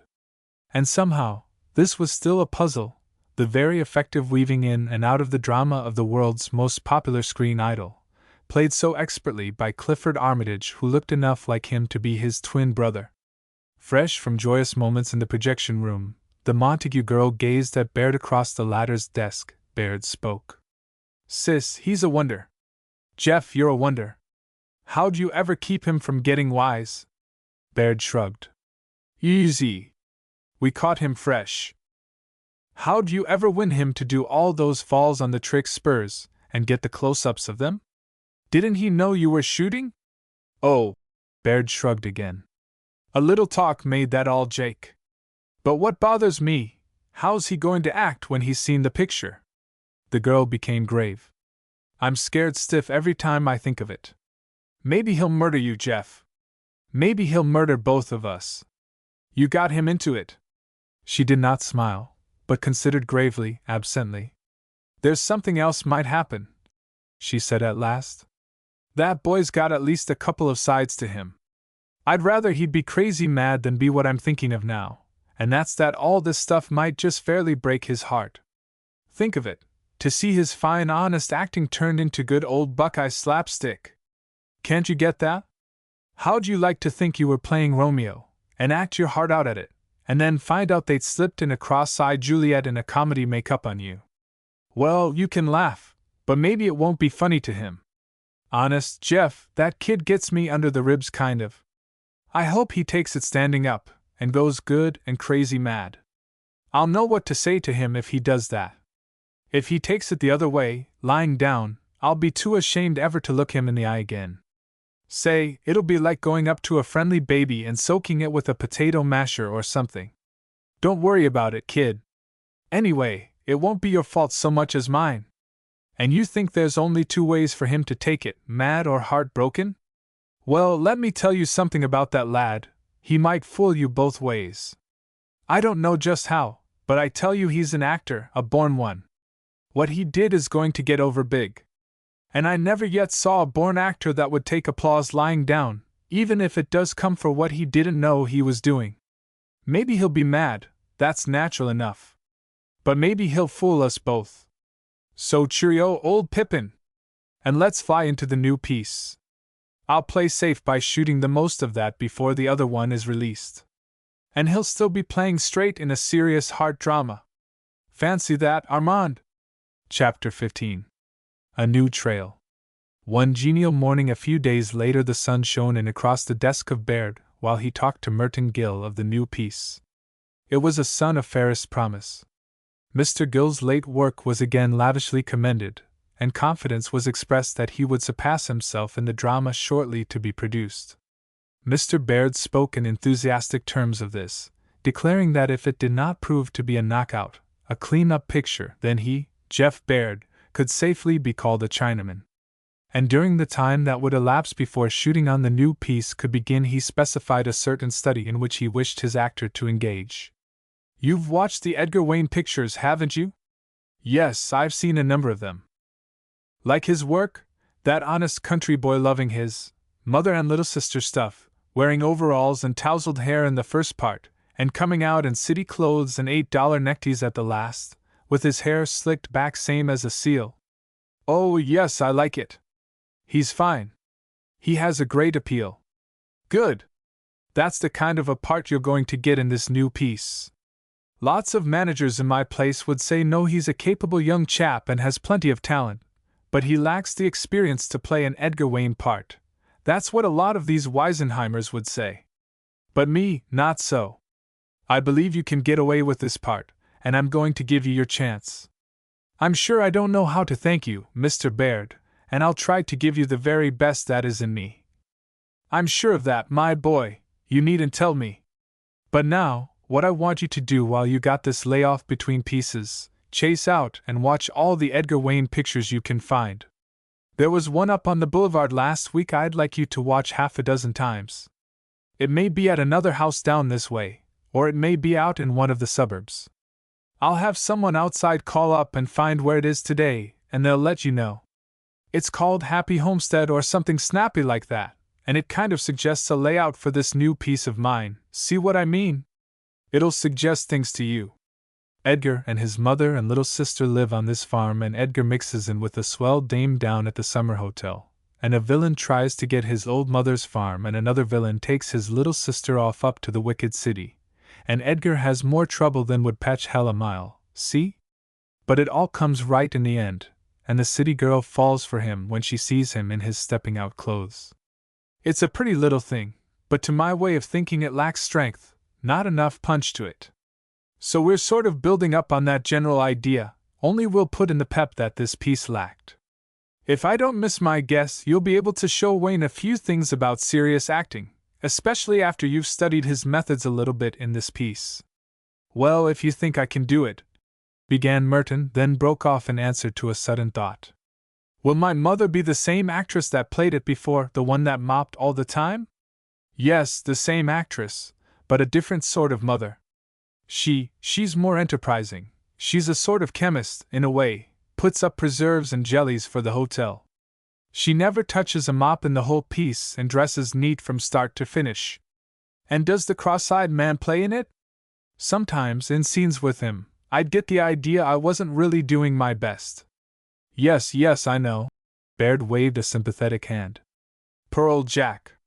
He's trying hard to do something worthwhile, but he's played in those cheap comedy things so long it's sort of hard for him to get out of it and play serious stuff, if you know what I mean." "I know what you mean," said Merton. "And he's been with me so long I kind of hate to discharge him. You see, on account of those eyes of his, it would be hard for him to get a job as a serious actor, so I did think I'd give him another part in this piece if you didn't object, just to sort of work him into the worthwhile things. He's so eager for the chance. It was quite pathetic how grateful he looked when I told him I'd try him once more in one of the better and finer things. And a promise is a promise. Still, Merton, you're the man I must suit in this cast. If you say the word, I'll tell Jack he must go, though I know what a blow it will be to him." "Oh, no, Mr. Baird," Merton interrupted fervently. "I wouldn't think of such a thing. Let the poor fellow have a chance to learn something better than the buffoonery he's been doing. I'll do everything I can to help him. I think it is very pathetic, his wanting to do the better things. It's fine of him. And maybe some day he could save up enough to have a good surgeon fix his eyes right. It might be done, you know. Now that's nice of you, my boy. It's kind and generous. Not every actor of your talent would want Jack working in the same scene with him. And perhaps, as you say, some day he can save up enough from his wages to have his eyes fixed. I'll mention it to him. And this reminds me, speaking of the cast, there's another member who might bother some of these fussy actors. She's the girl who will take the part of your city sweetheart. As a matter of fact, she isn't exactly the type I'd have picked for the part, because she's rather a large, hearty girl, if you know what I mean. I could have found a lot who were better lookers, but the poor thing has a bedridden father and mother and a little crippled brother and a little sister that isn't well, and she's working hard to send them all to school. I mean the children, not her parents. So I saw the chance to do her a good turn, and I hope you'll feel that you can work harmoniously with her. I know I'm too darned human to be in this business. Baird looked aside to conceal his emotion.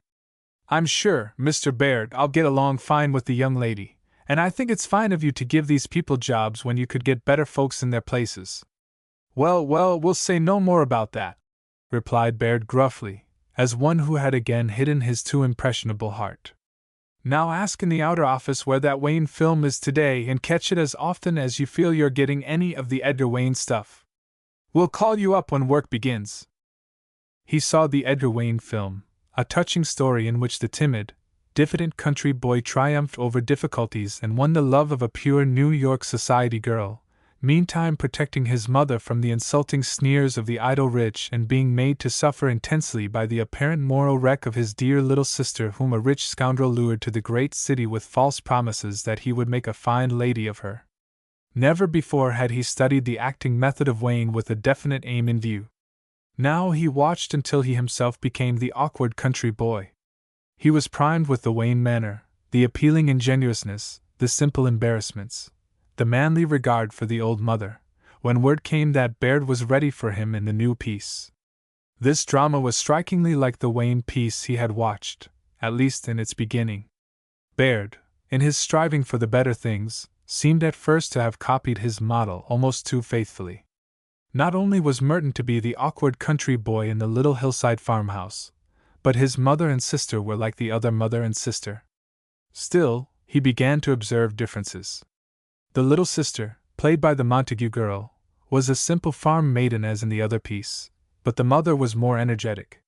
She had silvery hair and wore a neat black dress, with a white lace collar and a cameo brooch at her neck, and she embraced her son tearfully at frequent intervals, as had the other mother, but she carried on in her kitchen an active business in canning fruits and putting up jellies, which, sold to the rich people at the hotel, would swell the little fund that must be saved to pay the mortgage. Also, in the present piece, the country boy was to become a great inventor, and this was different. Merton felt that this was a good touch. It gave him dignity. He appeared ready for work on the morning designated. He was now able to make up himself, and he dressed in the country boy costume that had been provided. It was perhaps not so attractive a costume as Edgar Wayne had worn, consisting of loose-fitting overalls that came well above his waist and were fastened by straps that went over the shoulders. But, as Baird remarked, the contrast would be greater when he dressed in rich city clothes at the last. His hair, too, was no longer the slicked-back hair of Parmalee, but tousled in country disorder. For much of the action of the new piece they would require an outside location, but there were some interiors to be shot on the lot. He forgot the ill-fitting overalls when shown his attic laboratory where, as an ambitious young inventor, sustained by the unfaltering trust of mother and sister, he would perfect certain mechanical devices that would bring him fame, fortune, and the love of a pure New York society girl. It was a humble little room containing a workbench that held his tools and a table littered with drawings over which he bent until late hours of the night. At this table, simple, unaffected, deeply earnest, he was shown as the dreaming young inventor, perplexed at moments, then, with brightening eyes, making some needful change in the drawings. He felt in these scenes that he was revealing a world of personality. And he must struggle to give a sincere interpretation in later scenes that would require more action. He would show Baird that he had not watched Edgar Wayne without profit. Another interior was of the neat living room of the humble home. Here were scenes of happy family life with the little sister and the fond old mother. The Montague girl was a charming picture in her simple print dress and sunbonnet beneath which hung her braid of golden hair. The mother was a sweet old dear, dressed as Baird had promised. She early confided to Merton that she was glad her part was not to be a mopping part.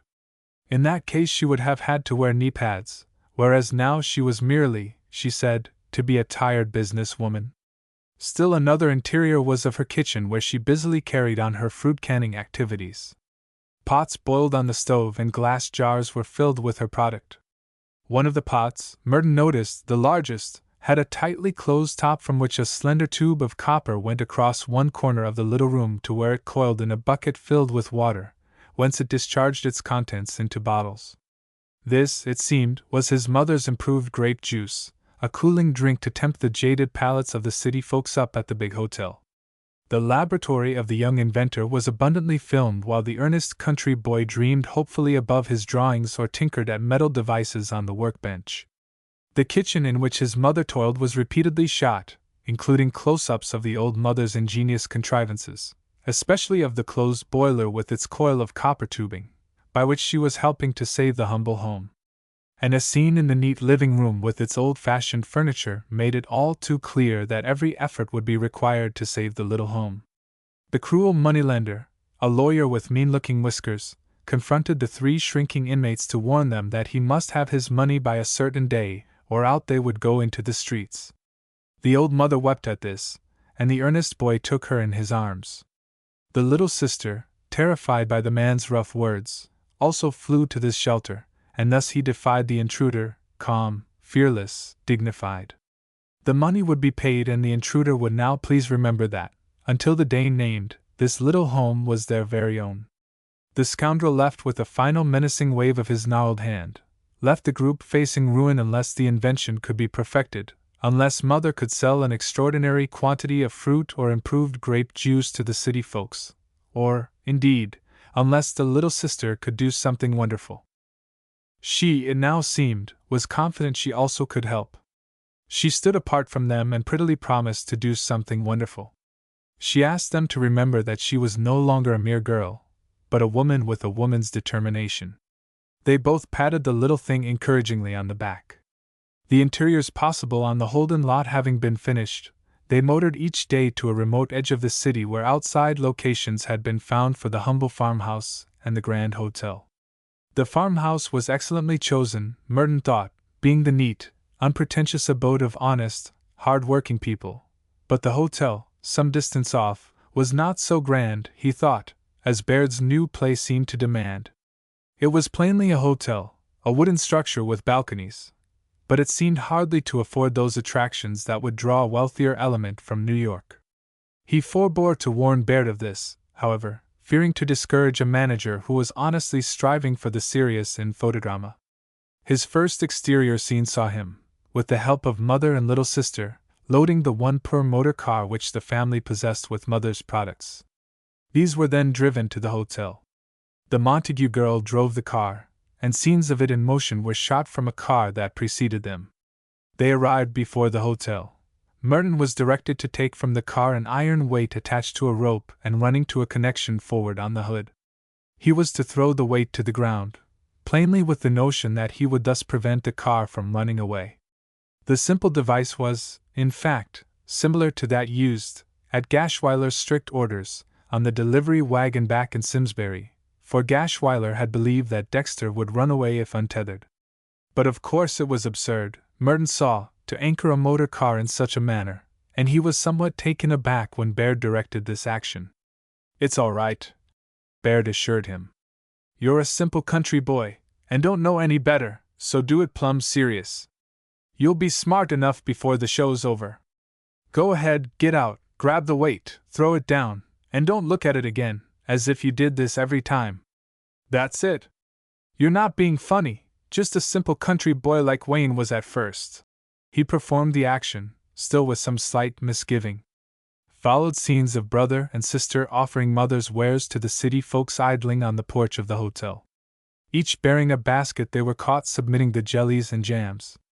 The brother was laughed at, even sneered at, by the supercilious rich, the handsomely gowned women and the dissipated-looking men. No one appeared to wish his jellies. The little sister had better luck.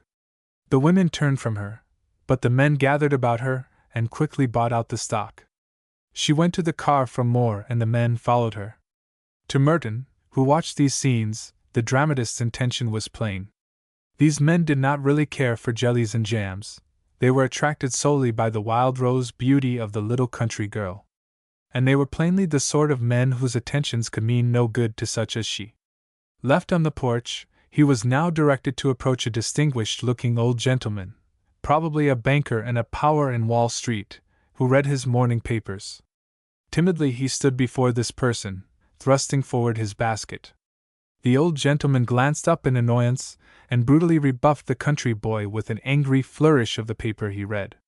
"You're hurt by this treatment," called Baird, "and almost discouraged. You look back over your shoulder to where sister is doing a good business with her stuff, and you see the old mother back in her kitchen, working her fingers to the bone. We'll have a flash of that, see? And you try again. Take out that bottle in the corner of the basket, uncork it, and try again." The old man looks up. He's smelled something. You hold the bottle toward him and you're saying so and so, so and so, so and so. "Oh, mister, if you knew how hard my poor old mother works to make this stuff. Won't you please take a little taste of her improved grape juice and see if you don't want to buy a few shillings worth. So and so, so and so, so and so, see what I mean? That's it, look pleading. Think how the little home depends on it." The old gentleman, first so rude, consented to taste the improved grape juice. He put the bottle to his lips and tilted it. A camera was brought up to record closely the look of pleased astonishment that enlivened his face. He arose to his feet, tilted the bottle again, this time drinking abundantly. He smacked his lips with relish, glanced furtively at the group of women in the background, caught the country boy by a sleeve and drew him farther along the porch. "He's telling you what fine stuff this grape juice is," explained Baird, "saying that your mother must be a wonderful old lady, and he'll drop over to meet her, and in the meantime he wants you to bring him all this grape juice she has. He'll take it. She can name her own price. He hands you a $10 bill for the bottle he has and for another in the basket. That's it, give it to him. The rest of the bottles are jams or something. You want him to take them, but he pushes them back. He's saying he wants the improved grape juice or nothing. He shows a big wad of bills to show he can pay for it. You look glad now, the little home may be saved after all." The scene was shot. Merton felt that he carried it acceptably. He had shown the diffident pleading of the country boy that his mother's product should be at least tasted, his frank rejoicing when the old gentleman approved of it. He was not so well satisfied with the work of the Montague girl as his innocent little sister. In her sale of mother's jellies to the city men, in her acceptance of their attentions, she appeared to be just the least bit bold. It seemed almost as if she wished to attract their notice. He hesitated to admit it, for he profoundly esteemed the girl, but there were even moments when, in technical language, she actually seemed to vamp these creatures who thronged about her to profess for her jams and jellies an interest he was sure they did not feel. He wondered if Baird had made it plain to her that she was a very innocent little country girl who should be unpleasantly affected by these advances. The scene he watched shot where the little sister climbed back into the motor car, leered at by the 4 New York clubmen, he thought especially distasteful. Surely the skirt of her print dress was already short enough. She needed not to lift it under this evil regard as she put her foot up to the step. It was on the porch of the hotel, too, that he was to have his first scene with the New York society girl whose hand he won. She proved to be the daughter of the old gentleman who liked the improved grape juice. As Baird had intimated, she was a large girl, not only tall and stoutly built, but somewhat heavy of face. Baird's heart must have been touched indeed when he consented to employ her, but Merton remembered her bedridden father and mother, the little crippled brother, the little sister who was also in poor health, and resolved to make their scenes together as easy for her as he could. At their first encounter she appeared in a mannish coat and riding breeches, though she looked every inch a woman in this attire. "She sees you, and it's a case of love at first sight on her part," explained Baird. "And you love her, too, only you're a bashful country boy and can't show it the way she can. Try out a little first scene now." Merton stood, his basket on his arm, as the girl approached him. "Look down," called Baird, and Merton lowered his gaze under the ardent regard of the social butterfly. She tossed away her cigarette and came nearer. Then she mischievously pinched his cheek as the New York man had pinched his little sister's. Having done this, she placed her hand beneath his chin and raised his face to hers. Now look up at her, called Baird. But she frightens you. Remember your country raising. You never saw a society girl before. That's it. Look frightened while she's admiring you in that bold way. Now turn a little and look down again. Pinch his cheek once more, Lulu. Now, Merton, look up and smile, but kind of scared. You're still afraid of her, and offer her a bottle of Ma's preserves. Step back a little as you do it, because you're kind of afraid of what she might do next. That's fine. Good work, both of you.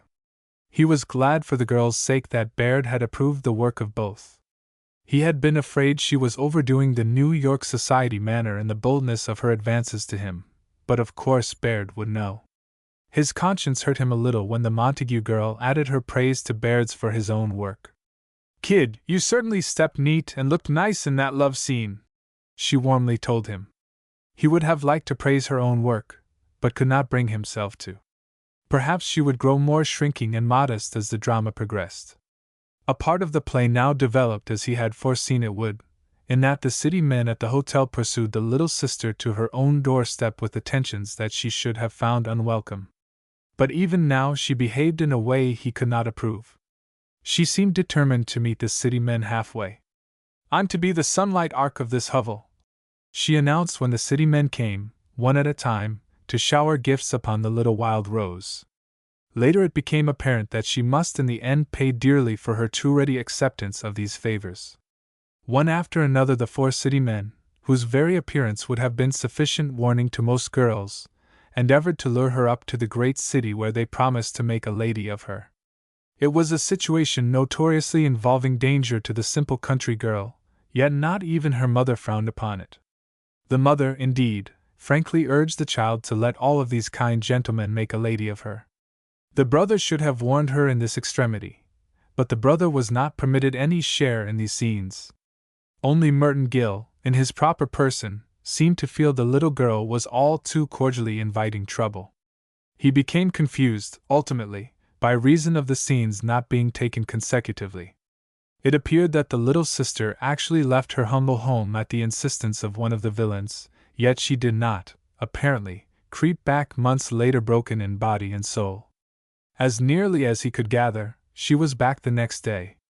And it almost seemed as if later, at brief intervals, she allowed herself to start for the great city with each of the other 3 scoundrels who were bent upon her destruction. But always she appeared to return safely and to bring large sums of money with which to delight the old mother. It was puzzling to Merton. He decided at last, he did not like to ask the Montague girl, that Baird had tried the same scene 4 times, and would choose the best of these for his drama. Brother and sister made further trips to the hotel with their offerings, only the sister now took jams and jellies exclusively, which she sold to the male guests, while the brother took only the improved grape juice which the rich old New Yorker bought and generously paid for. There were other scenes at the hotel between the country boy and the heavy-faced New York society girl, in which the latter was an ardent wooer. Once she was made to snatch a kiss from him as he stood by her, his basket on his arm. He struggled in her embrace, then turned to flee. She was shown looking after him, laughing, carelessly slapping one leg with her riding crop. You're still timid, Baird told him. You can hardly believe you have won her love. In some following scenes at the little farmhouse it became impossible for him longer to doubt this, for the girl frankly told her love as she lingered with him at the gate. She's one of these new women, said Baird. She's living her own life. You listen, it's wonderful that this great love should have come to you. Let us see the great joy dawning in your eyes. He endeavored to show this. The New York girl became more ardent. She put an arm about him, drew him to her. Slowly, almost in the manner of Harold Parmalee, as it seemed to him, she bent down and imprinted a long kiss upon his lips. He had been somewhat difficult to rehearse in this scene, but Baird made it all plain. He was still the bashful country boy, though now he would be awakened by love. The girl drew him from the gate to her waiting automobile. Here she overcame a last reluctance and induced him to enter. She followed and drove rapidly off. It was only now that Baird let him into the very heart of the drama. You see, he told Merton, you've watched these city folks, You've wanted city life and fine clothes for yourself, so, in a moment of weakness, you've gone up to town with this girl to have a look at the place, and it sort of took hold of you. In fact, you hit up quite a pace for a while, but at last you go stale on it, the blight of Broadway," suggested Merton, wondering if there could be a cabaret scene. "Exactly," said Baird. "And you get to thinking of the poor old mother and little sister back here at home, working away to pay off the mortgage, and you decide to come back. You get back on a stormy night, lots of snow and wind, you're pretty weak. We'll show you sort of fainting as you reach the door. You have no overcoat nor hat, and your city suit is practically ruined. You got a great chance for some good acting here, especially after you get inside to face the folks. It'll be the strongest thing you've done, so far." It was indeed an opportunity for strong acting. He could see that. He stayed late with Baird and his staff one night, and a scene of the prodigal's return to the door of the little home was shot in a blinding snowstorm. Baird warmly congratulated the mechanics who contrived the storm, and was enthusiastic over the acting of the hero. Through the wintry blast he staggered, half falling, to reach the door where he collapsed. The light caught the agony on his pale face. He lay a moment, half fainting, then reached up a feeble hand to the knob of the door. It was one of the annoyances incident to screen art that he could not go in at that moment to finish his great scene. But this must be done back on the lot, and the scene could not be secured until the next day. Once more he became the pitiful victim of a great city, crawling back to the home shelter on a wintry night. It was Christmas Eve, he now learned. He pushed open the door of the little home and staggered in to face his old mother and the little sister. They sprang forward at his entrance. The sister ran to support him to the homely old sofa. He was weak, emaciated, his face an agony of repentance, as he mutely pled forgiveness for his flight. His old mother had risen, had seemed about to embrace him fondly when he knelt at her feet, but then had drawn herself sternly up and pointed commandingly to the door. The prodigal, anguished anew at this repulse, fell weakly back upon the couch with a cry of despair. The little sister placed a pillow under his head and ran to plead with the mother. A long time she remained obdurate, but at last relented. Then she, too, came to fall upon her knees before the wreck who had returned to her. Not many rehearsals were required for this scene, difficult though it was. Merton Gill had seized his opportunity. His study of agony expressions in the film course was here rewarded. The scene closed with the departure of the little sister. Resolutely, showing the light of some fierce determination, she put on hat and wraps, spoke words of promise to the stricken mother and son, and darted out into the night. The snow whirled in as she opened the door. "Good work," said Baird to Merton. "If you don't hear from that little bit you can call me a Swede." Some later scenes were shot in the same little home, which seemed to bring the drama to a close. While the returned prodigal lay on the couch, nursed by the forgiving mother, the sister returned in company with the New York society girl who seemed aghast at the wreck of him she had once wooed. Slowly she approached the couch of the sufferer, tenderly she reached down to enfold him. In some manner, which Merton could not divine, the lovers had been reunited. The New York girl was followed by her father. It would seem they had both come from the hotel, and the father, after giving an order for more of mother's grape juice, examined the son's patents. Two of them he exclaimed with delight over, and at once paid the boy a huge roll of bills for a 10th interest in them. Now came the grasping man who held the mortgage and who had counted upon driving the family into the streets this stormy Christmas Eve. He was overwhelmed with confusion when his money was paid from an ample hoard, and slunk, shamefaced, out into the night. It could be seen that Christmas Day would dawn bright and happy for the little group. To Merton's eye there was but one discord in this finale. He had known that the cross-eyed man was playing the part of hotel clerk at the neighboring resort, but he had watched few scenes in which the poor fellow acted, and he surely had not known that this man was the little sister's future husband. It was with real dismay that he averted his gaze from the embrace that occurred between these two, as the clerk entered the now happy home. One other detail had puzzled him. This was the bundle to which he had clung as he blindly plunged through the storm. He had still fiercely clutched it after entering the little room, clasping it to his breast even as he sank at his mother's feet in physical exhaustion and mental anguish, to implore her forgiveness. Later the bundle was placed beside him as he lay, pale and wan, on the couch. He supposed this bundle to contain one of his patents. A question to Baird when the scene was over proved him to be correct. "Sure," said Baird. "That's one of your patents." Yet he still wished the little sister had not been made to marry the cross-eyed hotel clerk. And another detail lingered in his memory to bother him. The actress playing his mother was wont to smoke cigarettes when not engaged in acting. He had long known it. But he now seemed to recall, in that touching last scene of reconciliation, that she had smoked one while the camera actually turned. He hoped this was not so. It would mean a mistake. And Baird would be justly annoyed by the old mother's carelessness. Chapter 16. Of Sarah Nevada Montague. There were 6 long weeks doing the new piece. The weeks seemed long to Merton Gill because there were so many hours, even days, of enforced idleness.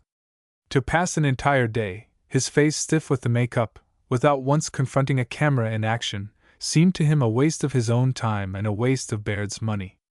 Yet this appeared to be one of the unavoidable penalties incurred by those who engaged in the art of photodrama. Time was needed to create that world of painted shadows, so swift, so nicely consecutive when revealed, but so incoherent, so brokenly inconsequent, so meaningless in the recording. How little an audience could suspect the vexatious delays ensuing between, say, a knock at a door and the admission of a visitor to a neat little home where a fond old mother was trying to pay off a mortgage with the help of her little ones. How could an audience divine that a wait of 2 hours had been caused because a polished city villain had forgotten his spats? Or that other long waits had been caused by other forgotten trifles, while an expensive company of artists lounged about in bored apathy, or smoked, gossiped, bantered? Yet no one ever seemed to express concern about these waits.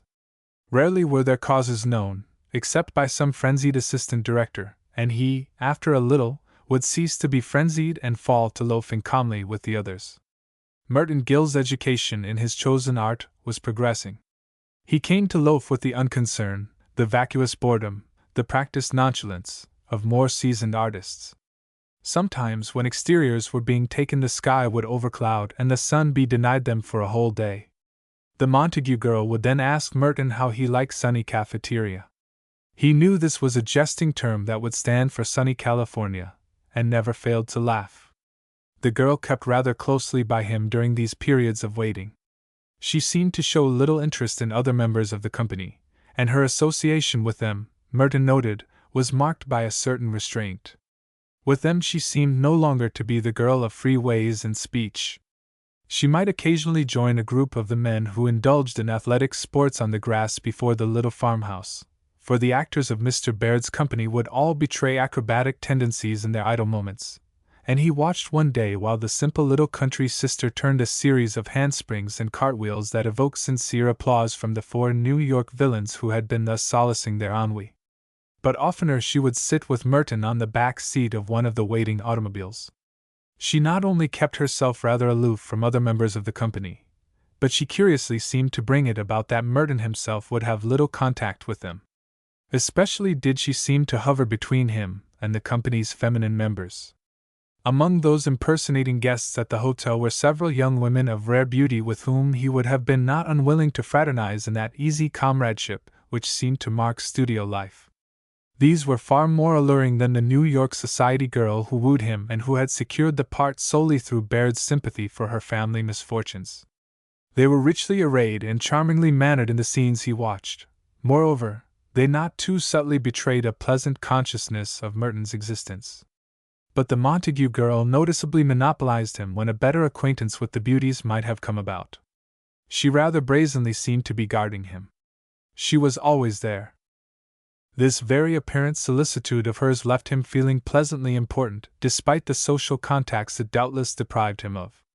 He wondered if the Montague girl could be jealous, and cautiously one day, as they lolled in the motor car, he sounded her.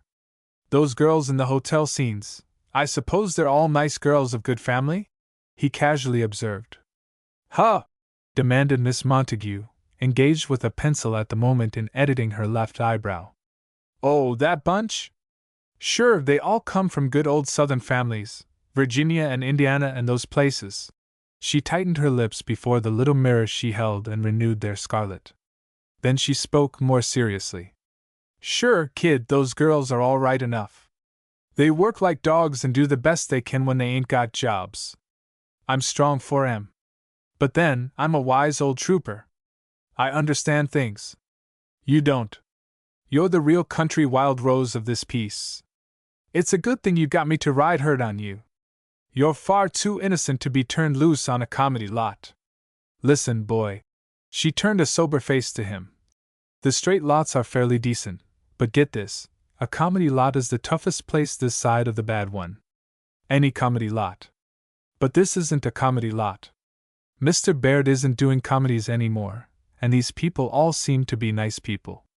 Of course, some of the ladies smoke cigarettes. The girl had averted her face briefly, but now turned to him again.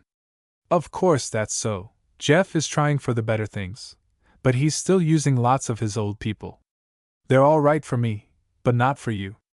You wouldn't last long if Mother here didn't look out for you. I'm playing your dear little sister, but I'm playing your mother too.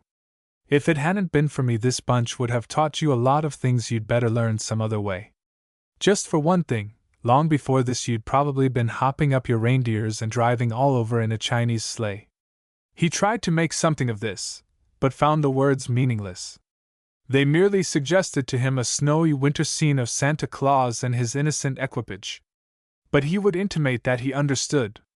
Oh, I guess not, he said knowingly. The girl appeared not to have heard this bit of pretense. On a comedy lot, she said, again becoming the oracle, you can do murder if you wipe up the blood. Remember that. He did not again refer to the beautiful young women who came from fine old Southern homes.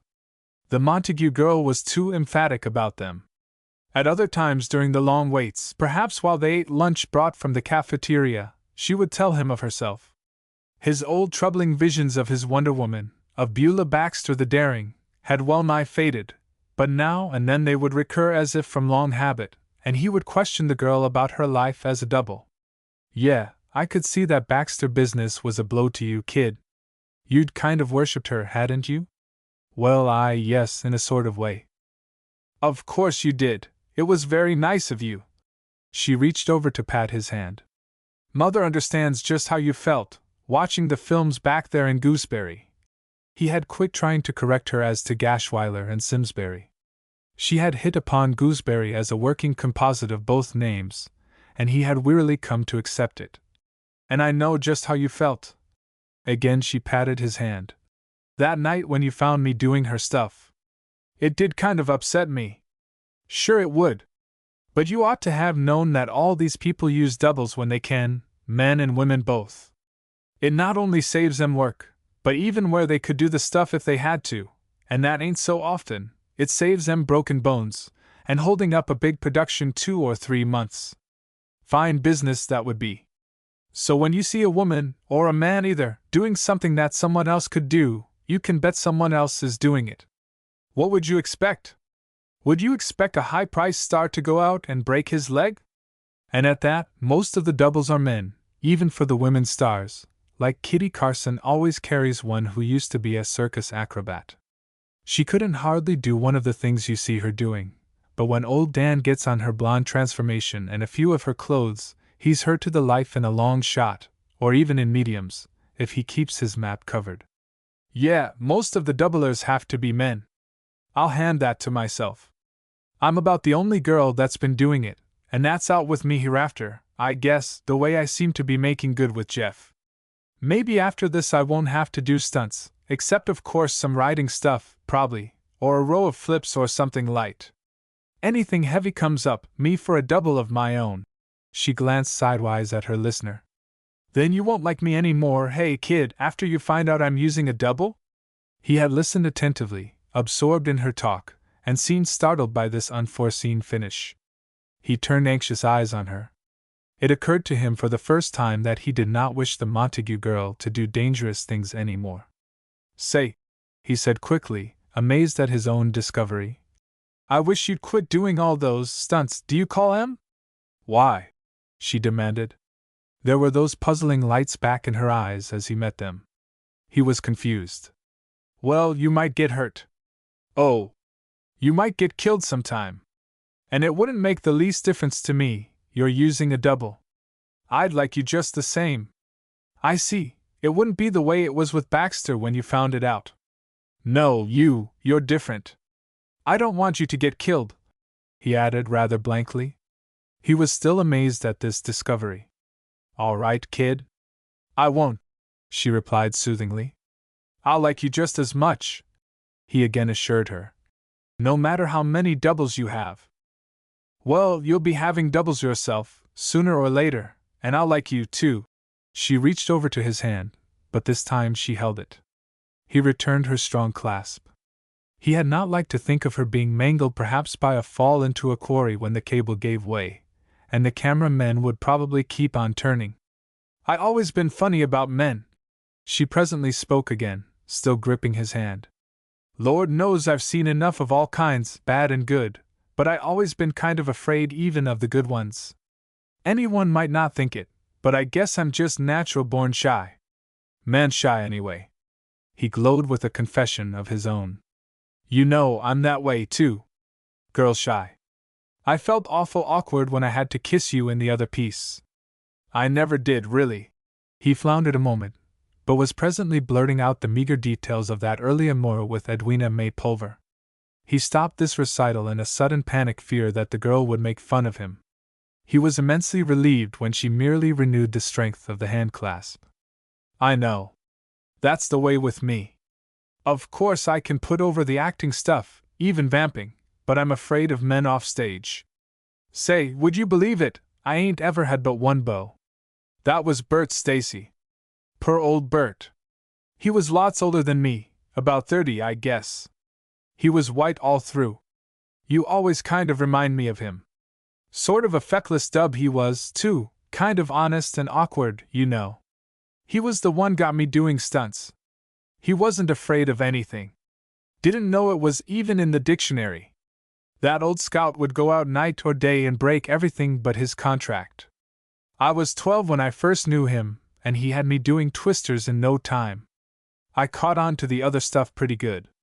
I wasn't afraid either, I'll say that for myself. First I was afraid to show him I was afraid, but pretty soon I wasn't afraid at all.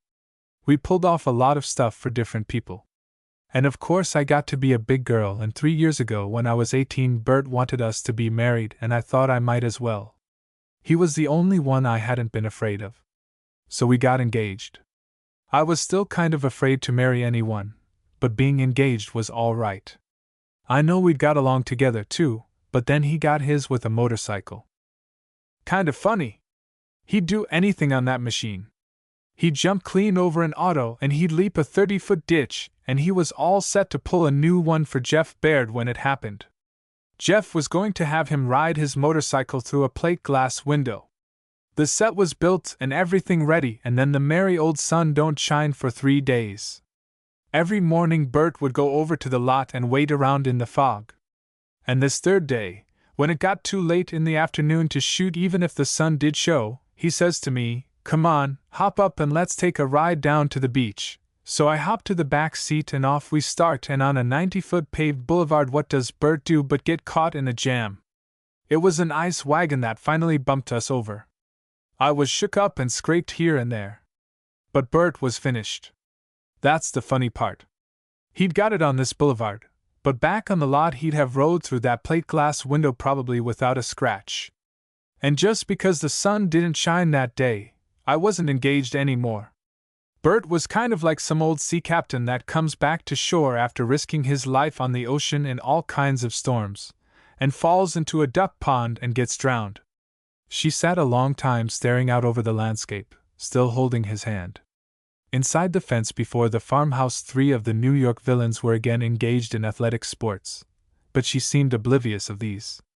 At last she turned to him again with an illumining smile. "But I was dead in love once before that, and that's how I know just how you feel about Baxter. He was the preacher where we used to go to church. He was a good one. Pa copied a lot of his stuff that he uses to this day if he happens to get a preacher part. He was the loveliest thing. Not so young but dark, with wonderful eyes and black hair, and his voice would go all through you. I had an awful case on him. I was 12, and all week I used to think how I'd see him the next Sunday. Say, when I'd get there and he'd be working, doing pulpit stuff, he'd have me in kind of a trance. Sometimes after the pulpit scene he'd come down right into the audience and shake hands with people. I'd almost keel over if he'd notice me. I'd be afraid if he would and afraid if he wouldn't. If he said, "And how is the little lady this morning?" I wouldn't have a speck of voice to answer him. I'd just tremble all over. I used to dream I'd get a job working for him as extra, blacking his shoes or fetching his breakfast and things. It was the real thing, all right. I used to try to pray the way he did, asking the Lord to let me do a character bit or something with him. He had me going all right. You must have been that way about Baxter. Sure you were. When you found she was married and used a double and everything, it was like I'd found this preacher shooting hop or using a double in his pulpit stuff. She was still again, looking back upon this tremendous episode. Yes, that's about the way I felt, he told her. Already his affair with Mrs. Rosenblatt seemed a thing of his childhood. He was wondering, rather, if the preacher could have been the perfect creature the girl was now picturing him. It would not have displeased him to learn that this refulgent being had actually used a double in his big scenes, or had been guilty of mere human behavior at odd moments. Probably, after all, he had been just a preacher. Uncle Sylvester used to want me to be a preacher, he said with apparent irrelevance. Even if he was his own worst enemy, he added presently, as the girl remained silent. I always say my prayers at night. He felt vaguely that this might raise him to the place of the other who had been adored. He was wishing to be thought well of by this girl. She was aroused from her musing by his confession. You do? Now ain't that just like you? I'd have bet you did that. Well, keep on, son. It's good stuff. Her serious mood seemed to pass. She was presently exchanging tart repartee with the New York villains who had perched in a row on the fence to be funny about that long, continued holding of hands in the motor car. She was quite unembarrassed, however, as she dropped the hand with a final pat and vaulted to the ground over the side of the car. Get busy there, she ordered. Where's your understander? Where's your top mounter? She became a circus ringmaster. 3 up and a roll for yours, she commanded. The 3 villains aligned themselves on the lawn. One climbed to the shoulders of the other, and a third found footing on the second. They balanced there, presently to lean forward from the summit. The girl played upon an imaginary snare drum with a guttural, throaty imitation of its roll, culminating in the boom of a bass drum as the tower toppled to earth. Its units, completing their turn with somersaults, again stood in line, bowing and smirking their acknowledgments for imagined applause. The girl, a moment later, was turning handsprings. Merton had never known that actors were so versatile. It was an astounding profession, he thought, remembering his own registration card that he had filled out at the Holden office. His age, height, weight, hair, eyes, and his chest and waist measures, these had been specified, and then he had been obliged to write the short, no, after ride, drive, swim, dance, to write, no, after ride, even in the artistically photographed presence of Buck Benson on horseback. Yet in spite of these disabilities he was now a successful actor at an enormous salary. Baird was already saying that he would soon have a contract for him to sign at a still larger figure. Seemingly it was a profession in which you could rise even if you were not able to turn handsprings or were more or less terrified by horses and deep water and dance music. And the Montague girl, who, he now fervently hoped, would not be killed while doubling for Mrs. Rosenblatt, was a puzzling creature. He thought his hand must still be warm from her enfolding of it, even when work was resumed and he saw her, with sunbonnet pushed back, stand at the gate of the little farmhouse and behave in an utterly brazen manner toward one of the New York club men who was luring her up to the great city. She, who had just confided to him that she was afraid of men, was now practically daring an undoubted scoundrel to lure her up to the great city and make a lady of her. And she had been afraid of all but a clergyman and a stunt actor. He wondered interestingly if she were afraid of Merton Gill. She seemed not to be. On another day of long waits, they ate their lunch from the cafeteria box on the steps of the little home and discussed stage names. "I guess we better can that Clifford Armitage stuff," she told him as she seriously munched a sandwich. "We don't need it. That's out. Merton Gill is a lot better name." She had used "we" quite as if it were a community name. "Well, if you think so," he began regretfully, for Clifford Armitage still seemed superior to the indistinction of Merton Gill. "Sure, it's a lot better," she went on. "That Clifford Armitage, say, it reminds me of just another such feckless dub as you that acted with us one time when we all trooped in a rep show, playing East Lynne and such things. He was just as wise as you are, and when he joined out at Kansas City they gave him a whole book of the piece instead of just his sides. He was a quick study, at that, only he learned everybody's part as well as his own, and that slowed him. They put him on in Waco, and the manager was laid up, so they told him that after the third act he was to go out and announce the bill for the next night, and he learned that speech, too. He got on fine till the big scene in the third act. Then he went bloody because that was as far as he learned, so he just left the scene cold and walked down to the foots and bowed and said, "Ladies and gentlemen, we thank you for your attendance here this evening, and tomorrow night we shall have the honor of presenting Lady Audley's Secret." With that he gave a cold look to the actors back of him that were gasping like fish, and walked off.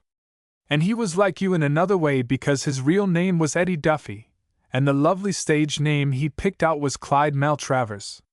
"Well, Clifford Armitage is out then," Merton announced, feeling that he had now buried a part of his dead self in a grave where Beulah Baxter, the Wonder Woman, already lay interred. Still, he was conscious of a certain relief. The stage name had been bothersome. "It ain't as if you had a name like mine," the girl went on. "I simply had to have help." He wondered what her own name was. He had never heard her called anything but the absurd and undignified. "Flips." She caught the question he had looked. "Well, my honest-to-God name is Sarah Nevada Montague. Sarah for Ma and Nevada for Reno, where Ma had to stop off for me. She was out of the company 2 weeks, and if you ever tell a soul I'll have the law on you." That was a fine way to abuse a helpless baby, wasn't it? But Sarah is all right. I like Sarah. Do you, kid? She patted his hand. All right then, but it's only for your personal use. Of course, the Nevada. He hesitated. It does sound kind of like a geography lesson or something. But I think I'll call you Sarah, I mean when we're alone. Well, that's more than Ma ever does, and you bet it'll never get into my press notices. But go ahead if you want to. I will, Sarah. It sounds more like a true woman than Flips. Bless the child's heart, she murmured, and reached across the lunch box to pat his hand again. You're a great little patter, Sarah, he observed with one of his infrequent attempts at humor. On still another day, while they idled between scenes, she talked to him about salaries and contracts, again with her important air of mothering him. After this picture, she told him, Jeff was going to sew you up with a long-time contract, probably at $150 per. But I've told him plain I won't stand for it. No 5-year contract, and not any contract at that figure. Maybe 3 years at $250, I haven't decided yet. I'll wait and see. She broke off to regard him with that old puzzling light far back in her eyes. Wait and see how you get over in these 2 pieces. But I know you'll go big, and so does Jeff. We've caught you in the rushes enough to know that. And Jeff's a good fellow, but naturally he'll get you for as little as he can. He knows all about money even if he don't keep Yom Kippur. So I'm watching over you, son, I'm your manager, see? And I've told him so, plain. He knows he'll have to give you just what you're worth. Of course he's entitled to consideration for digging you up and developing you, but a 3-year contract will pay him out for that. Trust Mother. I do, he told her. I'd be helpless without you. It kind of scares me to think of getting all that money. I won't know what to do with it. I will, you always listen to me, and you won't be camping on the lot anymore. And don't shoot dice with these roughnecks on the lot. I won't, he assured her. I don't believe in gambling. He wondered about Sarah's own salary, and was surprised to learn that it was now double his own. It was surprising, because her acting seemed not so important to the piece as his. "It seems like a lot of money for what you have to do," he said. "There," she smiled warmly. "Didn't I always say you were a natural-born trooper? Well, it is a lot of money for me, but you see I've helped Jeff dope out both of these pieces.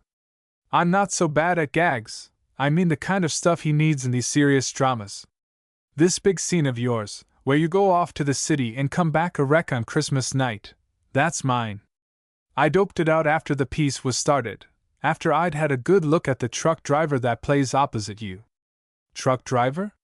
It appeared that Miss Montague was actually applying this term to the New York society girl who in private life was burdened with an ailing family. He explained now that Mr. Baird had not considered her ideal for the part, but had chosen her out of kindness. Again there flickered far back in her eyes those lights that baffled him. There was incredulity in her look, but she seemed to master it. "But I think it was wonderful of you," he continued, "to write that beautiful scene. It's a strong scene, Sarah. I didn't know you could write too. It's as good as anything Tessie Kearns ever did, and she's written a lot of strong scenes." Miss Montague seemed to struggle with some unidentified emotion. After a long, puzzling gaze, she suddenly said, "Merton Gill, you come right here with all that makeup on and give Mother a good big kiss." Astonishingly to himself, he did so in the full light of day and under the eyes of one of the New York villains who had been pretending that he walked a tightrope across the yard. After he had kissed the girl, she seized him by both arms and shook him. "I'd ought to have been using my own face in that scene," she said. Then she patted his shoulder and told him that he was a good boy. The pretending tightrope walker had paused to applaud. "Your act's flopping, Beau," said Miss Montague. "Work fast." Then she again addressed the good boy. "Wait till you've watched that scene before you thank me," she said shortly. "But it's a strong scene," he insisted. "Yes," she agreed. "It's strong." He told her of the other instance of Baird's kindness of heart. "You know, I was a little afraid of playing scenes with the cross-eyed man, but Mr. Baird said he was trying so hard to do serious work, so I wouldn't have him discharged. But shouldn't you think he'd save up and have his eyes straightened? Does he get a very small salary?" The girl seemed again to be harassed by conflicting emotions, but mastered them to say, "I don't know exactly what it is, but I guess he draws down about $12.50 a week." "Only $12.50 a week." $1,250, said the girl firmly. $1,250 a week. This was monstrous, incredible. But then why doesn't he have his eyes? Miss Montague drew him to her with both her capable arms. My boy, she murmured, and upon his painted forehead she now imprinted a kiss of deep reverence. "Run along and play," she ordered. "You're getting me all nervous." Forthwith she moved to the center of the yard where the tightrope walker still endangered his life above the heads of a vast audience. She joined him. She became a performer on the slack wire.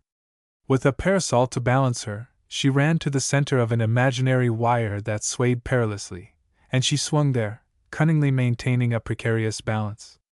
Then she sped back to safety at the wire's end, threw down her parasol, caught the handkerchief thrown to her by the first performer, and daintily touched her face with it, breathing deeply the while and bowing. He thought Sarah was a strange child. 1 minute one thing and the next minute something else. Chapter 17. Miss Montague uses her own face. Work on the piece dragged slowly to an end. In these latter days the earnest young leading man suffered spells of concern for his employer. He was afraid that Mr. Baird in his effort to struggle out of the slough of low comedy was not going to be wholly successful. He had begun to note that the actors employed for this purpose were not invariably serious even when the cameras turned. Or, if serious, they seemed perhaps from the earnestness of their striving for the worthwhile drama, to be a shade too serious. They were often, he felt, over-emphatic in their methods. Still, they were, he was certain, good actors. One could always tell what they meant. It was at these times that he especially wished he might be allowed to view the rushes. He not only wished to assure himself for Baird's sake that the piece would be acceptably serious, but he wished, with a quite seemly curiosity, to view his own acting on the screen. It occurred to him that he had been acting a long time without a glimpse of himself. But Baird had been singularly firm in this matter, and the Montague girl had sided with him. It was best, they said, for a beginning actor not to see himself at first. It might affect his method before this had crystallized, make them self-conscious, artificial. He was obliged to believe that these well-wishers of his knew best. He must not, then, trifle with a screen success that seemed assured. He tried to be content with this decision. But always the misgivings would return.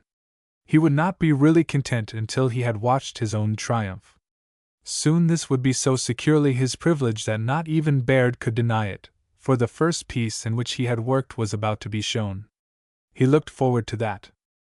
It was toward the end of the picture that his intimacy with the Montague girl grew to a point where, returning from location to the studio late, they would dine together.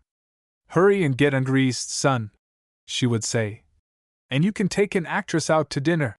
Sometimes they would patronize the cafeteria on the lot, but oftener, in a spirit of adventure, they would search out exotic restaurants.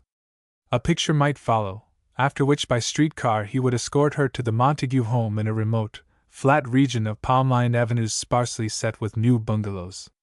She would disquiet him at these times by insisting that she pay her share of the expense, and she proved to have no mean talent for petty finance, for she remembered every item down to the streetcar fares.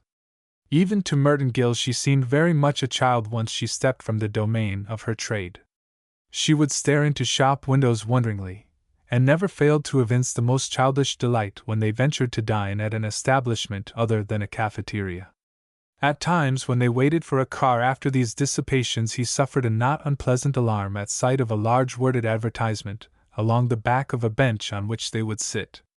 "You furnish the girl, we furnish the house," screamed the bench to him above the name of an enterprising tradesman that came in time to bite itself deeply into his memory. Of course it would be absurd, but stranger things, he thought, had happened.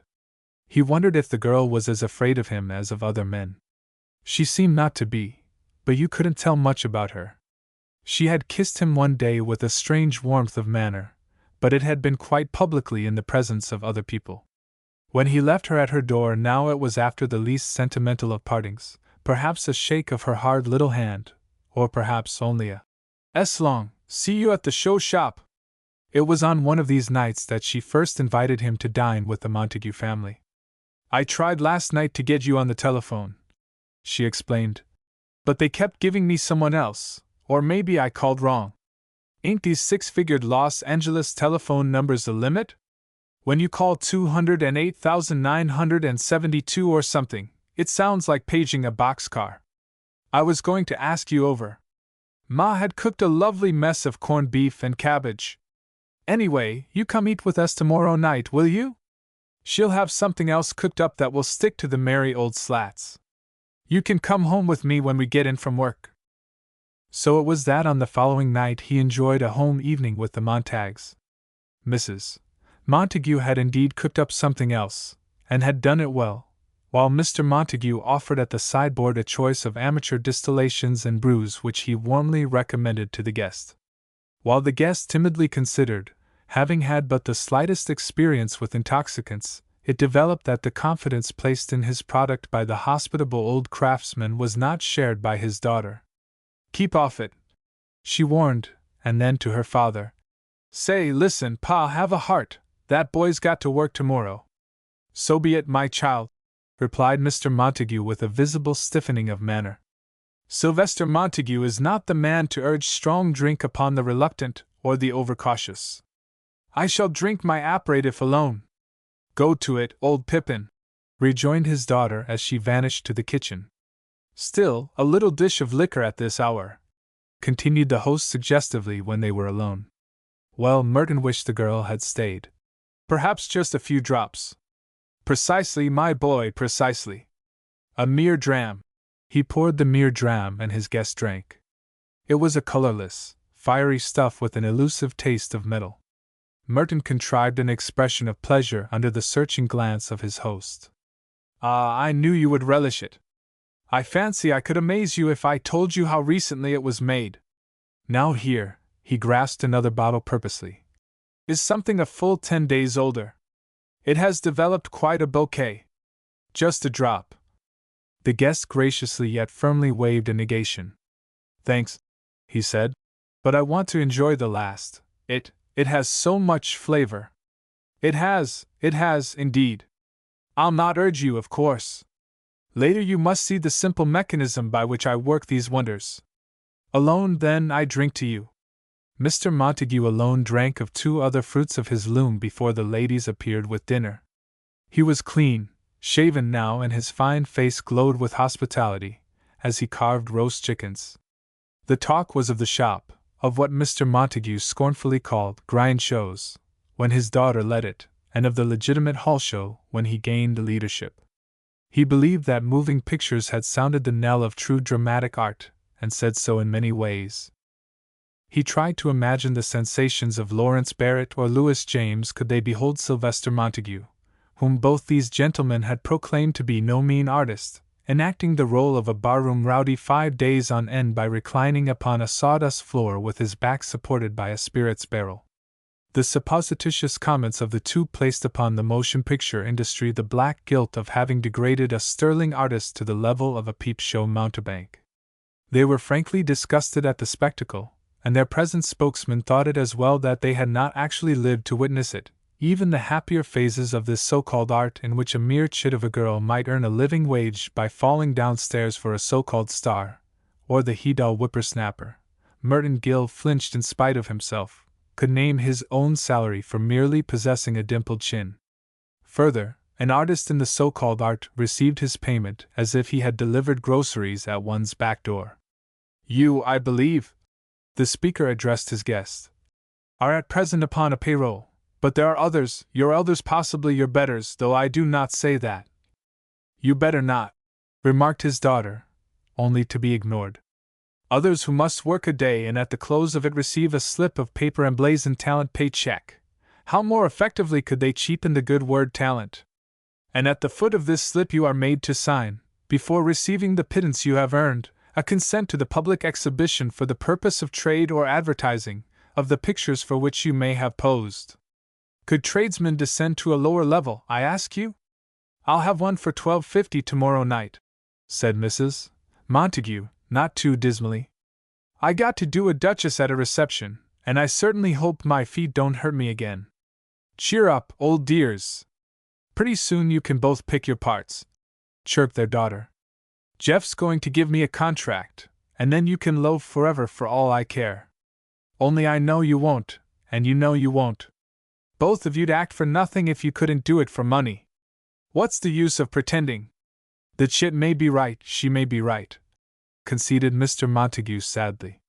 Later, while the ladies were again in the kitchen, Mr. Montague, after suggesting something in the nature of an after-dinner cordial, quaffed one for himself and followed it with the one he had poured out for a declining guest who still treasured the flavor of his one apéritif. He then led the way to the small parlor where he placed in action on the phonograph a record said to contain the ravings of John McCullough in his last hours. He listened to this emotionally. That's the sort of technique, he said, that the so-called silver screen has made but a memory. He lighted his pipe, and identified various framed photographs that enlivened the walls of the little room. Many of them were of himself at an earlier age. My dear mother-in-law, he said, pointing to another. A sterling artist, and in her time an ornament of the speaking stage. I was on tour when her last days came. She idolized me, and passed away with my name on her lips. Her last request was that a photograph of me should be placed in her casket before it went to its final resting place. He paused, his emotion threatening to overcome him. Presently he brushed a hand across his eyes and continued. I discovered later that they had picked out the most wretched of all my photographs, an atrocious thing I had supposed was destroyed. Can you imagine it? Apparently it was but the entrance of his daughter that saved him from an affecting collapse. His daughter removed the record of John McCullough's ravings, sniffed at it, and put a foxtrot in its place. He's got to learn to dance, she explained, laying hands upon the guest. Dancing, dancing, murmured Mr. Montague, as if the very word recalled bitter memories. With brimming eyes he sat beating time to the foxtrot measure, while Merton Gill proved to all observers that his mastery of this dance would, if ever at all achieved, be only after long and discouraging effort. "You forget all about your feet," remarked the girl as they paused, swaying to the rhythm. "Remember the feet, they're important in a dance." Now! But it was hard to remember his feet or, when he did recall them, to relate their movements even distantly to the music. When this had died despairingly, the girl surveyed her pupil with friendly but doubting eyes.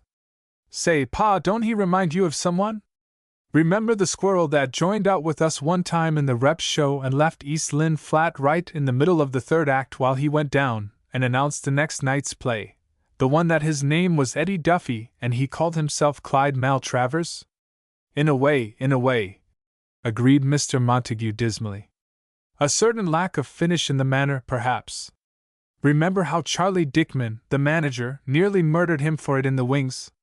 Not that Charlie didn't have a right to. Well, this boy dances like Eddie Duffy would have danced." "He was undeniably awkward and forgetful," said Mr. Montague. "Well, do I recall a later night. We played under the gaslight. Charlie feared to trust him with a part, so he kept the young man off stage to help with the train noise when the down express should dash across.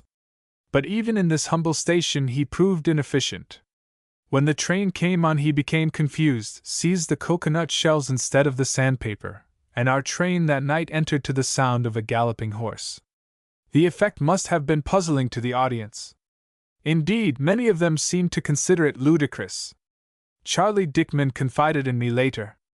'Sil, my boy,' says he, 'this bird Duffy has caused my first gray hairs.' It was little wonder that he persuaded young Duffy to abandon the drama.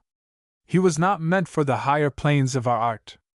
Now our young friend here," he pointed to the perspiring Merton Gill, "doesn't even seem able to master a simple dance step. I might say that he seems to out-Duffy Duffy, for Duffy could dance after a fashion." "He'll make the grade yet," replied his daughter grimly, and again the music sounded. Merton Gill continued unconscious of his feet, or, remembering them, he became deaf to the music. But the girl brightened with a sudden thought when next they rested. "I got it!" she announced. "We'll have about 200 feet of this for the next picture, you trying to dance just the way you've been doing with me. If you don't close to a good hand, I'll eat my last paycheck." The lesson ceased. She seemed no longer to think it desirable that her pupil should become proficient in the modern steps. He was puzzled by her decision. Why should one of Baird's serious plays need an actor who forgot his feet in a dance? There were more social evenings at the Montague home. Twice the gathering was enlarged by other members of the film colony. A supper was served and poker played for inconsiderable stakes. In this game of chance the Montague girl proved to be conservative, not to say miserly, and was made to suffer genuinely when Merton Gill displayed a reckless spirit in the betting. That he amassed winnings of 98 cents one night did not reassure her. She pointed out that he might easily have lost this sum. She was indeed being a mother to the defenseless boy. It was after a gambling session that she demanded to be told what he was doing with his salary. His careless hazarding of poker chips had caused her to be fearful of his general money sense. Merton Gill had indeed been reckless. He was now, he felt, actually one of the Hollywood set. He wondered how Tessie Kearns would regard his progress. Would she be alarmed to know he attended those gay parties that so often brought the film colony into unfavorable public notice? Jolly dinners, dancing, gambling, drinking with actresses, for Mr. Montague had at last turned out a beer that met with the approval not only of his guests, but of his own more exacting family. The vivacious brew would now and again behave unreasonably at the moment of being released, but it was potable when subdued. It was a gay life, Merton felt. And as for the Montague girl's questions and warnings about his money, he would show her. He had, of course, discharged his debt to her in the first 2 weeks of his work with Baird. Now he would show her what he really thought of money. He would buy her a gift whose presentation should mark a certain great occasion. It should occur on the eve of his screen debut, and would fittingly testify his gratitude. For the girl, after all, had made him what he was. And the first piece was close to its premiere. Already he had seen advance notices in the newspapers. The piece was called Hearts on Fire, and in it, so the notices said, the comedy manager had at last realized an ambition long nourished. He had done something new and something big, a big thing done in a big way. The Montague girl would see that the leading man who had done so much to ensure the success of Baird's striving for the worthwhile drama was not unforgetful of her favors and continuous solicitude. He thought first of a ring, but across the blank brick wall of the jeweler's shop he elected to patronize was an enormous sign in white, the House of Lucky Wedding Rings. This staring announcement so alarmed him that he not only abandoned the plan for a ring, any sort of ring might be misconstrued, he saw, but in an excess of caution chose another establishment not so outspoken. If it kept wedding rings at all, it was decently reticent about them, and it did keep a profusion of other trinkets about which a possible recipient could entertain no false notions. Wrist watches, for example. No one could find subtle or hidden meanings in a wrist watch. He chose a bauble that glittered prettily on its black silk bracelet, and was not shocked in the least when told by the engaging salesman that its price was a sum for which in the old days Gashwiler had demanded a good 10 weeks of his life. Indeed, it seemed rather cheap to him, when he remembered the event it should celebrate. Still, it was a pleasing trifle and did not look cheap. "Do you warrant it to keep good time?" he sternly demanded. The salesman became diplomatic, though not without an effect of genial man-to-man frankness. "Well, I guess you and I both know what women's bracelet watches are." He smiled a superior masculine smile that drew his customer within the informed brotherhood. "Now here, there's a platinum little thing that costs $750, and this one you like will keep just as good time as that one that costs $600 more. What could be fairer than that?" "All right," said the customer. "I'll take it." During the remaining formalities attending the purchase, the salesman, observing that he dealt with a tolerant man of the world, became even franker. "Of course, no one," he remarked pleasantly while couching the purchase in a chaste bed of white satin, "expects women's bracelet watches to keep time. Not even the women. Want 'em for looks," said the customer. You've hit it!" exclaimed the salesman delightedly, as if the customer had expertly probed the heart of a world-old mystery. He had now but to await his great moment. The final scenes of the new piece were shot. Again he was resting between pictures. As the date for showing the first piece drew near, he was puzzled to notice that both Baird and the Montague girl curiously avoided any mention of it. Several times he referred to it in their presence, but they seemed resolutely deaf to his. "Well, I see the big show opens Monday night." He wondered if there could be some recondite bit of screen etiquette which he was infringing. Actors were superstitious, he knew. Perhaps it boded bad luck to talk of a forthcoming production. Baird and the girl not only ignored his reference to Hearts on Fire, but they left Baird looking curiously secretive and the Montague girl looking curiously frightened. It perplexed him. Once he was smitten with a quick fear that his own work in this serious drama had not met the expectations of the manager. However, in this he must be wrong, for Baird not only continued cordial but, as the girl had prophesied, he urged upon his new actor the signing of a long-time contract. The Montague girl had insisted upon being present at this interview, after forbidding Merton to put his name to any contract of which she did not approve. "I told Jeff right out that I was protecting you," she said. "He understands he's got to be reasonable." It appeared, as they set about Baird's desk in the Buckeye office, that she had been right. Baird submitted rather gracefully, after but slight demur, to the terms which Miss Montague imposed in behalf of her protégé. Under her approving eye, Merton Gill affixed his name to a contract by which Baird was to pay him a salary of $250 a week for 3 years. It seemed an incredible sum. As he blotted his signature, he was conscious of a sudden pity for the manager. The Montague girl had been hard as nails, he thought, and Baird, a victim to his own good nature, would probably lose a great deal of money. He resolved never to press his advantage over a man who had been caught in a weak moment. "I just want to say, Mr. Baird," he began, "that you needn't be afraid I'll hold you to this paper if you find it's too much money to pay me. I wouldn't have taken it at all if it hadn't been for her." He pointed an almost accusing finger at the girl. Baird grinned, The girl patted his hand. Even at grave moments, she was a patter. "That's all right, son," she said soothingly. "Jeff's got all the best of it, and Jeff knows it, too. Don't you, Jeff?" "Well," Baird considered. "If his work keeps up, I'm not getting any the worst of it." "You said it. You know very well what birds will be looking for this boy next week, and what money they'll have in their mitts." "Maybe," said Baird. "Well, you got the best of it, and you deserve to have. I ain't ever denied that, have I? You've earned the best of it the way you've handled him. All I'm here for, I didn't want you to have too much the best of it, see? I think I treated you well." "You're all right, Flips." "Well, everything's Jake then?" "Everything's Jake with me." "All right. And about his work keeping up, trust your old friend and well-wisher.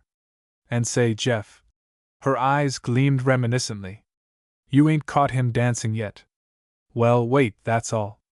We'll put on a foxtrot in the next picture that will sure hog the footage." As this dialogue progressed, Merton had felt more and more like a child in the presence of grave and knowing elders. They had seemed to forget him, to forget that the amazing contract just signed bore his name. He thought the Montague girl was taking a great deal upon herself. Her face, he noted, when she had stated terms to Baird, was the face she wore when risking a small bet at poker on a high hand. She seemed old, indeed. But he knew how he was going to make her feel younger. In his pocket was a gift of rare beauty, even if you couldn't run railway trains by it. And pretty things made a child of her. Baird shook hands with him warmly at parting. "It'll be a week yet before we start on the new piece. Have a good time." "Oh, yes, and drop around sometime next week if there's any little thing you want to talk over. Or maybe you don't understand." He wondered if this were a veiled reference to the piece about to be shown. Certainly nothing more definite was said about it. Yet it was a thing that must be of momentous interest to the manager, and the manager must know that it would be thrilling to the actor. He left with the Montague girl, who had become suddenly grave and quiet. But outside the Holden lot, with one of those quick transitions he had so often remarked in her, she brightened with a desperate sort of gaiety. "I'll tell you what!" she exclaimed. "Let's go straight downtown, it'll be 6 by the time we get there, and have the best dinner money can buy. Lobster and chicken and vanilla ice cream and everything, right in a real restaurant, none of this tray stuff, and I'll let you pay for it all by yourself. You got a right to, after that contract. And we'll be gay, and all the extra people that's eating in the restaurant'll think we're a couple old prominent film actors. How about it?" She danced at his side. "We'll have soup, too," he amended. "One of those thick ones that costs about 60 cents. 60 cents just for soup," he repeated, putting a hand to the contract that now stiffened one side of his coat. "Well, just this once," she agreed. "It might be for the last time." "Nothing like that," he assured her. "More you spend, more you make, that's my motto." They waited for a city-bound car, sitting again on the bench that was so outspoken. "You furnish the girl, we furnish the home," it shouted. He put his back against several of the bold words and felt of the bracelet watch in his pocket. "It might be the last time for me," insisted the girl. "I feel as if I might die most any time. My health's breaking down under the strain. I feel kind of a fever coming on right this minute. Maybe you shouldn't go out." "Yes, I should." They boarded the car and reached the Rio restaurant, a cozy and discreet resort up a flight of carpeted stairs. Side by side on a seat that ran along the wall they sat at a table for two and the dinner was ordered. "Ruin yourself if you want to," said the girl as her host included celery and olives in the menu. "Go on and order prunes too for all I care. I'm reckless. Maybe I'll never have another dinner, the way this fever's coming on. Feel my hand." Under the table she wormed her hand into his, and kept it there until food came. "Do my eyes look very feverish?" she asked. "Not so very," he assured her, covering an alarm he felt for the first time. She did appear to be feverish, and the anxiety of her manner deepened as the meal progressed. It developed quickly that she had but scant appetite for the choice food now being served. She could only taste bits here and there. Her plates were removed with their delicacies almost intact. Between courses her hand would seek his, gripping it as if in some nameless dread. He became worried about her state. His own appetite suffered. Once she said as her hot hand clung to his, "I know where you'll be tomorrow night." Her voice grew mournful, despairing.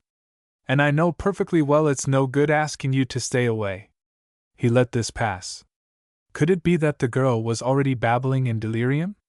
"And all the time," she presently went on, "I'll simply be sick abed, picking at the covers, all blue around the gills. That'll be me, while you're off to your old motion picture, the so-called art of the motion picture," she concluded with a careful imitation of her father's manner. He tried to determine whether she were serious or jesting. You never could tell about this girl. Whatever it was, it made him uneasy. Outside he wished to take her home in a taxicab, but she would not hear to this. "We'll use the town car, Gaston," she announced with a flash of her old manner as she waved to an oncoming streetcar. During the long ride that followed she was silent but restless, tapping her foot, shifting in her seat, darting her head about. The one thing she did steadily was to clutch his arm. During the walk from the car to the Montague house she twice indulged in her little dance step, even as she clung to the arm, but each time she seemed to think little of it, and resumed a steady pace, her head down. The house was dark. Without speaking she unlocked the door and drew him into the little parlor. "Stand right on that spot," she ordered, with a final pat of his shoulder, and made her way to the dining room beyond, where she turned on a single light that faintly illumined the room in which he waited. She came back to him, removed the small cloth hat, tossed it to a chair, and faced him silently. The light from the other room shone across her eyes and revealed them to him shadowy and mysterious. Her face was set in some ominous control. At last she looked away from him and began in a strained voice. "If anything happens to me—" He thought it time to end this nonsense. She might be feverish, but it could be nothing so serious as she was intimating. He clutched the gift. "Sarah," he said lightly, "I got a little something for you, see what I mean?" He thrust the package into her weakly yielding hands. She studied it in the dusk, turning it over and over. Then with no word to him she took it to the dining room, where under the light she opened it. He heard a smothered exclamation that seemed more of dismay than the delight he expected, though he saw that she was holding the watch against her wrist. She came back to the dusk of the parlor, beginning on the way one of her little skipping dance steps, which she quickly suppressed. She was replacing the watch on its splendid couch of satin and closing the box. "I never saw such a man!" she exclaimed with an irritation that he felt to be artificial. "After all you've been through, I should think you'd have learned the value of money. Anyway, it's too beautiful for me. And anyway, I couldn't take it, not tonight anyway. And anyway—" Her voice had acquired a huskiness in this speech that now left her incoherent, and the light revealed a wetness in her eyes. She dabbed at them with a handkerchief. "Of course you can take it tonight," he said in masterful tones. "After all you've done for me." "Now you listen," she began. "You don't know all I've done for you. You don't know me at all. Suppose something came out about me that you didn't think I'd have been guilty of. You can't ever tell about people in this business. You don't know me at all, not one little bit. I might have done lots of things that would turn you against me. I tell you got to wait and find out about things. I haven't the nerve to tell you, but you'll find out soon enough." The expert in photoplays suffered a sudden illumination. This was a scene he could identify, a scene in which the woman trembled upon the verge of revealing to the man certain sinister details of her past, spurred thereto by a scoundrel who blackmailed her. He studied the girl in a new light. Undoubtedly, from her words, he saw one panic-stricken by the threatened exposure of some dreadful complication in her own past. Certainly she was suffering. "I don't care if this fever does carry me off," she went on. "I know you could never feel the same toward me after you found out." Again she was dabbing at her eyes, this time with the sleeve of her jacket. A suffering woman stood before him. She who had always shown herself so competent to meet trouble with laughing looks was being overthrown by this nameless horror. Suddenly he knew that to him it didn't matter so very much what crimes she had been guilty of. "I don't care what you've done," he said, his own voice husky. She continued to weep. He felt himself grow hot. Listen here, kid. He now spoke with more than a touch of the bully in his tone. Stop this nonsense. You come here and give me a good big kiss, see what I mean? She looked up at him from wet eyes, and amazingly through her anguish she grinned. You win, she said, and came to him. He was now the masterful one. He took her protectingly in his arms. He kissed her, though with no trace of the Parmelee technique. His screen experience might never have been. It was more like the dead days of Edwina May Pulver. Now you stop it, he soothed. All this nonsense. His cheek was against hers and his arms held her. What do I care what you've done in your past? What do I care? And listen here, kid. There was again the brutal note of the bully in his voice. Don't ever do any more of those stunts, see what I mean? None of that falling off streetcars or houses or anything. Do you hear? He felt that he was being masterful indeed. He had swept her off her feet. Probably now she would weep violently and sob out her confession. But a moment later he was reflecting, as he had so many times before reflected, that you never could tell about the girl.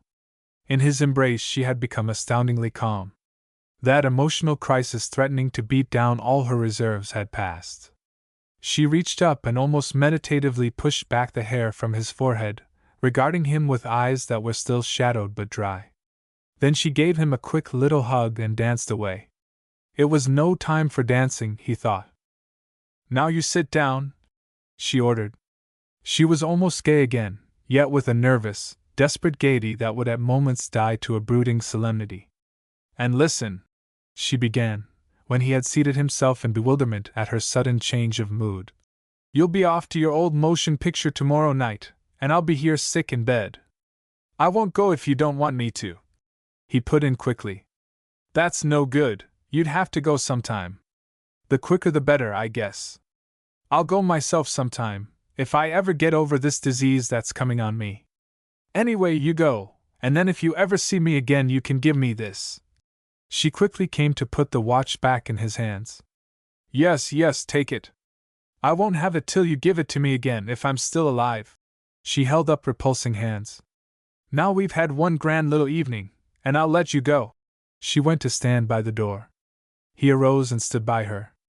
All this nonsense, he grumbled. I won't stand for it, see what I mean? Very masterfully again he put his arms about her. Say, he demanded, are you afraid of me like you said you'd always been afraid of men? Yes, I am. I'm afraid of you a whole lot. I don't know how you'll take it. Take what? Oh, anything you're going to get. Well, you don't seem to be afraid of me. I am more than anyone. Well, Sarah, you needn't be, no matter what you've done. You just forget it and give me a good big. I'm glad I'm using my own face in this scene, murmured Sarah. Down at the corner, waiting for his car, he paced back and forth in front of the bench with its terse message. You furnish the girl, we furnish the house. Sarah was a funny little thing with all that nonsense about what he would find out. Little he cared if she'd done something, forgery, murder, anything. He paused in his stride and addressed the vacant bench. Well, I've done my part. Chapter 18. 5 reels, 500 laughs. It occurred to him the next morning that he might have taken too lightly Sarah's foreboding of illness. Reviewing her curious behavior, he thought it possible she might be in for something serious. But a midday telephone call at the Montague home brought assurances from the mother that quieted this fear. Sarah complained of not feeling well, and was going to spend a quiet day at home. But Mrs. Montague was certain it was nothing serious. No, she had no temperature. No fever at all. She was just having a spell of thinking about things, sort of grouchy-like. She had been grouchy to both her parents. Probably because she wasn't working. No, she said she wouldn't come to the telephone. She also said she was in a bad way and might pass out any minute. But that was just her kidding. It was kind of Mr. Gill to call up. He wasn't to worry. He continued to worry, however, until the nearness of his screen debut drove Sarah to the back of his mind. Undoubtedly it was just her nonsense. And in the meantime, that long, baffled wish to see himself in a serious drama was about to be gratified in fullest measure. He was glad the girl had not suggested that she be with him on this tremendous occasion. He wanted to be quite alone, solitary in the crowd, free to enjoy his own acting without pretense of indifference. The Pattersons, of course, were another matter. He had told them of his approaching debut, and they were making an event of it. They would attend, though he would not sit with them. Mr. Patterson in his black suit, his wife in society raiment, would sit downstairs and would doubtless applaud their lodger, but he would be remote from them, in a far corner of the topmost gallery, he first thought, for Hearts on Fire was to be shown in one of the big downtown theaters where a prominent member of its cast could lose himself. He had told the Pattersons a little about the story. It was pretty pathetic in spots, he said, but it all came right in the end, and there were some good Western scenes. When the Pattersons said he must be very good in it, he found himself unable to achieve the light fashion of denial and protestation that would have become him. He said he had struggled to give the world something better and finer. For a moment he was moved to confess that Mrs. Patterson, in the course of his struggles, had come close to losing $10, but he mastered the wild impulse. Some day, after a few more triumphs, he might laughingly confide this to her. The day was long. Slothfully it dragged hours that seemed endless across the company of shining dreams that he captained. He was early at the theater, first of early comers, and entered quickly, foregoing even a look at the huge lithographs in front that would perhaps show his very self in some gripping scene. With an empty auditorium to choose from, he compromised on a balcony seat. Down below would doubtless be other members of the company, probably Baird himself, and he did not wish to be recognized. He must be alone with his triumph. And the loftier gallery would be too far away. The house filled slowly. People sauntered to their seats as if the occasion were ordinary. Even when the seats were occupied and the orchestra had played, there ensued the annoying delays of an educational film and a travelogue. Upon this young actor's memory would be forever seared the information that the conger eel lays 15 million eggs at one time, and that the inhabitants of Upper Burma have quaint native pastimes.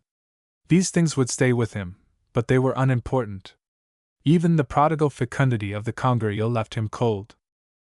He gripped the arms of his seat when the cast of Hearts on Fire was flung to the screen.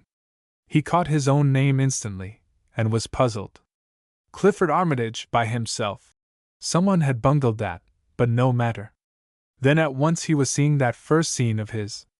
As a popular screen idol he breakfasted in his apartment, served by a valet who was a hero worshipper. He was momentarily disquieted by the frank adoration of the cross-eyed man in this part. While acting the scene, he remembered now that he had not always been able to observe his valet. There were moments when he seemed over-emphatic. The valet was laughed at. The watcher's sympathy went out to Baird, who must be seeing his serious effort taken too lightly. There came the scene where he looked at the photograph album. But now his turning of the pages was interspersed with close-ups of the portraits he regarded so admiringly.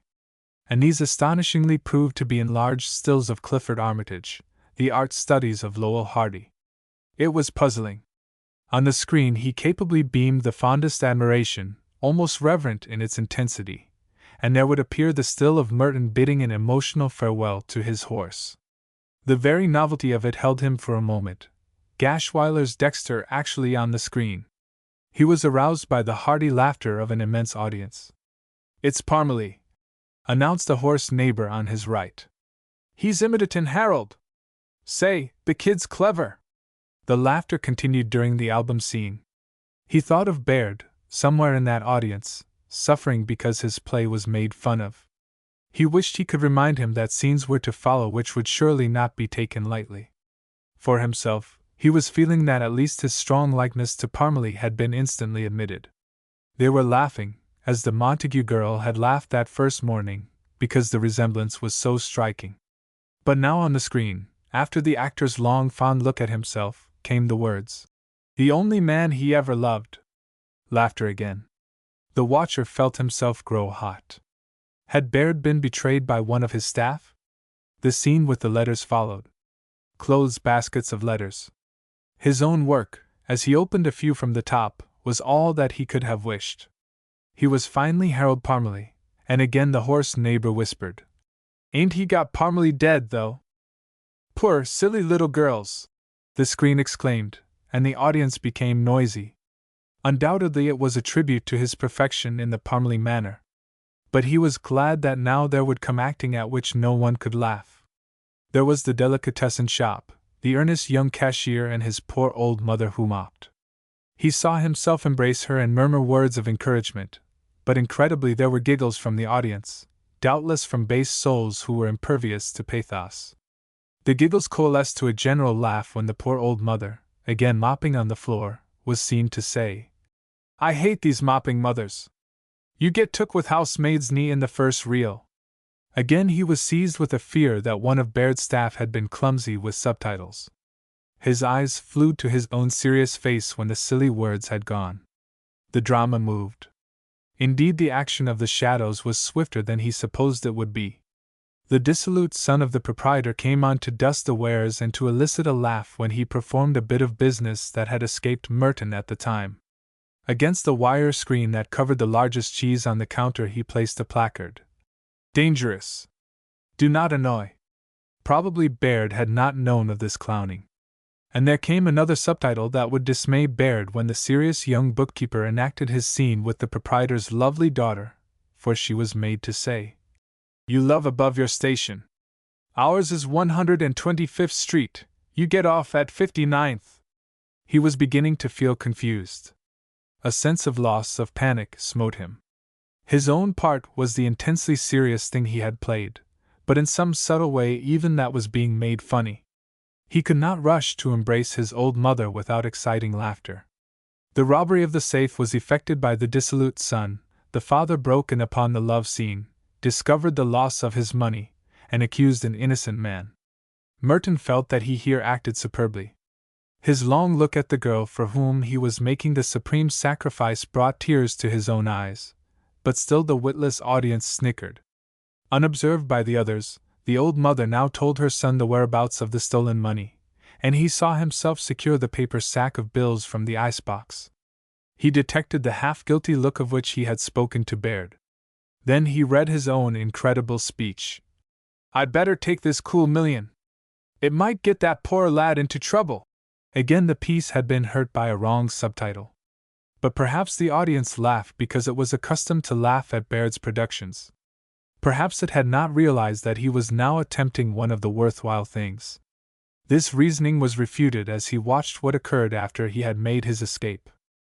His flight was discovered, policemen entered, a rapid search behind counters ensued. In the course of this the wire screen over the biggest cheese was knocked off the counter. The cheese leaped to the floor, and the searchers, including the policemen, fled in panic through the front door. The Montague girl, the last to escape, was seen to announce, "The big cheese is loose, it's eating all the little ones." A band of intrepid firemen, protected by masks and armed with axes, rushed in. A terrific struggle ensued. The delicatessen shop was wrecked. And through it all the old mother continued to mop the floor. Merton Gill, who had first grown hot, was now cold. Icy drops were on his chilled brow. How had Hearts on Fire gone wrong? Then they were in the great open spaces of the Come-All-Ye dance hall. There was the young actor in his Buck Benson costume, protecting his mother from the brutality of a Mexican, getting his man later by firing directly into a mirror. Baird had said it would come right in the exposure, but it hadn't. And the witless cackled. He saw his struggle with the detective. With a real thrill he saw himself bear his opponent to the ground, then hurl him high and far into the air, to be impaled upon the antlers of an elk's head suspended back of the bar. He saw himself lightly dust his sleeves after this feat, and turn aside with the words, "That's one lodge he can join." Then followed a scene he had not been allowed to witness. There swung Marcel, the detective, played too emphatically by the cross-eyed man. An antler point suspended him by the seat of his trousers. He hung limply a moment, then took from his pocket a saw with which he reached up to contrive his release. He sawed through the antler and fell. He tried to stand erect, but appeared to find this impossible. A subtitle announced, "He had put a permanent wave in Marcel." This base fooling was continuously blown upon by gales of stupid laughter. But not yet did Merton Gill know the worst. The merriment persisted through his most affecting bit, the farewell to his old pal outside. How could they have laughed at a simple bit of pathos like that? But the watching detective was seen to weep bitterly. "Look a him doin' Buck Benson," urged the hoarse neighbor gleefully. "You got to hand it to that kid. Say, who is he anyway?" Followed the thrilling leap from a second-story window to the back of the waiting pal. The leap began thrillingly, but not only was it shown that the escaping man had donned a coat and a false mustache in the course of his fall, but at its end he was revealed slowly, very slowly, clambering into the saddle. They had used here, he saw, one of those slow cameras that seem to suspend all action interminably, a cruel device in this instance. And for his actual escape, when he had ridden the horse beyond camera range at a safe walk, they had used another camera that gave the effect of intense speed. The old horse had walked, but with an air of swiftness that caused the audience intense delight. Entered Marcel, the detective, in another scene Merton had not watched. He emerged from the dance hall to confront a horse that remained, an aged counterpart of the horse Merton had ridden off. Marcel stared intently into the beast's face, whereupon it reared and plunged as if terrified by the spectacle of the cross-eyed man. Merton recalled the horse in the village that had seemed to act so intelligently. Probably a shotgun had stimulated the present scene. The detective thereupon turned aside, hastily donned his false mustache and Sherlock Holmes cap, and the deceived horse now permitted him to mount. He, too, walked off to the necromancy of a lens that multiplied his pace 1,000-fold. And the audience rocked in its seats. One horse still remained before the dance hall. The old mother emerged. With one anguished look after the detective, she gathered up her disreputable skirts and left the platform in a flying leap to land in the saddle. There was no trickery about the speed at which her horse, belabored with the mop pail, galloped in pursuit of the others. A subtitle recited, "She has watched her dear ones leave the old nest flat. Now she must go out over the hills and mop the other side of them." Now came the sensational capture by lasso of the detective. But the captor had not known that, as he dragged his quarry at the rope's end, the latter had somehow possessed himself of a sign which he later walked in with, a sign reading, "Join the Good Roads Movement," nor that the faithful old mother had ridden up to deposit her inverted mop pail over his head. Merton Gill had twice started to leave. He wanted to leave. But each time he found himself chained there by the evil fascination of this monstrous parody. He remained to learn that the Montague girl had come out to the great open spaces to lead a band of train robbers from the Cutie Ranch. He saw her ride beside a train and cast her lasso over the stack of the locomotive. He saw her pony settle back on its haunches while the rope grew taut and the train was forced to a halt. He saw the passengers lined up by the wayside and forced to part with their valuables. Later, when the band returned to the ranch with their booty, he saw the dissolute brother, after the treasure was divided, winning it back to the family coffers with his dice. He saw the stricken father playing golf on his bicycle in grotesque imitation of a polo player. And still, so incredible the revealment, he had not in the first shock of it seemed to consider Baird in any way to blame. Baird had somehow been deceived by his actors. Yet a startling suspicion was forming amid his mental flurries, a suspicion that bloomed to certainty when he saw himself the ever-patient victim of the genuine Hidalgo spurs. Baird had said he wanted the close-ups merely for use in determining how the spurs could be mastered, yet here they were. Merton Gill caught the spurs in undergrowth, and caught them in his own chaps, arising from each fall with a look of gentle determination that appealed strongly to the throng of lackwits. They shrieked at each of his failures, even when he ran to greet his pictured sweetheart, and fell headlong. They found the comedy almost unbearable when at Baird's direction he had begun to toe in as he walked. And he had fallen clumsily again when he flew to that last glad rendezvous where the pair were irised out in a love triumphant, while the old mother mopped a large rock in the background. An intervening close-up of this rock revealed her tearful face as she cleansed the granite surface. Above her loomed a painted exhortation to use wizard spine pills, and of this pathetic old creature he was made to say, even as he clasped the beloved in his arms, "Remember, she is my mother. I will not desert her now just because I am rich and grand." At last he was free. Amid applause that was long and sincere, he gained his feet and pushed a way out. His hoarse neighbor was saying, "Who is the kid, anyway? Ain't he a wonder?" He pulled his hat down, dreading he might be recognized and shamed before these shallow fools. He froze with the horror of what he had been unable to look away from. The ignominy of it. And now, after those spurs, he knew full well that Baird had betrayed him. As the words shaped in his mind, a monstrous echo of them reverberated through its caverns. The Montague girl had betrayed him. He understood her now, and burned with memories of her uneasiness the night before. She had been suffering acutely from remorse. She had sought to cover it with pleas of physical illness.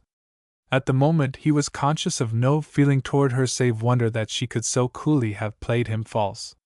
But the thing was not to be questioned. She, and Baird, had made a fool of him. As he left the theater, the crowd about him commented approvingly on the picture. "Who's this new comedian?" he heard a voice inquire.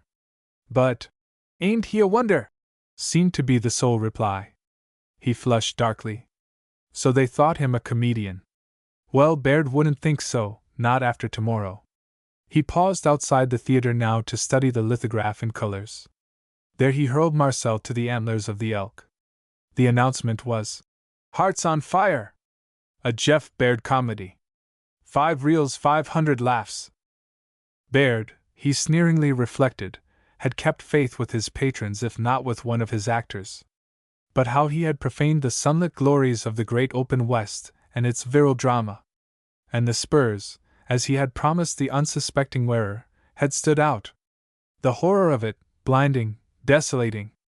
And he had as good as stolen that money himself, taking it out to the great open spaces to spend in a barroom. Baird's serious effort had turned out to be a wild, inconsequent farrago of the most painful nonsense. But it was over for Merton Gill. The golden bowl was broken, the silver cord was loosed. Tomorrow he would tear up Baird's contract and hurl the pieces in Baird's face. As to the Montague girl, that deceiving jade was hopeless. Never again could he trust her. In a whirling daze of resentment he boarded a car for the journey home. A group seated near him still laughed about Hearts on Fire. "I thought he'd kill me with those spurs," declared an otherwise sanely behaving young woman. "That hurt, embarrassed look on his face every time he'd get up." He cowered in his seat. And he remembered another ordeal he must probably face when he reached home. He hoped the Pattersons would be in bed, and walked up and down before the gate when he saw the house still alight. But the light stayed, and at last he nerved himself for a possible encounter. He let himself in softly, still hoping he could gain his room undiscovered, but Mrs. Patterson framed herself in the lighted door of the living room and became exclamatory at sight of him. And he who had thought to stand before these people in shame to receive their condolences now perceived that his trial would be of another but hardly less distressing sort. For somehow, so dense were these good folks, that he must seem to be not displeased with his own performance.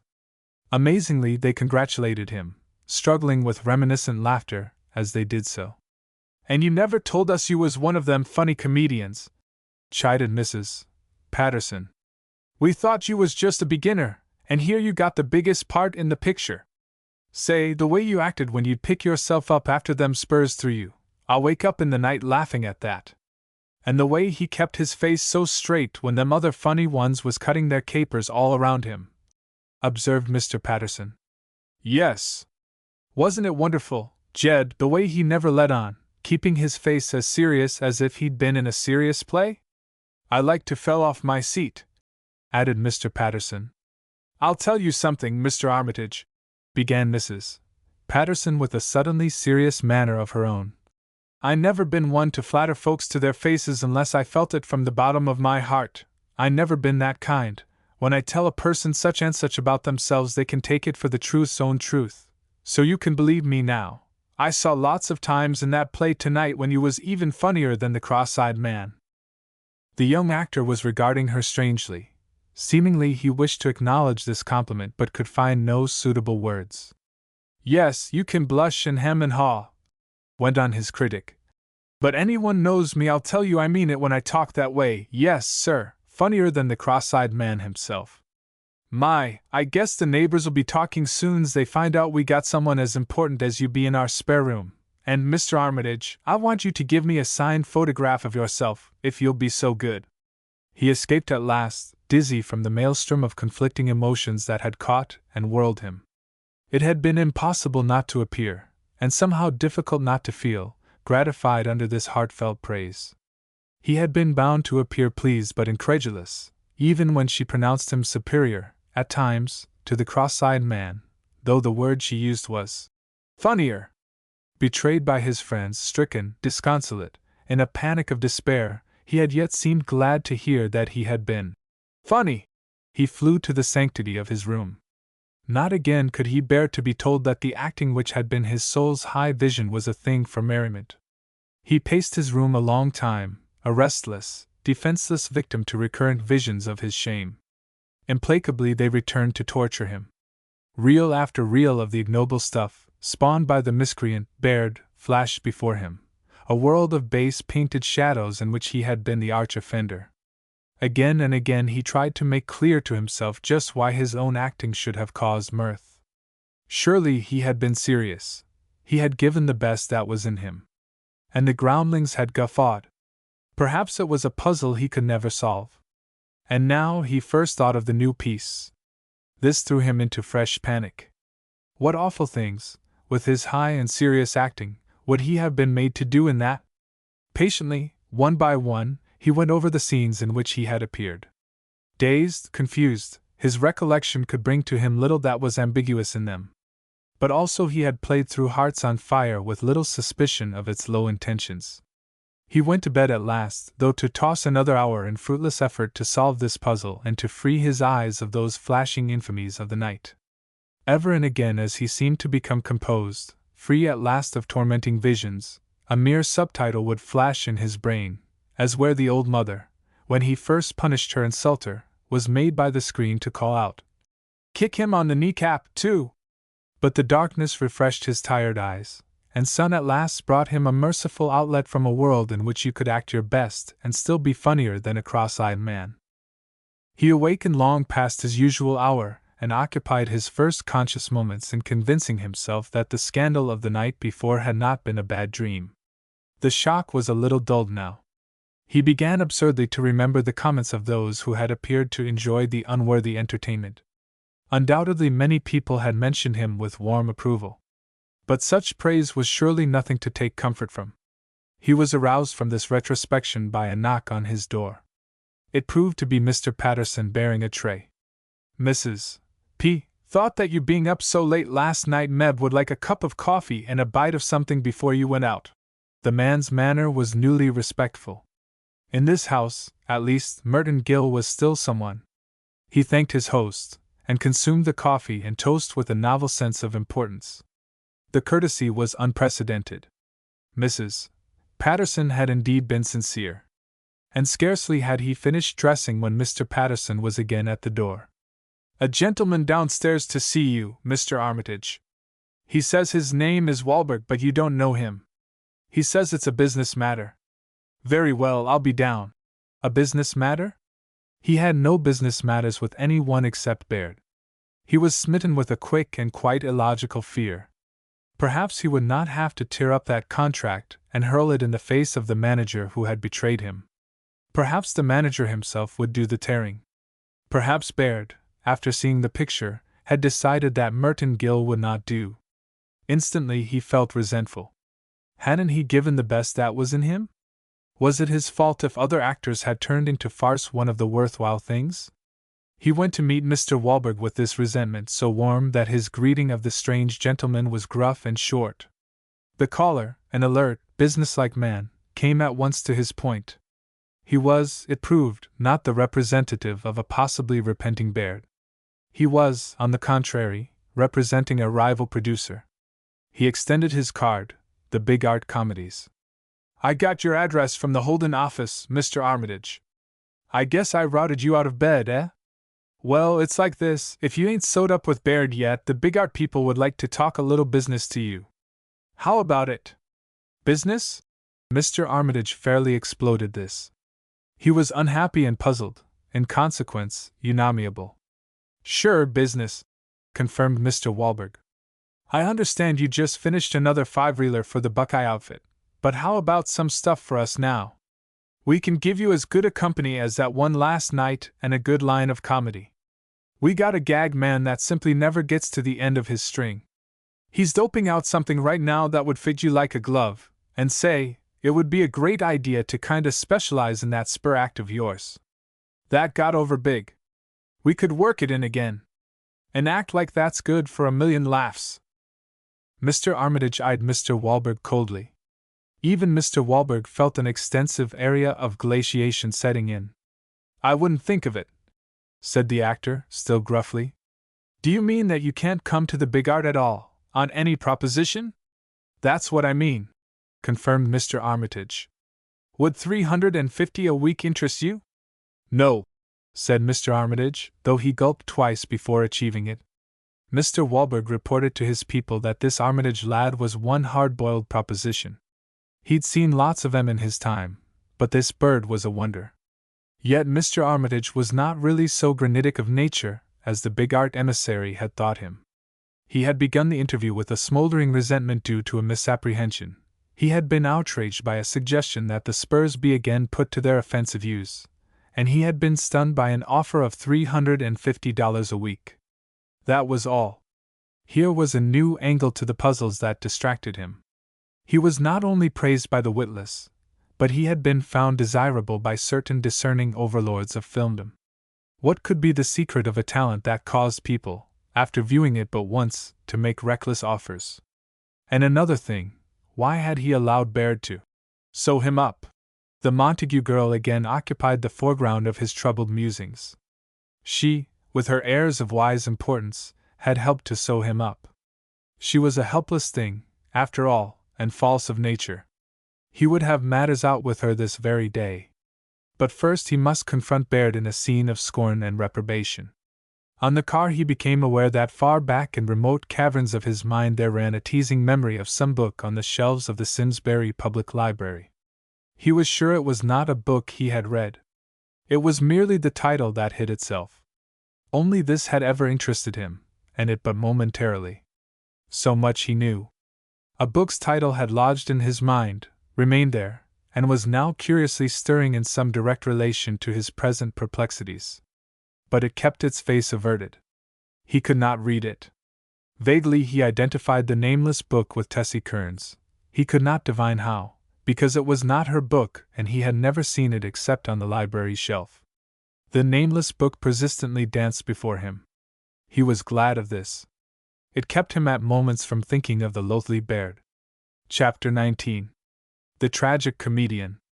Penetrating the Holden lot, he was relieved to find that he created no immediate sensation. People did not halt to point derisive fingers at him. He had half feared they would. As he approached the office building, he was almost certain he saw Baird turn in ahead of him.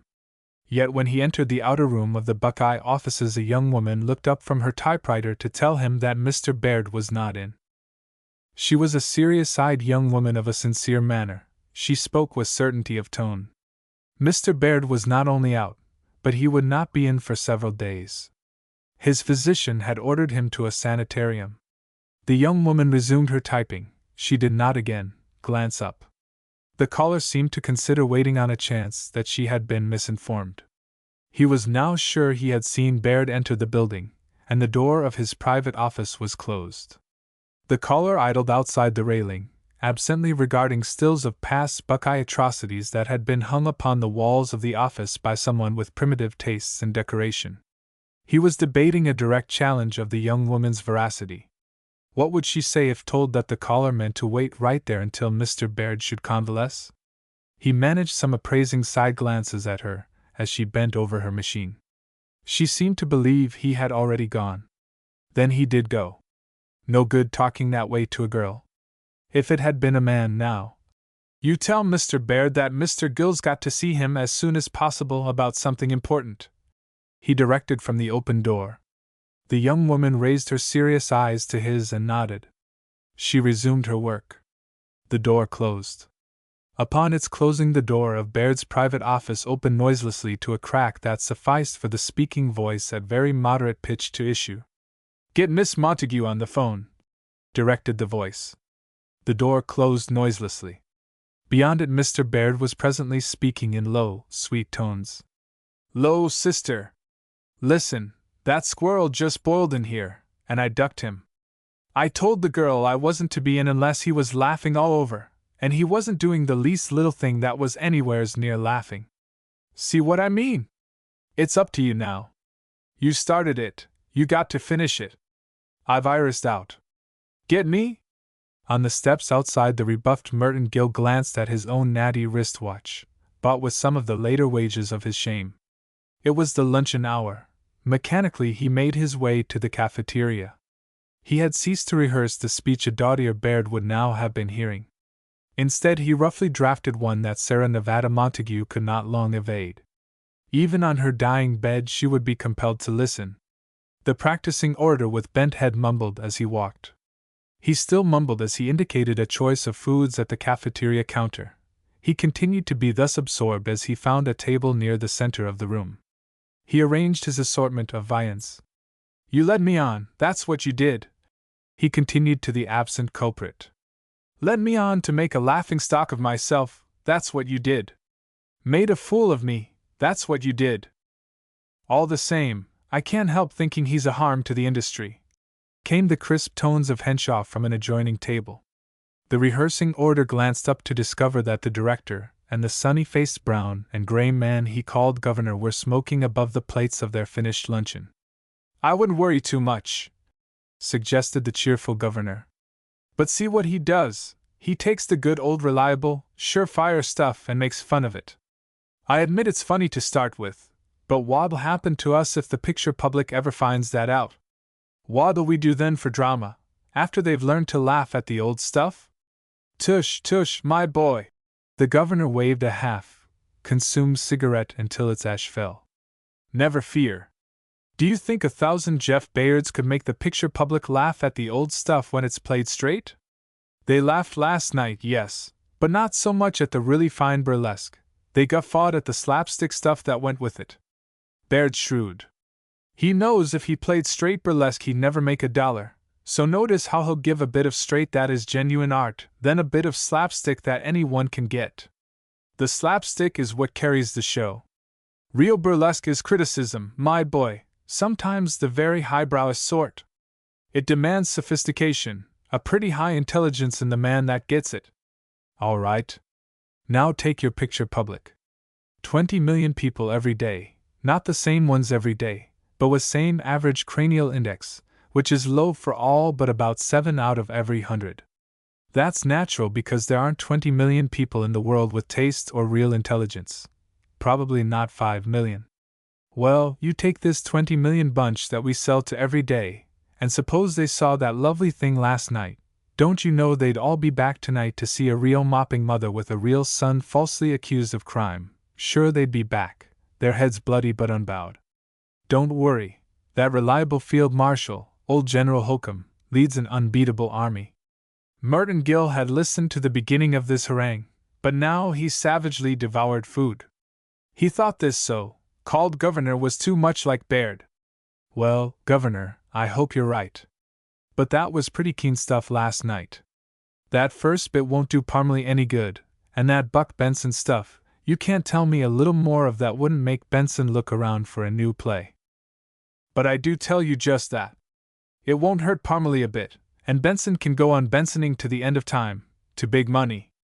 You keep forgetting this 20 million audience. Go out and buy a picture magazine and read it through, just to remind you. They want Holcomb, and pay for it. Even this thing of Baird's, with all the saving slapstick, is over the heads of a good half of them. I'll make a bet with you now, anything you name, that it won't gross 2/3 as much as Benson's next Western, and in that they'll cry their eyes out when he kisses his horse goodbye. See if they don't? Or see if they don't bawl at the next old gray-haired mother with a mop and a son that gets in bad.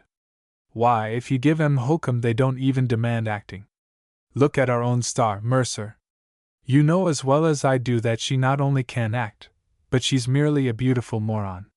In a world where right prevailed she'd be crowned queen of the morons without question. She may have an idea that 2 and 2 make 4, but if she has, it's only because she believes everything she hears. And look at the mail she gets. Every last one of the 20 million has written to tell her what a noble actress she is. She even believes that. Baird can keep on with the burlesque stuff, but his little old two-reelers will probably have to pay for it, especially if he keeps those high-priced people. I'll bet that one new man of his sets him back $750 a week. The Lord knows he's worth every cent of it. My boy, tell me, did you ever in all your life see a lovelier imitation of a perfectly rotten actor? There's an artist for you. Who is he, anyway? Where'd he come from? Merton Gill again listened.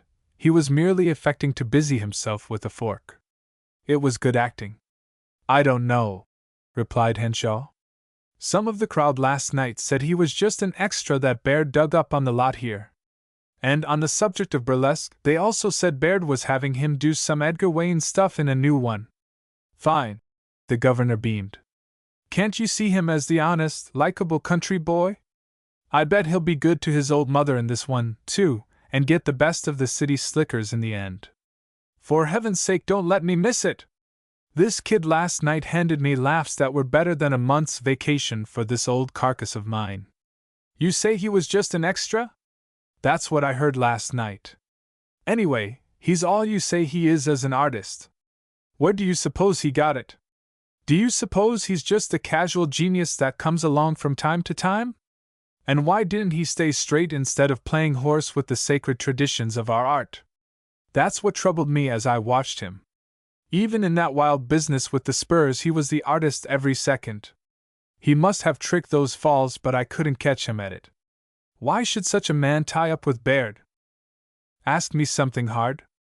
I'd say this bird had been tried out in serious stuff and couldn't make the grade.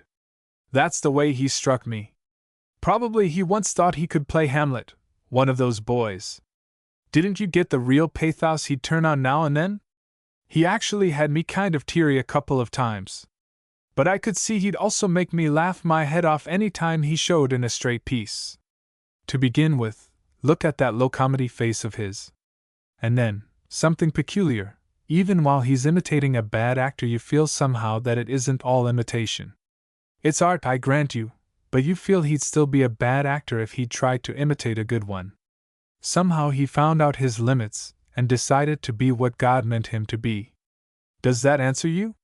It gives you acting plus, and if that isn't the plus in this case I miss my guess. I suppose you're right, something like that.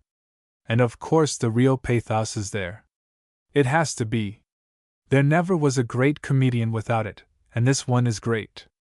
I admit that, and I admit all you say about our audience. I suppose we can't ever sell to 20 million people a day pictures that make any demand on the human intelligence. But couldn't we sell something better to 1 million? Or a few thousand?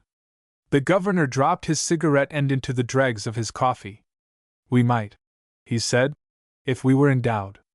As it is, to make pictures we must make money. To make money we must sell to the mob. And the mob reaches full mental bloom at the age of 15. It won't buy pictures the average child can't get. Of course the art is in its infancy, remarked Henshaw, discarding his own cigarette. Ours is the Peter Pan of the arts, announced the governor, as he rose. The Peter Pan of the arts. Yes. I trust you recall the outstanding biological freakishness of Peter. Oh, replied Henshaw. When Merton Gill dared to glance up a moment later, the men were matching coins at the counter. When they went out he left a half-eaten meal and presently might have been observed on a swift-rolling streetcar. He mumbled as he blankly surveyed palm-bordered building sites along the way. He was again rehearsing a tense scene with the Montague girl. In actor parlance he was giving himself all the best of it. But they were new lines he mumbled over and over. And he was no longer eluded by the title of that book he remembered on the library shelf at Simsbury. Sitting in the cafeteria listening to strange talk, lashed by cruel memories, it had flashed upon his vision with the stark definition of a screened subtitle. He rang the Montague bell twice before he heard a faint summons to enter.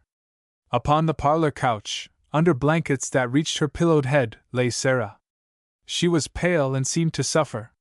She greeted him in a feeble voice, lids fluttering over the fires of that mysterious fever burning far back in her eyes. "Hello, kid," he began brightly. "Here's your watch." Her doubting glance hovered over him as he smiled down at her. "You giving it to me again, Merton?" She seemed unable to conquer a stubborn incredulity. "Of course I'm giving it to you again. What did you think I was going to do?" She still surveyed him with little veiled glances. "You look so bright you give me Klieg eyes," she said. She managed a wan smile at this. "Take it," he insisted, extending the package. "Of course it won't keep Western Union time, but it'll look good on you." She appeared to be gaining on her incredulity, but a vestige of it remained. "I won't touch it," she declared with more spirit than could have been expected from the perishing. "I won't touch it till you give me a good big kiss." "Sure," he said, and leaned down to brush her pale cheek with his lips. He was cheerfully businesslike in this ceremony. "Not till you do it right," she persisted. He knelt beside the couch and did it right. He lingered with a hand upon her pale brow. "What you afraid of?" he demanded.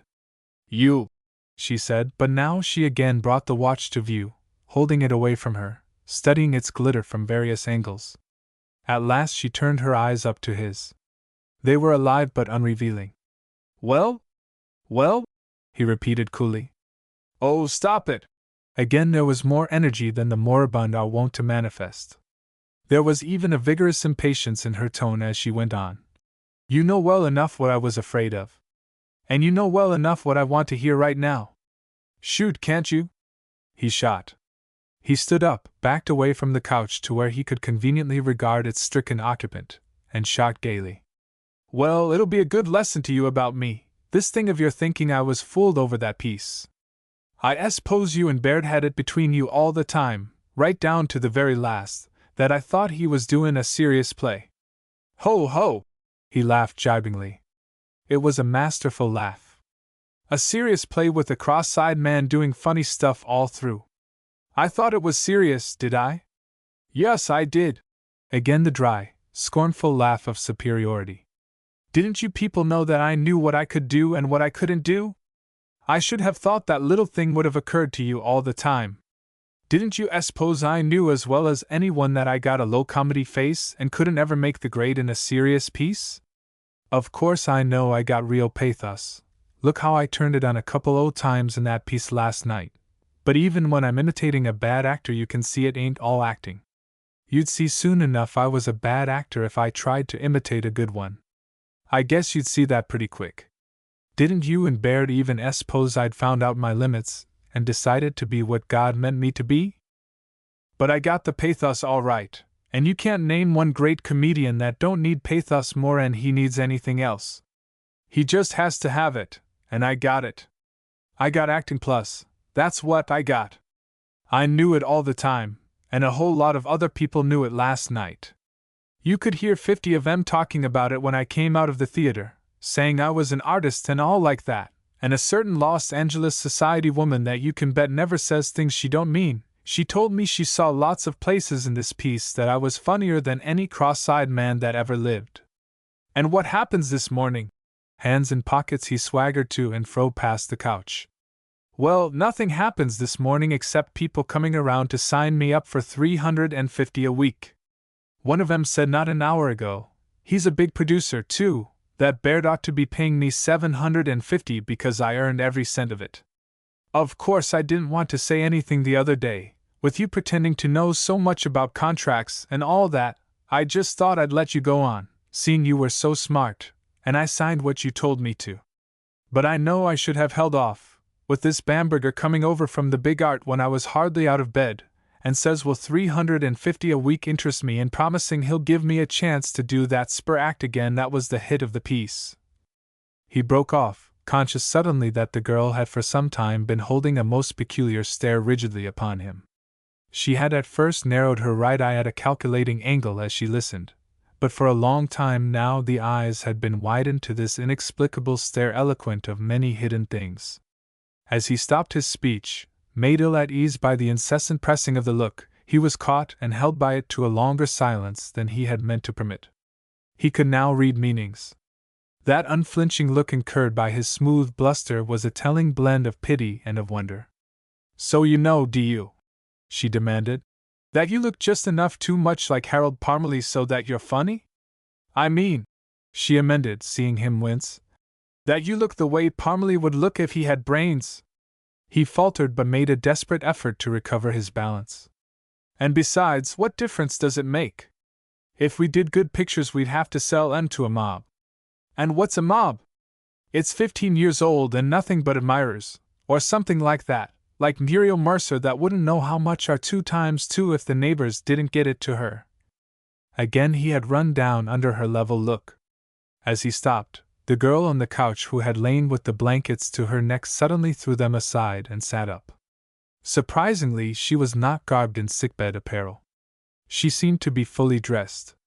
A long moment she sat thus, regarding him still with that slow look, unbelieving yet cherishing. His eyes fell at last. "Merton!" he heard her say. He looked up, but she did not speak. She merely gave a little knowing nod of the head, and opened her arms to him. Quickly he knelt beside her while the mothering arms enfolded him. A hand pulled his head to her breast and held it there. Thus she rocked gently, the hand gliding up to smooth his hair. Without words she cherished him thus a long time. The gentle rocking back and forth continued. It's like that other time you found me." His bluster had gone.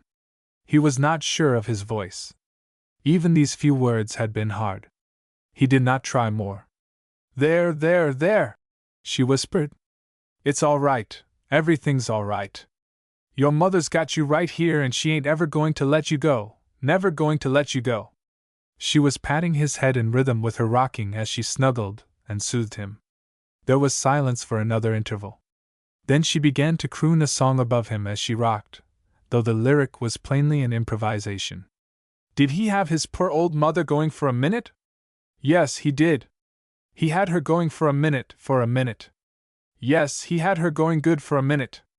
But oh, he won't ever fool her very long, not very long, because he can't fool his dear old mother very long, and he can bet on that, so he can, bet a lot of money on that. Her charge had grown still again, but she did not relax her tightened arms. "Say," he said at last. "Well, honey. You know those benches where we wait for the cars?" "Do I know them?" The imperative inference was that she did. "I looked at the store yesterday. The sign down there says Himmabaw's Dignified System of Deferred Payments." Yes, I know." "Well, I saw another good place. It says the House of Lucky Rings, you know, rings." "Sure, I know." "That's all right." "Well," he threw off the arms and got to his feet. She stood up then. "Well, all right." They were both constrained now. Both affected an ease that neither felt. It seemed to be conceded without words that they must very lightly skirt the edges of Merton Gill's screen art. They talked a long tune volubly of other things, of the girl's illness from which she now seemed most happily to have recovered, of whether she was afraid of him, she professed still to be, of the new watch whose beauties were newly admired when it had been adjusted to its owner's wrist, of finances they talked, and even, quite simply, of accessible homes where two could live as cheaply as one.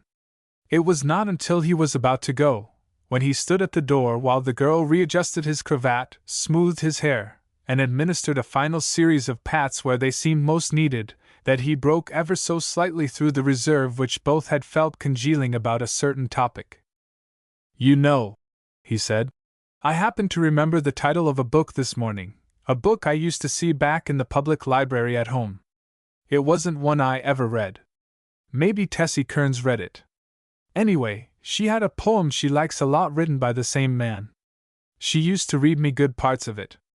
But I never read the book because the title sounded kind of wild, like there couldn't be any such thing. The poem had just a plain name, it was called Lucille, but the book by the same man was called The Tragic Comedians. You wouldn't think there could be a tragic comedian, would you? Well, look at me." She looked at him, with that elusive, remote flickering back in her eyes, but she only said, "Be sure and come take me out to dinner. Tonight I can eat. And don't forget your overcoat. And listen, don't you dare go into Himmabaw's till I can go with you." 1 minute after he had gone, the Montague girl was at the telephone. "Hello? Mr. Baird, please. Is this Mr. Baird? Well, Jeff, everything's Jake. Yeah. The poor thing was pretty wild when he got here. First he began to bluff. He'd got an earful from someone, probably over on the lot. And he put it over on me for a minute, too. But he didn't last good. He was awful broke up when the end came. Bless his heart. But you bet I kissed the hurt place and made it well. How about him now? Jeff, I'm darned if I can tell except he's right again. When he got here he was some hard broke and some mad and some set up on account of things he hears about himself. I guess he's that way still, except I mended the heartbreak. I can't quite make him out. He's like a book where you can't guess what's coming in the next chapter, so you keep on reading. I can see we ain't ever going to talk much about it, not if we live together 20 years. What's that? Yeah. Didn't I tell you he was always getting me, somehow? Well, now I'm got. Yeah. We're gonna do an altar walk, what? Oh, right away. Say honest, Jeff, I'll never have an easy minute again while he's out of my sight. Helpless. You said it. Thanks, Jeff. I know that, old man. Goodbye. Chapter 20. Onward and Upward. At the first showing of the Buckeye Company's new 5-reel comedy, 5 Reels 500 Laughs, entitled Brewing Trouble, 2 important members of its cast occupied balcony seats, and one of them throughout the piece brazenly applauded the screen art of her husband. I don't care who sees me, she would reply ever and again to his whispered protests. The new piece proved to be a rather broadly stressed burlesque of the type of picture drama that has done so much to endear the personality of Edgar Wayne to his public. It was accorded a hearty reception. There was nothing to which it might be compared save the company's previous Hearts on Fire, and it seemed to be felt that the present offering had surpassed even that masterpiece of satire. The Gills, above referred to, watched the unwinding celluloid with vastly different emotions. Mrs. Gill was hearty in her enjoyment, as has been indicated. Her husband, superficially, was not displeased. But beneath that surface of calm approval, beneath even the look of bored indifference he now and then managed, there still ran a complication of emotions, not the least of which was honest bewilderment. People laughed, so it must be funny. And it was good to be known as an artist of worth, even if the effects of your art were unintended. It was no shock to him to learn now that the mechanical appliance in his screenmother's kitchen was a still, and that the grape juice the honest country boy purveyed to the rich New Yorker had been improved in rank defiance of a constitutional amendment. And even during the filming of the piece he had suspected that the little sister, so engagingly played by the present Mrs. Gill, was being too bold. With slight surprise, therefore, as the drama unfolded, he saw that she had in the most brazen manner invited the attentions of the city villains. She had, in truth, been only too eager to be lured to the great city with all its pitfalls, and had bidden the old home farewell in her simple country way while each of the villains in turn had awaited her in his motor car. What Merton had not been privileged to watch were the later developments of this villainy. For just beyond the little hamlet at a lonely spot in the road each of the motor cars had been stopped by a cross-eyed gentleman looking much like the clerk in the hotel, save that he was profusely bewhiskered and bore side-arms in a menacing fashion. Declaring that no scoundrel could take his little daughter from him, he deprived the villains of their valuables, so that for a time at least they should not bring other unsuspecting girls to grief. As a further precaution he compelled them to abandon their motor cars, in which he drove off with the rescued daughter. He was later seen to sell the cars at a wayside garage, and, after dividing their spoils with his daughter, to hail a suburban trolley upon which they both returned to the home nest, where the little girl would again languish at the gate, a prey to any designing city man who might pass. She seemed so defenseless in her wild rose beauty, her longing for pretty clothes and city ways, and yet so capably probed by this opportune father who appeared to foresee the moment of her flights. He learned without a tremor that among the triumphs of his inventive genius had been a machine for making $10 bills, at which the New York capitalist had exclaimed that the state right for Iowa alone would bring $100,000. Even more remunerative, it would seem, had been his other patent, the folding boomerang. The manager of the largest boomerang factory in Australia stood ready to purchase this device for $10 million. And there was a final view of the little home after prosperity had come to its inmates so long threatened with ruin.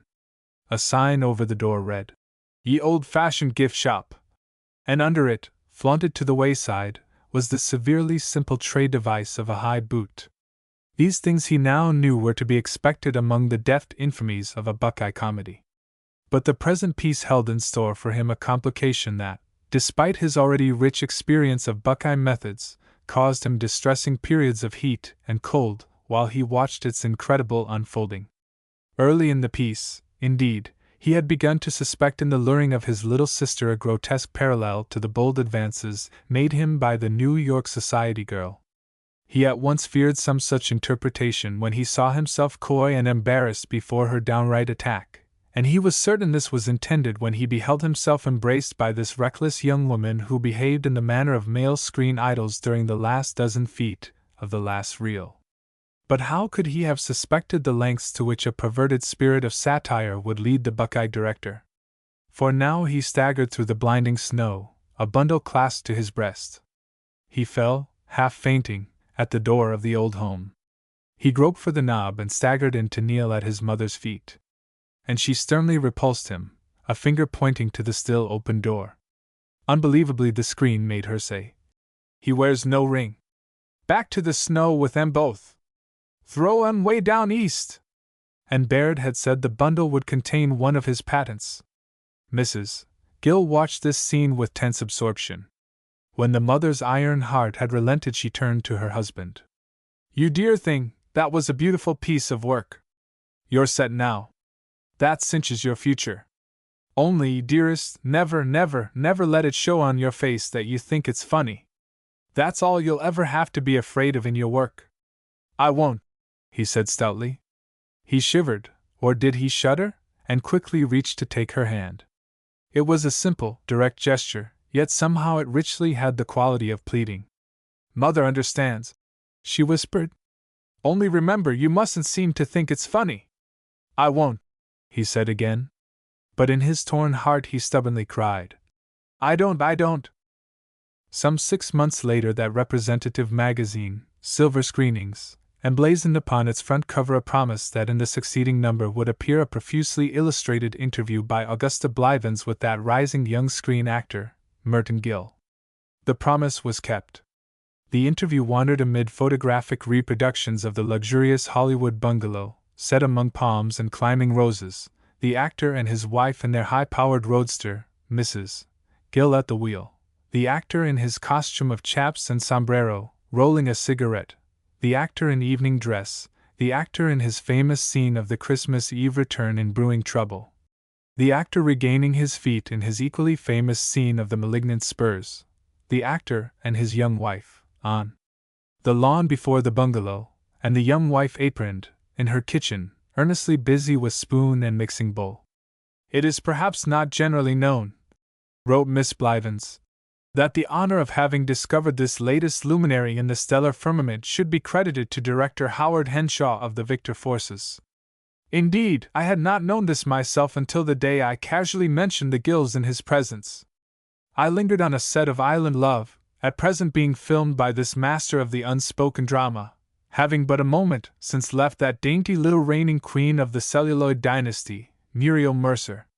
Seated with her in the tiny bijou boudoir of her bungalow dressing room on the great Holden lot, its walls lined with the works of her favorite authors, for one never finds this soulful little girl far from the books that have developed her mentally as the art of the screen has developed her emotionally. She had referred me to the director when I sought further details of her forthcoming great production, an idyll of island romance and adventure.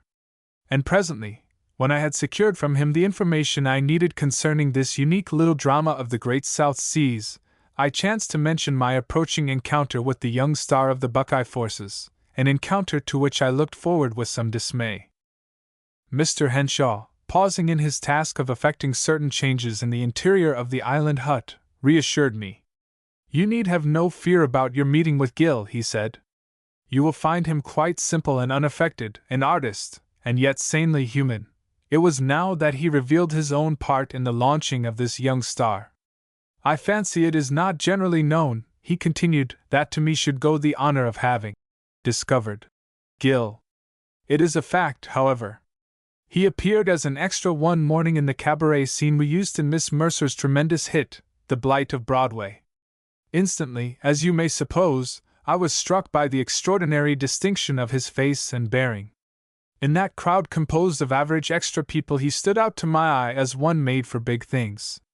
After only a moment's chat with him, I gave him a seat at the edge of the dancing floor and used him most effectively in portraying the basic idea of this profoundly stirring drama in which Miss Mercer was to achieve one of her brightest triumphs. Watch that play today. You will discover young Gil in many of the close-ups where, under my direction, he brought out the psychological, the symbolic, if I may use the term, values of the great idea underlying our story. Even in these bits he revealed the fine artistry which he has since demonstrated more broadly under another director. To my lasting regret, the piece was then too far along to give him a more important part, though I intended to offer him something good in our next play for Muriel Mercer. You may recall her gorgeous success in Her Father's Wife, but I was never able to find the chap again. I made inquiries, of course, and felt a really personal sense of loss when I could get no trace of him. I knew then, as well as I know now, that he was destined for eminence in our world of painted shadows. You may imagine my chagrin later when I learned that another director was to reap the rewards of a discovery all my own. And so, continued Miss Blivens, it was with the Henshaw words still in my ears that I first came into the presence of Merton Gill, feeling that he would, as he at once finally did, put me at my ease. Simple, unaffected, modest, he is one whom success has not spoiled. Both on the set where I presently found him, playing the part of a titled roue in the new Buckeye comedy, to be called, one hears, nearly Sweethearts or something, and later in the luxurious but homelike nest which the young star has provided for his bride of a few months she was Phlips Montague, one recalls. Daughter of a long line of theatrical folk dating back to days of the merely spoken drama, he proved to be finely unspoiled and surprisingly unlike the killingly droll mime of the Buckeye constellation. Indeed, one cannot but be struck at once by the deep vein of seriousness underlying the comedian's surface drollery. His sense of humor must be tremendous, and yet only in the briefest flashes of his whimsical manner can one divine it. "Let us talk only of my work," he begged me. "Only that can interest my public," and so, very seriously, we talked of his work. "Have you ever thought of playing serious parts?" I asked, being now wholly put at my ease by his friendly, unaffected ways. He debated a moment, his face rigidly set, inscrutable to my glance. Then he relaxed into one of those whimsically appealing smiles that somehow are acutely eloquent of pathos. "Serious parts, with this low comedy face of mine," he responded. And my query had been answered. Yet he went on, "No, I shall never play Hamlet. I can give a good imitation of a bad actor, but doubtless, I should give a very bad imitation of a good one. Et valet, Messrs. I remarked to myself. The man with a few simple strokes of the brush had limned me his portrait. And I was struck again with that pathetic appeal in face and voice as he spoke so confidingly. After all, is not pure pathos the hallmark of great comedy?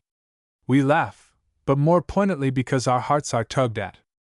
And here was a master of the note pathetic, who that has roared over the Gill struggle with the dreadful spurs was not even at the climax of his merriment sympathetically aware of his earnest persistence, the pained sincerity of his repeated strivings, the genuine anguish distorting his face as he senses the everlasting futility of his efforts? Who that rocked with laughter at the foxtrot lesson in object, alimony, could be impervious to the facial agony above those incompetent, disobedient, heedless feet? Here was honest endeavor, an almost prayerful determination, again and again thwarted by feet that recked not of rhythm, or even of bare mechanical accuracy. Those feet, so apparently aimless, so little under control, were perhaps the most mirthful feet that scored failure in the dance. But the face, conscious of their clumsiness, was a mask of fine tragedy. Such is the combination, it seems to me, that has produced the artistry now so generally applauded, an artistry that perhaps achieved its full flowering in that powerful bit toward the close of Brewing Trouble, the return of the erring son with his agony of appeal so markedly portrayed that for the moment one almost forgot the wildly absurd burlesque of which it formed the joyous yet truly emotional apex. I spoke of this. True burlesque is, after all, the highest criticism, don't you think? He asked me. Doesn't it make demands which only a sophisticated audience can meet? Isn't it rather highbrow criticism? And I saw that he had thought deeply about his art. It is because of this, he went on, that we must resort to so much of the merely slapstick stuff in our comedies. For after all, our picture audience, 20 million people a day, surely one can make no great demands upon their intelligence. He considered a moment, seemingly lost in memories of his work. I dare say, he concluded, there are not 20 million people of taste and real intelligence in the whole world. Yet it must not be thought that this young man would play the cynic. He is superbly the optimist, though now again he struck a note of almost cynic whimsicality. Of course our art is in its infancy. He waited for my nod of agreement, then dryly added, we must, I think, consider it the Peter Pan of the arts.